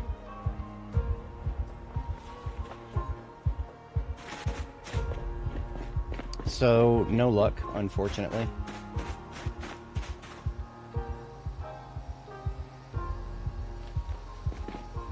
Alright, so what does that mean? That means we are going to stick with this vehicle. Because there are no other lots that I know of in Phallus Lake. That's alright. I mean, it's busted up, it's garbage, but it drives. That's all we need right now. Something that drives. When we get to Irvington, we will pick up a trailer. Unless we get extremely unlucky. We would have to be extremely unlucky not to find a trailer in Irvington.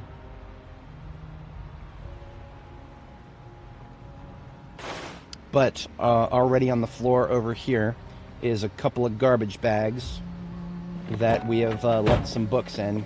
And we're going to merge the books we just pulled out of the bookstore with those. Carpentry 3, we did need a copy of that. Excellent. So we've actually almost got all 5 carpentry books already. We did not need butchering 1 or 2. We did need carving 1 and 2. So we've got every carving book except for number 4. First aid, we've got 1 now, and then make that 2. Extra copy, so we need to get rid of that. So butchering 1, 2, and first aid 4. We're getting rid of all these duplicates on the floor over here. I think napping 3 is redundant.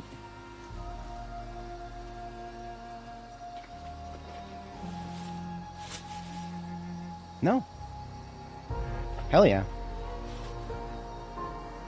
We do already have a copy of Trapping 1.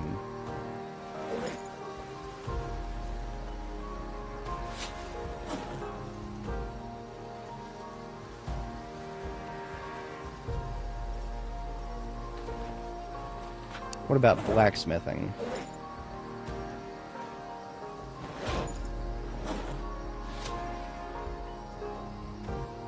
Not yet. Blacksmithing 1 and 2. Okay. So we need to update our screenshot that we took recently. We did take a screenshot of these garbage bags full of books, but we need to update it with what we found on the other side of town there.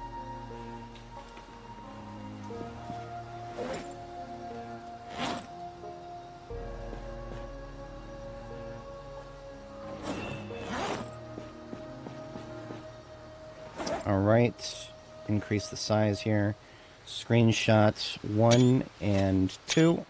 So that is our book collection. So if once we get out of here, we know what we need and what we don't need. Got a little bit of room in here. Let's put one of the backup claw hammers. One of these wrenches. The angle-headed flashlight that we do not currently need. Memorabilia. We're carrying around a lot of duct tape. We can afford to put some of that away. Three duct tapes is more than enough. Okay. The sledgehammer. I don't know when we'll need it anytime soon here, but it's going to go on the passenger seat of our vehicular device.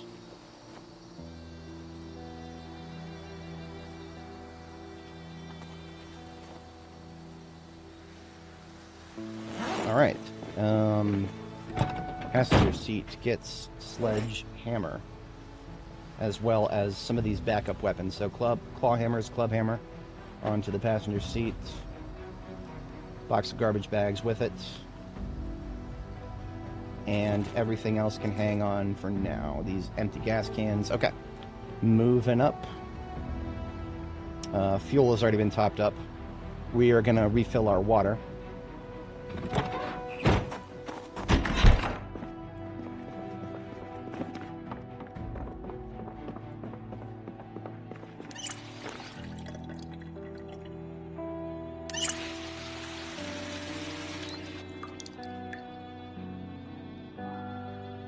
So we did leave most of our canned food here because we are going to be coming back here. Now, what we're going to do is we're going to stop by the fridge. Honestly, some of the stuff that's in the fridge, it can come with us. Yeah, it's fine. Because we have room in the trunk now. We have room in the trunk.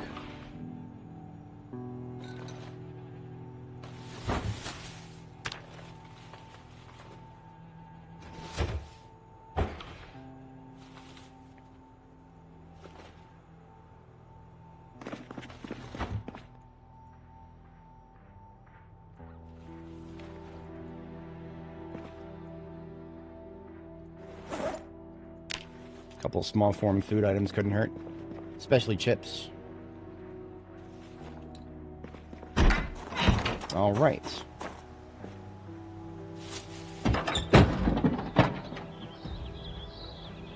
So we're now moving out, and we're going to try to secure a new sleeping place. In fact, I think I'm going to go straight to my usual sleeping place in Jametown. The only thing we're going to do is we're going to go to Jametown right now, and we're going to try to verify that the Jametown military surplus has not been looted and trashed. If we can confirm that, then we are clear to leave a deposit and fight our way into one of the houses there, leave a deposit in the house, and then come back to that later. So heading south out of Phallus Lake, you're going to want to take the second right. The one with trees around it by default.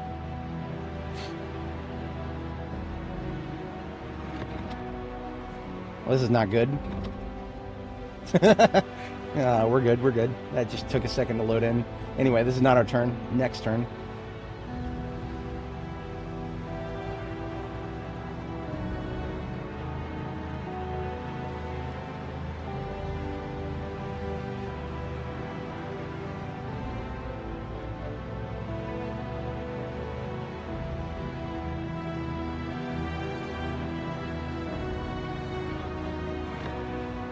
Alright, this is our turn towards Jametown.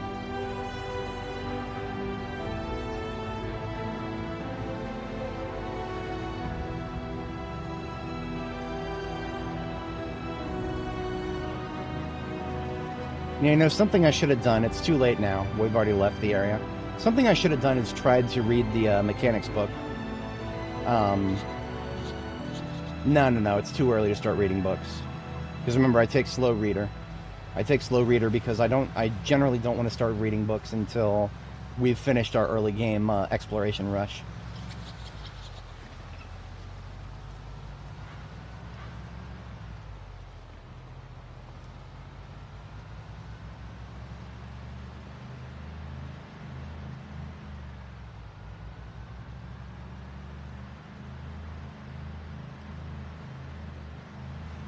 So on our way to Jametown, we'll see a curve in the road that should be just straight up ahead after... There's the chickens. That was not chickens, that's turkeys. Interesting. Very interesting. We might, if we want turkeys... I don't know if we ever saw a single...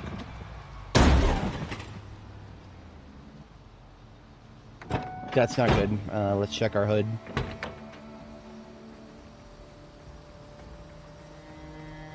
Our hood is down to 43%, so that was not a serious collision. It was bad, but it wasn't that serious. I mean, we're not taking direct engine damage yet. We're getting a lot closer to it now. If my brakes were a little better, we would not have done that, but we're gonna have to try zooming out a little further so I can see shit like that and brake with enough time to stop before it fucks us up. Here's the curve I was talking about.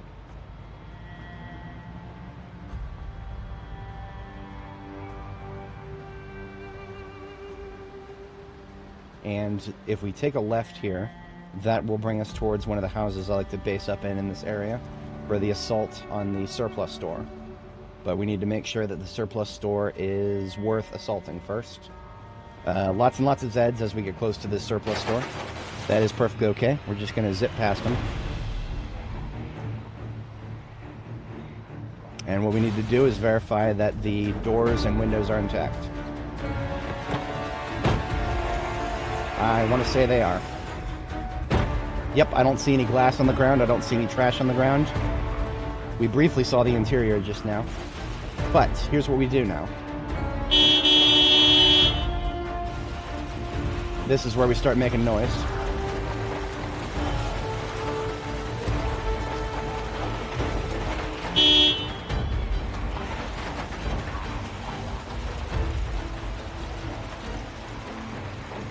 So all that shit I talked about staying here for the night, too late.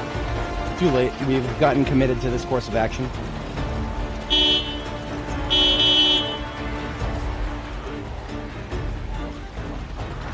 Now what we're going to do is we're going to lure as many of these guys as we can down the road with us on our way out. Because we're going to leave on that gravel road. So we're kind of going back and forth around in front of the fast shamblers who are on us right now.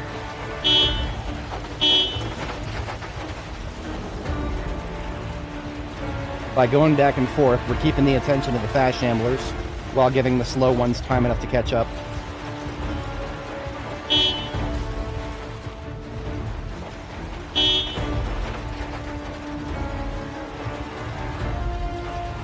Now this, I use this strategy a lot. This is a strategy that is valid both early and late game. This is a strategy that is evergreen for my standards. Oh shit, I did not see that one. That's not good. I think we'll be alright.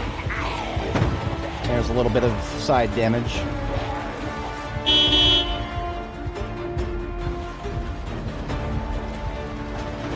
Let's have a bite to eat while we're doing this.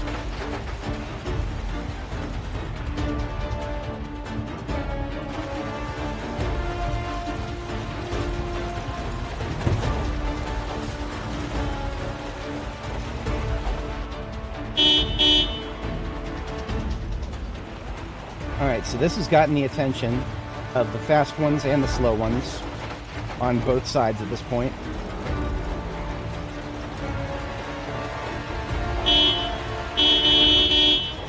And we're even pulling some fast ones from much farther away. So, we've got our cruise control. We can set that for 5 miles an hour. When we're ready to leave, we will do that. We're going to do like 1 or 2 more passes here.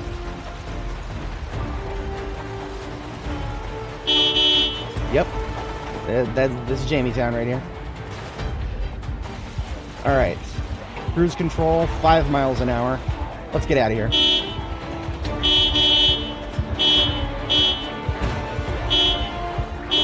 Remember, 5 miles an hour, if you are on a straight line like this, you'll outrun any of the zombies, even the fast ones, as long as they're not on any sort of perpendicular course.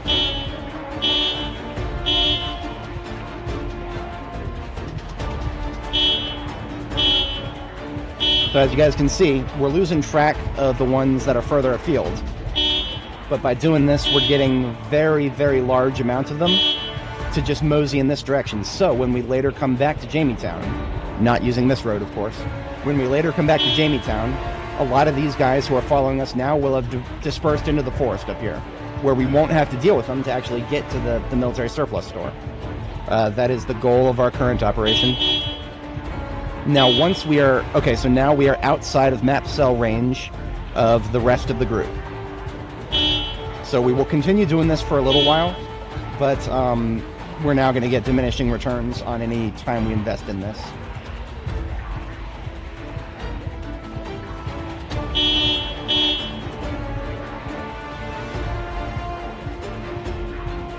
I do really enjoy how the 5-mile-an-hour cruise control is just keeping us just ahead of them. That is always going to be a very, very useful thing. Okay, I think we can afford to lose them now.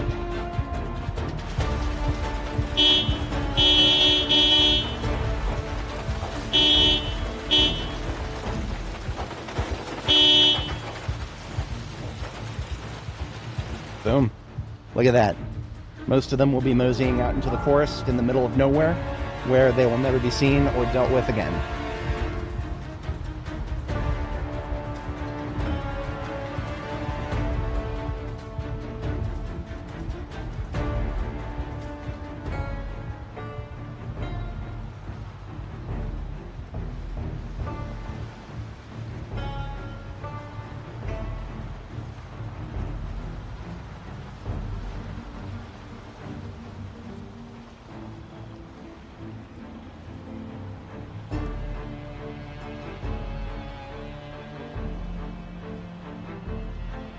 Something that I might do in the future is, as we progress through this character's journey, I'll come back to this video and edit the... I'll make like a pinned comment with some timestamps, and then explain certain things that I do. Like what I just did, the payoff for what I just did is not something we're going to see anytime soon. It's going to be in a future part. So what I might try to do is, as you know, when we get to that future part in the future, I might put a link in the description and just be like, so if you guys are watching this in the future, here is the payoff for the Jametown operation we just did. I never really got around to doing anything like that for our previous character, Annie Mae. Her early game operations were kind of a blur, and I had not established a very solid streaming schedule at the time. So a lot of my core audience back then were from like a different time zone. Like I was kind of courting an audience from like the evening for the West Coast, and like overseas for the middle of the night. Well, middle of the night for me, but it would have been like afternoon for them. Like for example, one of my top chatters early on when I was on that opposite schedule was a kid from Iran, unironically, or no, sorry, Syria. Yeah, that was I didn't actually know that until I looked up his flag. Oh, we've got another survivor zombie here. This guy here with the... If I zoom in a little bit, I have to get out. This guy here with the duffel bag. Let's see what I can do about this. We just got tired. We're not going to let that stop us. We're not going to let that stop us. We're going to have a drink of soda. And what I'm going to try to do is see if I can get the attention of the survivor. Or everybody else. We can make copious use of this fence.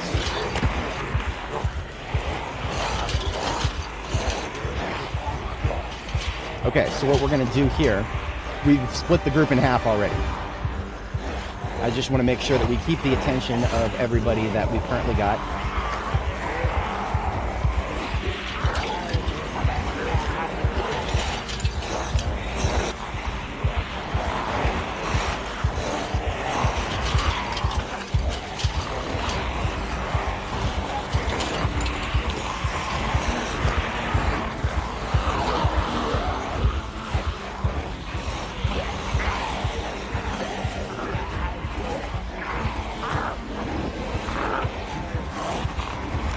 Okay.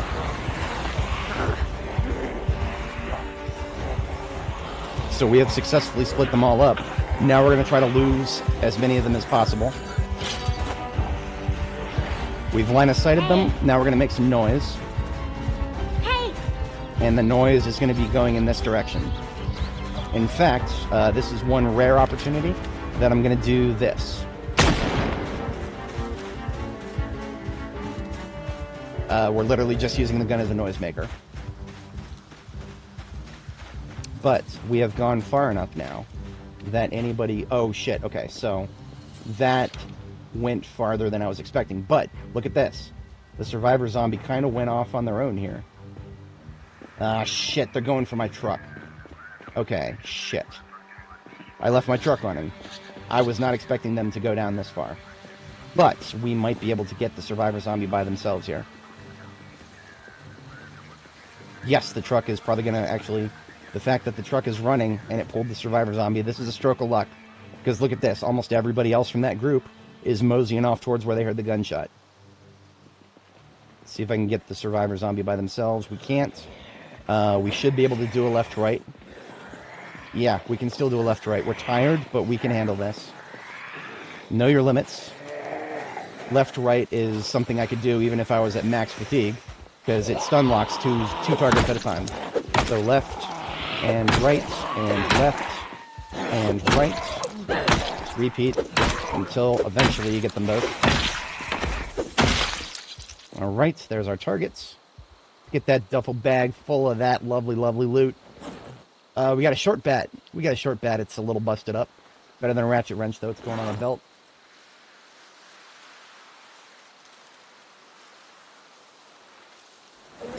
This person has also got a 1911 pistol. I'm taking that.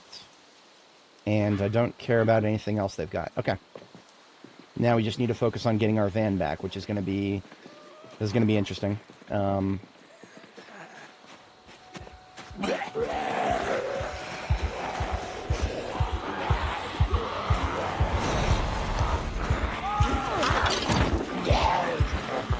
Alright, so everybody is still locked onto us. We just got to get them to flip over this fence.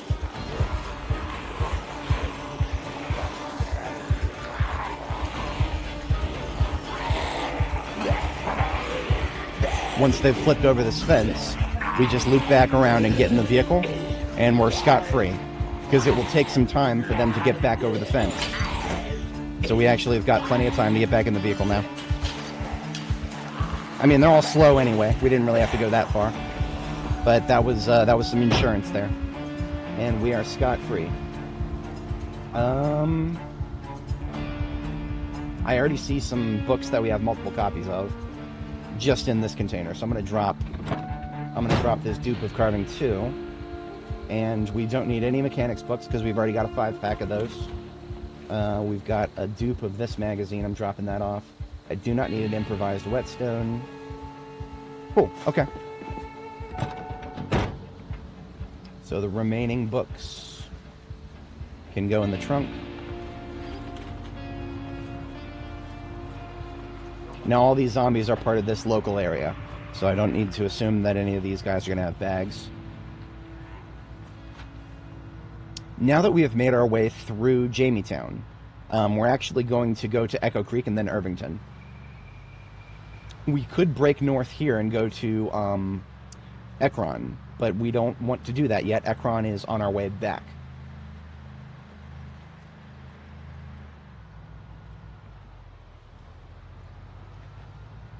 Kind of wild that we've already got ourselves a sledgehammer. This I think is another Louisville map. Okay, look at that. Yet another Southeast Louisville map. So basically all of the annotated maps we've found so far, with one exception, have been Louisville. LV, SE. I'm just going to put SE2 because I've already got one labeled Southeast.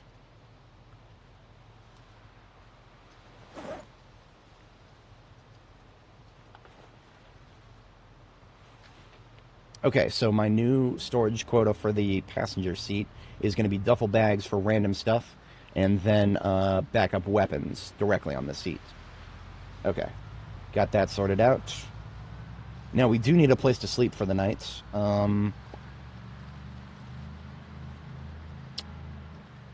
don't regret bypassing Jametown. Not necessarily. Not necessarily. but now we're going to have to improvise a little bit for a sleep spot.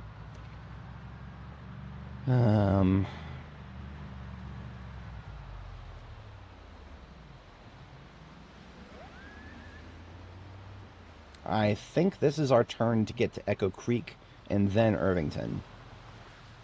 We have not yet whipped out B42map.com. I want to say that I can do it without that.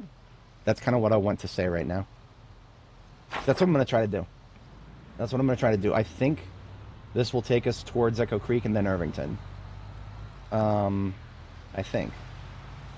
If I'm wrong, then we're going to find out together.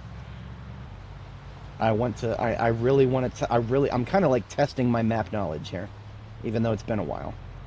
I would like to know if my map knowledge is good enough that I don't need to reference the website.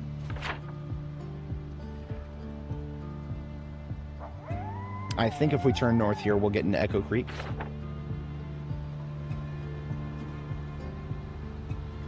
Now, I feel like Echo Creek's going to be nasty, but we're just going to be blitzing through it, so that's okay.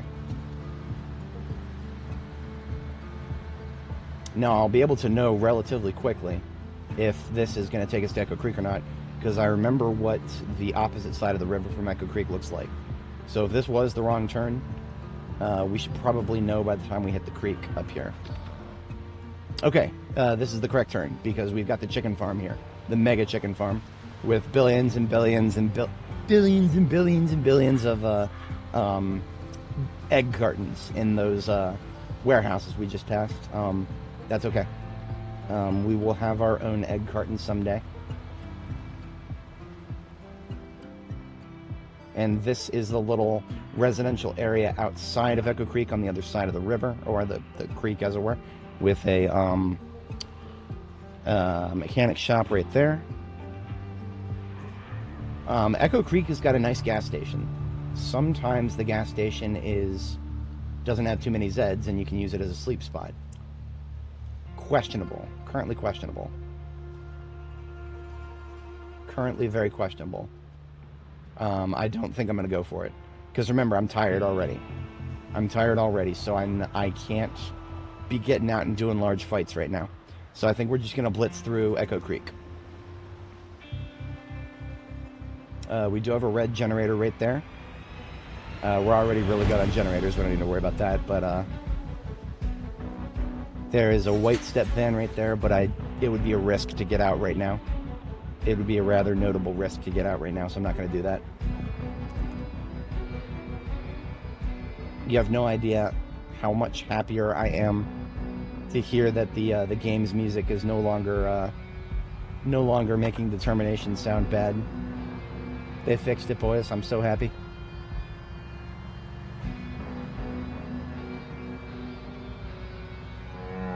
Now, we are capable of sleeping in our vehicle, but I would kind of like to avoid that if at all possible.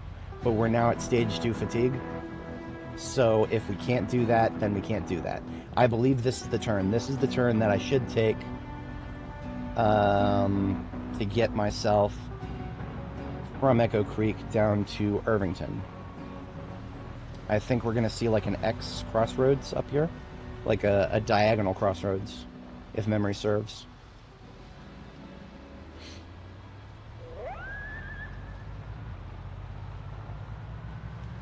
Yeah.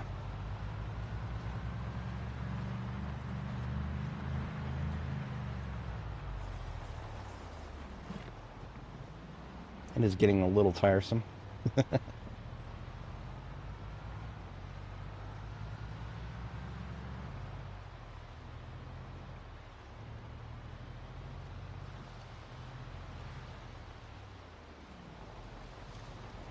It's a dead guy over there on the right. Okay, here's the crossroads that I was thinking of. It's going to be in front of this. This is like a gardening shop right here. I do not believe there's any place to sleep in there, though. And if we take this road right here, this should take us to a road that will get us towards Irvington. Now, if we get to Irvington, if we can make it all the way to Irvington, I know of a residential house that I've slept in before that would probably be an okay place to sleep in. Again, well, subject to spawns. Remember, the heat map for zombie spawns is completely randomized now. It's generated with some random noise that is a little bit weighted in certain places, but otherwise, yeah, there's like a randomized heat map now. So places that you've seen in the past that didn't have many zombie spawns are never guaranteed to be the same way in the future. Maybe, you know, out in the middle of nowhere, that might be reliable, but you know, it's still kind of a bit of a toss-up. We may have taken a wrong turn there. If that is the case, we're going to find out. I think either way, we'll eventually get to Irvington if we keep going in this direction. Now we're going a little slower on this road because I can't see behind these trees until we're like directly inside of the trees. So if there's a zombie behind one of these trees, I can't fucking tell until we just run through it.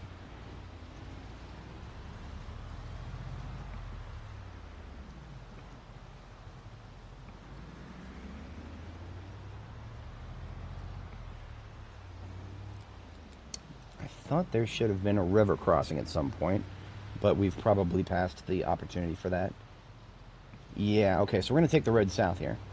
We are going to take the road south here. I do think this is sort of the right direction, but we got off that road.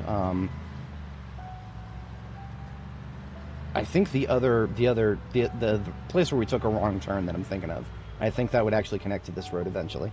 We should see a warehouse, if I'm not mistaken. If we head south on this road, I think we should see a warehouse. But I'm gonna go until I feel like I think I might have seen it. Yes, okay. I think this road on our right here is the road where... Oh, shit. I didn't realize there was one right in front of us. Okay. We are now in urban navigation mode. We might be on the outskirts of Irvington, or this might be somewhere slightly nearby. I don't know.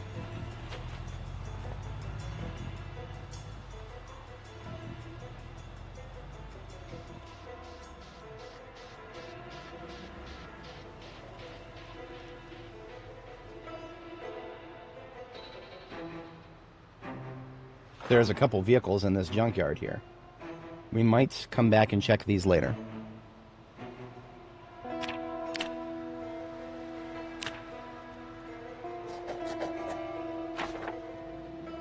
Yeah, I see a couple of step vans and a fire truck that are apparently in good condition. But we're going to need to come back here with a well-rested situation. Otherwise, we won't be able to get anything done here. This is relatively unfamiliar. Oh shit, nice, very nice.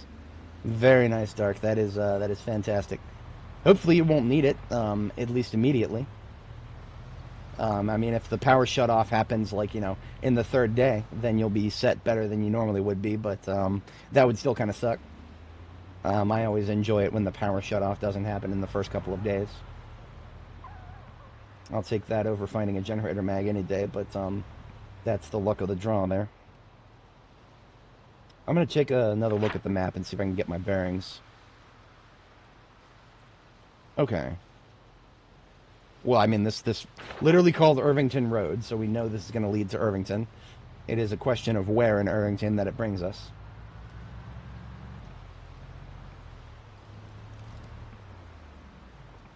What are we up to? We're up to about 7 hours here.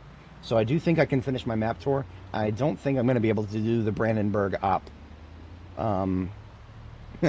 If we didn't have to spend an hour debugging the game, we probably would be able to cram the Brandenburg op, at least the beginning of it, into the this part of the stream here. But that will probably be the next stream. I think we are on track for that, based on previous streams, previous attempts. If anybody is not familiar, what I do is after exploring important areas of the map, I go to Brandenburg's military checkpoint, and I fight my way around most of the zombies there. Speaking of most of the zombies, there's a lot for that residential location. So I do think we're getting into Irvington here, but this is a road that's a little farther to the north than I usually do for Irvington, which is okay. Shit. This is a survivor zombie with a water backpack. I'm gonna set the cruise control for 5 miles an hour and mark my current location on the map.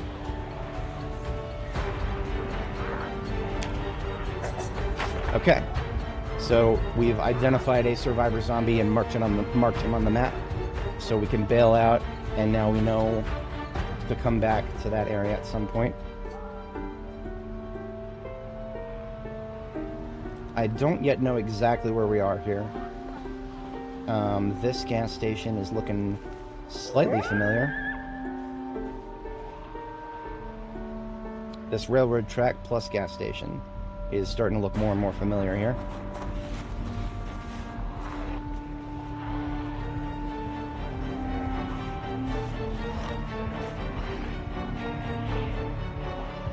Looks like all storage units are intact. Actually, if my memory serves right, we'll be coming up on the trailer. We'll be coming up on the trailer shop very soon here. Okay, you're not going to put a fire truck right there and not have me check the trunk. Hang on. We got some buckets. We got a car charger. We don't have a tire pump yet. Now we do. I don't care about anything else. Hang on.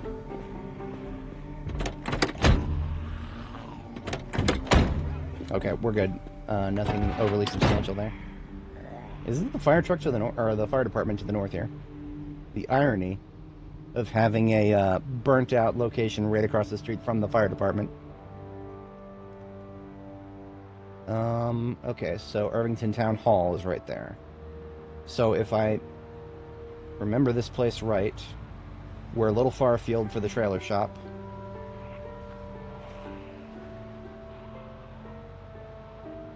We should see a horizontal road soon. I think this is it. This is the start of the horizontal road. That means the trailer shop might be this one right here. Let's find out. Shit! Fuck! I thought I was far enough away from that. God damn it. This is not the one I'm thinking of. Is it? I don't... shit. If it is, they've changed it. Hey there. The new build is... well, we haven't noticed anything overly substantially different from our current... or from, you know, as far as single player goes. Multiplayer may be different. We're currently in Irvington, and I thought that we would be going past the trailer shop just now. But I remember there being a bigger lot. No, okay, so that was a different trailer shop. That I think there are multiple. Yes, I think there's multiple. Okay, I know where we're at now. Okay, I know where we're at now. Okay. Yeah, I know where we're at now. Alright. I am no longer confused. This is the main road for Irvington. I am much more familiar with this road.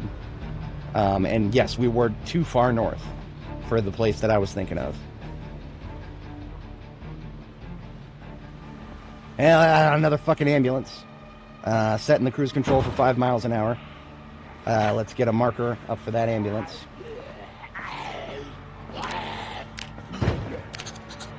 Okay. Ambulance marked with an A. So we will know to come back and check for that. See if we can get the keys. But for now, we just need to get through this area because we're really tired right now. We don't have the capacity to get out and fight.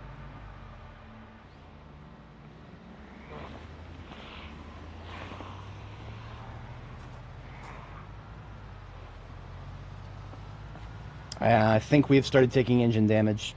Yes, we have definitely started taking engine damage, which means our hood is gone, which means we definitely need a new vehicle. This is a Corvette. It is a massively busted up Corvette, so I don't care about this. That was the house, by the way. I believe that was the house. We can probably secure that house with relatively minimal effort. And if we can't, we'll just back off a little bit and sleep in the vehicle. If we have to sleep in the vehicle, we will. But what I want to do before we do that is take a peek, see if we can see the trailer shop. Should be after the cattle farm here. It'll be a turn northward. I think the next turn. I don't think that was the through street. If it was, then I've missed the turn already. I don't think it was a through street, though. I think that was just like leading into the parking lot of that joint there.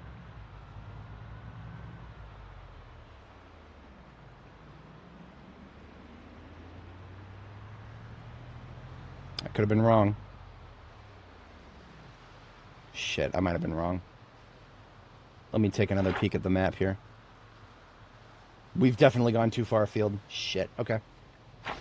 Yep. I think that was the turn I was supposed to take there. It looked like some parking lot is what it looked like, but I was wrong.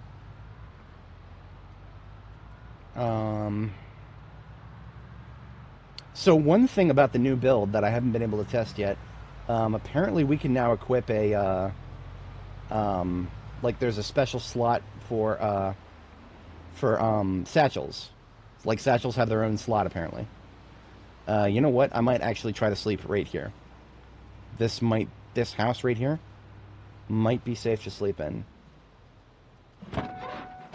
If it's not, then we're going to need to do something else. Because we are really, really tired right now.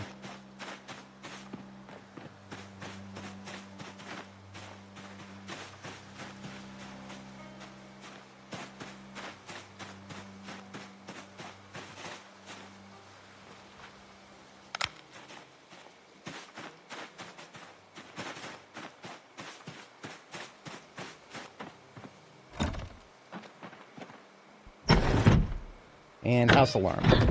Now we're good. Alright, we got a way in. We got a room with a bed. That's good enough for me for tonight.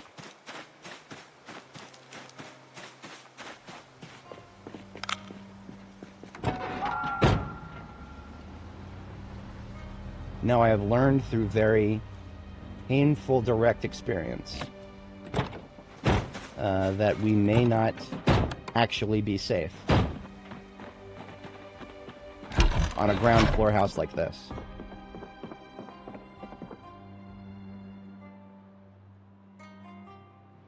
I have an idea, though. We can empty out this crate. And then if we move this crate right here, anybody who breaks in the window would still be able to get in and stand on that spot right there. But they would have to break through this crate, I believe. So we may be slightly safer than we would be without that crate. Let's have a bite to eat.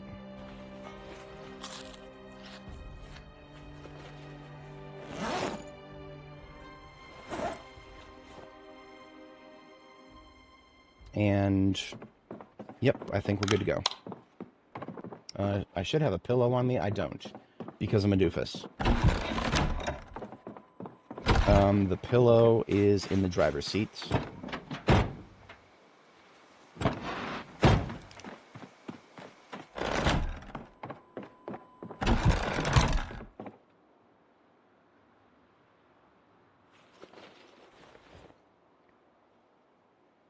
Okay, excellent. So I do think I need to step away briefly IRL.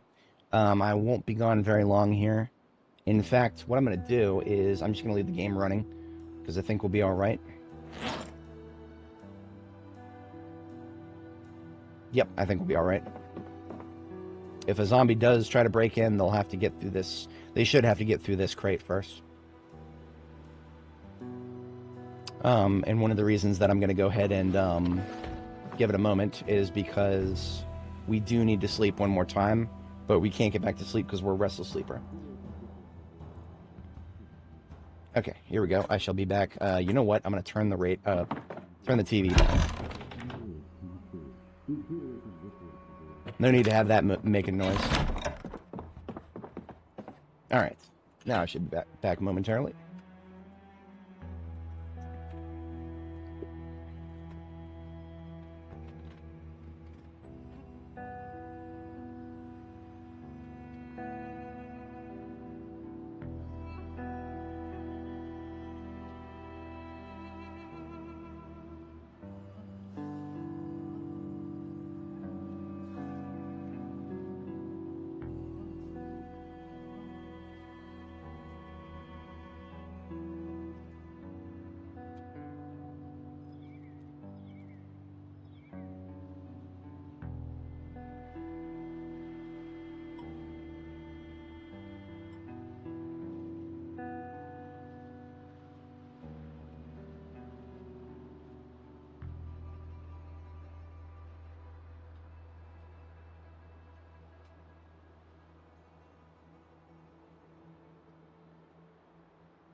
All right, I am back. Make one of these silly little sugary drinks that my doctor told me to start drinking.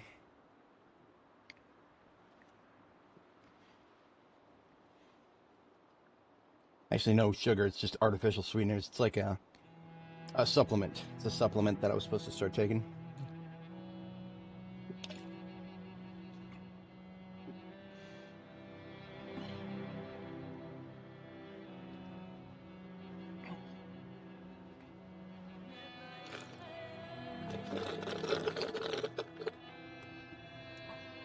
Yeah. Doesn't taste very good, but necessary. All right. Now No, unfortunately not. No, we're not getting any more crunk here. That was just one of my medications, as it were. Got a little bit of freaking water on my mouse pad. Don't want that.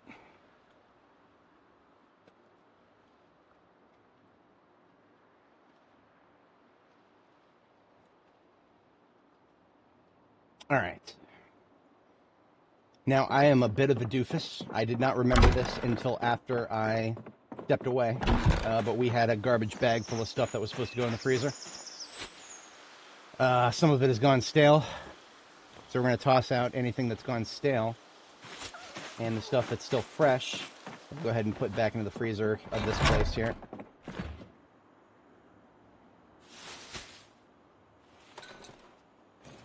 Lots of fresh ice cream still. That's good. And imagine how much longer it would have stayed fresh if we just had remembered to toss it in the fridge last night.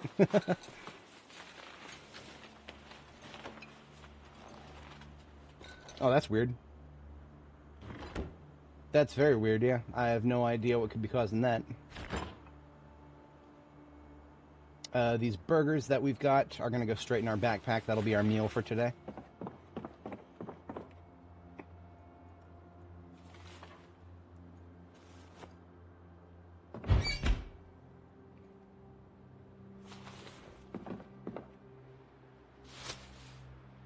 Yeah, so we've got this empty pot right here. You know what? Let me try to fill this up to see what happens. Empty pot.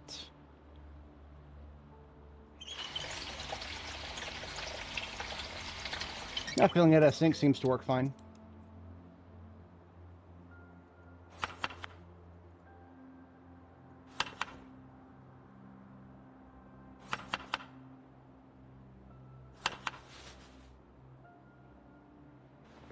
I would need to slice this bologna.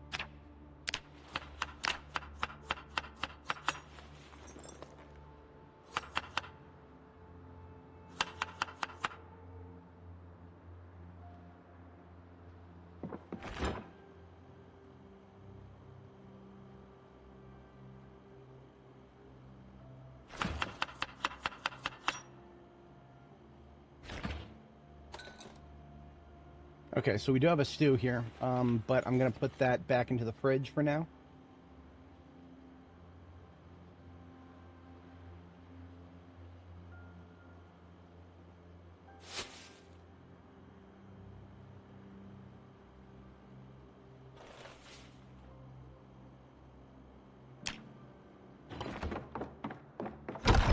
I'm going to go ahead and mark this place on the map because I might be staying another night here. Or actually, no, I'm definitely going to be sleeping one more time here. This just gets an S with a red circle around it because it does not have like any barricades or anything else to stop zombies from breaking in while we sleep, so it's not a very well-defended place that gets the red.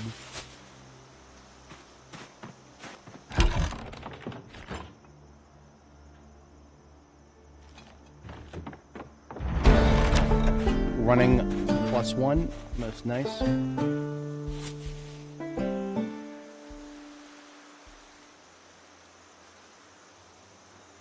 Garbage bag foods, okay. So some of this non-perishable food that I'm carrying around can go in there.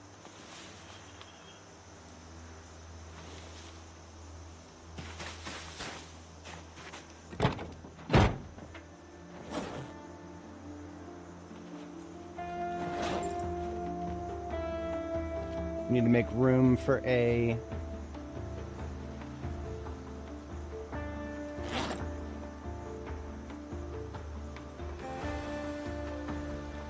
We need to make room for the tire pump.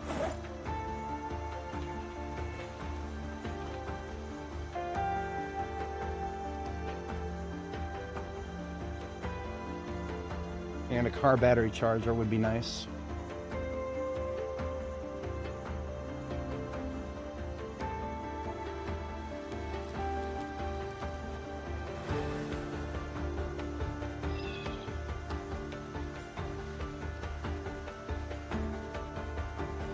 Okay. So we've got a full vehicle kit in the glove compartment. And now we should have a little bit of room left to put some of this stuff in the passenger seat. We don't have too much room, but we've got a little bit. Got about 3 encumbrance to work with there.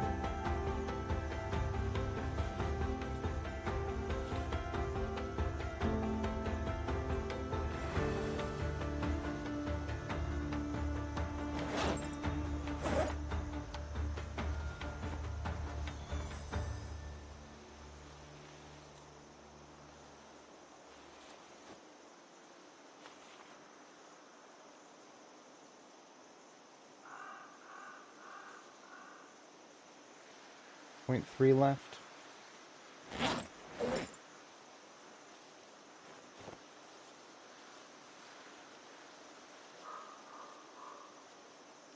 Not usually. It's a little early for me to start optimizing my my containers. It's a little early for that. That's okay. Because any progress we make optimizing this will carry forward to the next vehicle that we start using.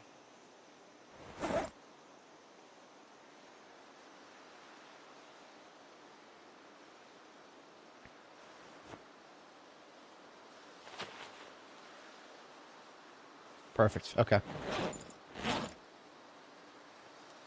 We do have room for a pillow in the driver's seat. We're going to go ahead and collect that, just in case we don't come back here. We might not come back here. It is TBA as to whether we'll come back here. This is a safe place to sleep. That is important. There are potentially more important things, depending on how progress goes.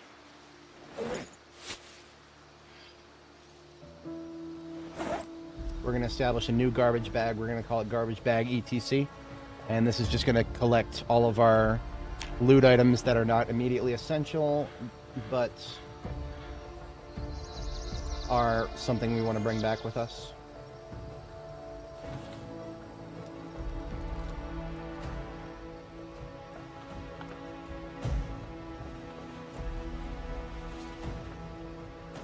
Okay.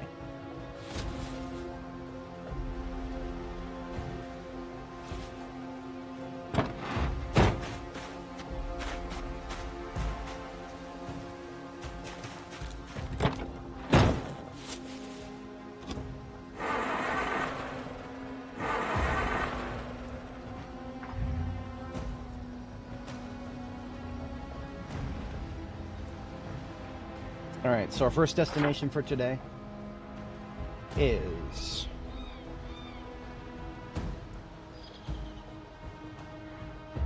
we want to check that ambulance up there. We also want to check Cattle Road here. So we're going to take the first right with the stop sign here. And the reason we want to check Cattle Road is we might have... Oh, you know what? I'm an idiot. Hang on, I'm an idiot. We're supposed to sleep again.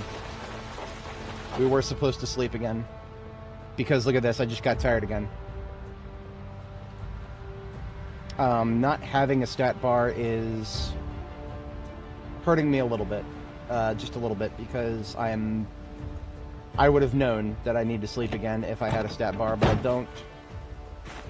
My circadian rhythm is imperfect, to say the least. I need to put that pillow back and get one more sleep. That was actually one of the reasons that I put stuff in the fridge right now. So those burgers that I'm chowing on go into the fridge as well, because they're not going to last too much longer if I don't fridge them up.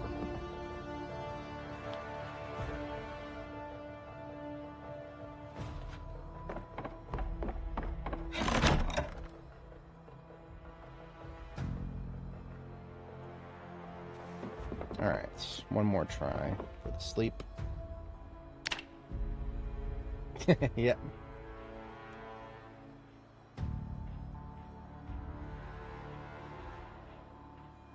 Alright, that should leave us with at least the rest of today. Probably a little bit more than the rest of today, but that's alright.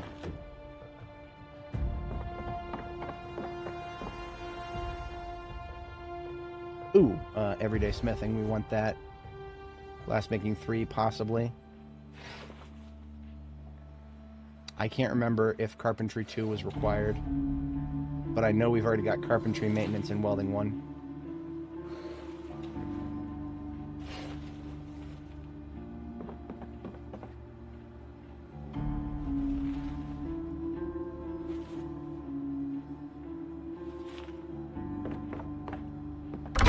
Hello.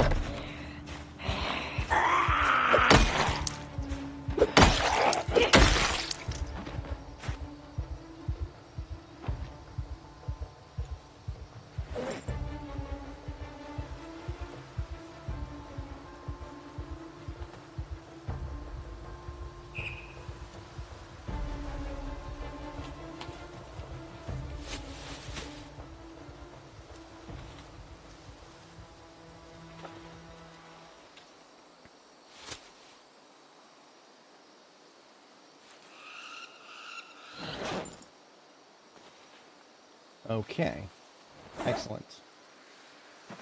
We're going to take those burgers back out of the fridge, and we deploy to explore a little bit of Irvington here.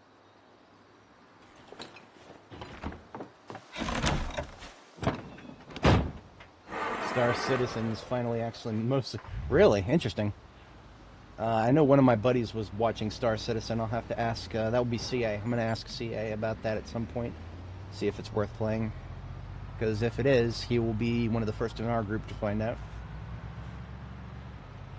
Hopefully it is a fun game for you. I've heard things about it. A lot of the things that I've heard sound like it's incomplete. Okay, here's the trailer lot. Fuck. Oh, this sucks. Well, no trailers. No, I'm so no loot trailers. We've got a bunch of animal trailers. That really sucks.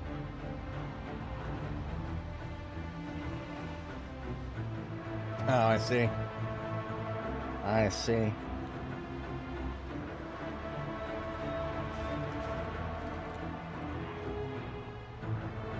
I swear there was another place like this one, though. But that is extraordinarily disheartening to come through this place and not see any hauling trailers.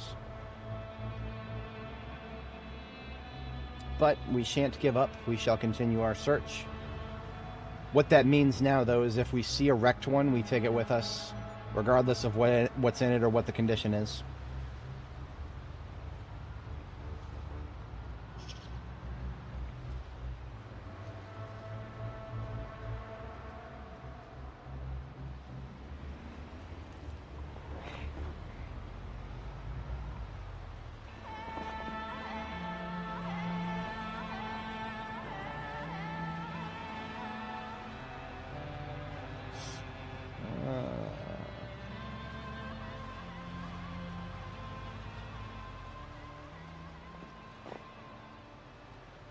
I would like to check that ambulance if I can manage. We didn't go past it yet, I don't think.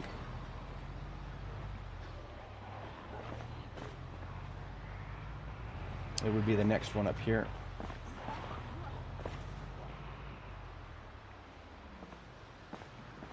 Yeah, okay, there it is. So,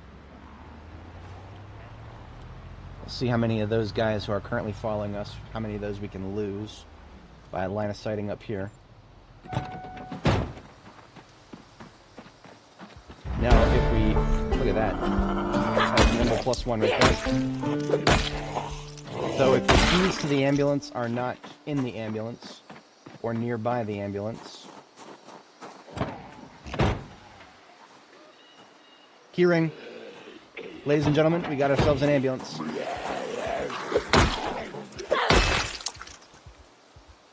Alright, that keyring has one vehicle key to one ambulance. Let us set that vehicle key to favorite. and let us take a look under the hood. Let's look this gift horse in the mouth, shall we? Engine is quality 75, so it will still have a 25% chance to fail to start. Everything else looks great. It's got a big gas tank. The light bar is at 90%. One of the brakes is kind of shit. One of the tires is kind of shit. But everything else is looking good. Because it has a little bit of gas in it, we can actually move up already. Oh, that's beautiful. I am a very happy camper right now.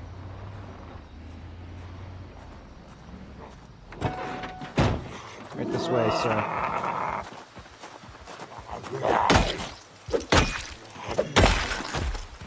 I can promptly remove the A from the map because we have recovered this ambulance. There we go. I hit escape one too many times.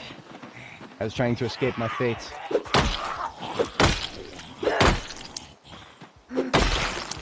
Now, there may be more than one coming around this corner. I'm going to back up a little bit.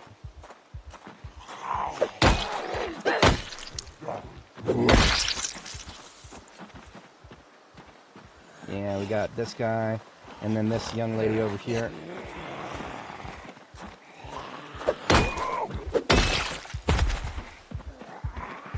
You know what would be really cool is if this ambulance had a medical satchel in it. Because I really would like to test out that new satchel slot. See if it really can be worn alongside of a backpack. That'd be cool. Had to break the fucking glass, didn't you, bud?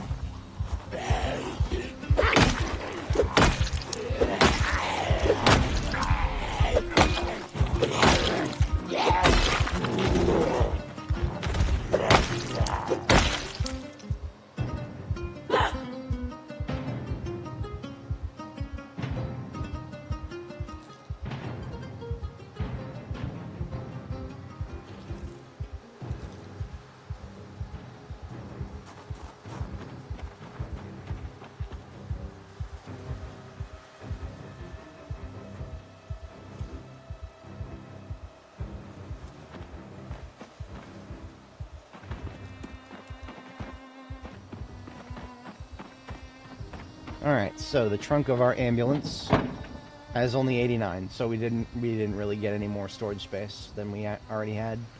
That's alright, I guess. Wasn't really that interested in storage space. I mean, who needs storage space, right, guys? Fuck. Whatever.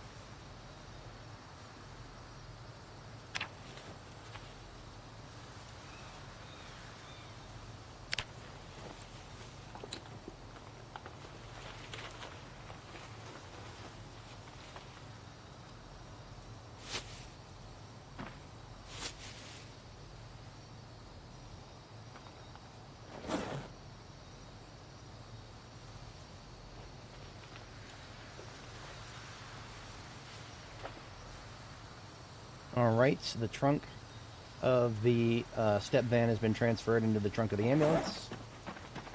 I think we're just about to get hungry. I'm going to go ahead and take a bite of this burger. Looks like we are no longer rapidly gaining weight, but we are gaining weight in the regular sense. So that's okay. Well, after eating that burger, now we're rapidly gaining weight again. Okay. Not that big of a deal. We are now done with this step van. I'm going to leave the key to it on the driver's seat.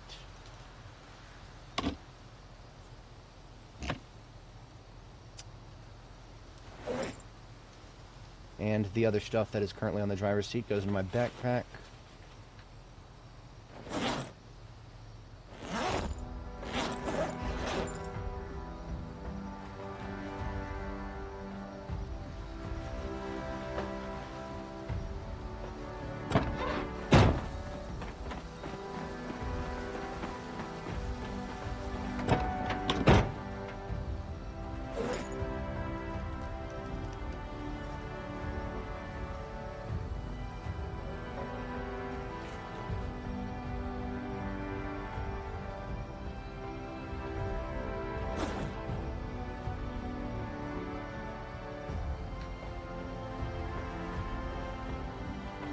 Alright, passenger seat contents transferred.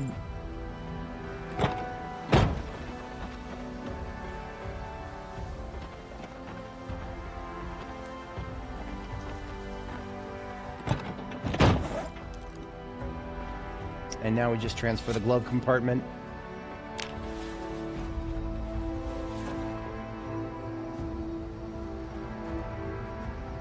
And we're done with this one.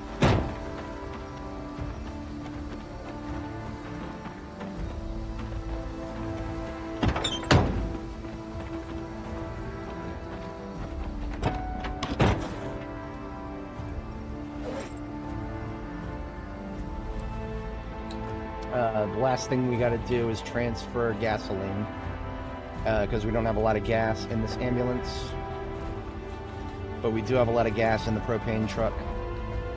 So once we're done transferring inventory, we will park right here. I think this will get us access to both sides.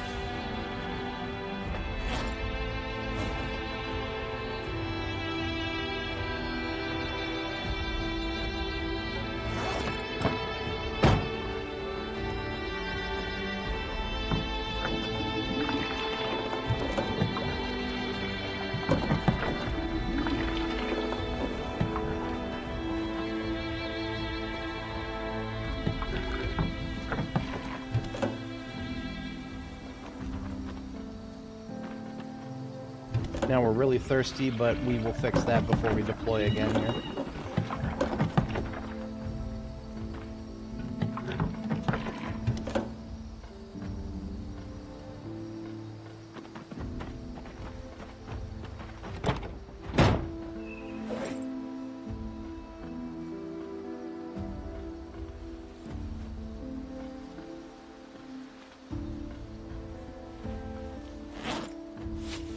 Actually, we're going to straight up drink one of these cow milks here. And one of these cans of soda.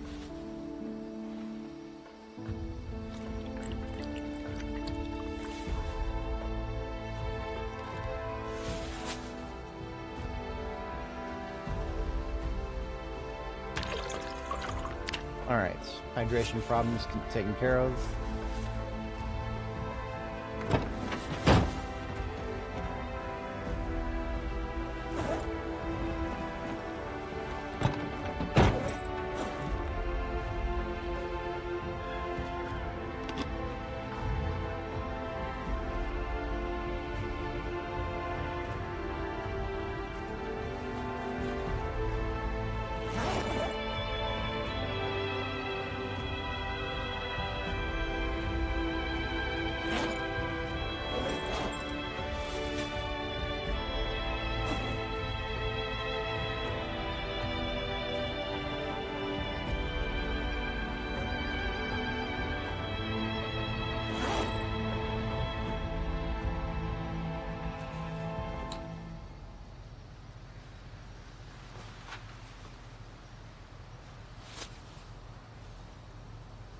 Okay, seats are sorted out.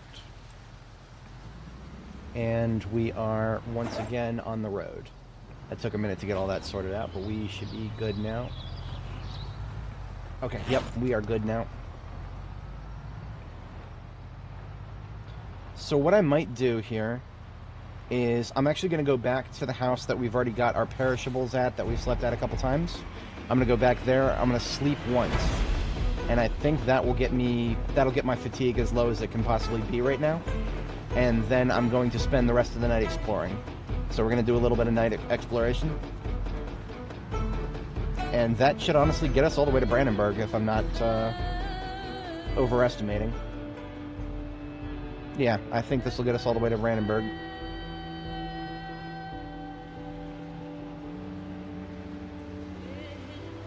We have 3 Corvettes at Riverside. I need to not forget about that.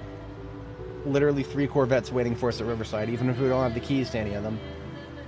Even if we don't have any of the keys, we will get to the point where we can hotwire those, and we will have a Corvette for everywhere we want to go. One for Riverside, one for Muldraugh, one for West Point, and then Louisville.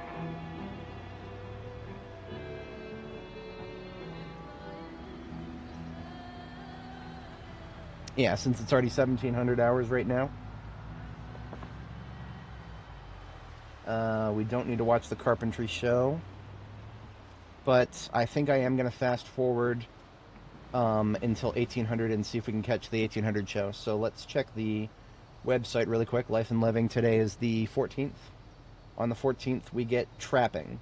So we missed yesterday. Yesterday was the 13th. We should have caught foraging if we managed, but we missed our opportunity for that.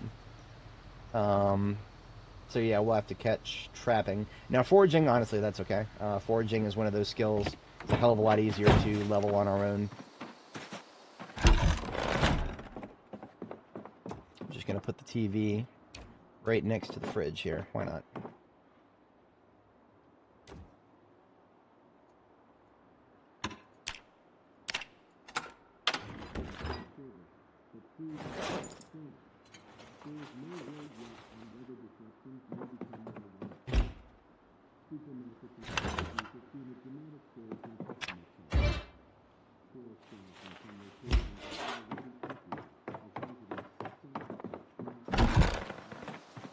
Let's see if we have a roast pan here. I believe we have a roast pan.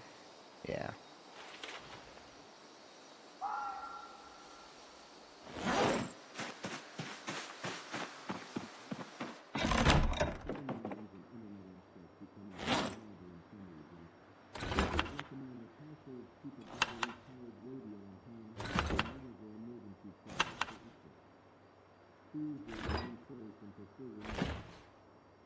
Oh, it was going to let us put that corn in there, but we can't, because it is frozen.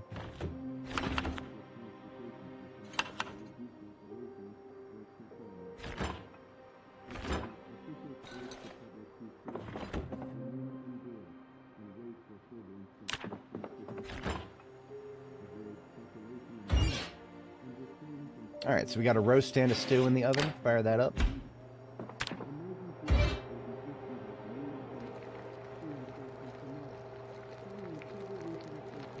And the afternoon show ended, and now we are doing trapping.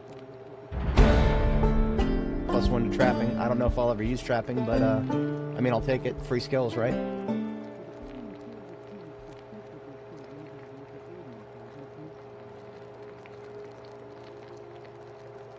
This will probably come out to about 53. We're going to call that 50 roast. And we're going to toss that in the freezer, because whatever this stew comes out to be, probably 60-something.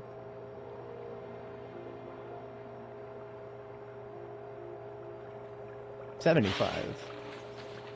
So we're actually going to call this an 80 stew.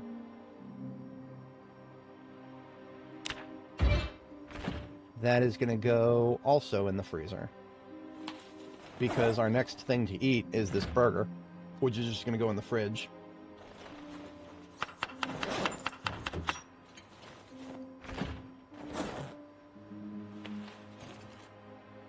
We are going to have some yogurt just to shut up the hunger for now. That'll prevent any of the hunger from coming back. So everything else in the fridge goes into the freezer. We can shut off the TV for tonight. And hitting the sack very early. But this will enable us to basically do an all-nighter, sort of. We might still sleep when we get to Ekron or something, but I mean, if the stars align, then we will continue. We'll keep going until we get to Brandenburg. So here's our pillow.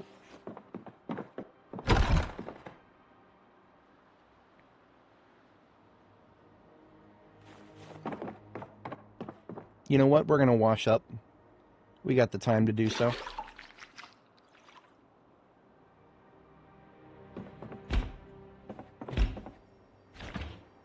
Panic bug regarding fences. I was not aware of any such bug, so I could not tell you. I'm gonna go out on a limb and say most likely not. I don't think they've fixed any bugs yet. Let me double check. If we go to the game and we refresh the page, build for 42.13 is still the latest. So if what you're talking about is a glitch that was on, you know, the latest version, there's no new versions out. So yeah, any glitches that currently exist have not been fixed yet, most likely. We're going to toss out this popsicle and any of these ice creams that have gone stale. Because there is no point. Once ice cream has gone stale, it's basically useless to us. We are no longer trying to put on massive amounts of weight.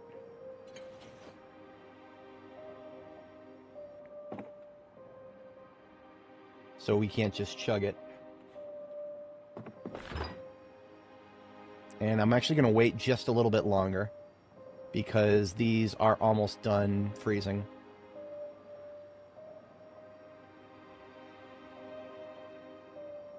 Okay, there we go. So now everything in the freezer is frozen, including the mayonnaise. Okay. So now it won't decay freshness until after it's finished unfreezing. So that's why we did that.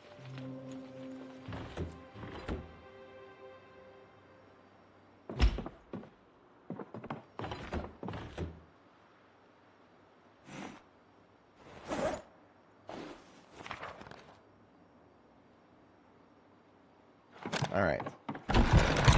Done with this place. The garbage bag full of freezer stuff into the trunk. And we are out of here.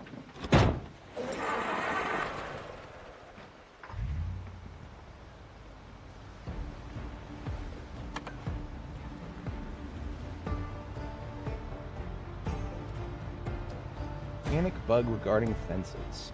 I really wish I knew exactly what you meant by that. We've fought a few zombies next to fences, and we do have a character who gets very panicked. But, oh, you know what? I might have seen a couple things in the discussions forum.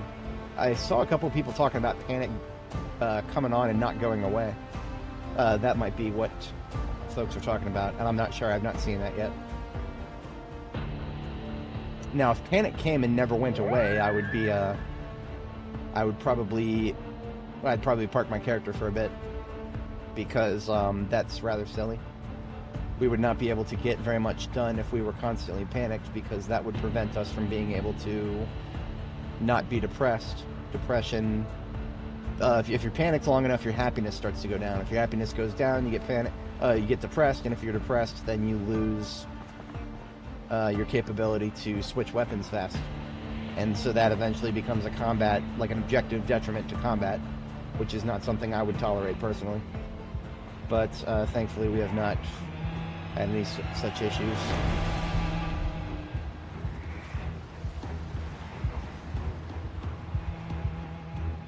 So this is where we picked up our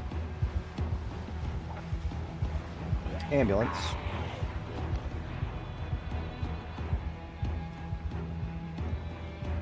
I'm just kind of eyeballing those Zeds to see if anybody was a survivor zombie. It doesn't look like it.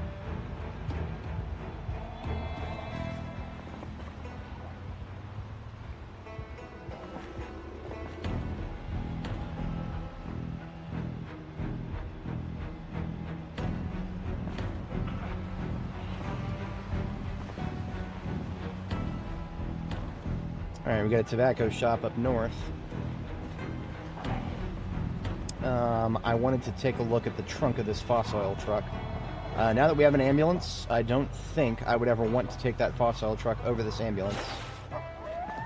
But I do want to take a look at it. I mean, I've never seen a fossil oil truck of really nice variety.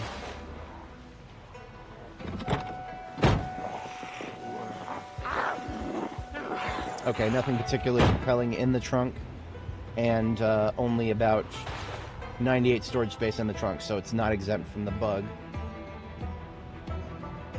Oh, no, that, I have no idea if that's been fixed. Boy, it's not panic, it's stress. Stress. And yes, everything I just talked about, where being at high stress for a long period of time starts shedding happiness, same applies to stress. And that would really suck if that was still a thing. So, we've got a post office here. This post office right here is one of our next loot targets. But yeah, and what I really hate to say is that may have been a feature instead of a bug. I really hate to say that. It may have been a feature instead of a bug. So it may not have gone anywhere, and that may be intentional. So what we're going to try to do is get together any zombies in the area and try to lose them in this direction.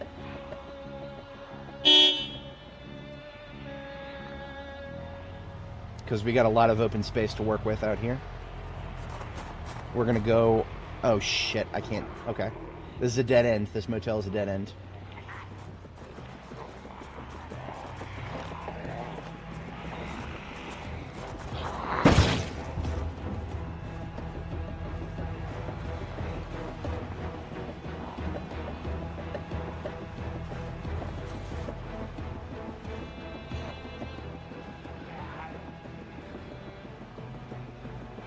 Okay, I think we may be able to lose those Zeds. No worries. I am not. You'll never catch me getting upset at chat for distractions, because that is a skill issue on my part. I'm the one who's got to make sure that I don't get distracted here. Fuck. Okay. Let's try. I'm gonna try going around back behind this building. We got some Zeds that are flipping over that fence there, but a lot of them are going to lose track of us.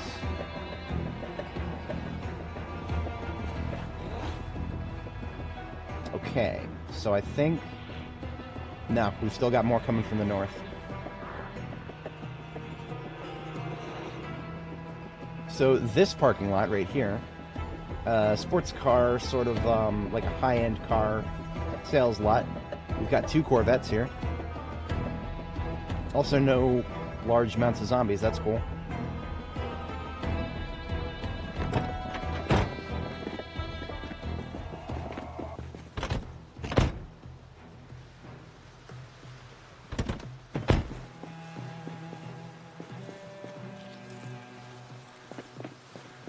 So we got a key to this Corvette. I'm going to leave that on the driver's seat for later.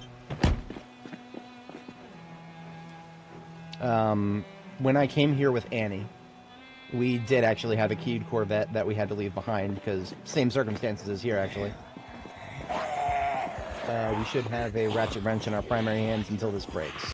Now, the reason we're getting out and fighting right now actually has nothing to do with these cars. I actually just looked at this place and judged it to be an okay fighting spot. What we want to do right now is secure that post office. The post office is going to have magazines, lots of them. And potentially other things, but mostly I'm curious about magazines right now.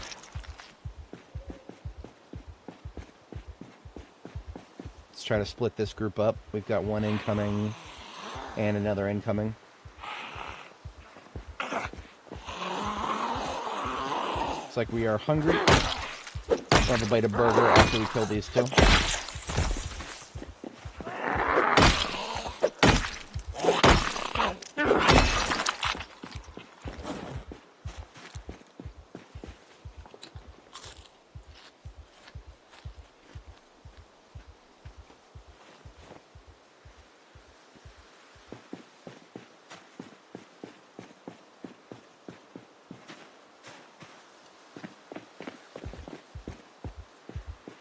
Sub loser. That's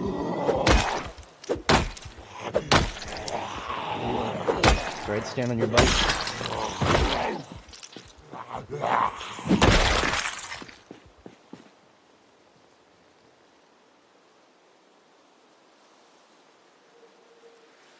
I feel like ratchet wrenches are perfectly fine for now.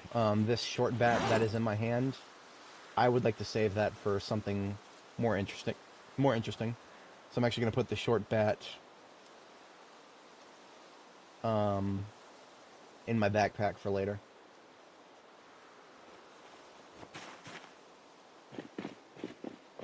Alright, so I'm just going to fight on foot for the moment, because if I bring the ambulance up, it's going to draw a little bit of extra attention.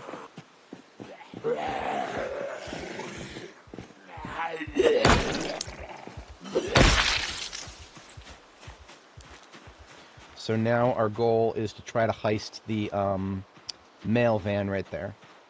I think this post office and this particular POI is actually no good.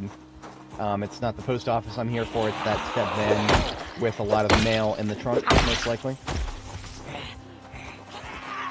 I'm gonna laugh really hard if there's like nothing in the trunk. but it's worth fighting for now, the possibility. So if you see a mail van like this with the little envelope, looks like the send button of your email right here, good chance of mail bags in the back. Those mail bags will have like parcels and stuff. Decent chance at magazines too.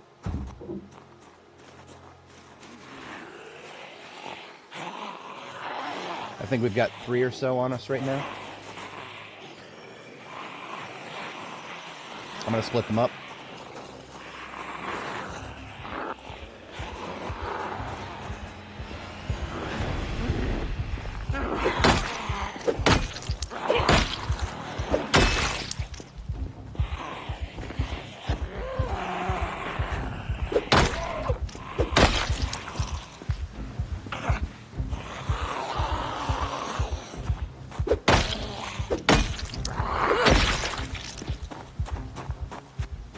Right now, I would say that our overall trajectory is very similar to Annie's.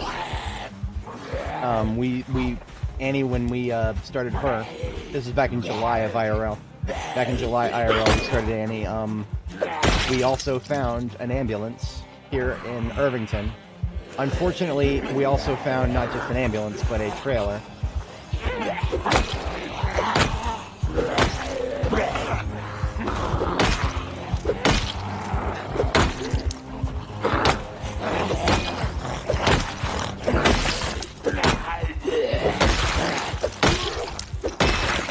Okay, bit of a clusterfuck, but we got everybody taken care of.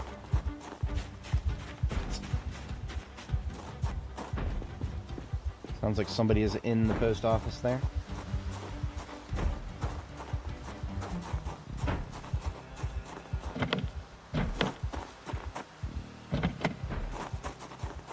Can I do anything about the fact that this vehicle is locked up? Wow, look at that. 128 space in the trunk. Bullshit. Fucking nonsense. I'm very curious if they fixed mail vans. We're about to find out. Nope. Mail vans are still the only vehicle in the game that you can't access the trunk from the driver's seat. Because, fuck you, that's why. Alright, I don't think we need butchering, fishing, or first aid Mark 1. I can't remember blacksmithing. I don't think we actually need it, but I'm going to take it anyway. Same with animal care. We probably don't need it, but I'm going to take it.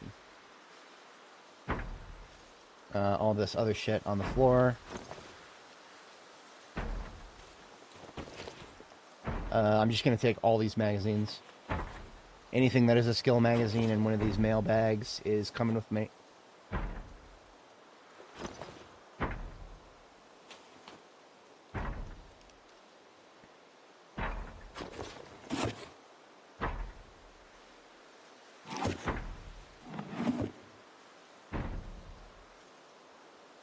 Now, mail bags, you can actually chop them up and turn them into sacks once you have some tailoring experience, so that's cool.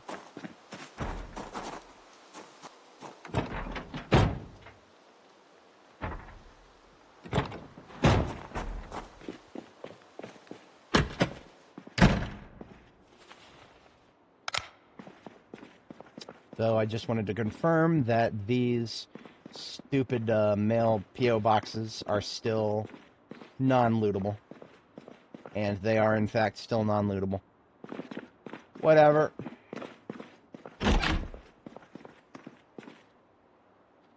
We do have some magazines here. Taking those. I don't care about that zombie. It's going to take it quite a while to get out of there.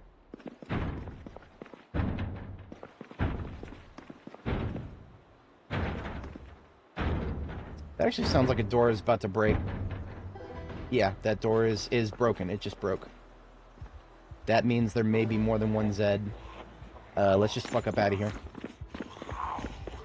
There's nothing to fight for here. We've gotten all the potential loot. So we are done here.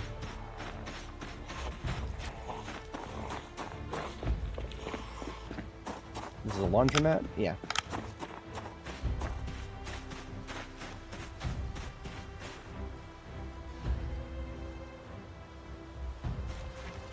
gripping my mouse too tight. I'm not used to being this vulnerable, so gripping my mouse a little tight there. Alright.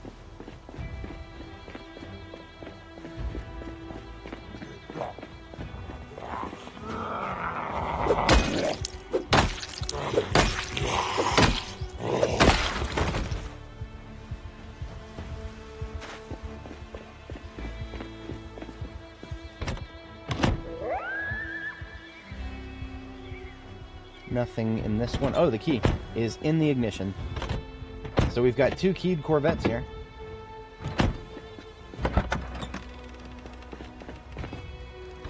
But that's okay. We have 3 of them back at Riverside because we got really, really, really lucky. So I'm just gonna write on the. I am gonna write on the map that we've got 3 keyed sports cars waiting for us in Irvington. Because we just picked up the keys to this Mercia Lang here.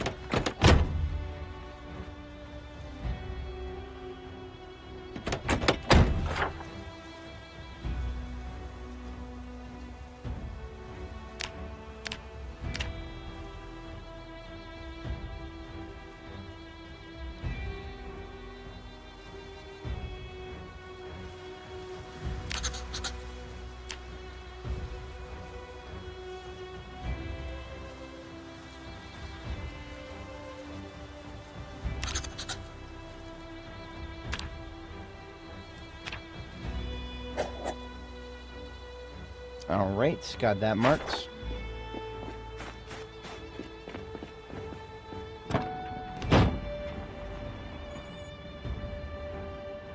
The gas to go up here is not worth fighting for. We are good on gas for now.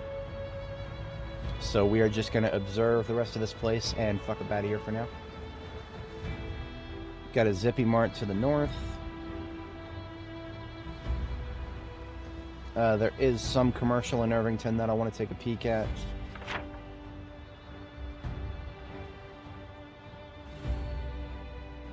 I mean, a lot of it we've already looked at, actually.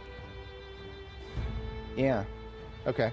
So what we're going to do is exit Irvington in the general this way direction, which is going to take us past the mall. There is a mall on the far side of the map in this direction. Hobbs and Perkins Hardware. I feel like that's new, but I have no idea.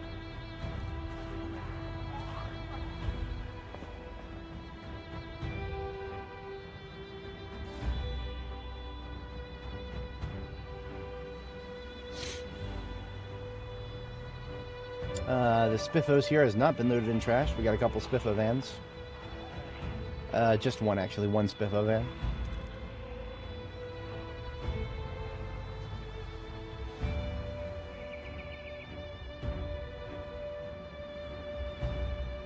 This is residential in this direction, I believe. Yes. Okay.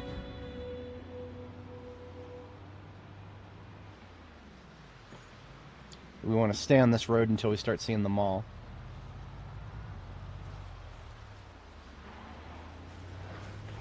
What are we up to? Up to 8 hours here? So that leaves us with about 4 hours to mess around with. We're going to put that at 3.5 hours.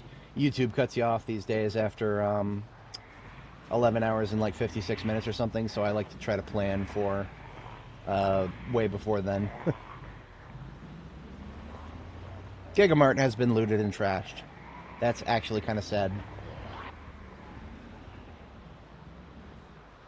However, the well-regulated militia here has not been looted and trashed.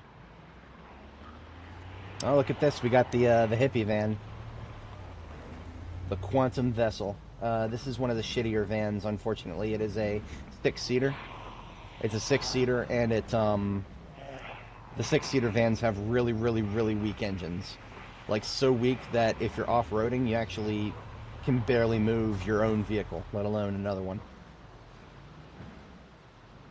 So, whenever I pass through here, I usually like to try to lure all the Zeds out of the parking lot. That's okay. We're not going to do that this time.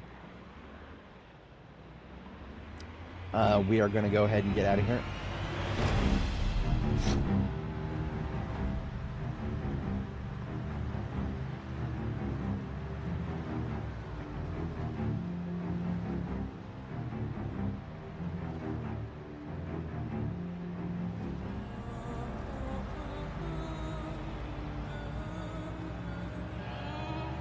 Alright, so we have eyeballed a couple of commercial centers in Irvington, but I have decided not to do a residential tour of Irvington. I mean, same with other loot centers in...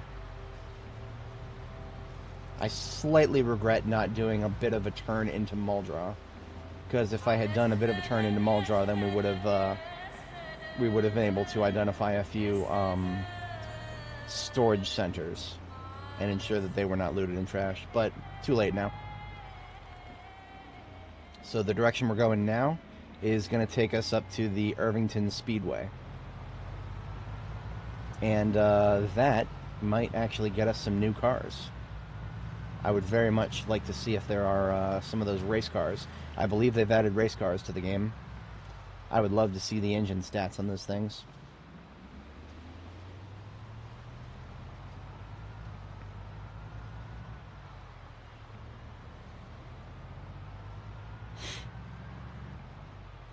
And as fate would have it, we actually have in our possession a sledgehammer. This is unusual for me. I very rarely have a sledgehammer this early on in the game. So if we wanted to, we could actually sledgehammer a back door into the Irvington Speedway. I mean, maybe one of those sports cars or like, you know, race cars, maybe they're so lightweight that we could actually tow it forward. That would be amazing if we could do that. We'd take it back with us.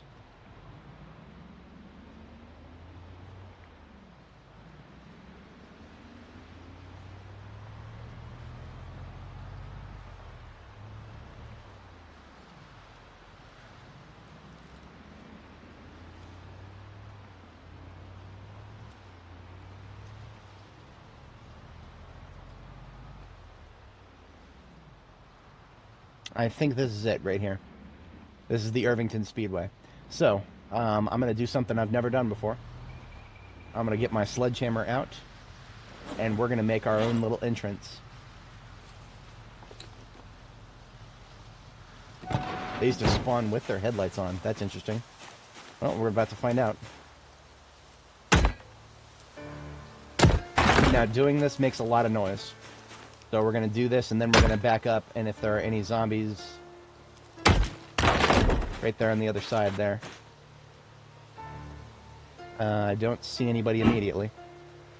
Now, as you guys can see, we got some muscle strain. This is because we're long blunt level 0. So we're actually going to leave the sledgehammer on the ground and run in really quick. And look at that, we got the speedway. I'm going to get back into the light here. I'm going to mark the ambulance so that I know where my point of ingress is. So if I need to bail back out, I know where to go.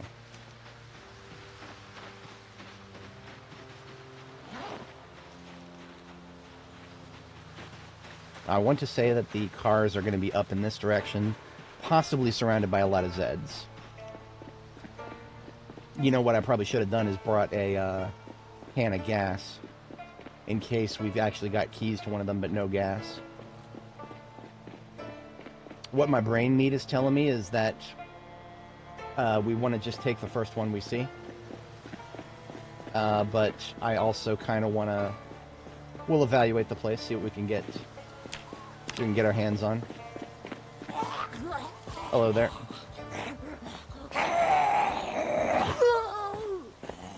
I need to be wary because my spacebar is a little bit stuck in my keyboard's current position.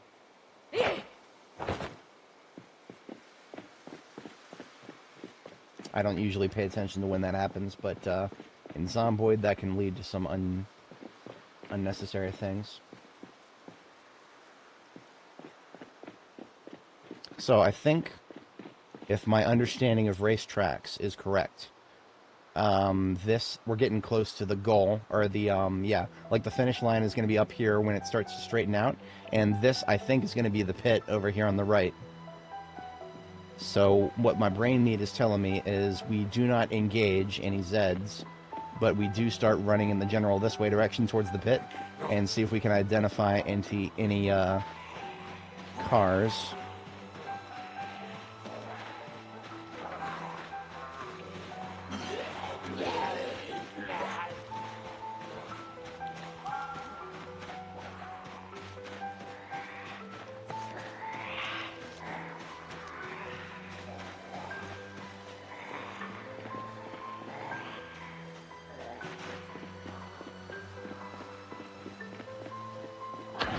Oh, okay. I forgot that this is something that you gotta flip over. Okay. We did not hurt ourselves doing so, so that's good.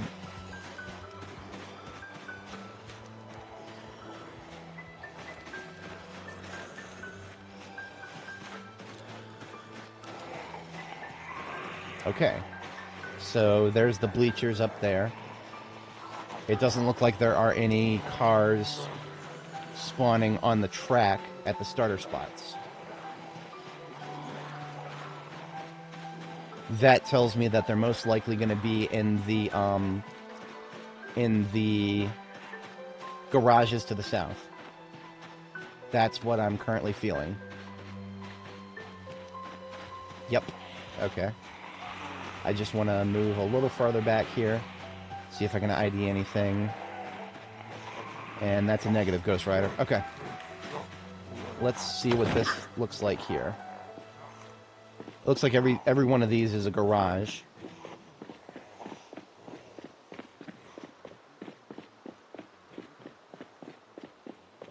We got more garages over here. Now we did not bring the sledgehammer with us. That was probably a bad decision.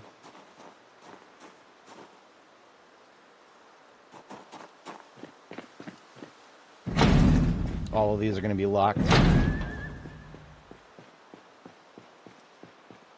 Nothing in this entire parking lot here, sadly. Yeah, I want to say that most of the cars are probably going to be in one of these garages here.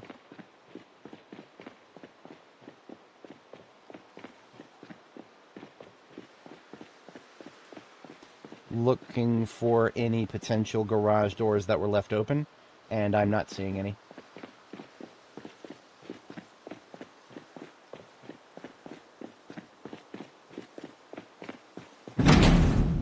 Now, it wouldn't be beyond my power to just break one of these doors down. That doesn't seem like the most constructive use of my time right now. I would much kind of prefer to see if I can manage to get away with locating one that is still outside, if I can do so.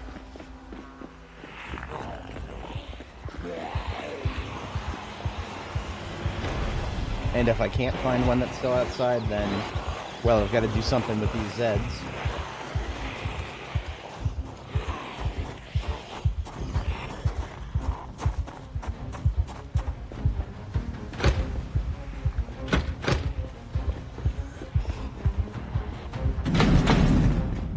I see a generator over there, which is cool, but there's nothing we can do with it. So all these potential parking spots, and this is all we found, is this one little fucked up.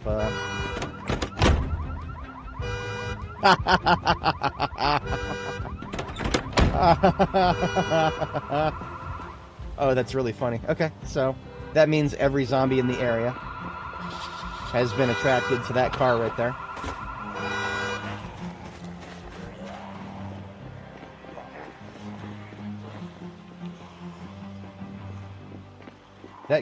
That might not be the worst thing in the world. I'm going to test the doors up here.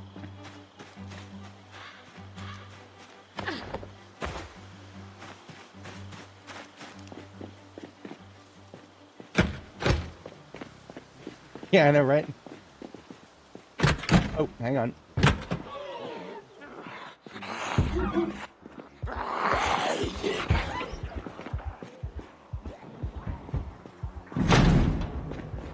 Well, we successfully opened one of the doors, but there's also a bunch of Zeds in there, and I did not see an actual car in there.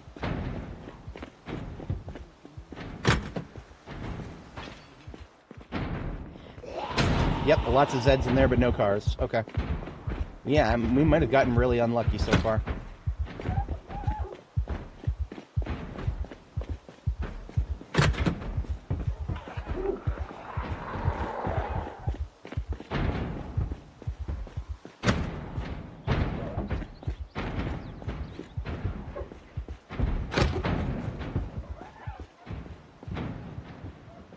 Now, we may actually get some Zeds to break these doors for us.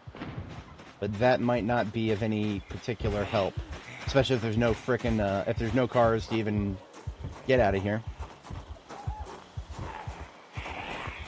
Ooh, look at that. That's a lot of Zeds. We are now quite stressed from all of the pounding on doors.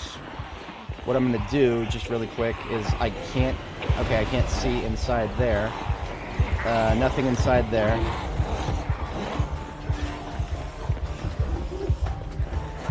And nothing inside there. So all of the doors that have been busted down so far are full of people, but no cars. Alas. I think we're gonna fuck up out of here. We are probably gonna fuck up out of here and come back here when we can actually afford to fight our way in. I was just kind of hoping to find a destination to fight towards, you know?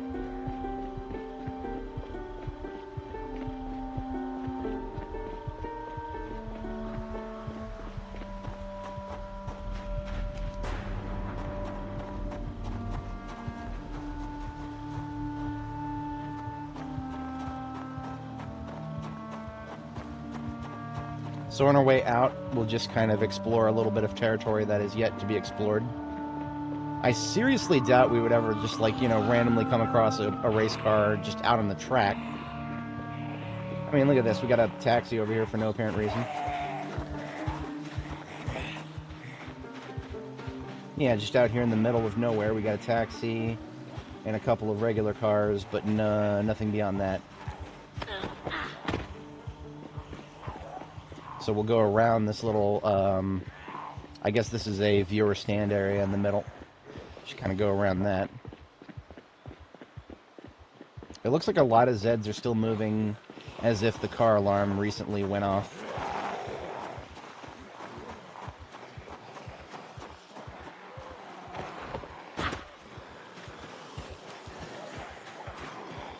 So it's nice to see something I've never seen before. I have never been inside of the Irvington Speedway before. My brain meat always told me that this is a place I would have to fight my way into, which would have been true if we didn't have a sledgehammer, but now that we have a sledgehammer this early on, there are 2 red generators that we've gone past. Oh, I have been spoiled. I have been very spoiled by my ability to run. Annie, you know, in our 700-hour run on Annie, she had running like level 8 something. So she is just able to run forever and never get winded, but that is no longer the case. So we're going to have to do a little bit of creative footwork here.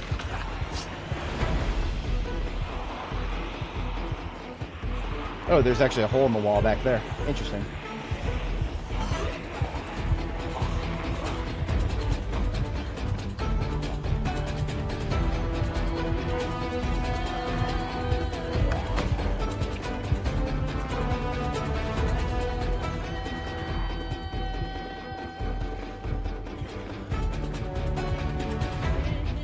Cars in the pit lane, but nothing in the garages.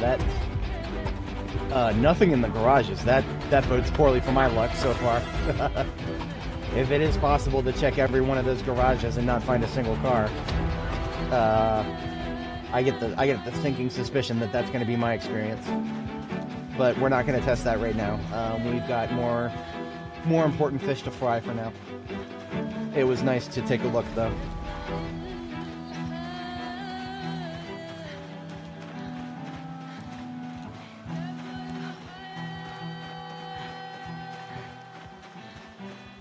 So we are now heading back in the direction of our ambulance, and once we are back into the ambulance, we will start recovering stamina. Yeah. No, that does sound really frustrating. I hope it doesn't... I hope I don't run into the same thing, but I would not be surprised, to be perfectly honest. If you weren't around for my previous character, we went way past the 2-year mark. We were at, like, I don't know, 18 months in. Or, sorry, no, 12, 24. We were at, like, 28-something months. We were several months past the 1-year mark. And or the 2-year mark. And we still had not located Longplay 5. Some things are just gonna elude you forever. Yep. But here is our point of exit.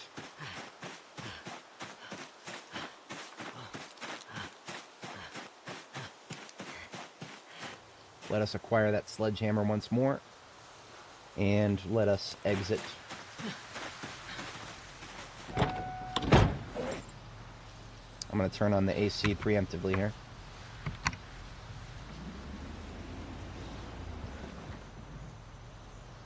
You know what? The key to that Masterson Horizon, I don't know if I'm ever going to want that. But I do know that if I ever come back here, all I got to do is leave the key right here where I made my own little hole in the wall.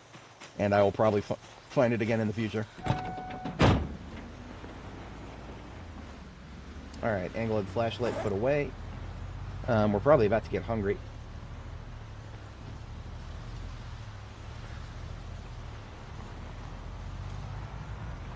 I'll just take that 50 roast. Put it in my main backpack here. Alright, we are moving north. I'm gonna laugh really hard if there was for some godforsaken reason, there was a, whatchamacallit, a race car in the main parking lot out in front, where all the guest parking is. I would laugh really hard if that was the case. We are gonna do our due diligence. We'll check the parking lot out here.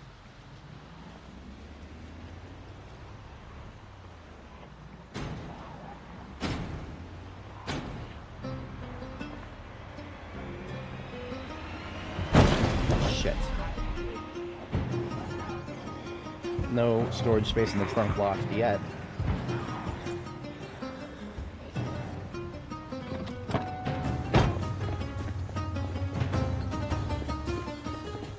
Every once in a while, if I see the open bed of a truck, I'll take a peek in it. But we are now out of here. Nice little detour. Let's have a bite of that there roast.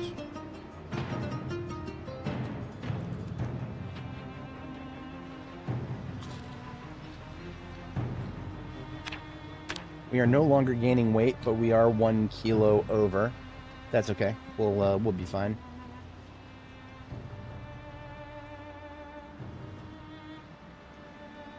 Oh, Jesus. I did not see that guy. He was behind a tree. But it is a zombie with a raincoat and a duffel bag. So I actually might grab that.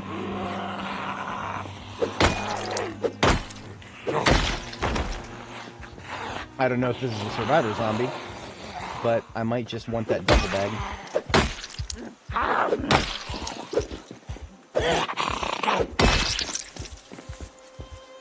Yeah, duffel bag with nothing in it. But you know what? I'll take it. I rammed the dude. I might as well take his stuff. Now, we didn't actually get as much sleep as I had hoped. Despite sleeping 3 times yesterday, our all-nighter has rewarded us with tired at 9 a.m. If I had a stat bar, I would have known that. I hate playing this game without a stat bar. I'm not going to lie to you guys. I fucking hate this. I can deal with it, though. I can deal with it, just not long-term. I'll deal with it this session, maybe next session, but as soon as somebody on Workshop has updated it, I will be porting those updates and making an offline copy.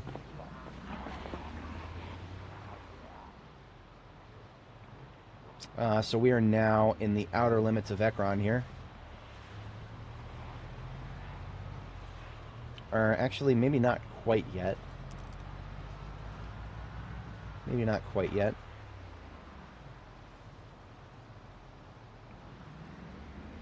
I've described this before, but if anybody joining is new, I will give my manifesto on stat bars.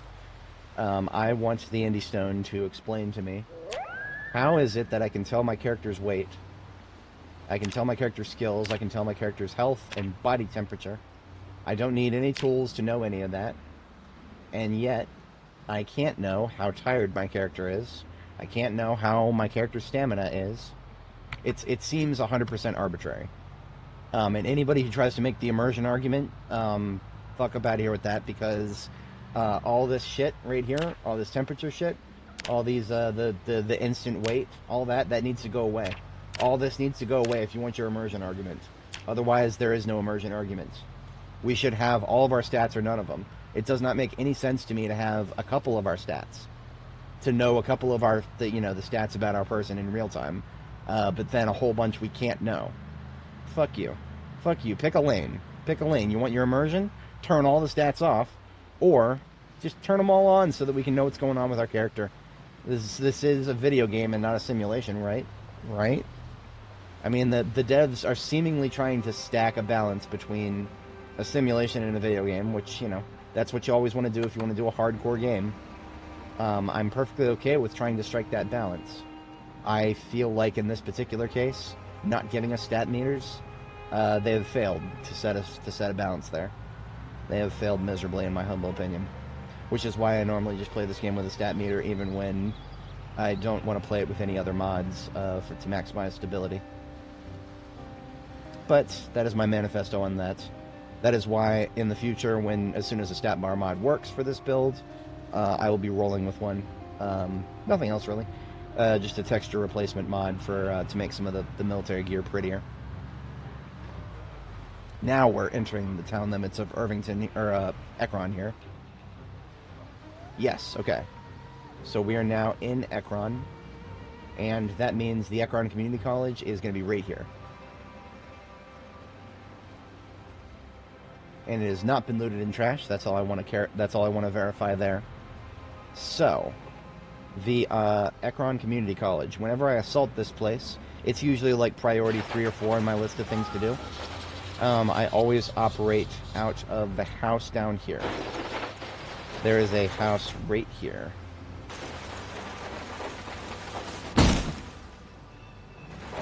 That shouldn't have happened. Okay, I nudged the edge of a tree. Whatever.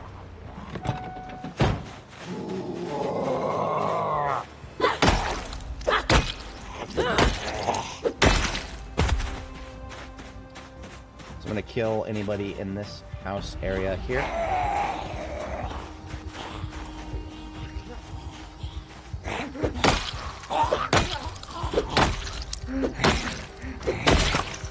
Even though I'm tired.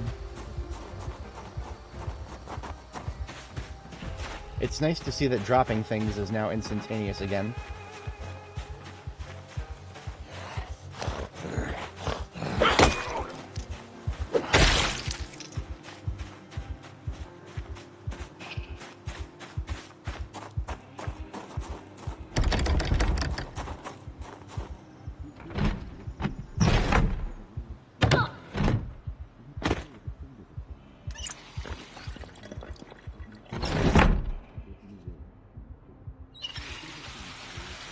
Still unlimited water, so the plumbing has not been cut yet. Anything that is food-related, non-perishable, is going to stay here.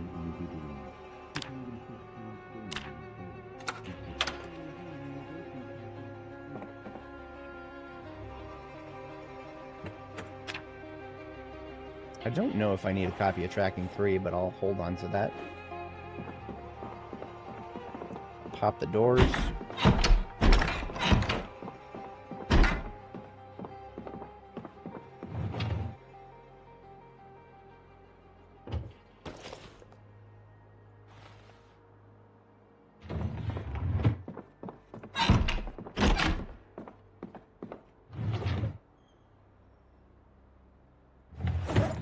I actually do like to have painkillers to carry around, so I'm going to hold on to that.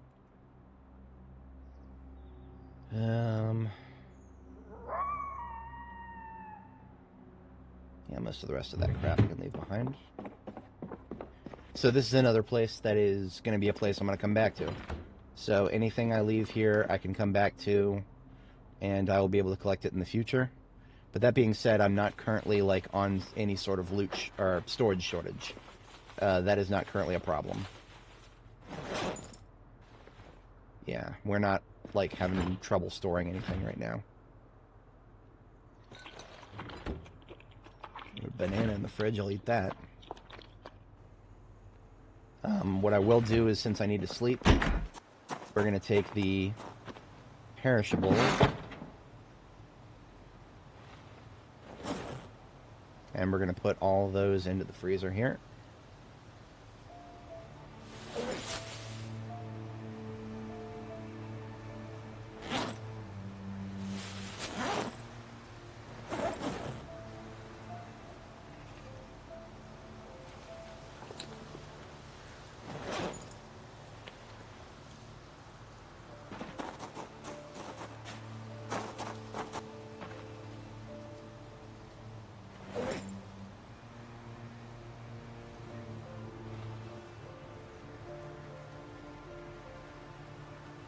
So any magazines that are duplicates can also get left here.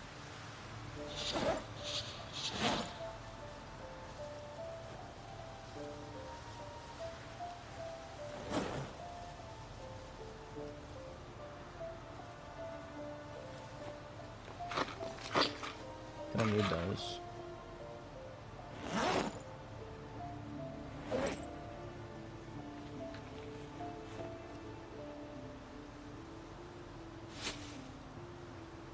Okay. Let's park the van around front and cut the engine.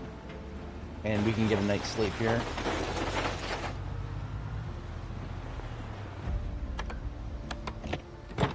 And when I say night, I mean day, really. We can get a sleep here.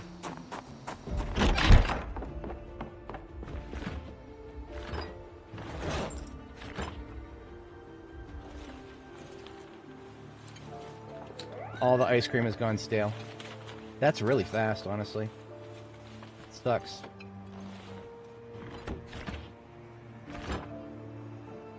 I suppose I'll just leave it in the freezer here.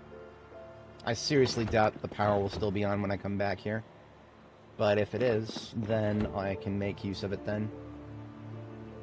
Low priority stuff always goes on the left side here.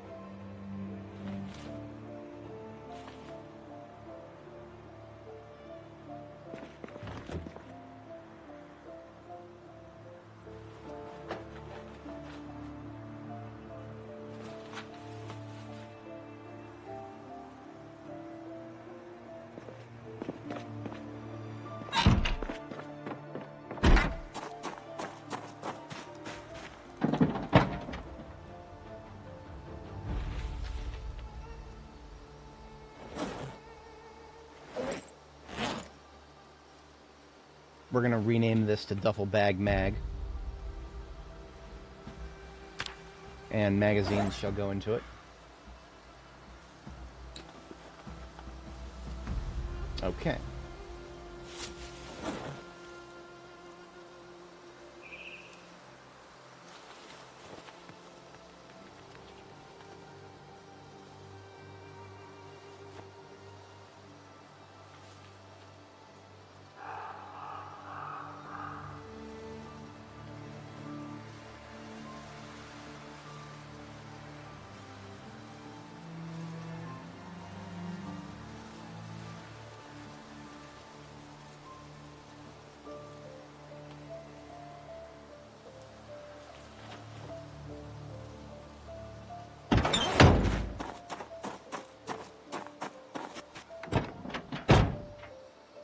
There's already a pillow on the bed here. I'm going to do the same thing I did before and put a narrow oak table right here. The reason for this is if a zombie does happen to break through that window, they're going to have to break through this table before they get to me. So this is just a really, really ghetto way to give myself a little bit more safety.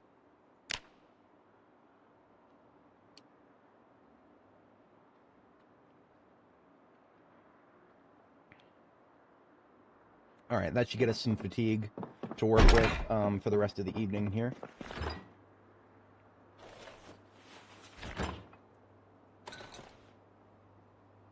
Speaking thereof, what is the show tonight? It is the 15th. That is going to be foraging. I would like to get foraging. This would also be the last time that we have a chance to watch a Life and Living TV. So what I'm actually going to do is leave the perishables here. And we're just going to do a quick loop around Ekron here. And we're going to be back here before 1800, so that, or right around 1800, so that we can watch the show and then grab our loot and get out of here. So our goal is going to be to go up to the shopping district. and mosey through there.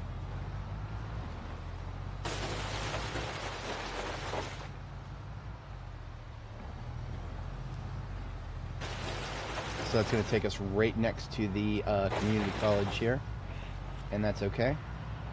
We're also going to be able to perceive the fire department from this side.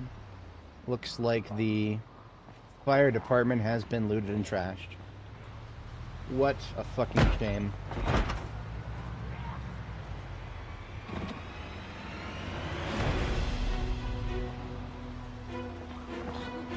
I would like to try to verify that if I can.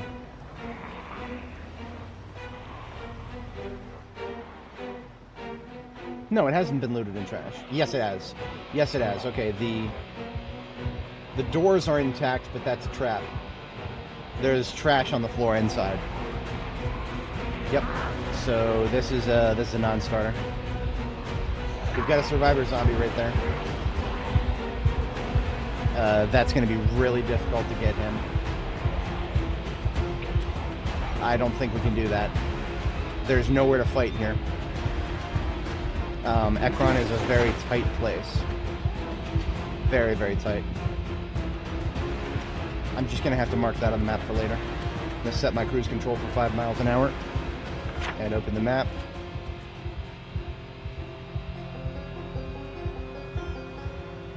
And put a little gun icon for a survivor zombie. Hello, gun icon, please.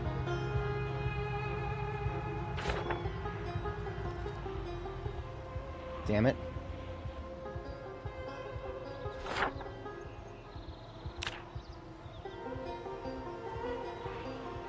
There it is. Okay. There we go. Got an approximate location. Alright, looping back around here. Shit, we're not going to be able to make it out of that.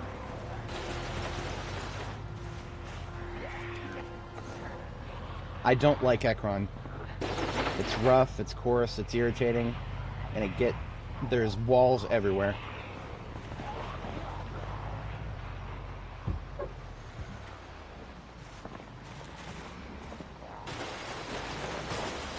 I have rammed this exact spot once before.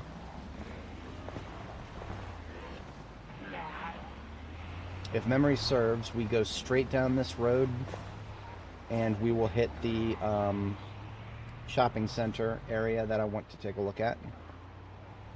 Not quite. We need to take a left right here. Okay.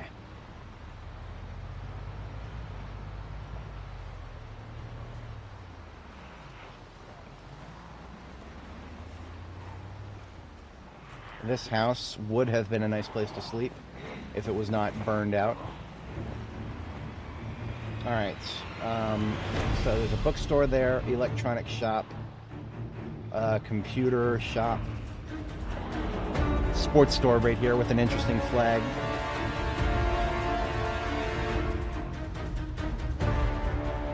Gun shop right here.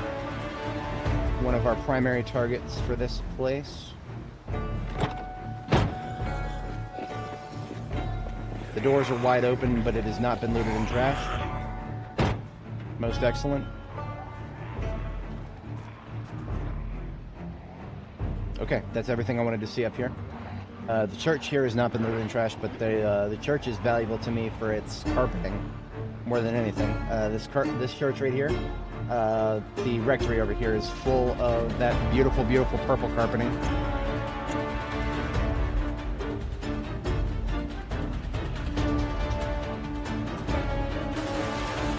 Normally we wouldn't be able to do this, but we might be able to get through here.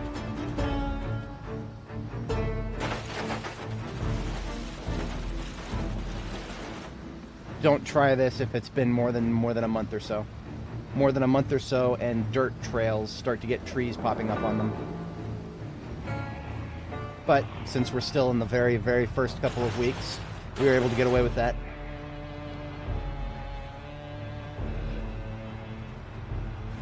Dirt trails, as long as you've got at least 3 tiles wide. 3 tiles wide means you can sneak by in a vehicle.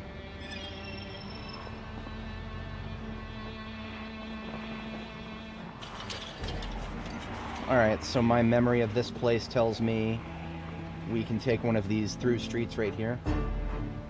Shit. Hate this spot. I am not a fan of Ekron. I am not a fan of Ekron. The roads are a lot more difficult to navigate than they look. We've got a metal workshop on the left here. Nothing particularly remarkable. A residential street right here. This will take us all the way to the end right here. This is where I want to be. Move south on this road. We've got a little bit more room to maneuver right here. This will take us right in front of the school. There's a mail service building there with pretty much no loot in it, so I don't care about that. We have not been able to spawn in the interior of the community college, and I am perfectly okay with that because we're not ready to assault it yet.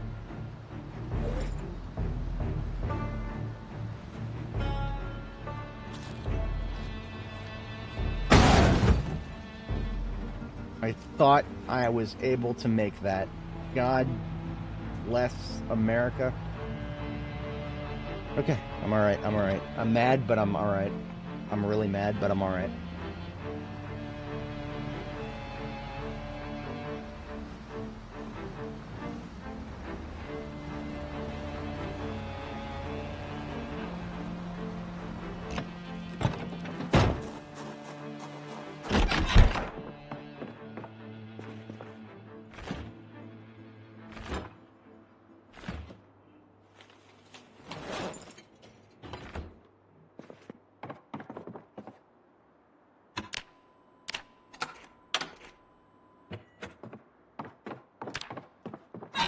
Alright, so we're going to try to get another sleep here.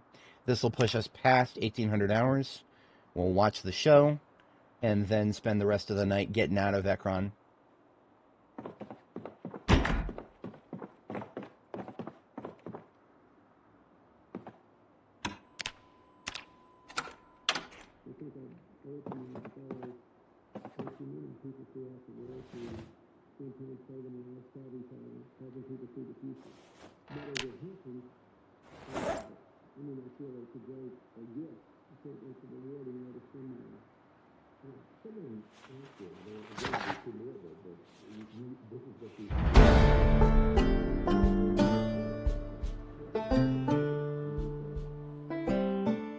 Okay, so we got ourselves started reading a little bit of the foraging book, and we are now done with the TV. We do not have to watch any more TV shows ever.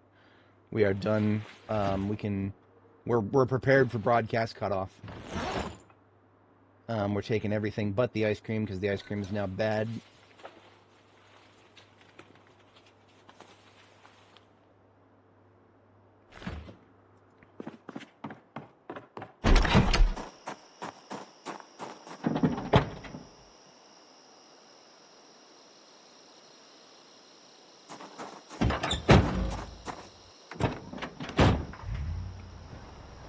Alright, exit stage left for Ekron.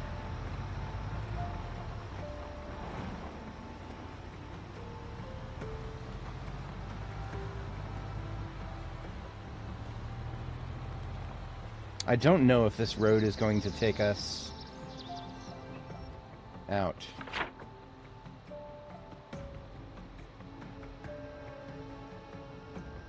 I would like to use the north road to get out of here. So this is going to be a little difficult because there were already a bunch of Zeds crawling all over this road.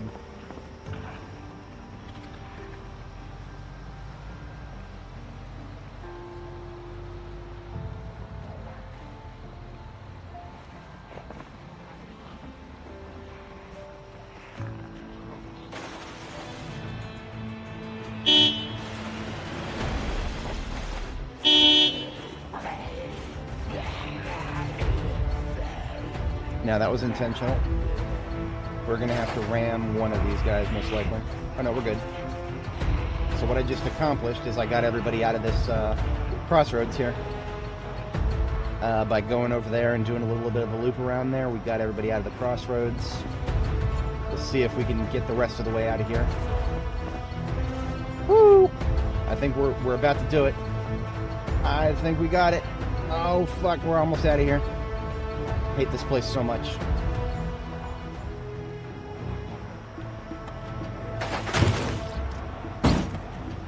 Alright, we had to run into one asshole. Better the front than the side. Nothing has changed about this particular spot, but we can get... It doesn't look like we can, but we're fine. We can go through this way. I heard turkeys in that animal trailer. There's no saving them. I will not be stopping to save those turkeys.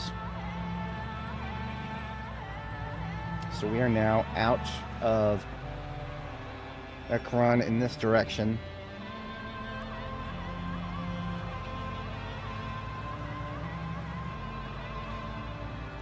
For anybody joining, welcome. We are doing our map tour. Lovely, lovely map tour. And we have done almost every city, except for, of course, Louisville. We've done a pass-through of West Point, Muldraugh, March Ridge, Rosewood, Fallis Lake, Jamiestown, Echo Creek, Irvington, and now Ekron. Last place to take a look at is Brandenburg, which is dead ahead down this road here. Now, unfortunately, we have a lot of stuff in our trunk, which means we can't stay in Ekron. Or, sorry, we can't stay in Brandenburg. As much as I would love to, Brandenburg is a place we need to loot, so we need a vehicle that has a lot of room for loot in it. And that, sadly, is not this ambulance. This ambulance does not have a lot of room for loot in it. We're going to need to find another vehicle.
Alright, we are starting to enter Brandenburg city limits here.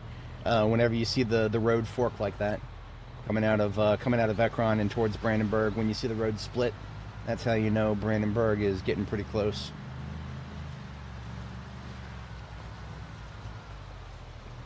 Now, what I think I'm going to do is we're going to go ahead and survey the crowds in front of the checkpoint.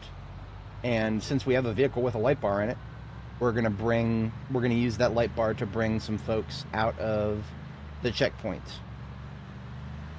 Because we can do that. We can afford to do that.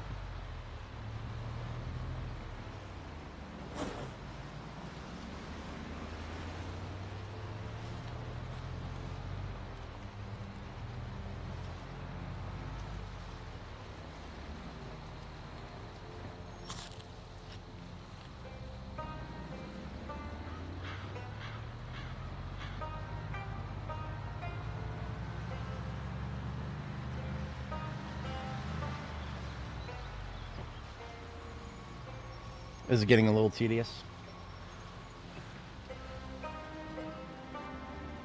It's like the game is having trouble generating new tiles.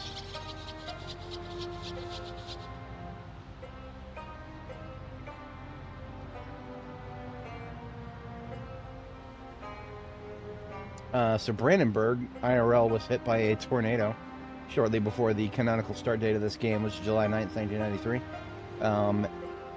The tornado was a rather large one, and it cut a huge swathe of destruction through the center of the town there, slightly south of the center. That was what we just drove past, was the tornado destruction area. We'll drive past it again on our way out. So we've got the storage units right there, nice and clean. Spiffos up here does not have any Spiffo vans, sadly. There is a chance you could have Spiffo vans spawn there.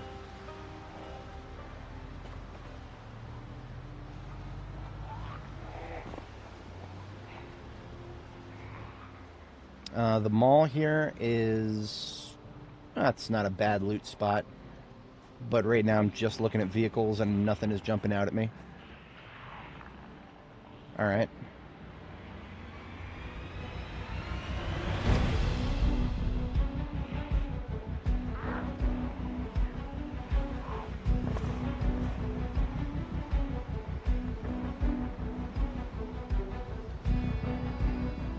So whenever I start hitting Brandenburg, for the town center for the loot there, in the mall area, I like to base up at this house up here.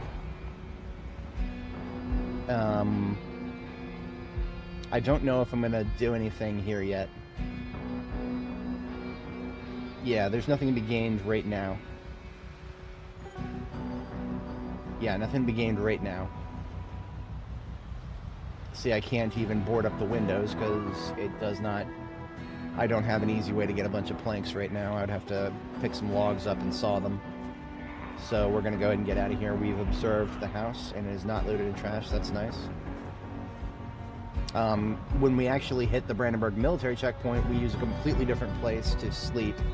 There is a like a plantation house that got converted into a motel, and it's really far to the north. Well, really far. It is far enough to the north. Got a survivor zombie group here.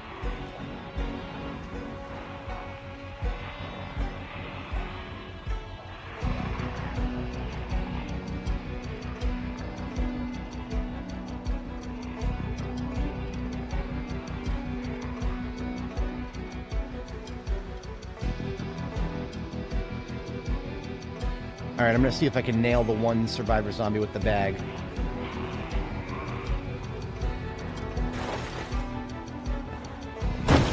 I think I got him. I think I got him, so all I got to do is lure the rest of these Zeds away.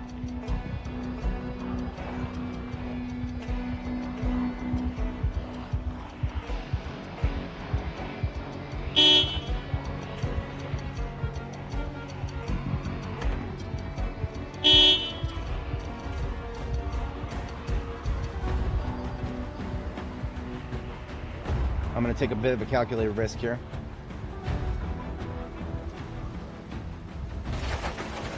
And try to lure these Zeds that are currently following me. Calculated risk might not have paid off. Hang on. Okay, no, we're good. I'm not sure exactly what I hit there, because everything in front of me was okay.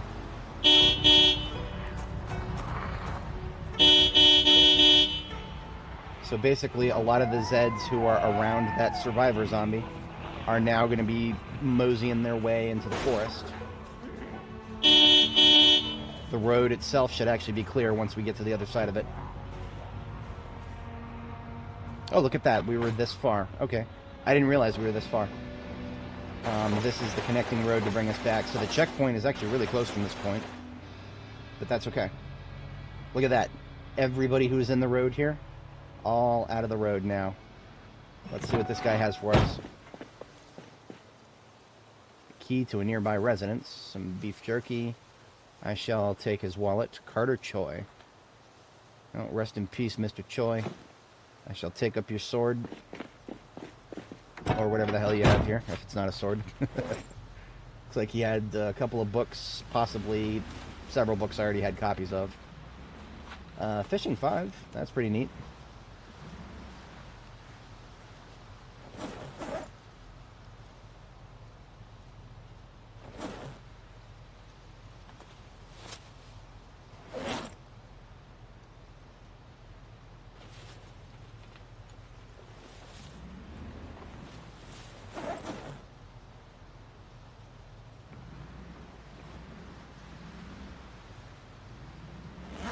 Okay, so,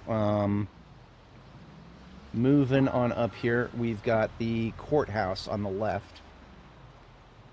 Looks like there's a couple of LEO vehicles, but definitely not worth fighting in to get to that yet.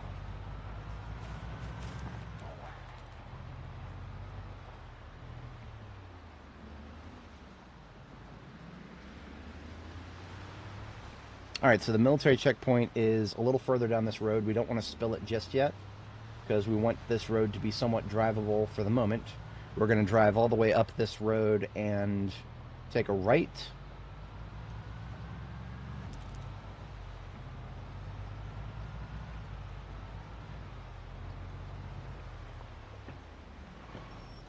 These Zeds are going to die now.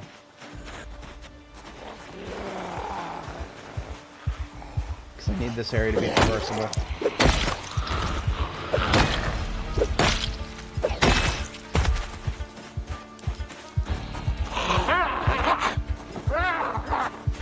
Fucking God.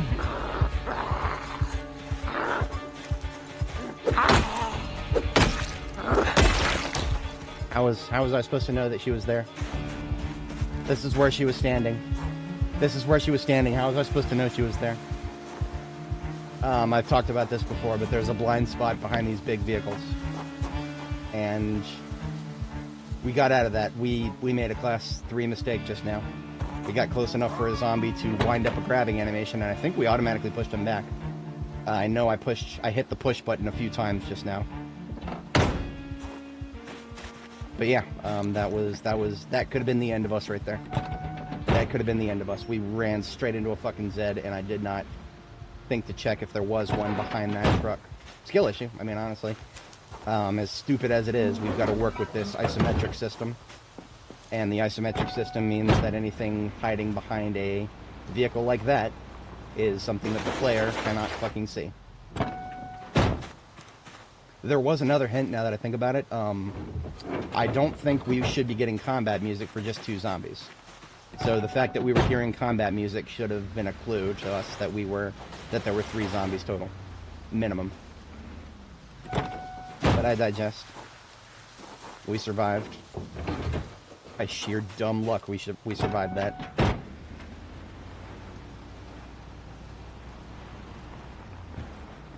Alright, so roadblock is clear. We can now continue on our way. What are you up to? We're up to about 9 hours here. We're also getting into the evening hours. Lots of folks are not going to be watching YouTube at this time of day, or they're going to be watching another streamer. So, I think we're gonna catch a sleep here at our safe house. We're gonna clear the safe house, catch a sleep, and then we're gonna go back to Riverside, and I'm gonna go ahead and call it there once we get back to Riverside. So, still some shenanigans that could occur on our way back to Riverside, but I'm not gonna get out and start doing Brandenburg polls yet.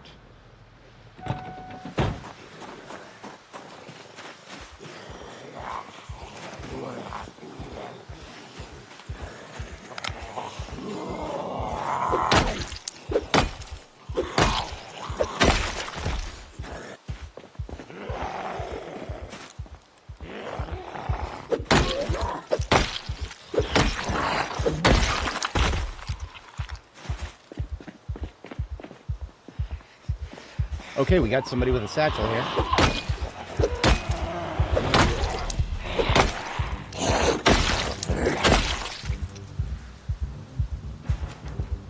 And we also got somebody with a fanny pack.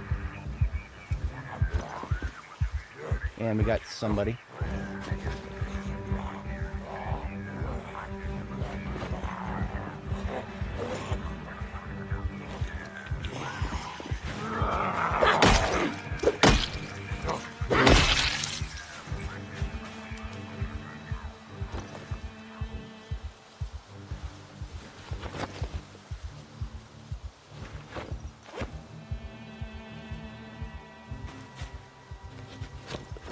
Alright, we got 2 fanny packs. Now, we can wear this leather satchel. It's going to replace the water bag, but that's okay-ish, possibly. Now, can I wear the backpack without replacing this satchel?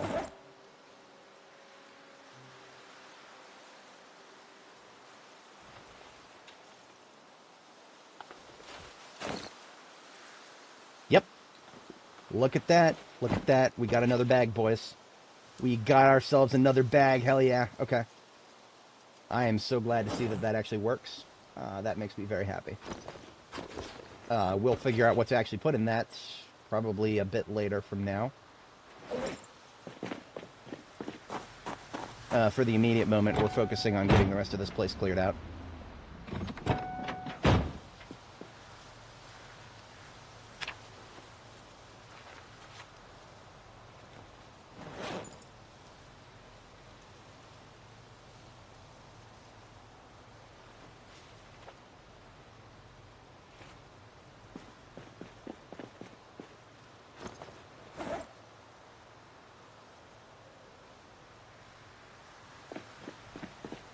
We're gonna need a bite to eat really quick.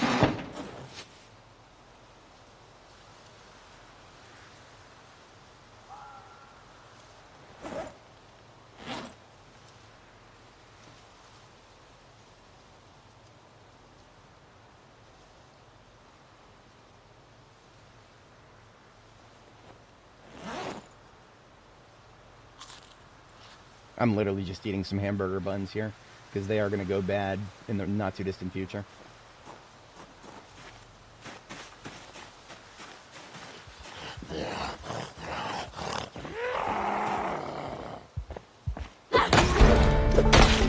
There's maintenance level, what are we at, 4? Yep. Alright, we're going to have to split this group up a little bit.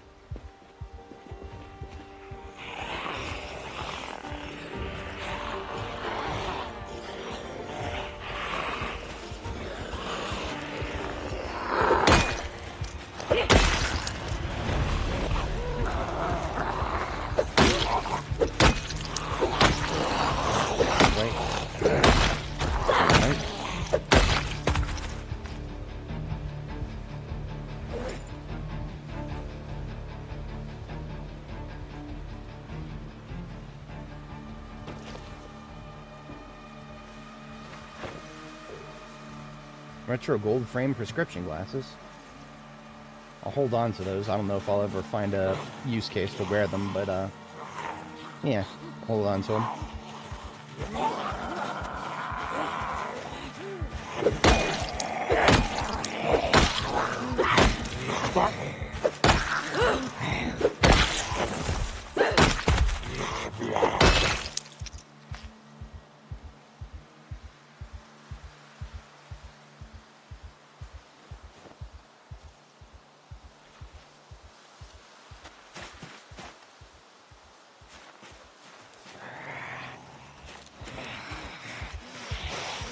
Alright, we got too fast and too slow. We're going to separate them. Back on up here.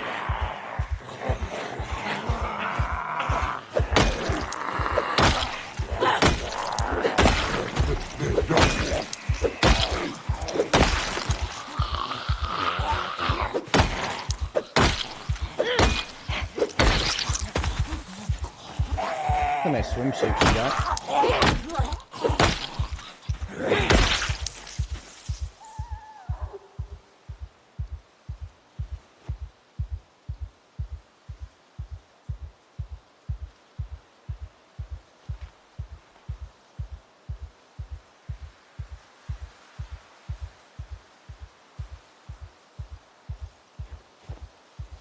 Okay.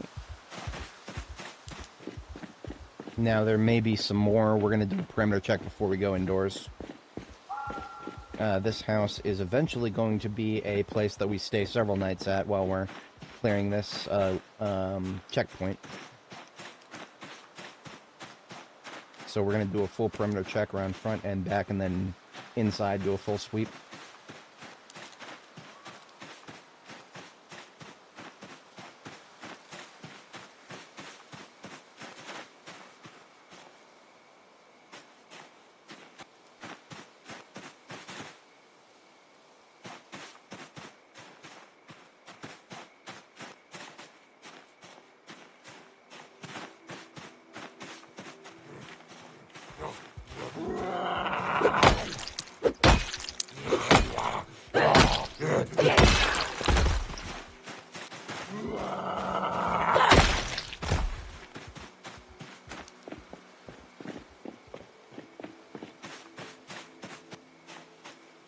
Now, something that would be amazing is locating the keys to this car, because having a throwaway car for our local operations would be great if we could swing it, but we might not be able to swing it.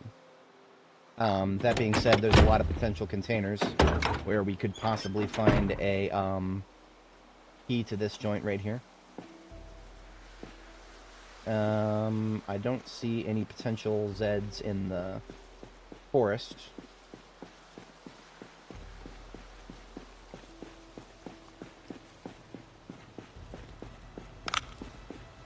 We'll go ahead and park the ambulance in its correct location.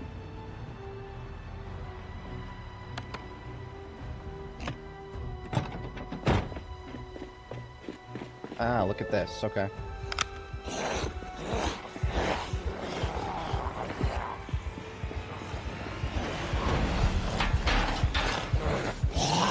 Be nice.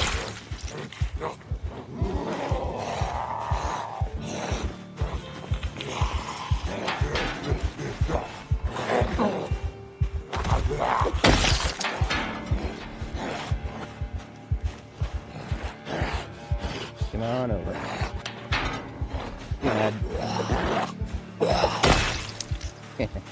Don't play around with that too much if you don't know what you're doing. And even if you do know what you're doing, do so sparingly. Because sometimes you may fuck it up and make yourself look really fucking stupid. Every time I do that, it's a calculated risk. Alright, we did get a good peek into these rooms from the outside. Hang on. Smacking windows here. What fucking window was that? That was probably an upper floor window.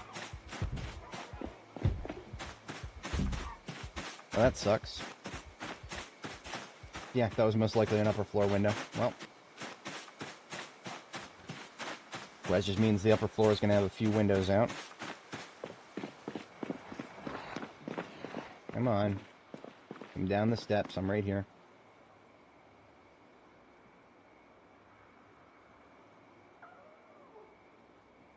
Come on, buddy. I don't got all day. No red crosshair, so I don't see anybody up top.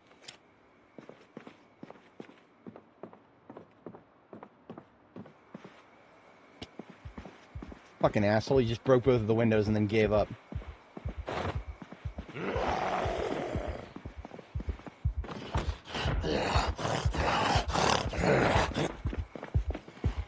So bring your ugly ass outside and die over here, please.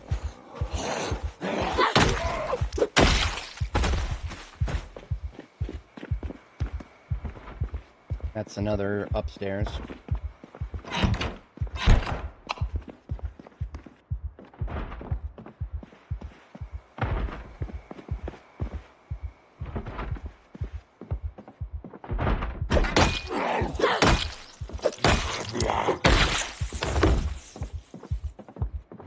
Now this motel is an odd place.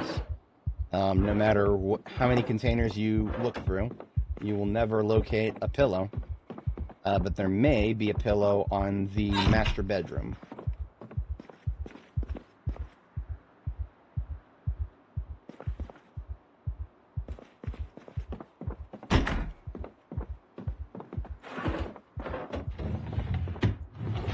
I guess in this universe, motels just really love it when you call the front desk and ask for more pillows. But, alright, no keychains. We're looking for keychains. Give me a keychain. Come on now. We might have found it. We might have found it. Yes, we got a key to a Chevalier Dart. That's the one out front, and we got a key to the motel. So this is the master bedroom right here. And this is exactly what I wanted for Christmas.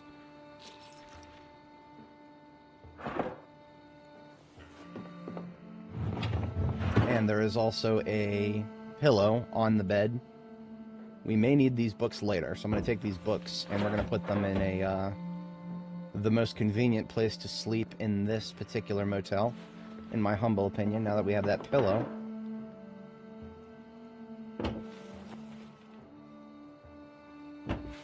Is going to be in the general this way direction. Hello. Clicked the wrong spot. Okay, right here. I like to use this room whenever I sleep here. So we'll just toss that pillow we found on the bed. And we'll use this container right here for reading material.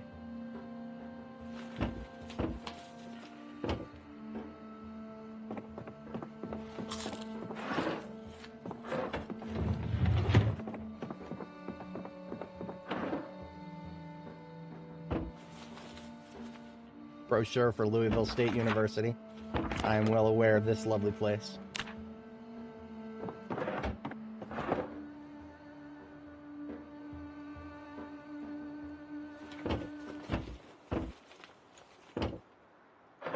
Okay, so now that we've got the bed set up, we're gonna bring our foodstuffs inside.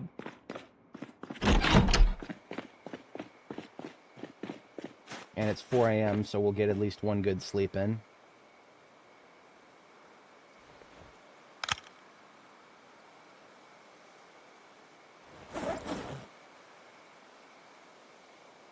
Looks like there are no magazines to put away.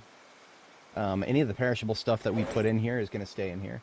So we can actually take non-perishable foods, toss them into this bag here.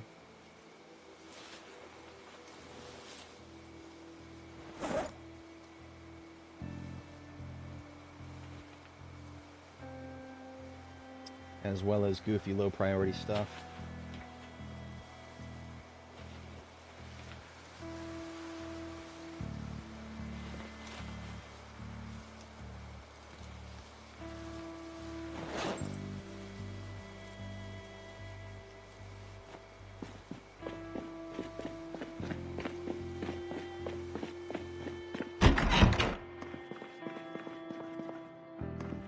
So the kitchen here, I like to use these two cabinets just right across from the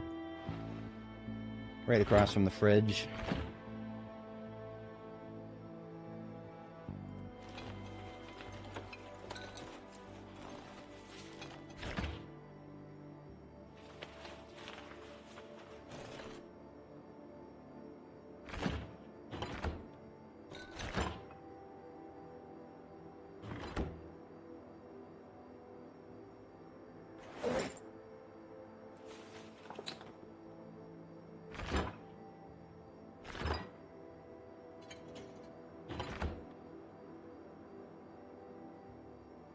Okay, I'm going to resort my bags really quick, because from those tourists that we killed out front, we actually picked up a couple of fanny packs in the correct color, and the correct color being black. So we're actually going to take off all of our packs here, and then we're going to put the shoulder holster back on for now, until we get a better, until we get to our Alice pack later on.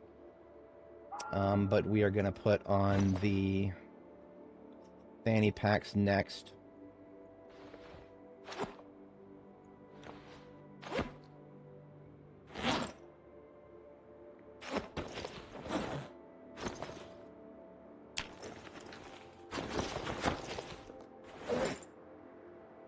And then the leather satchel, and then finally the backpack.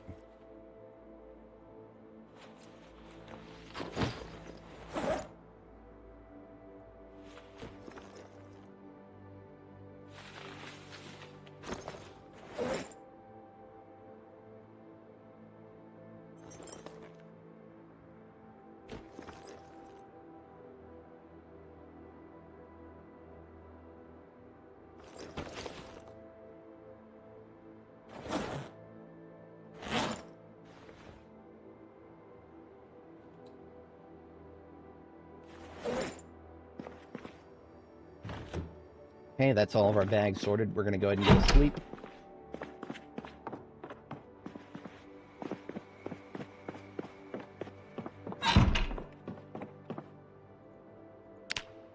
Alright. So I'm going to go ahead and I have to step away briefly IRL. We're going to park our girl right here, and she's going to read the cooking guide for a minute while I step away, and then when I'm back, we are going to...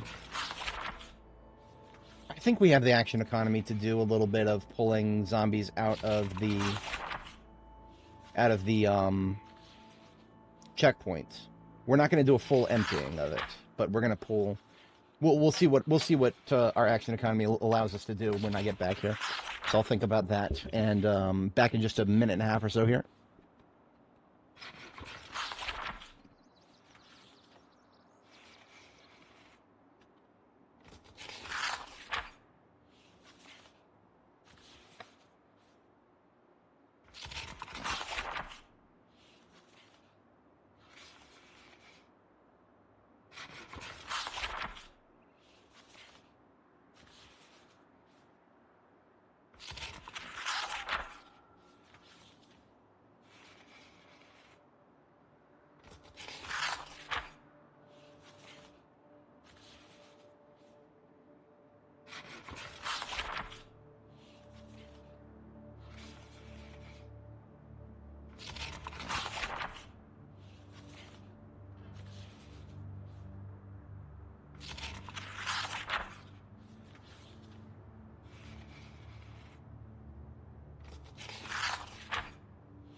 All right, we have returned here. And we are not tired enough to sleep, so we do not need to sleep again. So let's put that away. All of the perishable food that we put into the freezer can stay there, because we are going to be back here relatively soon. We are just going to take that stuff with us.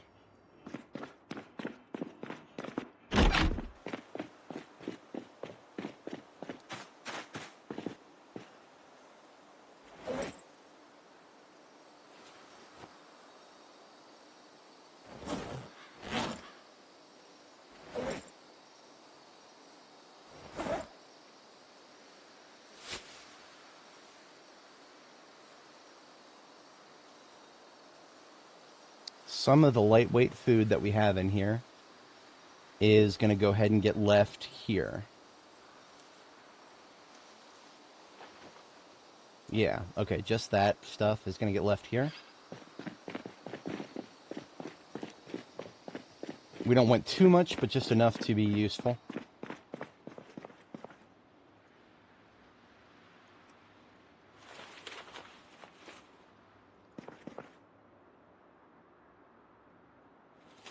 We already have a copy of Napping 4, so we do not need that.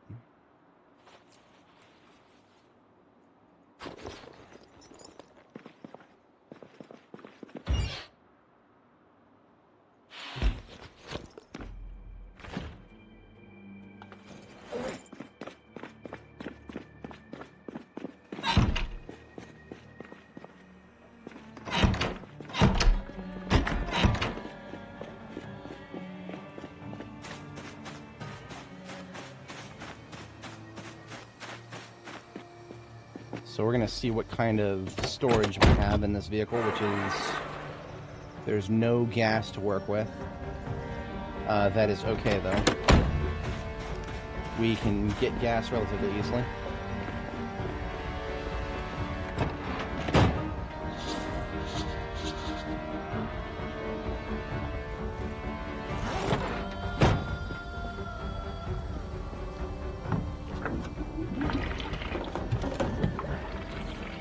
Alright, so we got 20 liters of gas here. What is left in the ambulance can stay in there, because we're going to need that to get back to Riverside with.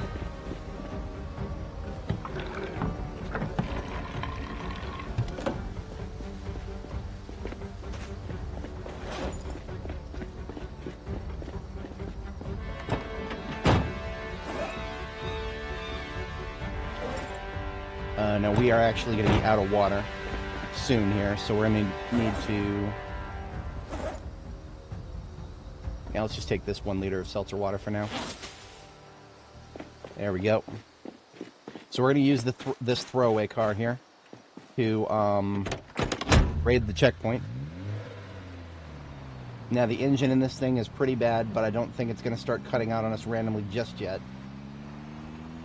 But we're going to have to be very, very wary of when the hood is finally up and we start taking more engine damage. That is when we need to fall back and stay back.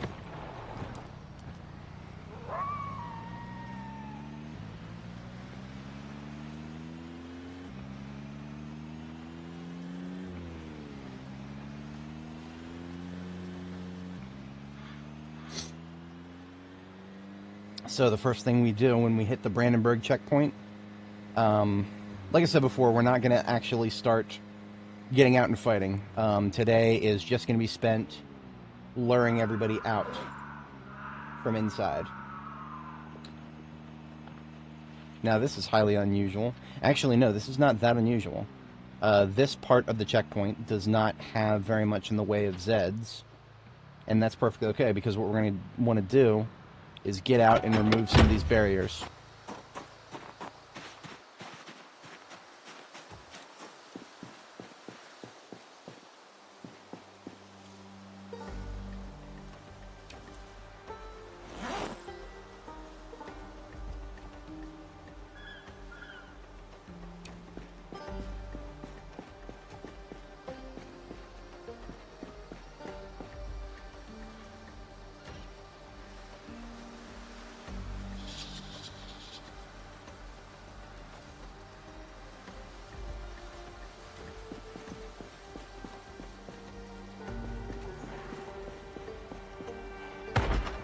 Oh, look at that. They can attack those. They can attack all the fences now. Alright then. Well, that's gonna stress us really fast. That's also gonna make our jobs very difficult.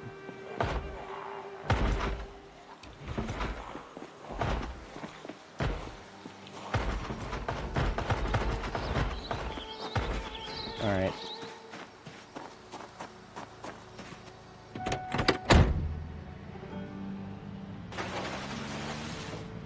So all these fences around the military bases can now be attacked.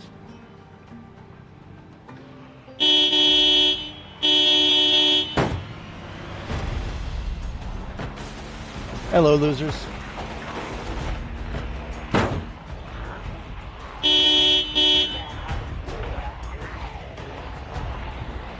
Now, this is going to take us straight to stress level 100, most likely. We are going to do one loop back. We're going to do one loop back before we get the fuck up out of here.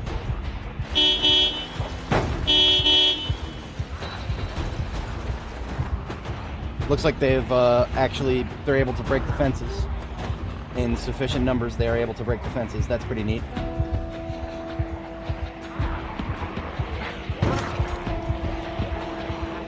We've already got somebody with the correct color of backpack right there. But that's going to take a minute to actually get them to us.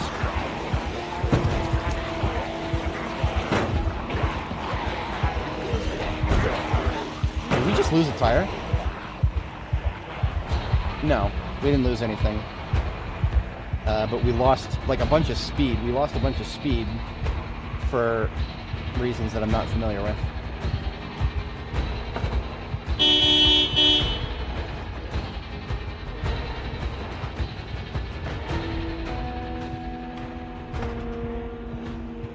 But now that they're able to attack these fences, that has changed the meta a little bit.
What we kind of want to do here is go back and forth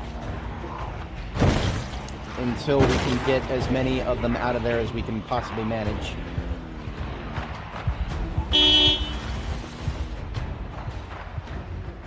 We can already see the tail end of the group here.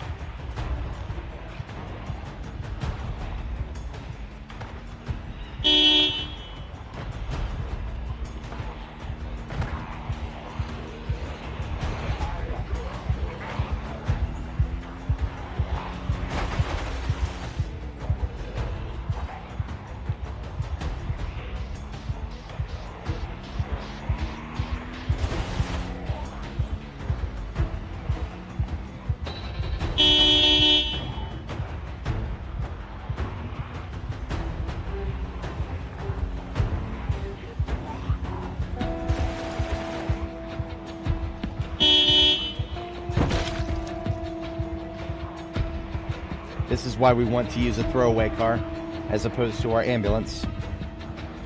There's no getting out of this situation without a few hits. Probably more than a few.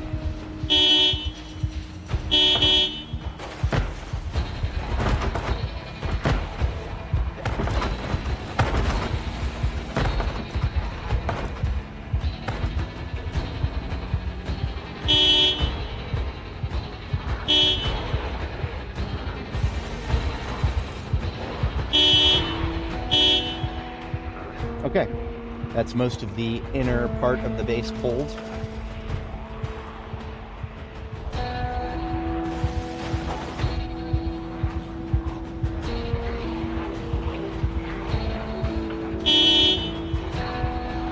So now all we do is disperse this group. It might not seem like an easy thing to do, but it's actually, as long as you have this big wide open field out here.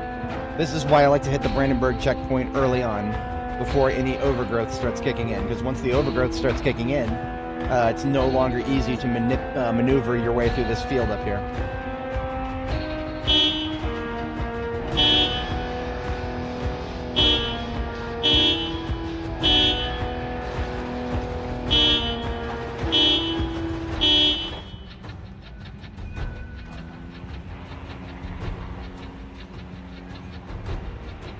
See how some of them are going in the direction of our last toot, while most of these other ones with the higher attention span are still locked onto us. That is exactly what we want. We want them to disperse all over the place.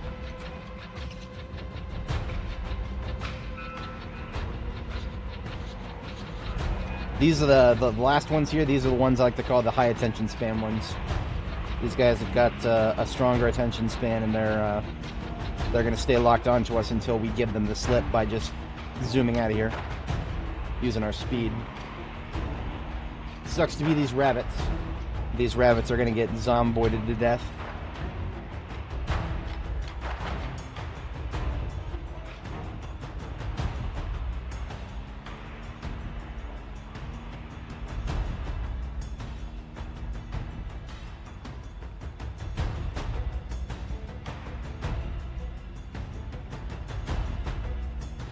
See how some of them are making micro corrections to keep up with us. Those are the ones with good vision. But the ones without good vision are just...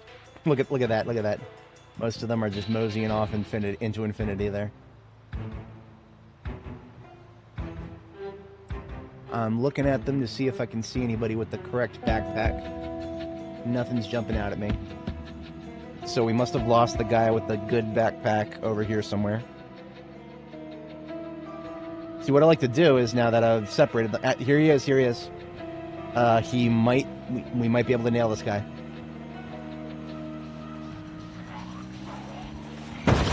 Nope. He decided to go off in that direction.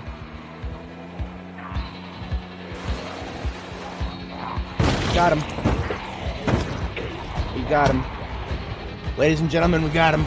Now all we got to do is drag the zombies away from that one, and we've got the tactical black military backpack. So that is actually one of the few mods that I've got activated right now, is just a texture replacement. It just replaces the ugly puke green color backpack with the beautiful tactical black backpack.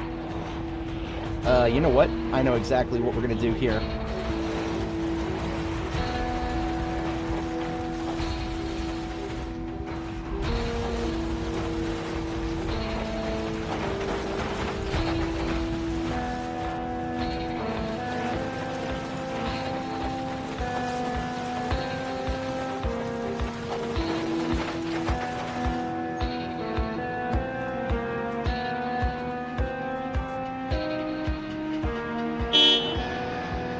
Just one toot, that's all we need. That will bring a unknown number of them. Now there is a gas station right here. I'm not particularly worried about it. I can get away without ever using it if I have to. But it is a resource worthy of being aware of.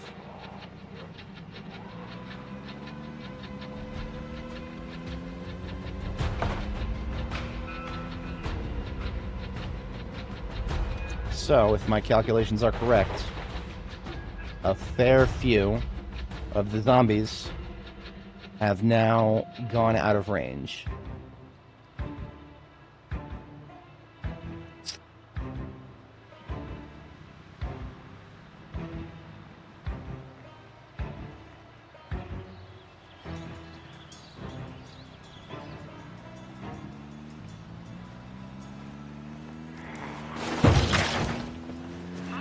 Now I'm just going to use the sound of the engine to pull these guys over here, because otherwise they were going to park themselves next to that Zed there with the backpack that we're going for.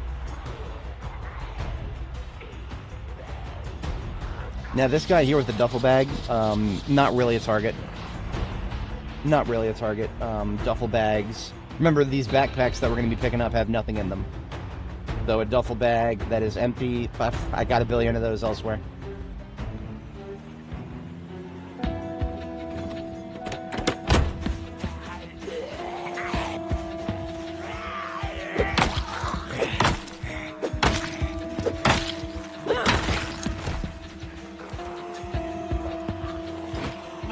Got it. Alright, fuck up out of here. Now, there's many more to be had where that came from. There's other colors and more zombies with them. But we got the correct color. That's what I wanted. Mission success. Let's fuck up out of here for now. Obviously, if I see another target of opportunity, I'll nail them, but, nah, that's alright.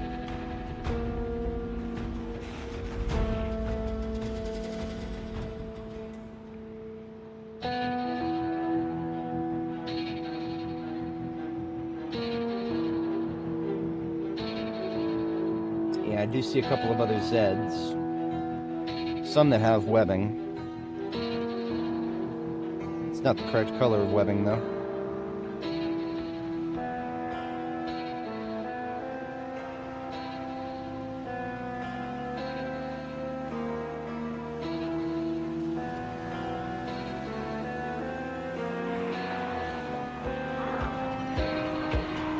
This Zed here with the backpack, that's just a radio backpack. But I was looking at him to see if... Oh, we got another one. That's another with the correct color right there. They are a little bit entrenched with the other Zeds, though.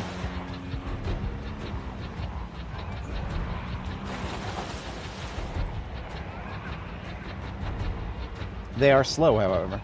We may be able to pull others away from them instead of vice versa.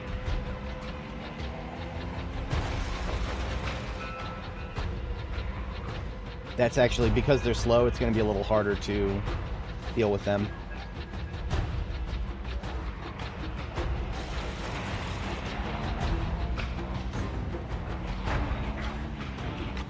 I think we got him.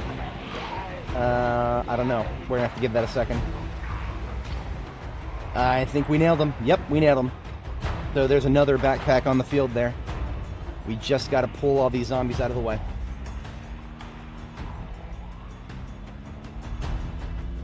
So I'm going to go all the way up here.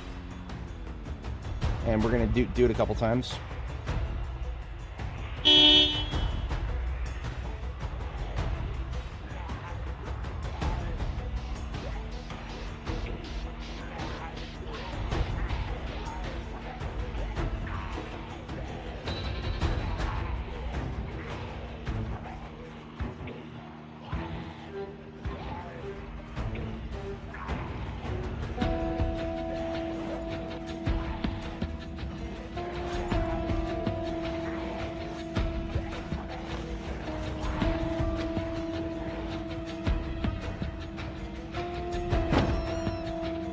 Fucking rabbit.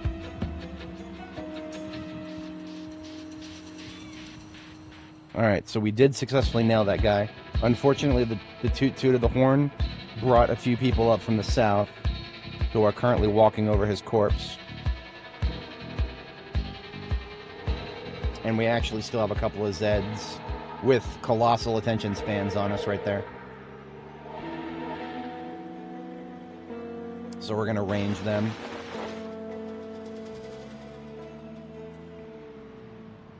And I'm going to park the vehicle right here. We're going to see if we can't grab that on foot.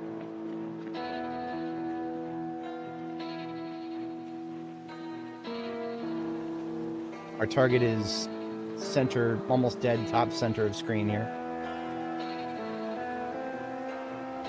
Let's have a bite of stew while we wait for these guys to migrate. +1 sneaking. Thanks to all the Zeds that are in the area. All we gotta do is sneak a little bit.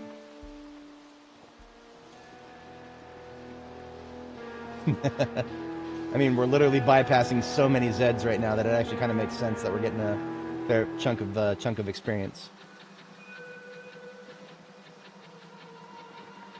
So we want to wait till all the fast ones from the south go past our target up here that is marked with the little green tile there.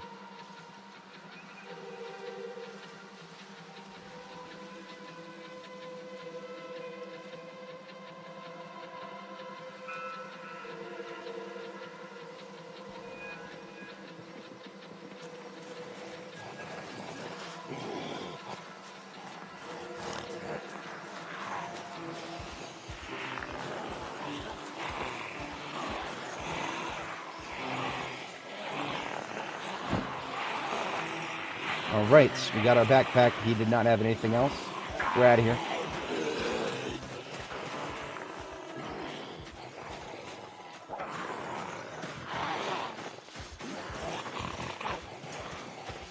We could also probably grind a lot of nimble in this area.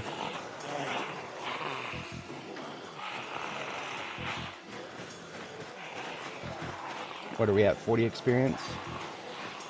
What if we stay in the combat stance for a second here?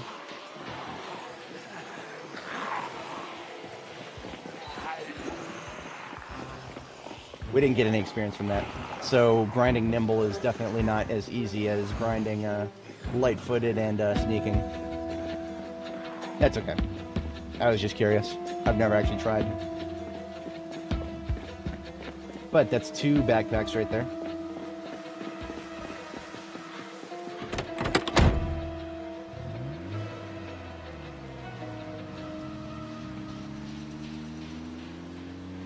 And as much as we've dispersed them, we have actually not dispersed them so much that this road up here is intraversable, that's always something that indicates we've had good success here.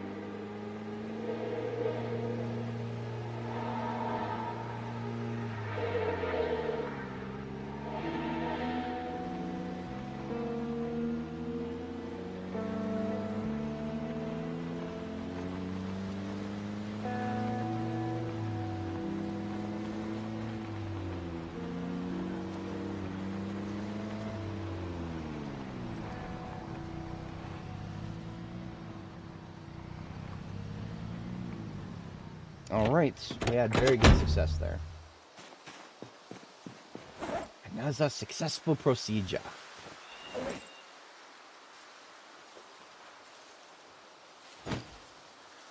So we do have 3 military backpacks. That is a very good thing. What I want to do now is get some names appended to them here, and also wash them up while we have infinite water.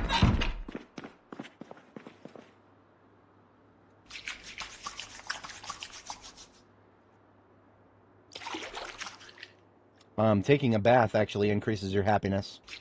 So just the simple fact that we just washed ourselves, that helped with a little bit of the happiness loss from being stressed just now. Alright, so let's drop all of our military backpacks for the moment. And now let's give them some names. So we've got military backpack B for Black Alpha, and B Bravo. And then the next one is going to be D Alpha, because that is desert camo. So D Alpha. And then we put B Alpha on our back. Take the contents of D Alpha, put it into B Alpha here. So that is our new main backpack. And look at our girl. She is pretty. She matches. She has the correct color of everything. Now, we're going to need to find a black satchel. That's going to need to be something that we do. Yeah, we'll see about that. We will definitely see about that. Let's put away a granola bar here. Some dog tags. Yeah.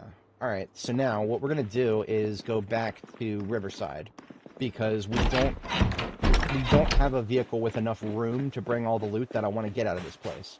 So even though there's still loot to take, we've got like 20 encumbrance to work with right here. That is not enough room. We need a lot more room to pick up loot. So what we're going to do is take the ambulance back to Riverside, and we're going to do whatever we have to do at Riverside to get more storage in our vehicles. So that is now our goal. We're going to head back to Riverside. And we'll do what we have to. I mean, like, I'm sure there's a vehicle or two in Riverside with plenty of storage. We may even get lucky and find a trailer of some sort. But that is now our primary operation. Come on now, what the fuck? This loading map cells is getting a little tedious. I want to say that that's just because we've been playing the game for a while here. We're about close to the 10-hour mark.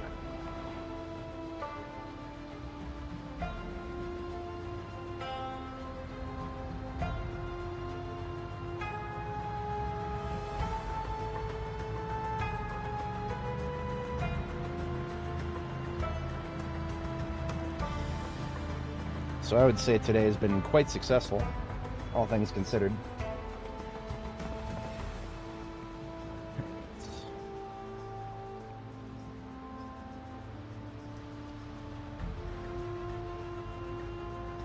On our way back to Riverside, we're going to evaluate the town center of Brandenburg.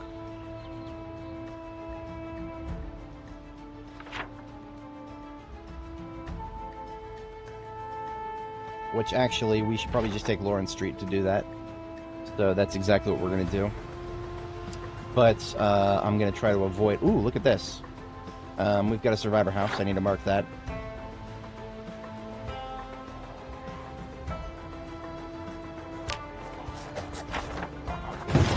Just not the best marking.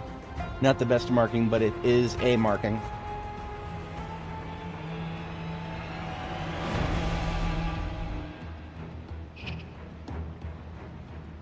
Yet another one. Holy shit.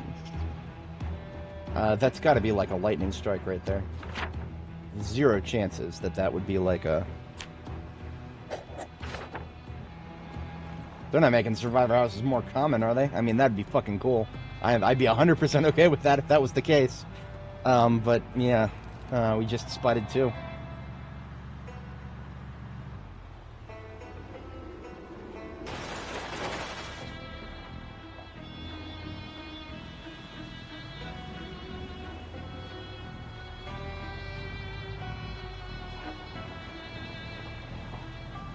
Walk-in clinic. So keeping our eyes peeled for a couple things here, but mostly vehicles of interest and just taking a look at the POIs.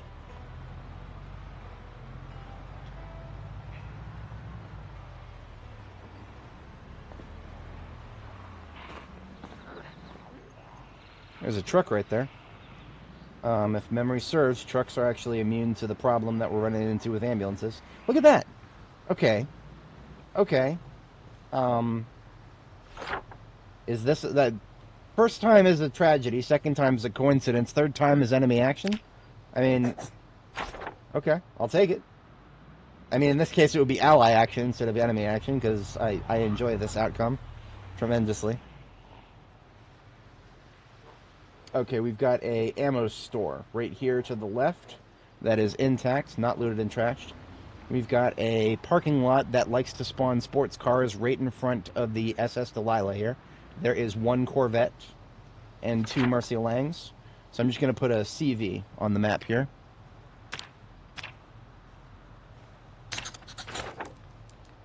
The Murciélangs... So actually, last time we came to this area, we had a similar situation. One Corvette, two Murciélangs. And what I ended up doing was coming here with a bunch of vehicle tools and just taking all the best sports car parts, putting them on the Corvette, and then driving the Corvette out of here. So we could just do that again in the future once we have the ability to repair sports cars, that's actually a bit of a tall order from a mechanic standpoint. You want to be like level 7 almost, so that you don't damage the car at all while swapping parts. Oh shit. Oh shit, I didn't... Whew. Okay, we're good, we're good. That could have ended poorly. Alright, there's the retiring home there. Or the retirement home. There's a truck of some kind there. It is a forged vehicle.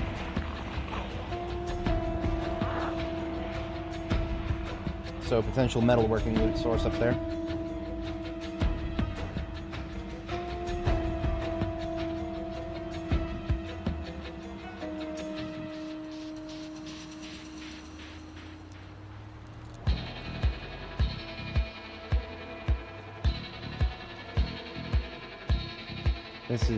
This is one of the, like a bar and grill sort of joint, and sometimes decent cars will spawn in front of it. Alright, we have now exited Brandenburg city limits. Normally I like to take the highway out, but it's actually okay that we're not taking the highway out. I am okay with taking these back roads. These back roads will get us back to Riverside slightly slower, but yeah, we'll get back to Riverside this way.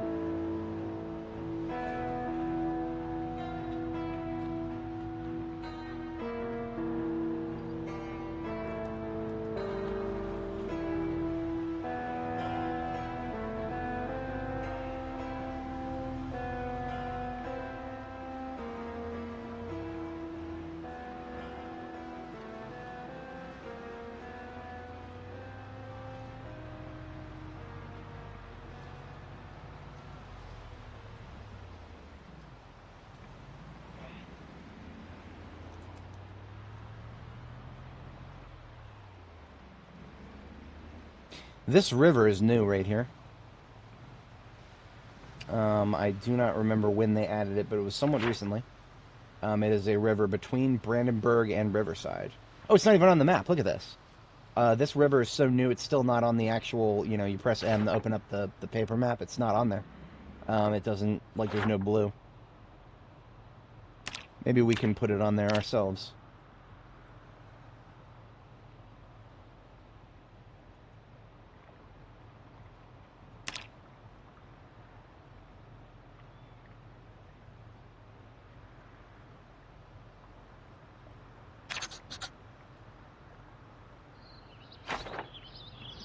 I think it starts to bend a little bit beyond that, so that's fine.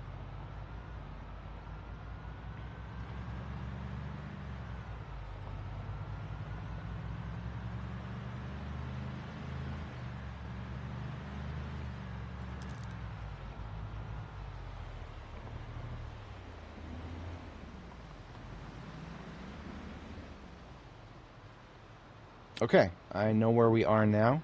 This is the...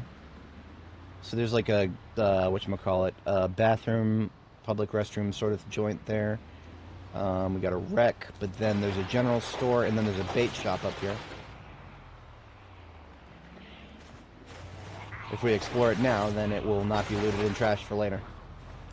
There we go. Bait and tackle is not looted and trashed, so we can come back there later, and it will be in good order. One of the things I like to do as part of my order of operations for building a base is kind of actually walk down in this direction on foot from Riverside and just constantly fill up my bags with more and more clay, which might not be anywhere near as big of a problem. Every time I look at the riverside nowadays, like the actual river bank, it looks like more and more clay is showing up now. So that is a good thing. Definitely a lot more than used to show up. This gas station right here is very low value POI, but we'll take a peek at it really quick.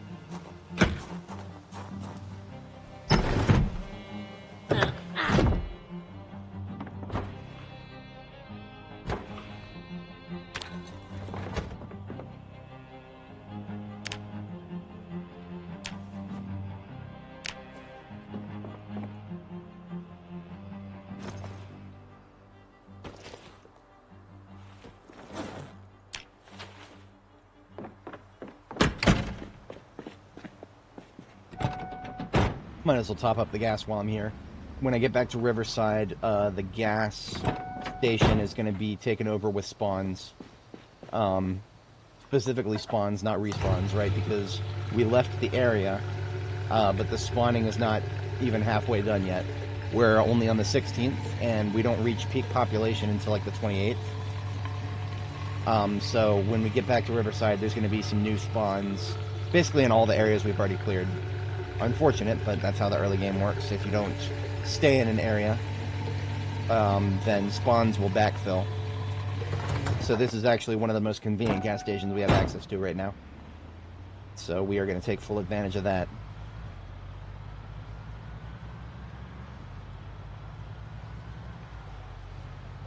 There's a small part of me that wanted to go get out a gas can and fill it up, but now we're good.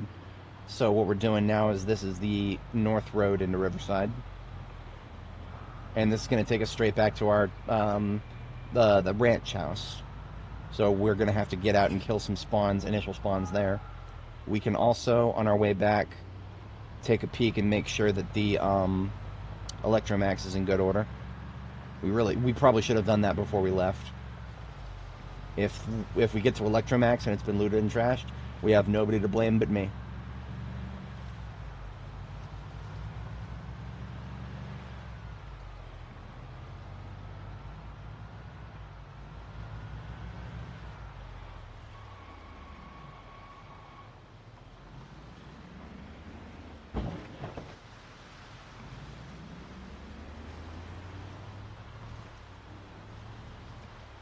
I hear my neighbor, my wannabe bass playing neighbor, starting to fire up his bass playing. That's how I know that I have been at this for almost 12 hours now, because even though this stream is about to hit the 10-hour mark, we did about 2 hours on Annie Mae before we decided to call it for that series, seeing as our save file got broken, sadly. Ah, excellent. Very nice. Good. That's a pretty good start in Echo Creek right there. The gas station in Echo Creek is always a very nice place to base up if you can get it cleared out, get it secured. You'll also get a pretty decent chance at a generator in the fairgrounds across from the gas station there. Now, if you don't find a generator anywhere in the fairgrounds, I would say you're probably a bit lower on the chances of finding a generator in the entire place. I don't know of too many other places outside the fairgrounds in Echo Creek that would spawn a generator. Also, I've heard other people say that the generator magazine that actually lets you use generators I've had like multiple people say in Steam forum discussions that they went through all the loot sources in Echo Creek and never found one, so that the magazine may be difficult. But otherwise, Echo Creek is a pretty decent early game resource. Takes a little bit of luck to get all of your long-term resources together from it. Oh, this is depressing. Oh, never mind. I saw the top lot and it was empty and I was like, oh, Sag. But no, we've got some vans here, Electromax vans. What does it look like? 5 in the top lot, 1 in the center lot. How about the south lot? Just 1. So in totality, far less Electromax vans than I normally find in this area.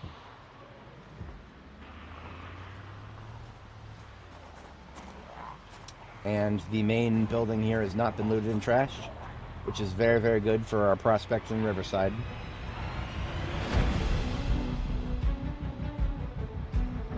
So we're going to come back here on foot and fight all of these zombies and kill all of them, because this Electromax is a place that I want to have access to in every way imaginable. So we will come back. That'll be a part of later operations, but otherwise, we are back. We have had a very, very successful map tour.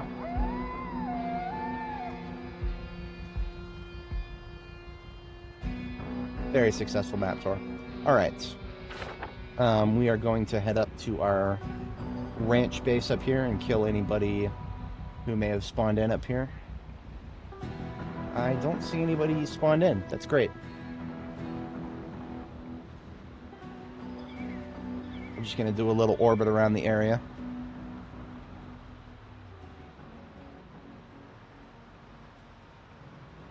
Okay, looking good.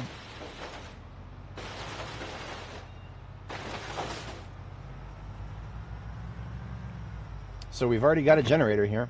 We just got really lucky and found that in the shed.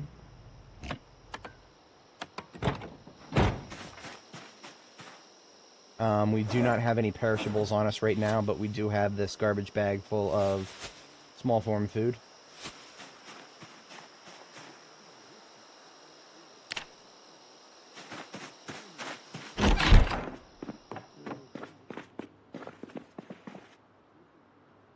And all this can go in the corner here.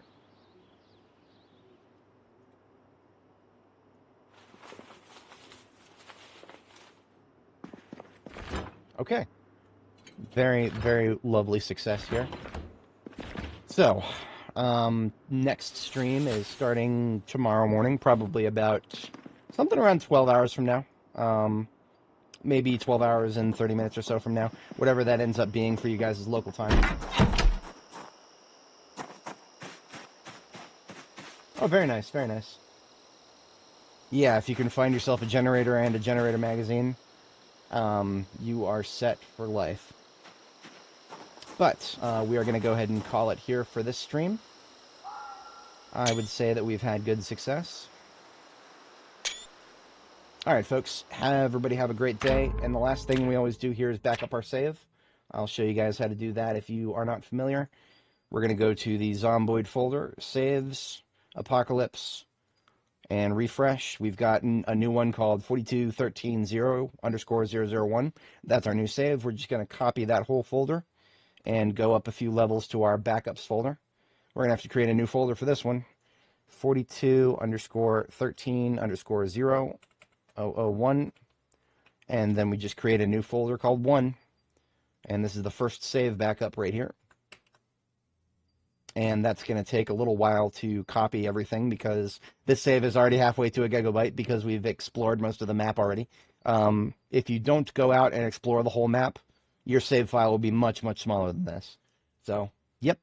And everybody have a wonderful night. I'll catch you all tomorrow. Y'all have a good one now.